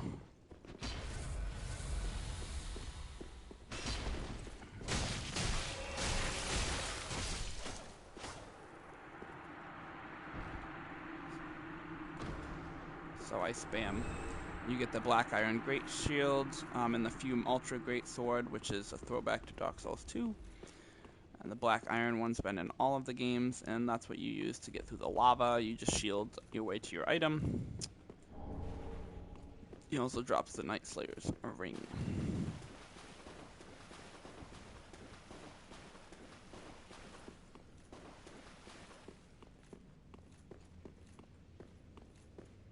And as if that wasn't hard enough, there's a Black Knight down here.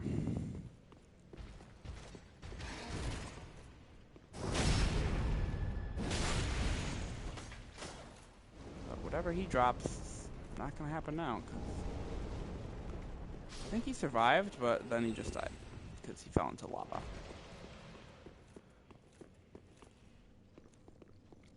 Coming up here, we're finally going to discover the area with the giant crossbow that was shooting at us in the Smouldering Lake. And you can go up to the crossbow and disable it.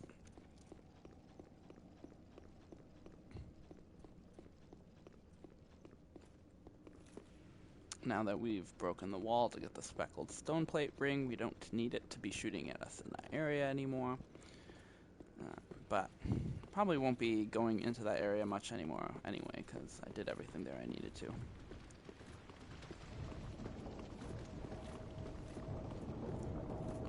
It can still, I think, shoot at us on the way there, though.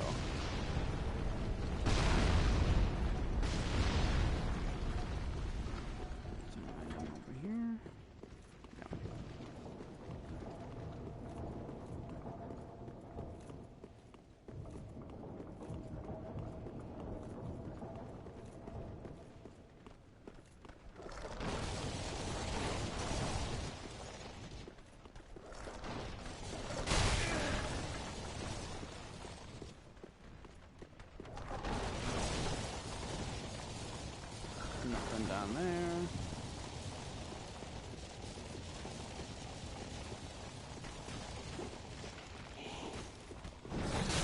More of these guys. I'm going to run by them. Swords over here.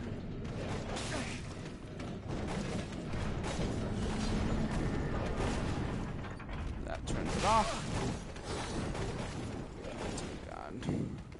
And around around this quarter and New Game Plus runs, there is Bloodbite Ring Plus Run. Leave though.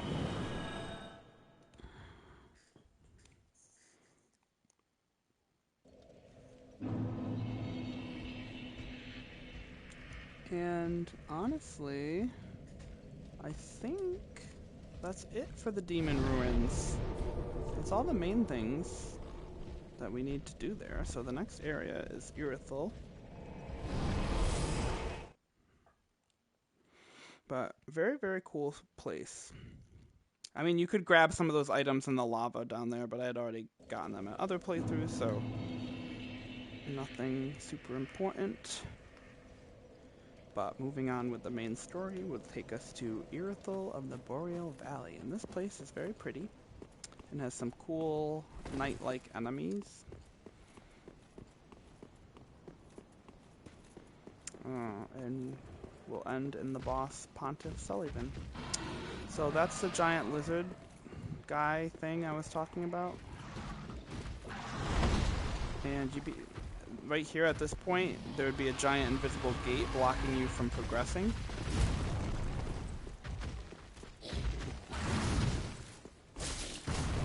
Which would be unfortunate if this guy was chasing you down. Right here, this gate. He can't pass the gate. But I can because I got the child doll from the Deacon of the Deep. So that's a cheese. And you get Pontiff's right eye, which is, I believe, the ring I already had on. Yeah, which boosts attacking as long as it persists, which works great with my Irithyll sword, where I can attack over and over again.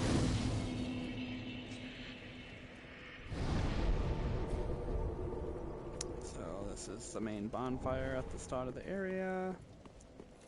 There's a couple items around here.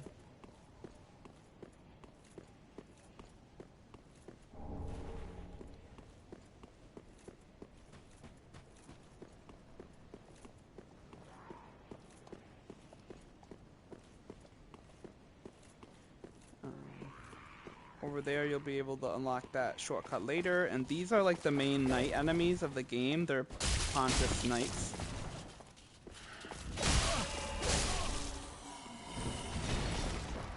They are quite tough when they start doing their little swirly attack thing, and they just kind of repeatedly attack you. But they're also very fun to fight. I like enemies like this in Dark Souls. These are my favorite types of enemies to fight.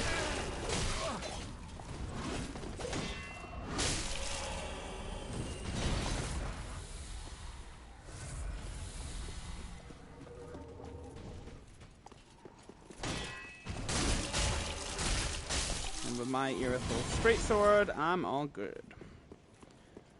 Up here, he was guarding a large Titanite shard.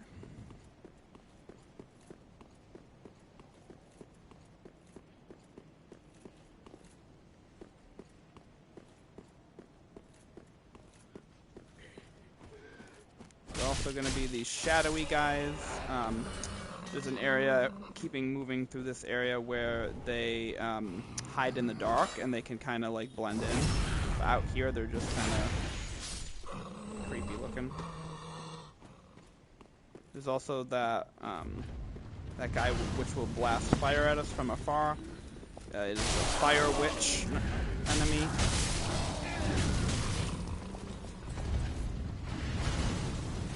And these guys will make it more difficult.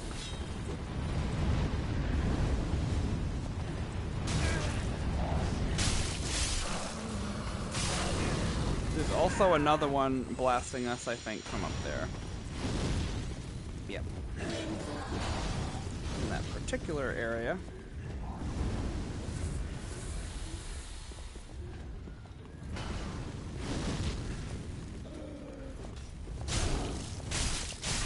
But once I get to him, he's cooked. See, he drops the Fire Witch gauntlets. There's an item over here, another large Titanite. And these guys don't know when to quit. There's going to be more Pontiff Knights, though.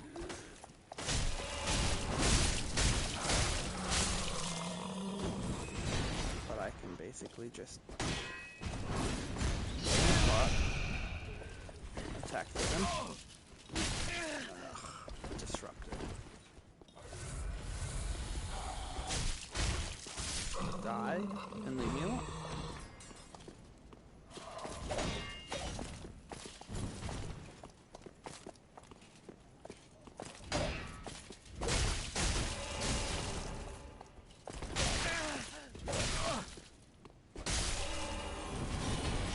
They drop, you know, Pontiff items. There's the lizard over here.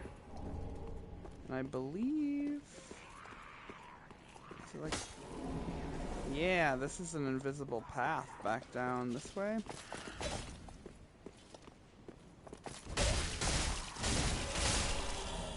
It's a secret. I didn't find that for a while.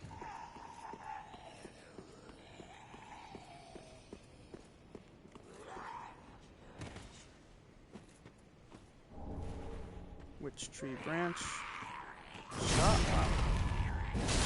Another one of these old witch lady things. I love fighting.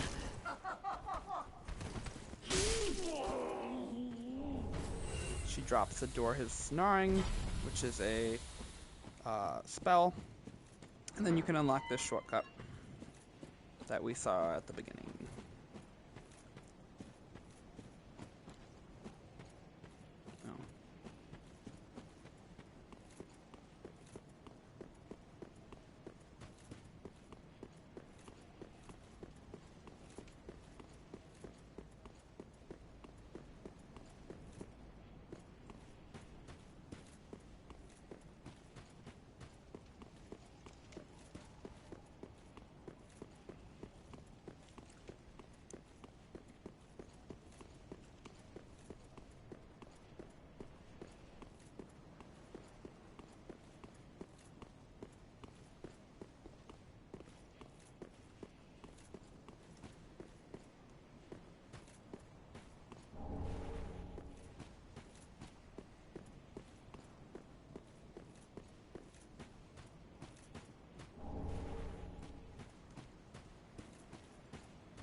It's a bonfire here. You'll also find Henri of Astor. Oh, I thought it might be you. I never managed to find Horace. Yeah, because I killed him. But my duty must be done. For the children I knew. We all have our reasons. Please, take this, and also a token of protection. She gives you the Ring of the Evil Eye. I would do. May the to finish her... So there's two different ways to finish her quest. One of which is to help her out. You get some proof of Concord kept here. One of which to help her out and help her in her quest, you have to summon her for Aldrich, that fight. There's like a version of Aldrich where you fight with just her before, like, it's kind of interesting. You kind of like help her defeat Aldrich, and that completes her quest.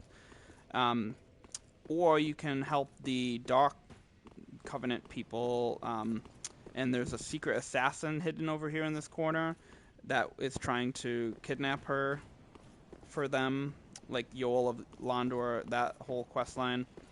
And so you can help them out, and then you basically like sacrifice her. It's like dark, but to complete that for the alternate ending, because they're like something about her is unique or something.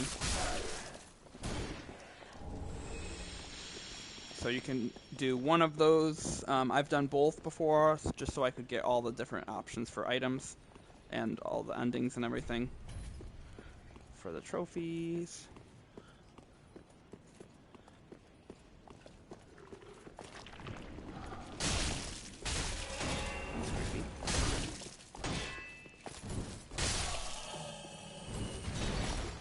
Over here, lightning gem. Behind here, Chloranthy ring +1. And you can drop down from above to get that item. And there's also a hidden wall. Do you actually spray paint them? Over here is the magic clutch ring for increased magic damage.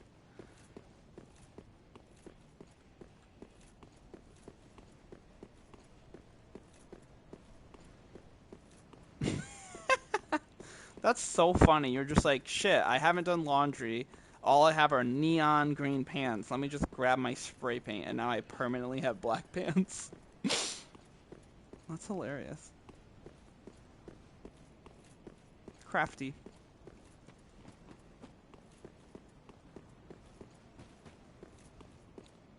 I can't remember it. You have to unlock it first, but I think you have to unlock it first, but there is a shortcut over here. Yeah.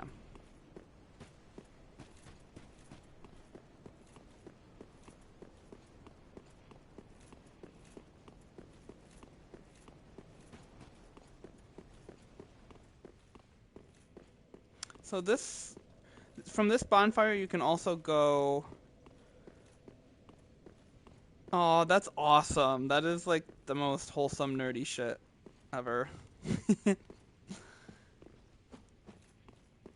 Oh wait, it's not this bonfire. Ooh, roster of knights. One of the next places we get. Okay, we're not there yet. Never mind. There's gonna be some of the invisible monkeys over here. They look like monkeys to me, so that's why I call them.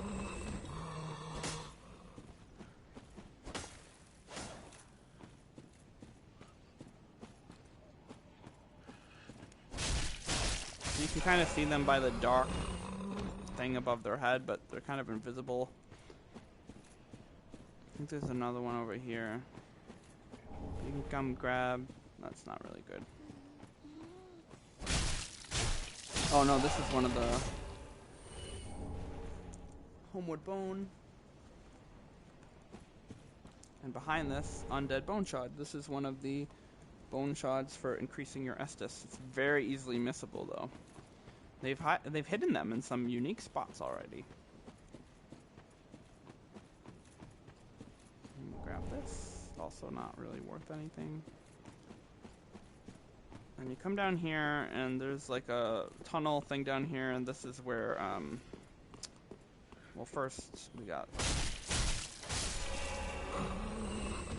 that tunnel thing in a second. There's gonna be some dogs over here, which I hate.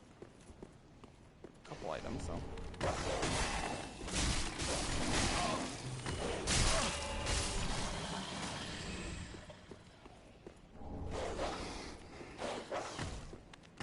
They look like the hounds from the Hunger Games.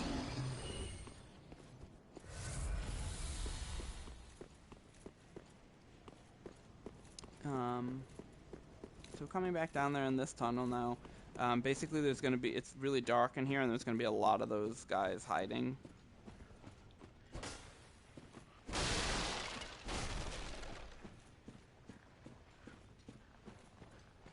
So it's kind of a creepy, spooky area, but you can kind of see they're like glowing black heads. But they sometimes pop out at you from little corners and stuff that you're not expecting. It's kind of a creepy, spooky area. Some of them are crawling in the middle here, some of them are walking.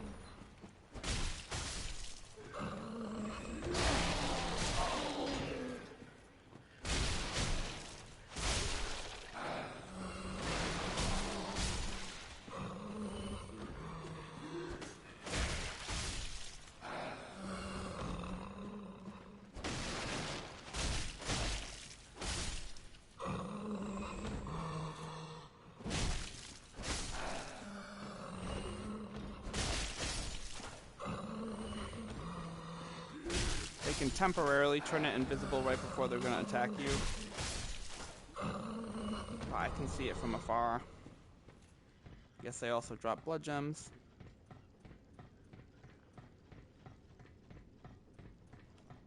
And come up here.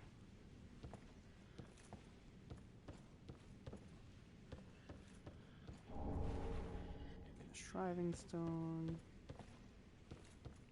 I'm just going to be another one.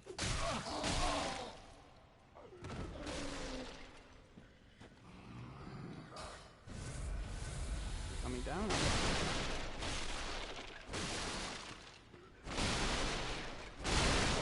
I said you do nerdy stuff? Wait, when?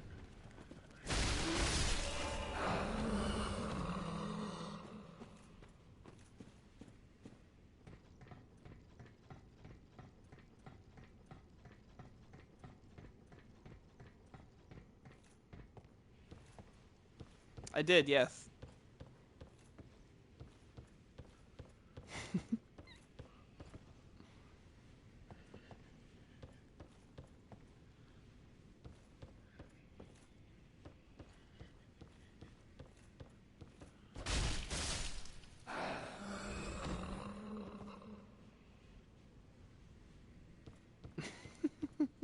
Is that offensive to you?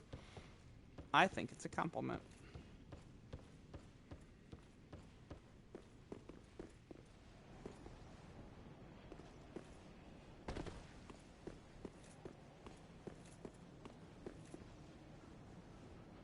There's an item down here. Oh shit, that's farther than I thought. That's not where I thought I was.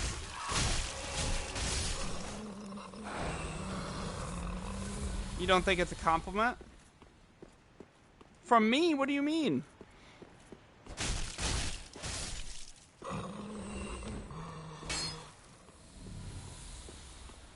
Why not from me?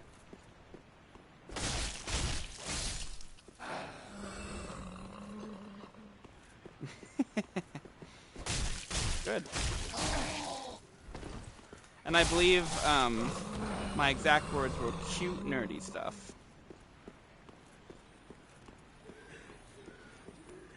Hidden wall over here.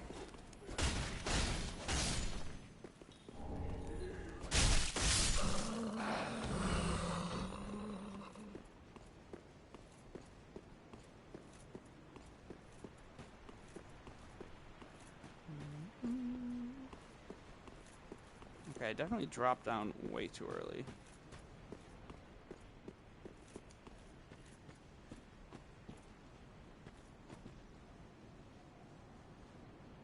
What was I trying to go? Oh, ha! This was what I knew this was here, and I saw the other item, and I thought that's what it was.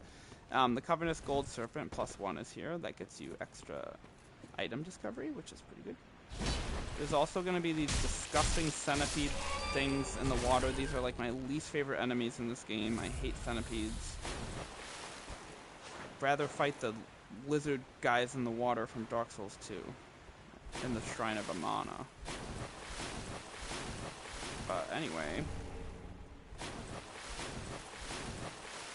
come through this area.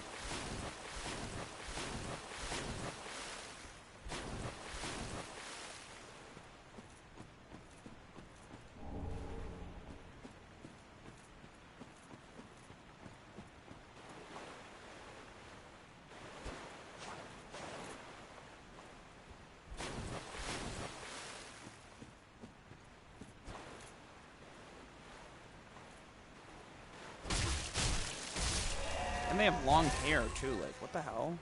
Something out of a horror movie.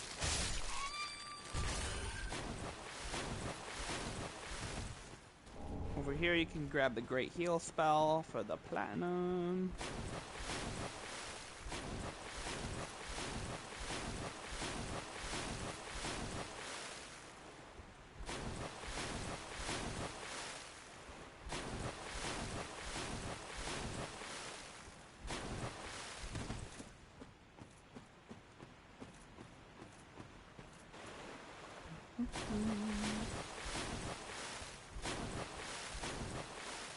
So if you haven't killed the lizard on the bridge, at this point he can jump down and attack you here. Just keep that in mind. So there's two things to progress. Down through here is an important area, but first let's come over here. Grabbing this item.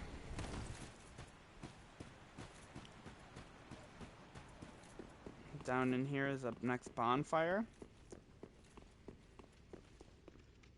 From this bonfire down through here is access to the profaned capital, where you fight Yorm the Giant, who is another Lord of Cinder.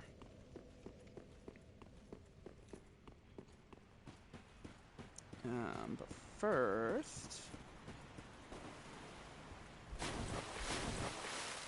Well, first we're gonna fight Pontiff Sulyvahn before we do that. But coming in here, there's a lot more of those centipede things, and I think the items are like also not even good. It's like a trap. Yeah, they're just like dung pie. Gross and not helpful.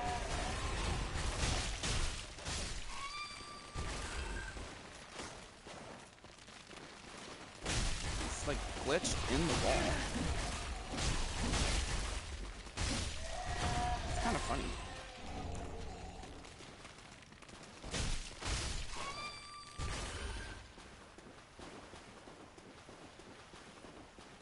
More dung pie.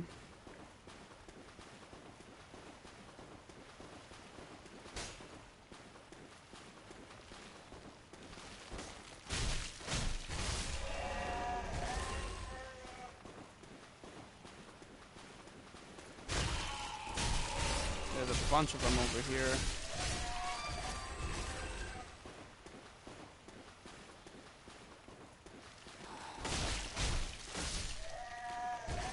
And in this corner over here, don't miss this. It's kind of gross. It's excrement covered ashes, but it's for the shopkeeper there. And coming in here, we can find another Estus soup, like in the swamp, and then our friend here, our NPC friend. Excuse me, I must have dozed off. It's rather warm in here. Well, hasn't it been all too long? It's good to see you. Oh, I seem to have missed my chance, so I, Siegwart of Katarina, offer my deepest gratitude. And a little surprise to go with it. It's all yours.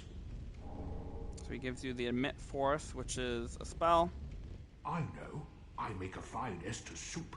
I've got some stewing right now. Even we undead deserve a little normalcy from time to time.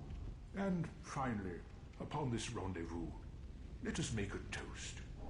So you get another one of his to drinks. Your valor, my sword, and our sworn duties. No. Long may the sun shine.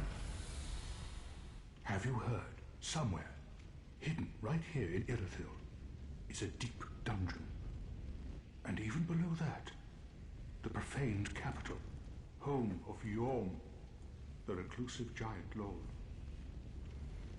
That reminds me, I've a grave promise to keep. Oh, sorry.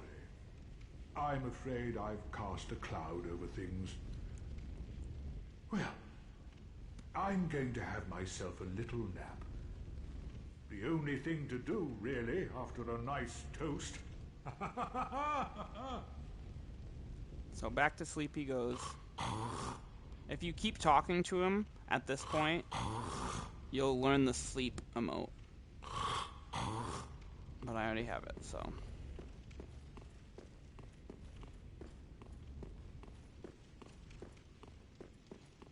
And he's mentioned the profane capital there, and Yorm the Giant, which I mentioned. Coming over here, there's going to be some of these silver knights. There's going to be another one shooting a bow and arrow at you.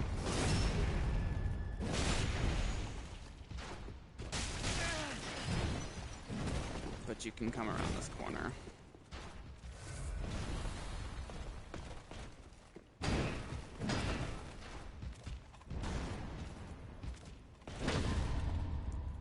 Oh, nailed that parry.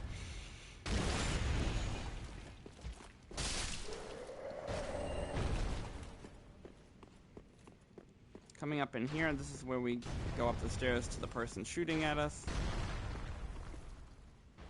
There's also a couple more silver knights.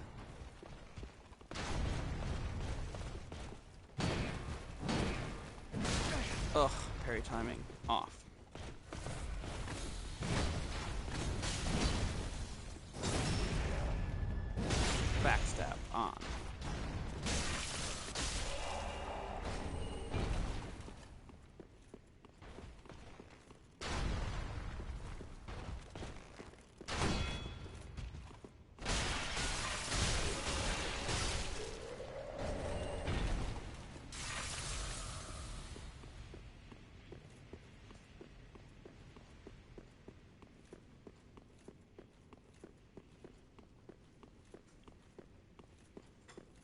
Now there are some chests over here. They're all safe. You get the Leo ring right there. Smo's Great Hammer, which is a throwback to Dark Souls 1. And another Divine Blessing. Those pots, interestingly enough, do freeze build-up damage.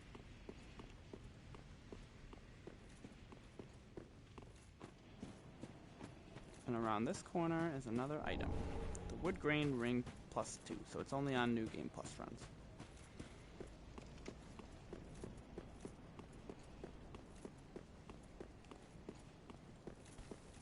Another item here. There's going to be a bunch of those annoying dogs again. Oh great, I'm invaded by a dark spirit.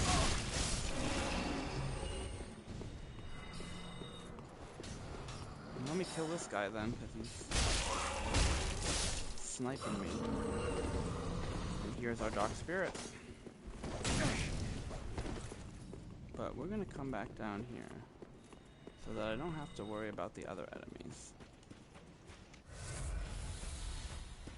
This will be our battlefield.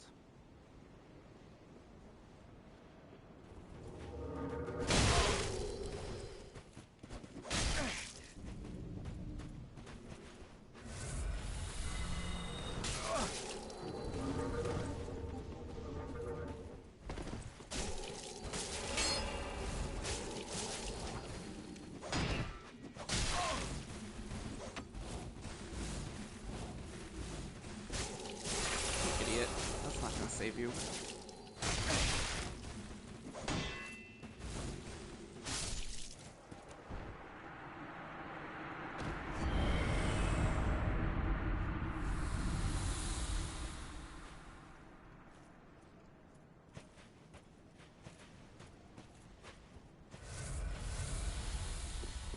All right, with him dispatched, we're going to come back and continue.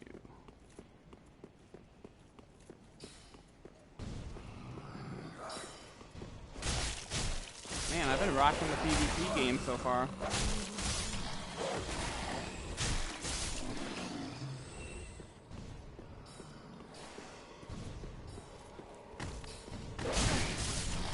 I wish I played online on this game like more when it was like out and stuff. I think it would have been cool. I played a lot of Call of Duty online too, so I do like, and now like Night Rain and stuff. So it's cool to play with people online and compete and stuff. I find it fun. So you can continue on up there, but this is also a shortcut.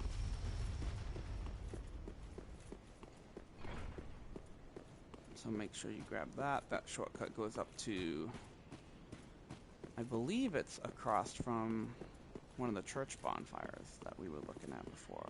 You can also come over here instead of going just straight up in there. You can roll down here. Grab this item and come up the ladder.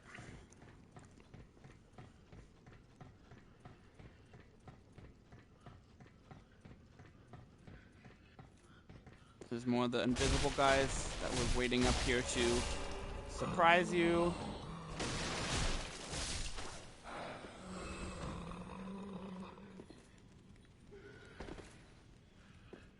There's an item down here.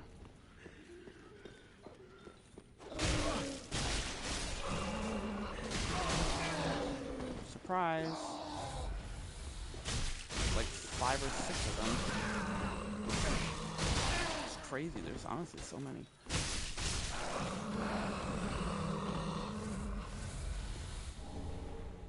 Another blood gem.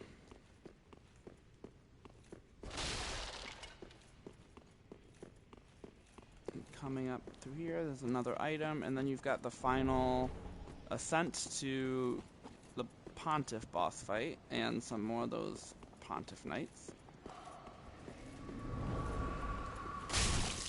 I'm gonna just shut this guy down before he gets going.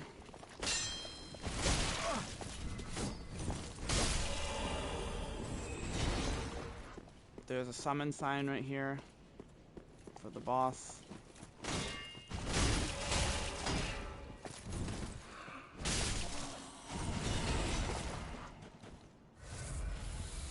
which I believe, just so you know, that's if you're looking for the Master of Gestures trophy, this summon sign, when you summon him, will do a gesture that you learn. So if you, I know some people are anti-summon for bosses, but if you want to get that trophy, make sure to summon that guy at least once. Like, even if you like end up losing and you want to do the run back later without him, that's fine. But and then this, make sure to come down these stairs and grab this shortcut, because it will be way easier to come up from this area down here that we were in. Way easier. And then lastly, you can come over here and drop down. Oh, you bastard. Absolute bastard. Good thing you grabbed that shortcut.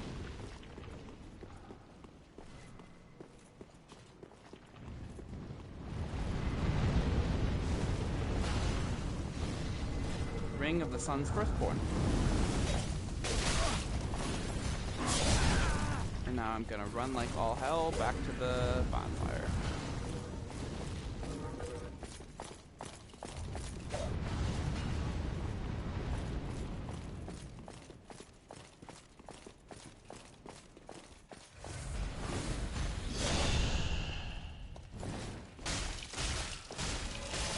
Fuck you. Now I have plenty of souls, so we're gonna go back to, I almost said Majula. We're gonna go back to the Firelink Shrine and level up. And then I'm gonna take a brief bathroom break before the boss fight.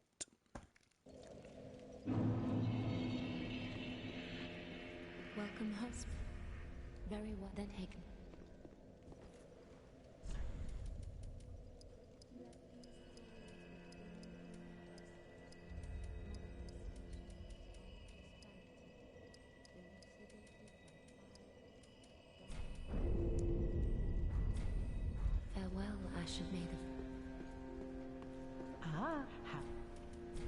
Gracious let Io. Gracious let Io. Ashen. Just wasn't neat. Brother, I don't. Thought I had a coal.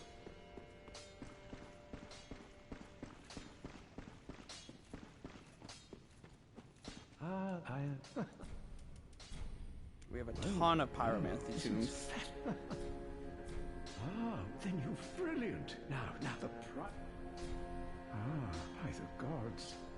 This inscription, the last of them who won, but I regret to say, Quelana's pyromancies of the witches. But thankfully So, right there... I knew you were going to comment on that. I'm afraid I cannot. So, there are a couple pyromancy tombs that he says he can't accept, one of which he says if only if I were a woman, because it was only for witches.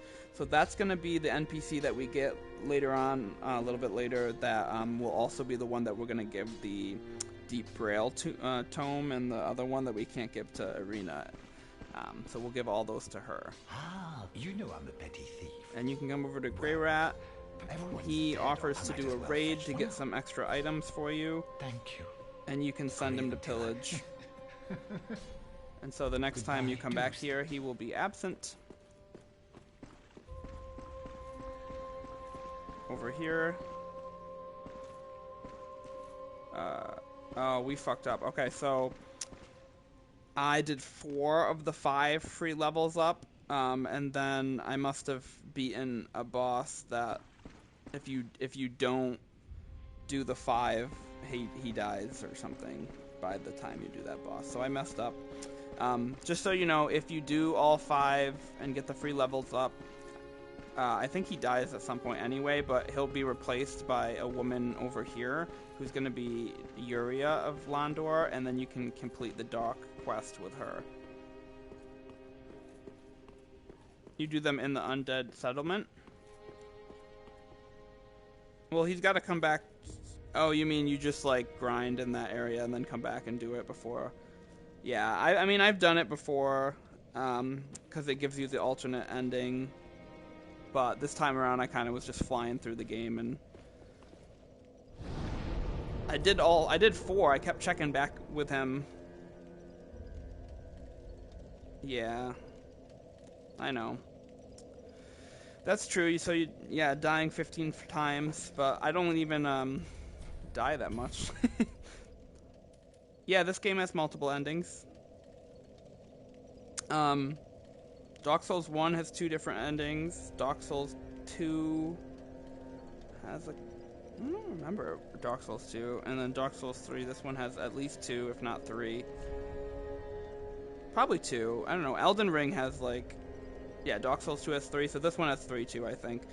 And Elden Ring has 3 main ones too, but also several other variations. Yeah, Bloodborne has 3. Yeah, I think this one has 3 as well. So we're gonna go here, which is the Pontiff run back. I'm gonna run to the bathroom real quick before we fight Pontiff.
Alright, I'm back. You play Undertale? I love Undertale. I love that game. Yeah, that one has 3 different endings too.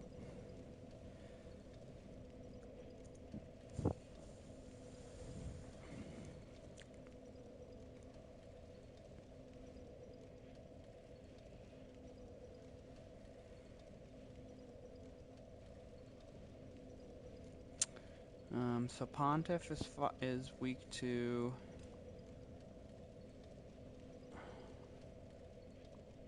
93 endings? There's that many endings in Elden Ring? That's fucking crazy. I knew there were a bunch, but only three that get you trophies for the platinum. Undertale has that many endings? Oh wow, I did not know that either. I just knew there was the pacifist route, the genocide route, and then the kind of in the middle one.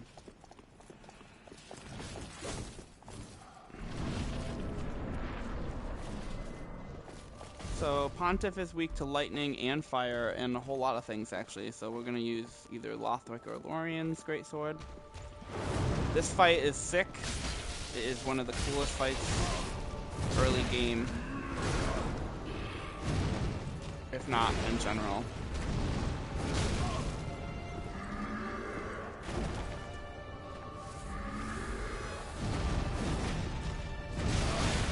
No, I knew you were gonna hate it, but it doesn't, like, my brain doesn't understand. It doesn't understand. Absolute craziness.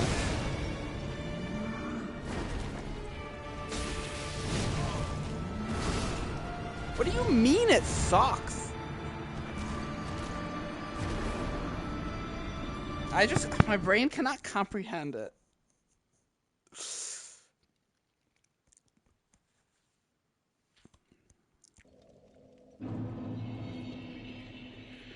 I'm actually going to use the Lorien one. Actually, which one?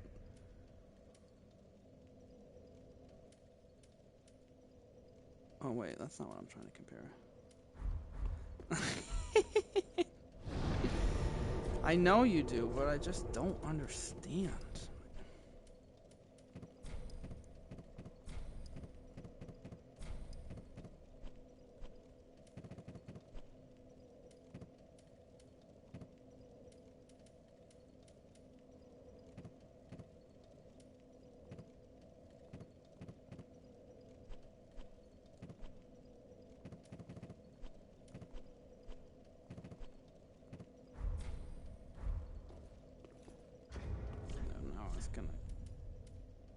Lorian is 316. So this one probably does more damage.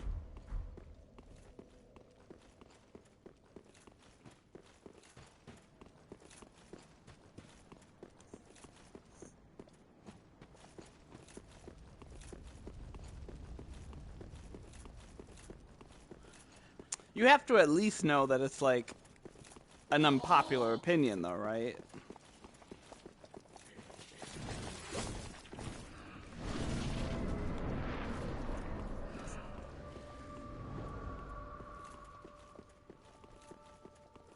Like the aesthetic, the intro, when he like turns on his blades, he jumps at you like Gwyn.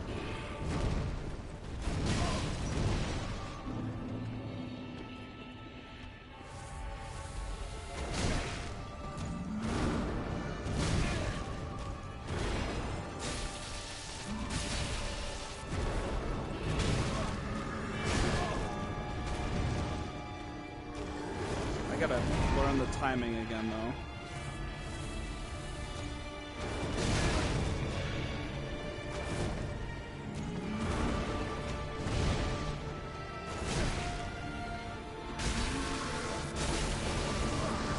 Ooh, that's a grab attack.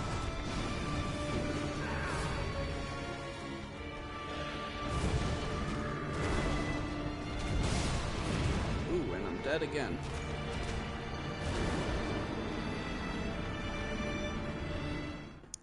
What? That doesn't make any sense.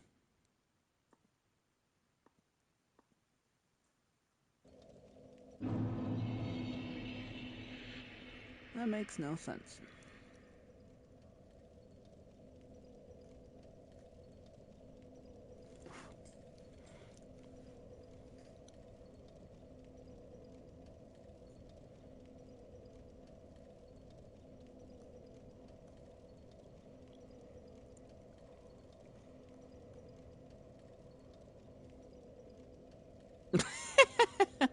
Yeah, it's a little psychotic, to be honest.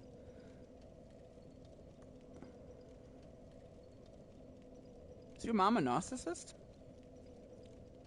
It's giving narcissist. Yeah, a little.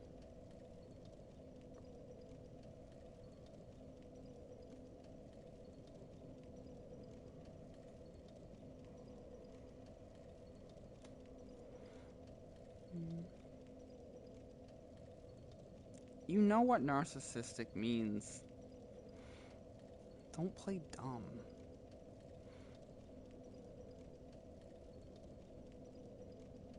You don't know. You're telling me you straight up didn't know what narcissistic or an orgy is?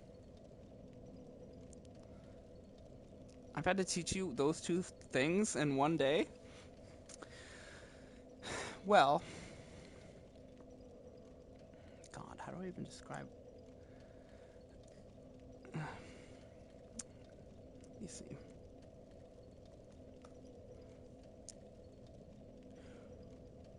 Well, there's a narcissist, and then there's somebody with narcissistic personality disorder.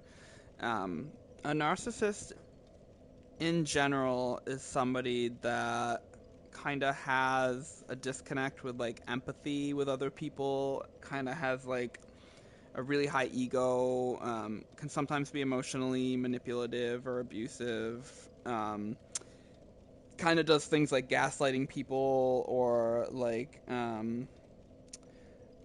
play the victim or guilt trip, kind of like find ways to convince you that like stuff that is wrong is like your fault, and then like they're actually the victim, and like even when they do things that are like legitimately like they did something wrong, they don't take accountability and they somehow flip it back on you.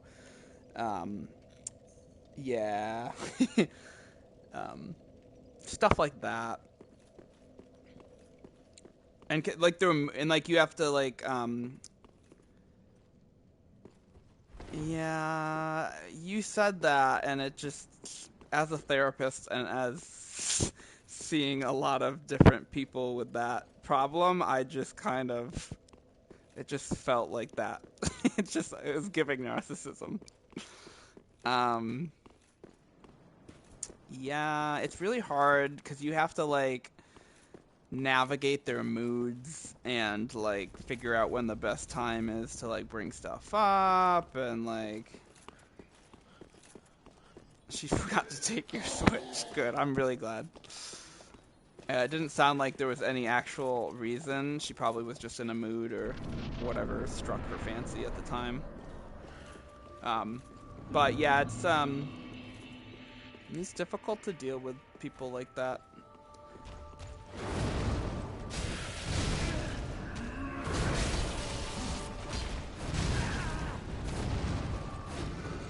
Well, also,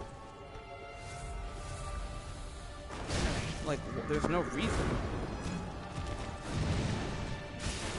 Unless, like, it suited her in the moment. Like, the thing for an actual narcissist, like, in that moment, is, like, it's not actually the thing. It's what, like, maybe they were in a mood, and they were like, okay, let me find a reason to punish the person. But it's not actually because the homework wasn't done, it was more because of whatever mood stuff.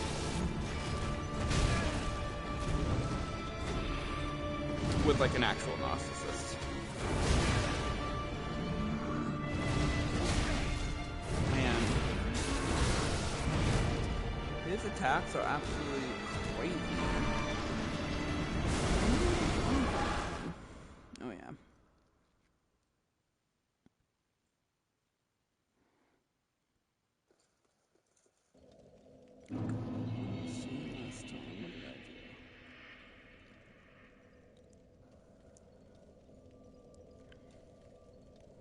Last time I ran the Lorian Greatsword, so maybe I'll try that.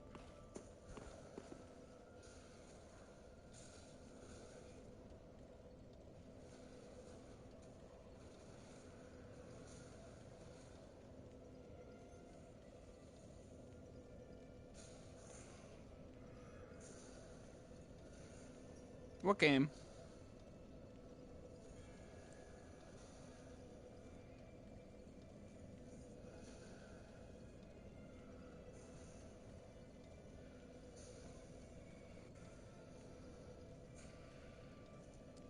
This game? Well, I didn't know if you were playing a game.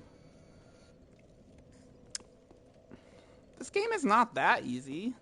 Like, I feel like it's been easy so far because I've learned all the bosses and stuff.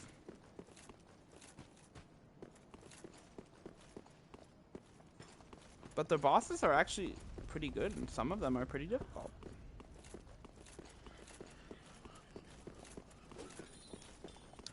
Is the easiest one Elden Ring?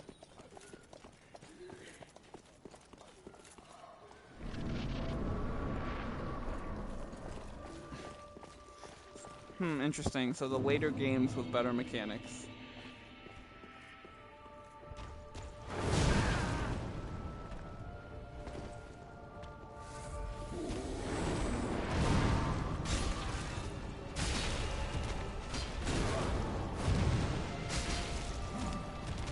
Also, this boss fight is not easy. Like, unanimously, it's not easy. Although I am doing particularly bad right now. But it's probably because I've been playing for, let's see, 10.5 hours. Damn. I've been streaming for 10.5 hours.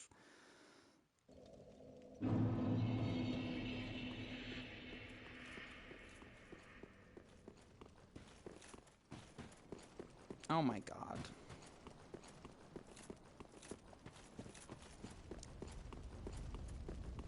You gotta tell your mom to take your Switch too.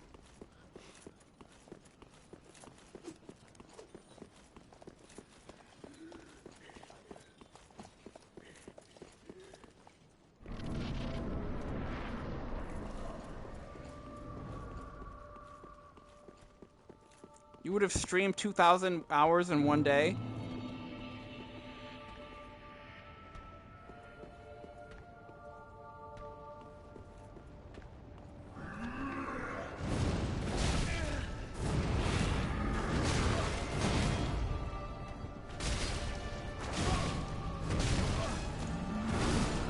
Well, that's mathematically impossible, so I just didn't know, like, if you were smoking something, or, like...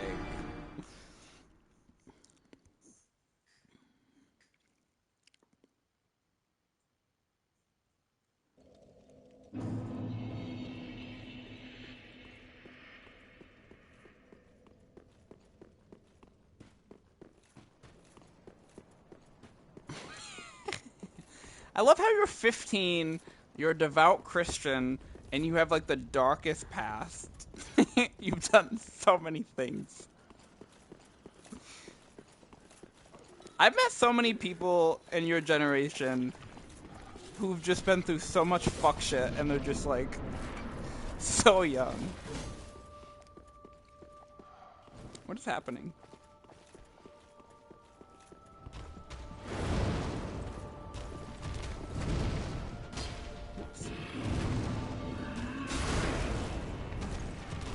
I'm probably also not wearing the right rings.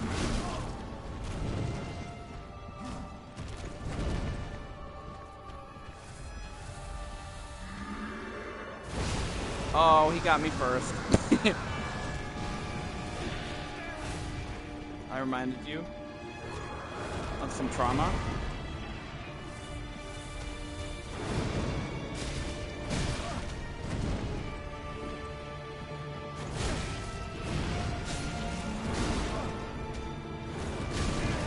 Oh my god, leave me alone.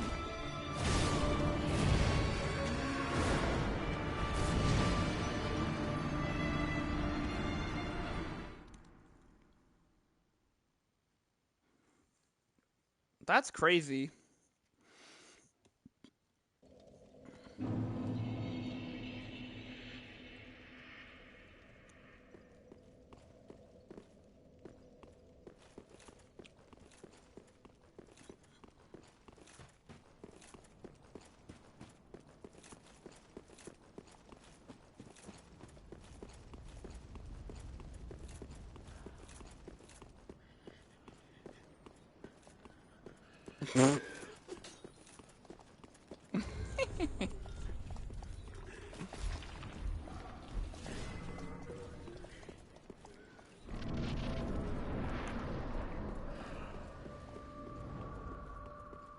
Exactly.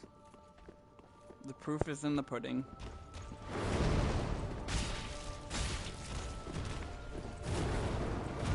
Give me my soul.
Well, we live and we learn.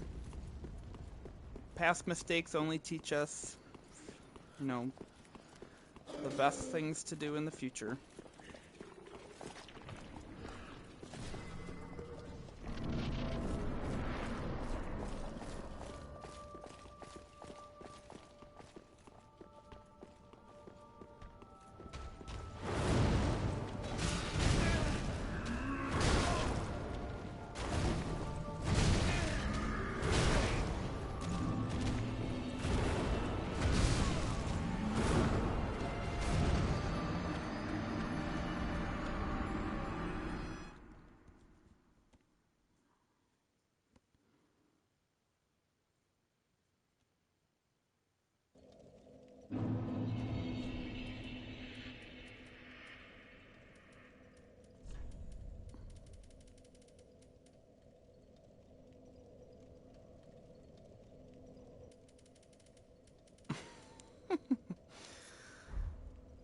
That's probably true.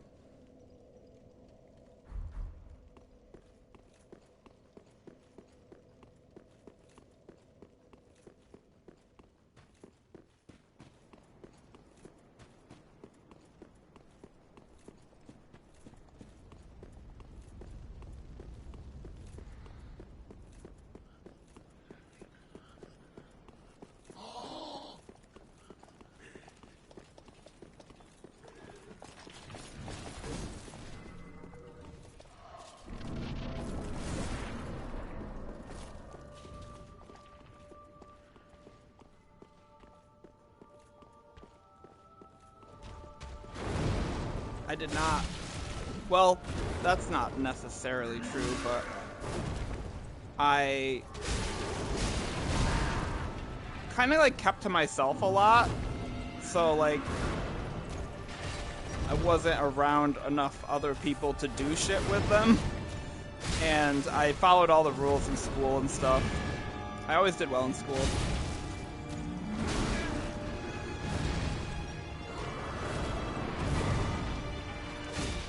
But don't worry, you can always mess up as an adult. Well, not mess up, but do fun things. Yes, I was a nerd.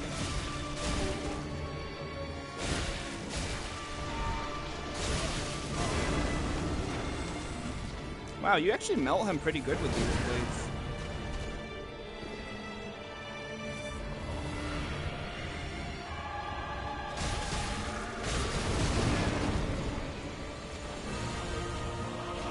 So similar to Dark Lurker, in this phase he kind of creates a second version of himself. And he can fly. But I just need to kill him.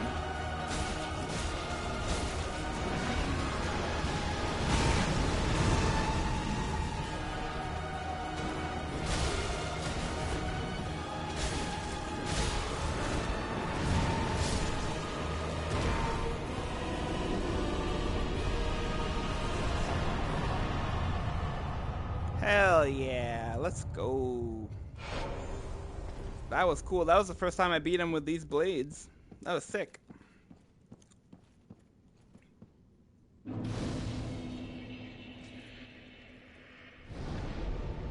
So I guess he's weak to bleed too. And seeing how fast that fight is makes more sense to use those blades anyway. Woohoo!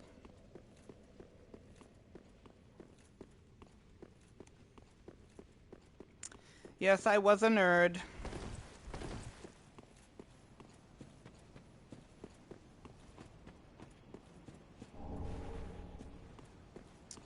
And proud of it.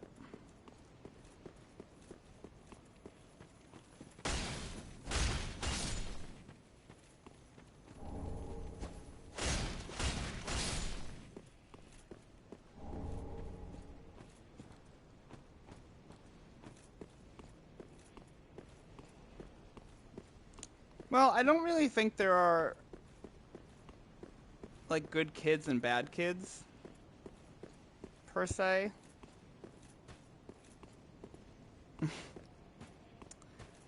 These are interesting questions. Your life would probably look very different. I think it's more about, like, the environment. But that's true. There's no point in looking back at it because, you know, that's not how things turn out. What do you mean I'm invaded by a dark spirit? I have to deal with these guys.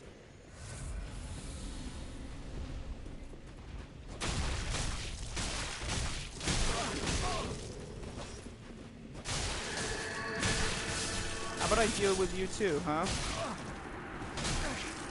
Is this a real person? Like, what are you on? You had a whole ass opportunity to surprise me. What the fuck are you doing?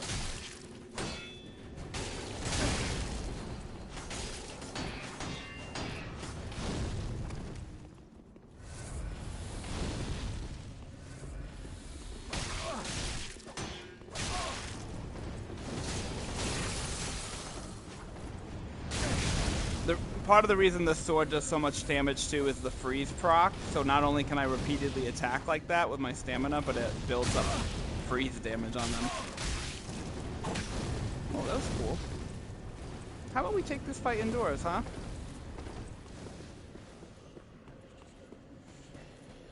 The fireballs are helping you too much. And I don't think you're going to be able to beat me without them.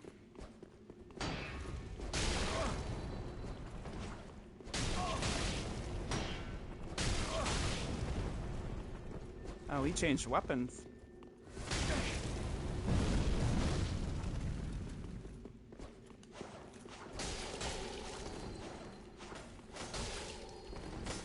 Didn't think I had that much stamina, did ya?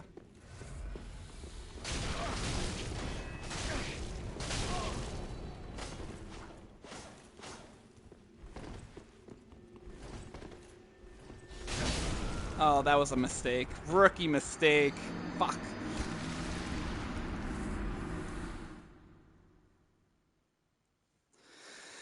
Oh, and here I thought I was being so clever, giving myself an extra heal opportunity. The funny thing is, I've done that to other PvP people online, so like I knew as soon as I landed, I was like, fuck. Well, I'm glad that X got you into these games, honestly. A big win. A big win from that X.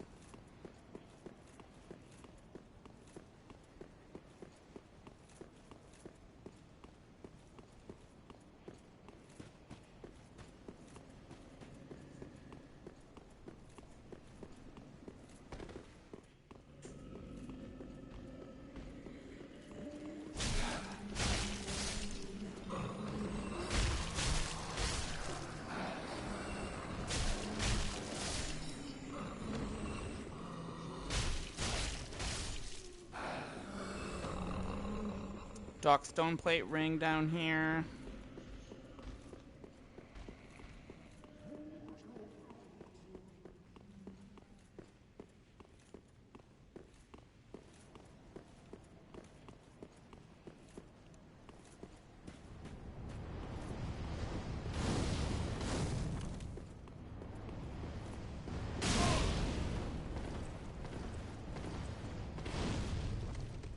Coming down here, you can unlock a shortcut, this elevator to the bonfire we were just at.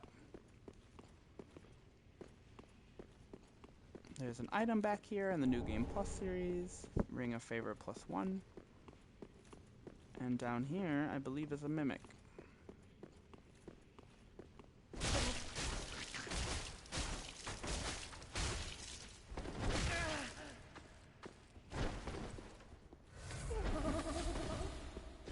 Nice kick.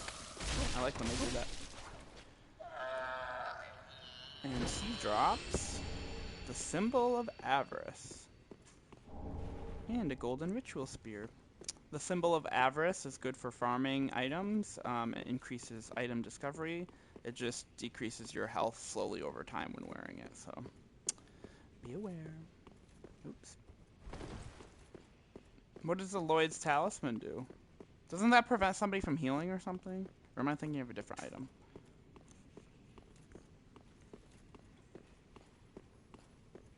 Ooh. So I can make a tutorial about the Lloyd's Talisman. That's its online purpose. Where we got our talisman down here.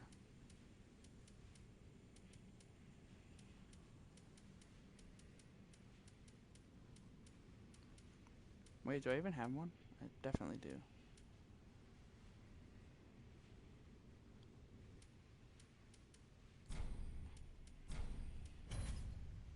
I don't even think I knew that.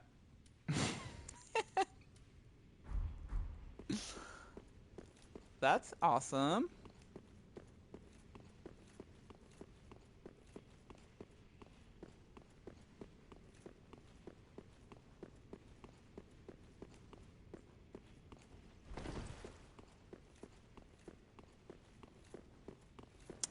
The more you know, I feel like I've learned a lot. Oh, cool. That's good to know. I like fighting them, but... So, these guys, this is another farm area for Covenant items. Oh, boy. So, in this area, these guys here, you can farm them for human dregs, for the Aldrich Faithful Covenant. Yeah, they're annoying. Which will be, I'll show you, it's like right up here.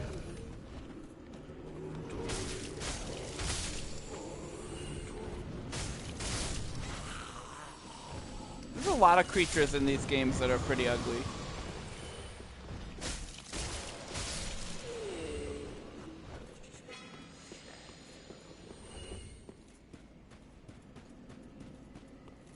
So right up here where we were invaded,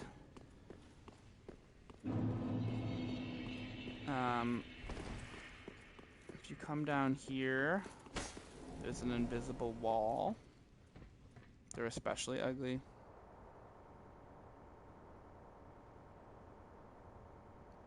And down here, there's going to be two more of those giant, like, lizard creatures.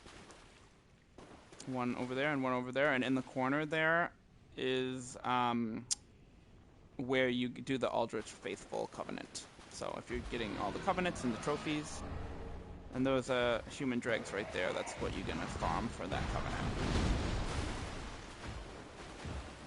I'm going to pull this one, if I can, into this corner, so I can deal with them.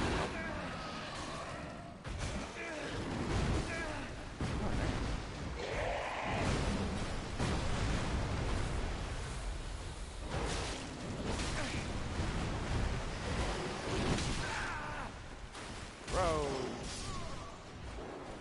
Oh no, he squished me. He got me.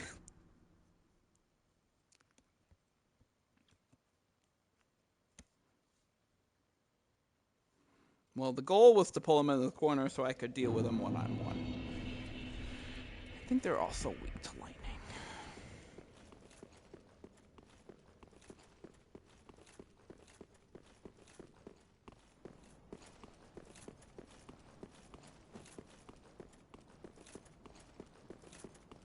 Man, I am moving through this game. Oh, I forgot to grab that.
strategy remains the same.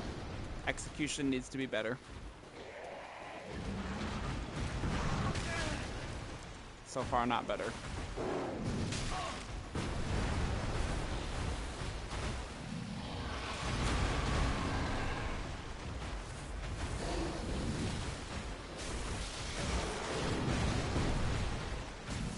Ugh.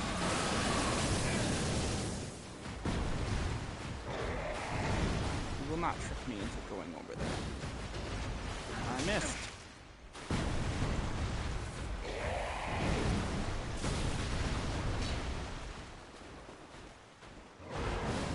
Oh my god.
Oh, I didn't even talk about the giants. There are giants here. You can farm them for Titanite. There's 2 of them. The other one's right there. Or, yeah, I think it's right there.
Oh my god.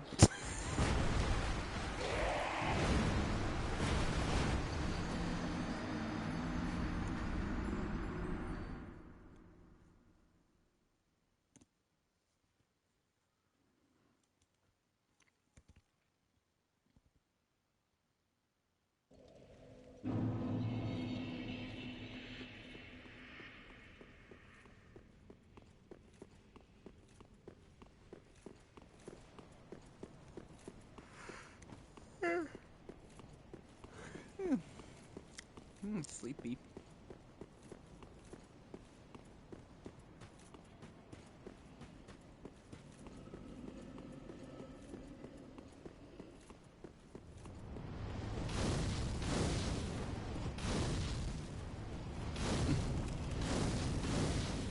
Soon. I will beat these lizards, and then I will make it to the Anor Londo bonfire, and then I shall sleep.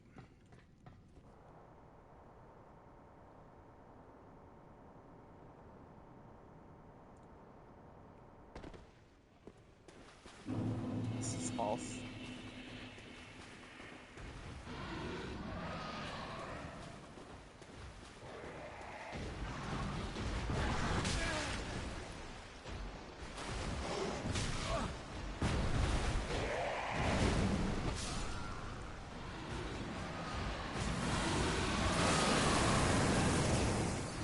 Bro, you make me sad.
Oh, finally.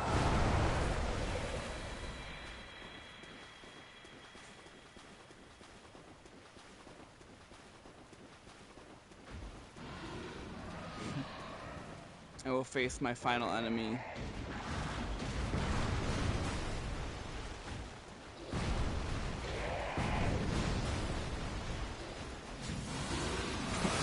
I lost him.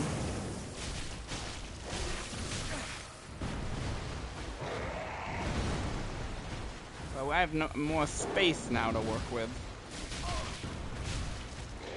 I just really didn't want to fight both of them at the same time.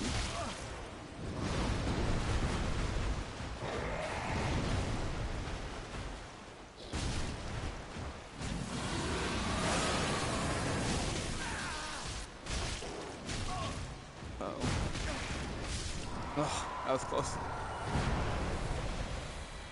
He drops the Ring of Favor. And this guy is the Covenant.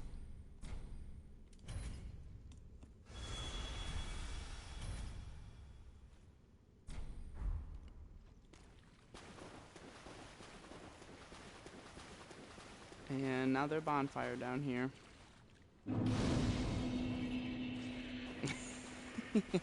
I did it! Thank you, thank you. Usually, you know, if you believe in yourself and never give up, you will prevail.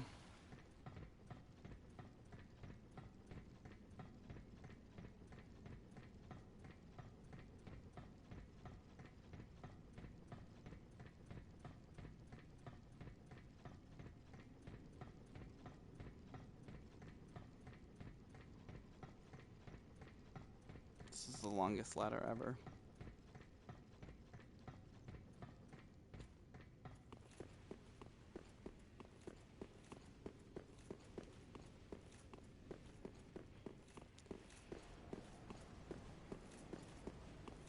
As in what? What's MG? S. MGS.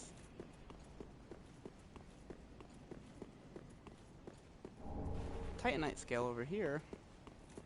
Oh, I've never played that game, but I played Super Smash Brothers and I played Snake from that.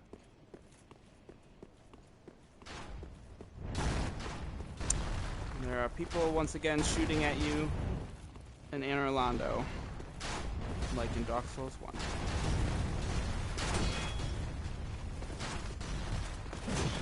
Uh-oh. Dang.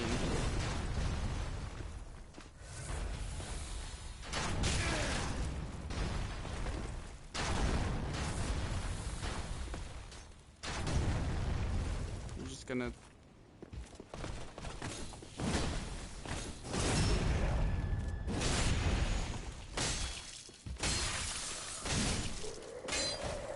kill them in the corner.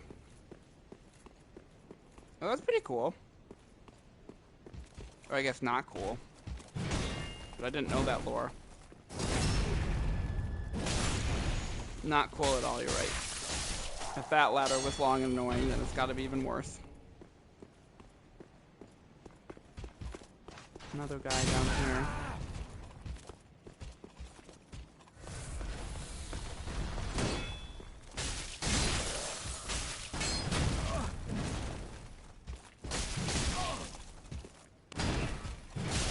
No.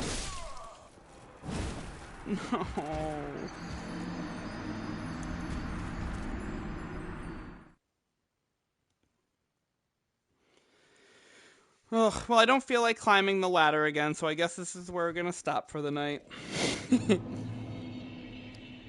Let's see, where did we get? No, actually, I have to go for 7 more minutes.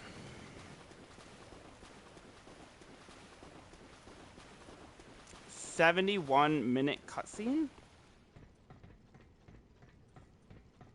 That's crazy. That's an hour and a... What?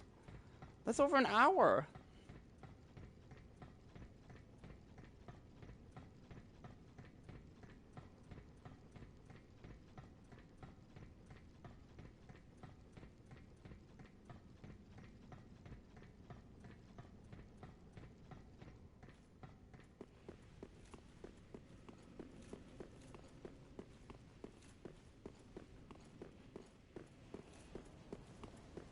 my god.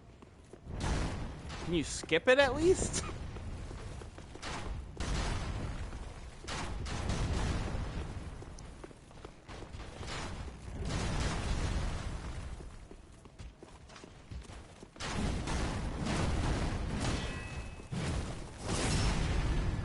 Well, if it's 71 minutes, then yeah, I would skip the cutscene.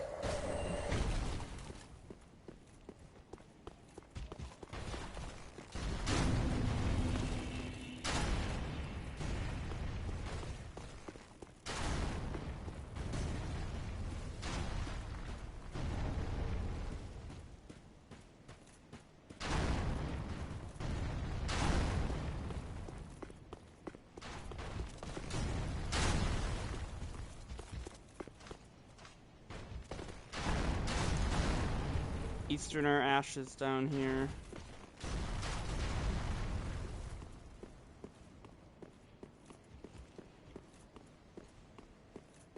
You gotta watch an hour? It's like watching a movie.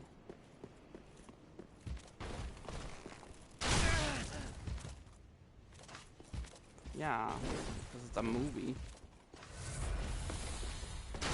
It's the Metal Gear Solid movie.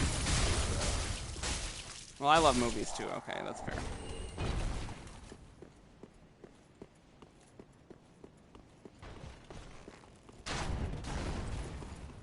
Love me a good movie.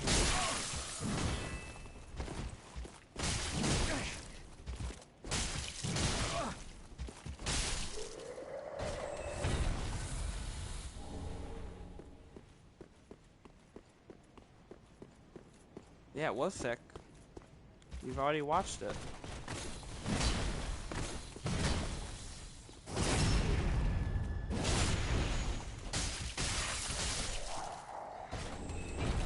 You know, I've never played them before, so I might. I can add that to the list of games I can try at some point. What do you do? I know there's a lot of machinery and guns and stuff, right?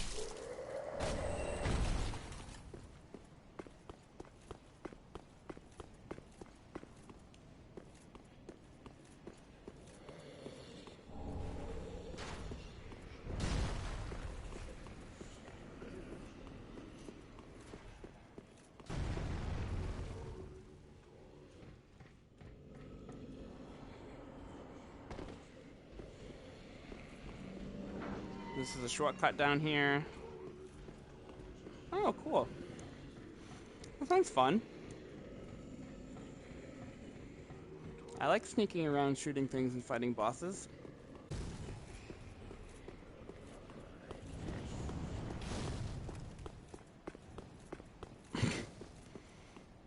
Here we go again. Why?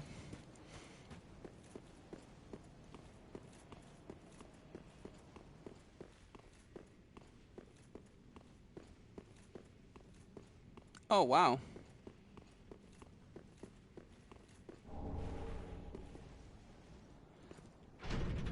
Grab the one of these spinning staircases like in Dark Souls 1. Well, that's fair, I don't. And over here there is a secret illusory wall that if you're doing the darkness, like with Yoel and Yuri of Landor quest, this is where you come when you get Henri and like you have to sacrifice her and everywhere thing, but I already fucked that up, so you can grab Chameleon from that guy who would be alive if I was doing it right. The brass set. They all wear skin-tight suits. Well, Snake did look like he was wearing a skin-tight suit in Super Smash Brothers. And then Anri's straight sword over here. That's where she'd get sacrificed. There's a chest over here in the corner with the reversal ring. And this is, I think this is like where Gwendolyn would be. Yeah, this is the room that you fight Gwendolyn in.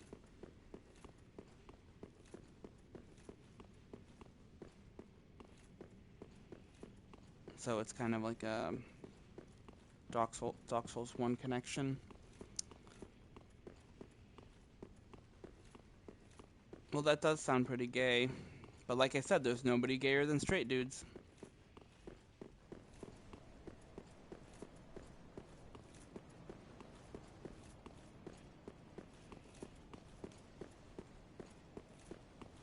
Exactly. That's what I'm saying.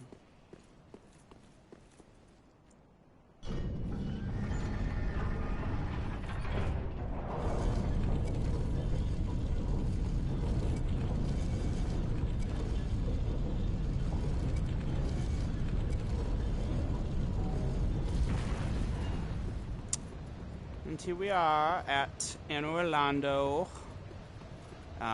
This is like the run back to Ornstein and Smo. And this is also where you farm the proofs of Concord kept, the Silver Knights. Hell yeah, did we make it? Yeah, we hit 11 hours. Woohoo! Wow. I crushed my record, that's awesome. Well, you're right. It's past 11 hours. We made it to our goal in Anor Londo. No! Oh my god. My gameplay has noticeably dropped after the Pontiff and those giant lizard people, so... People, they're dog things, I don't know. No! You... Well...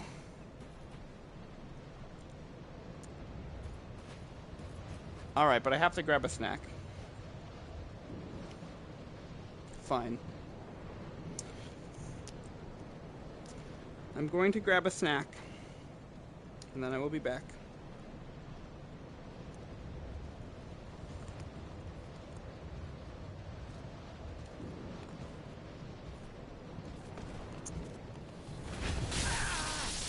Oh, I just got yeeted.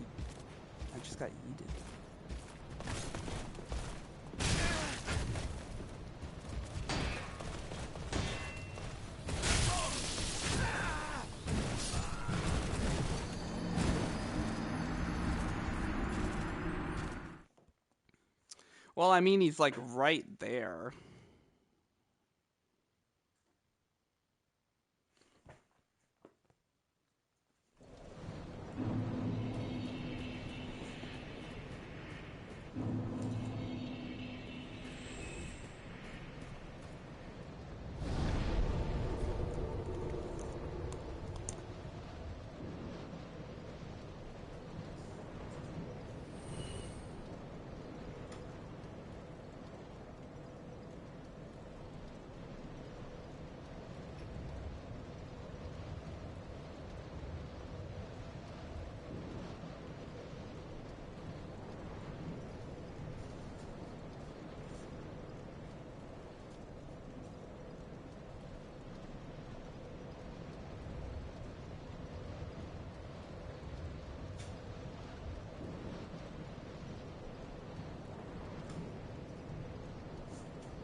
All right.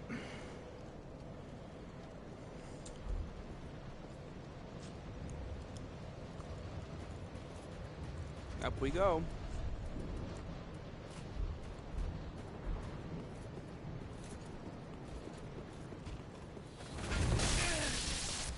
Whoopsies.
This is sadly the corpse of the giant blacksmith from Dark Souls 1, which is sad.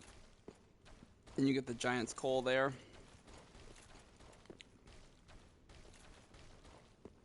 Because he was a nice guy. He was one of our smiths.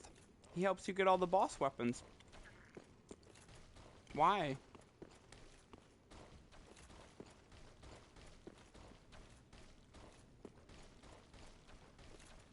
He's just a friendly giant.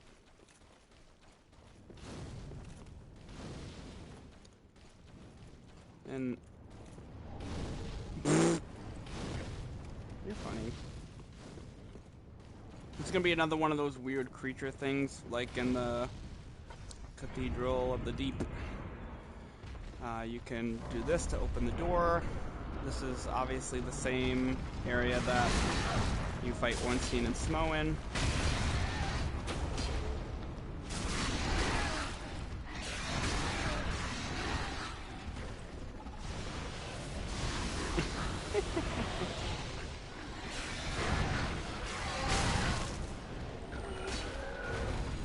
This guy drops Aldrich's ruby. There's also, I think this is... I didn't say you look funny. I said you are funny.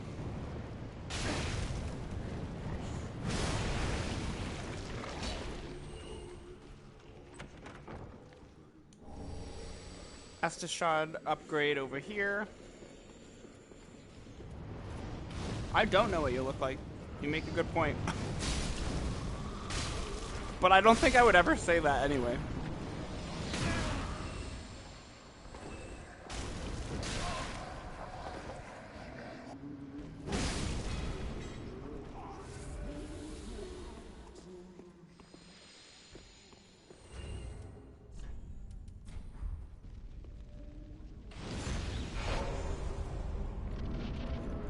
Here we go.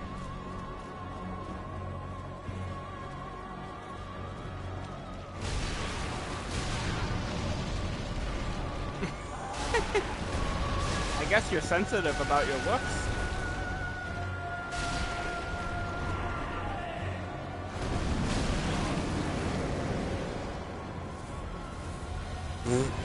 Okay. As your barber is like more important in your life than your girlfriend.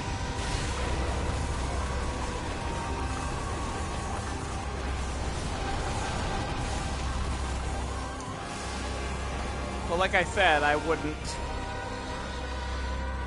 make fun of somebody like that.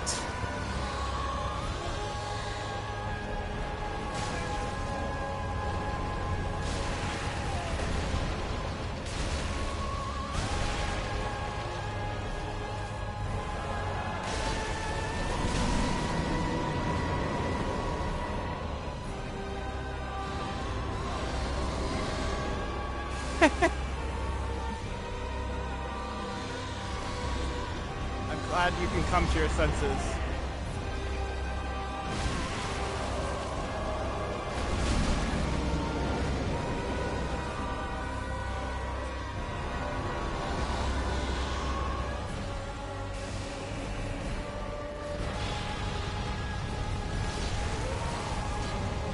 Woohoo!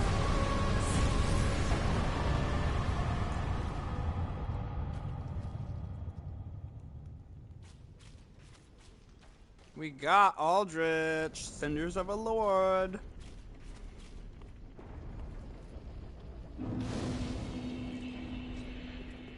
Yeah, now we're done. I just have to go upstairs.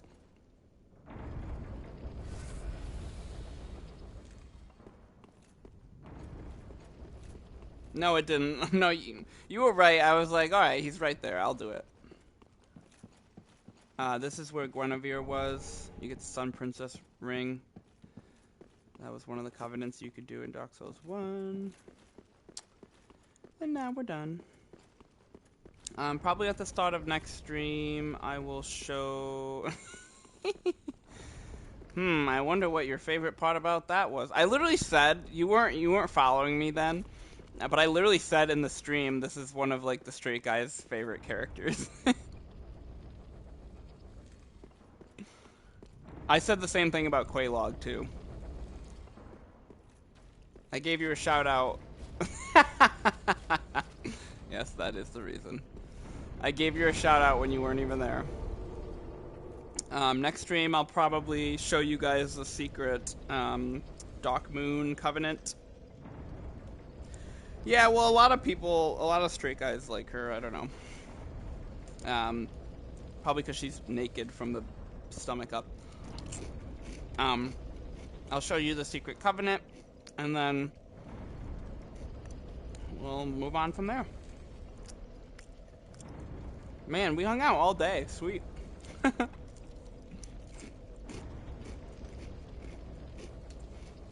Alright. Alright, goodbye. Good luck with your laundry. Have a good night.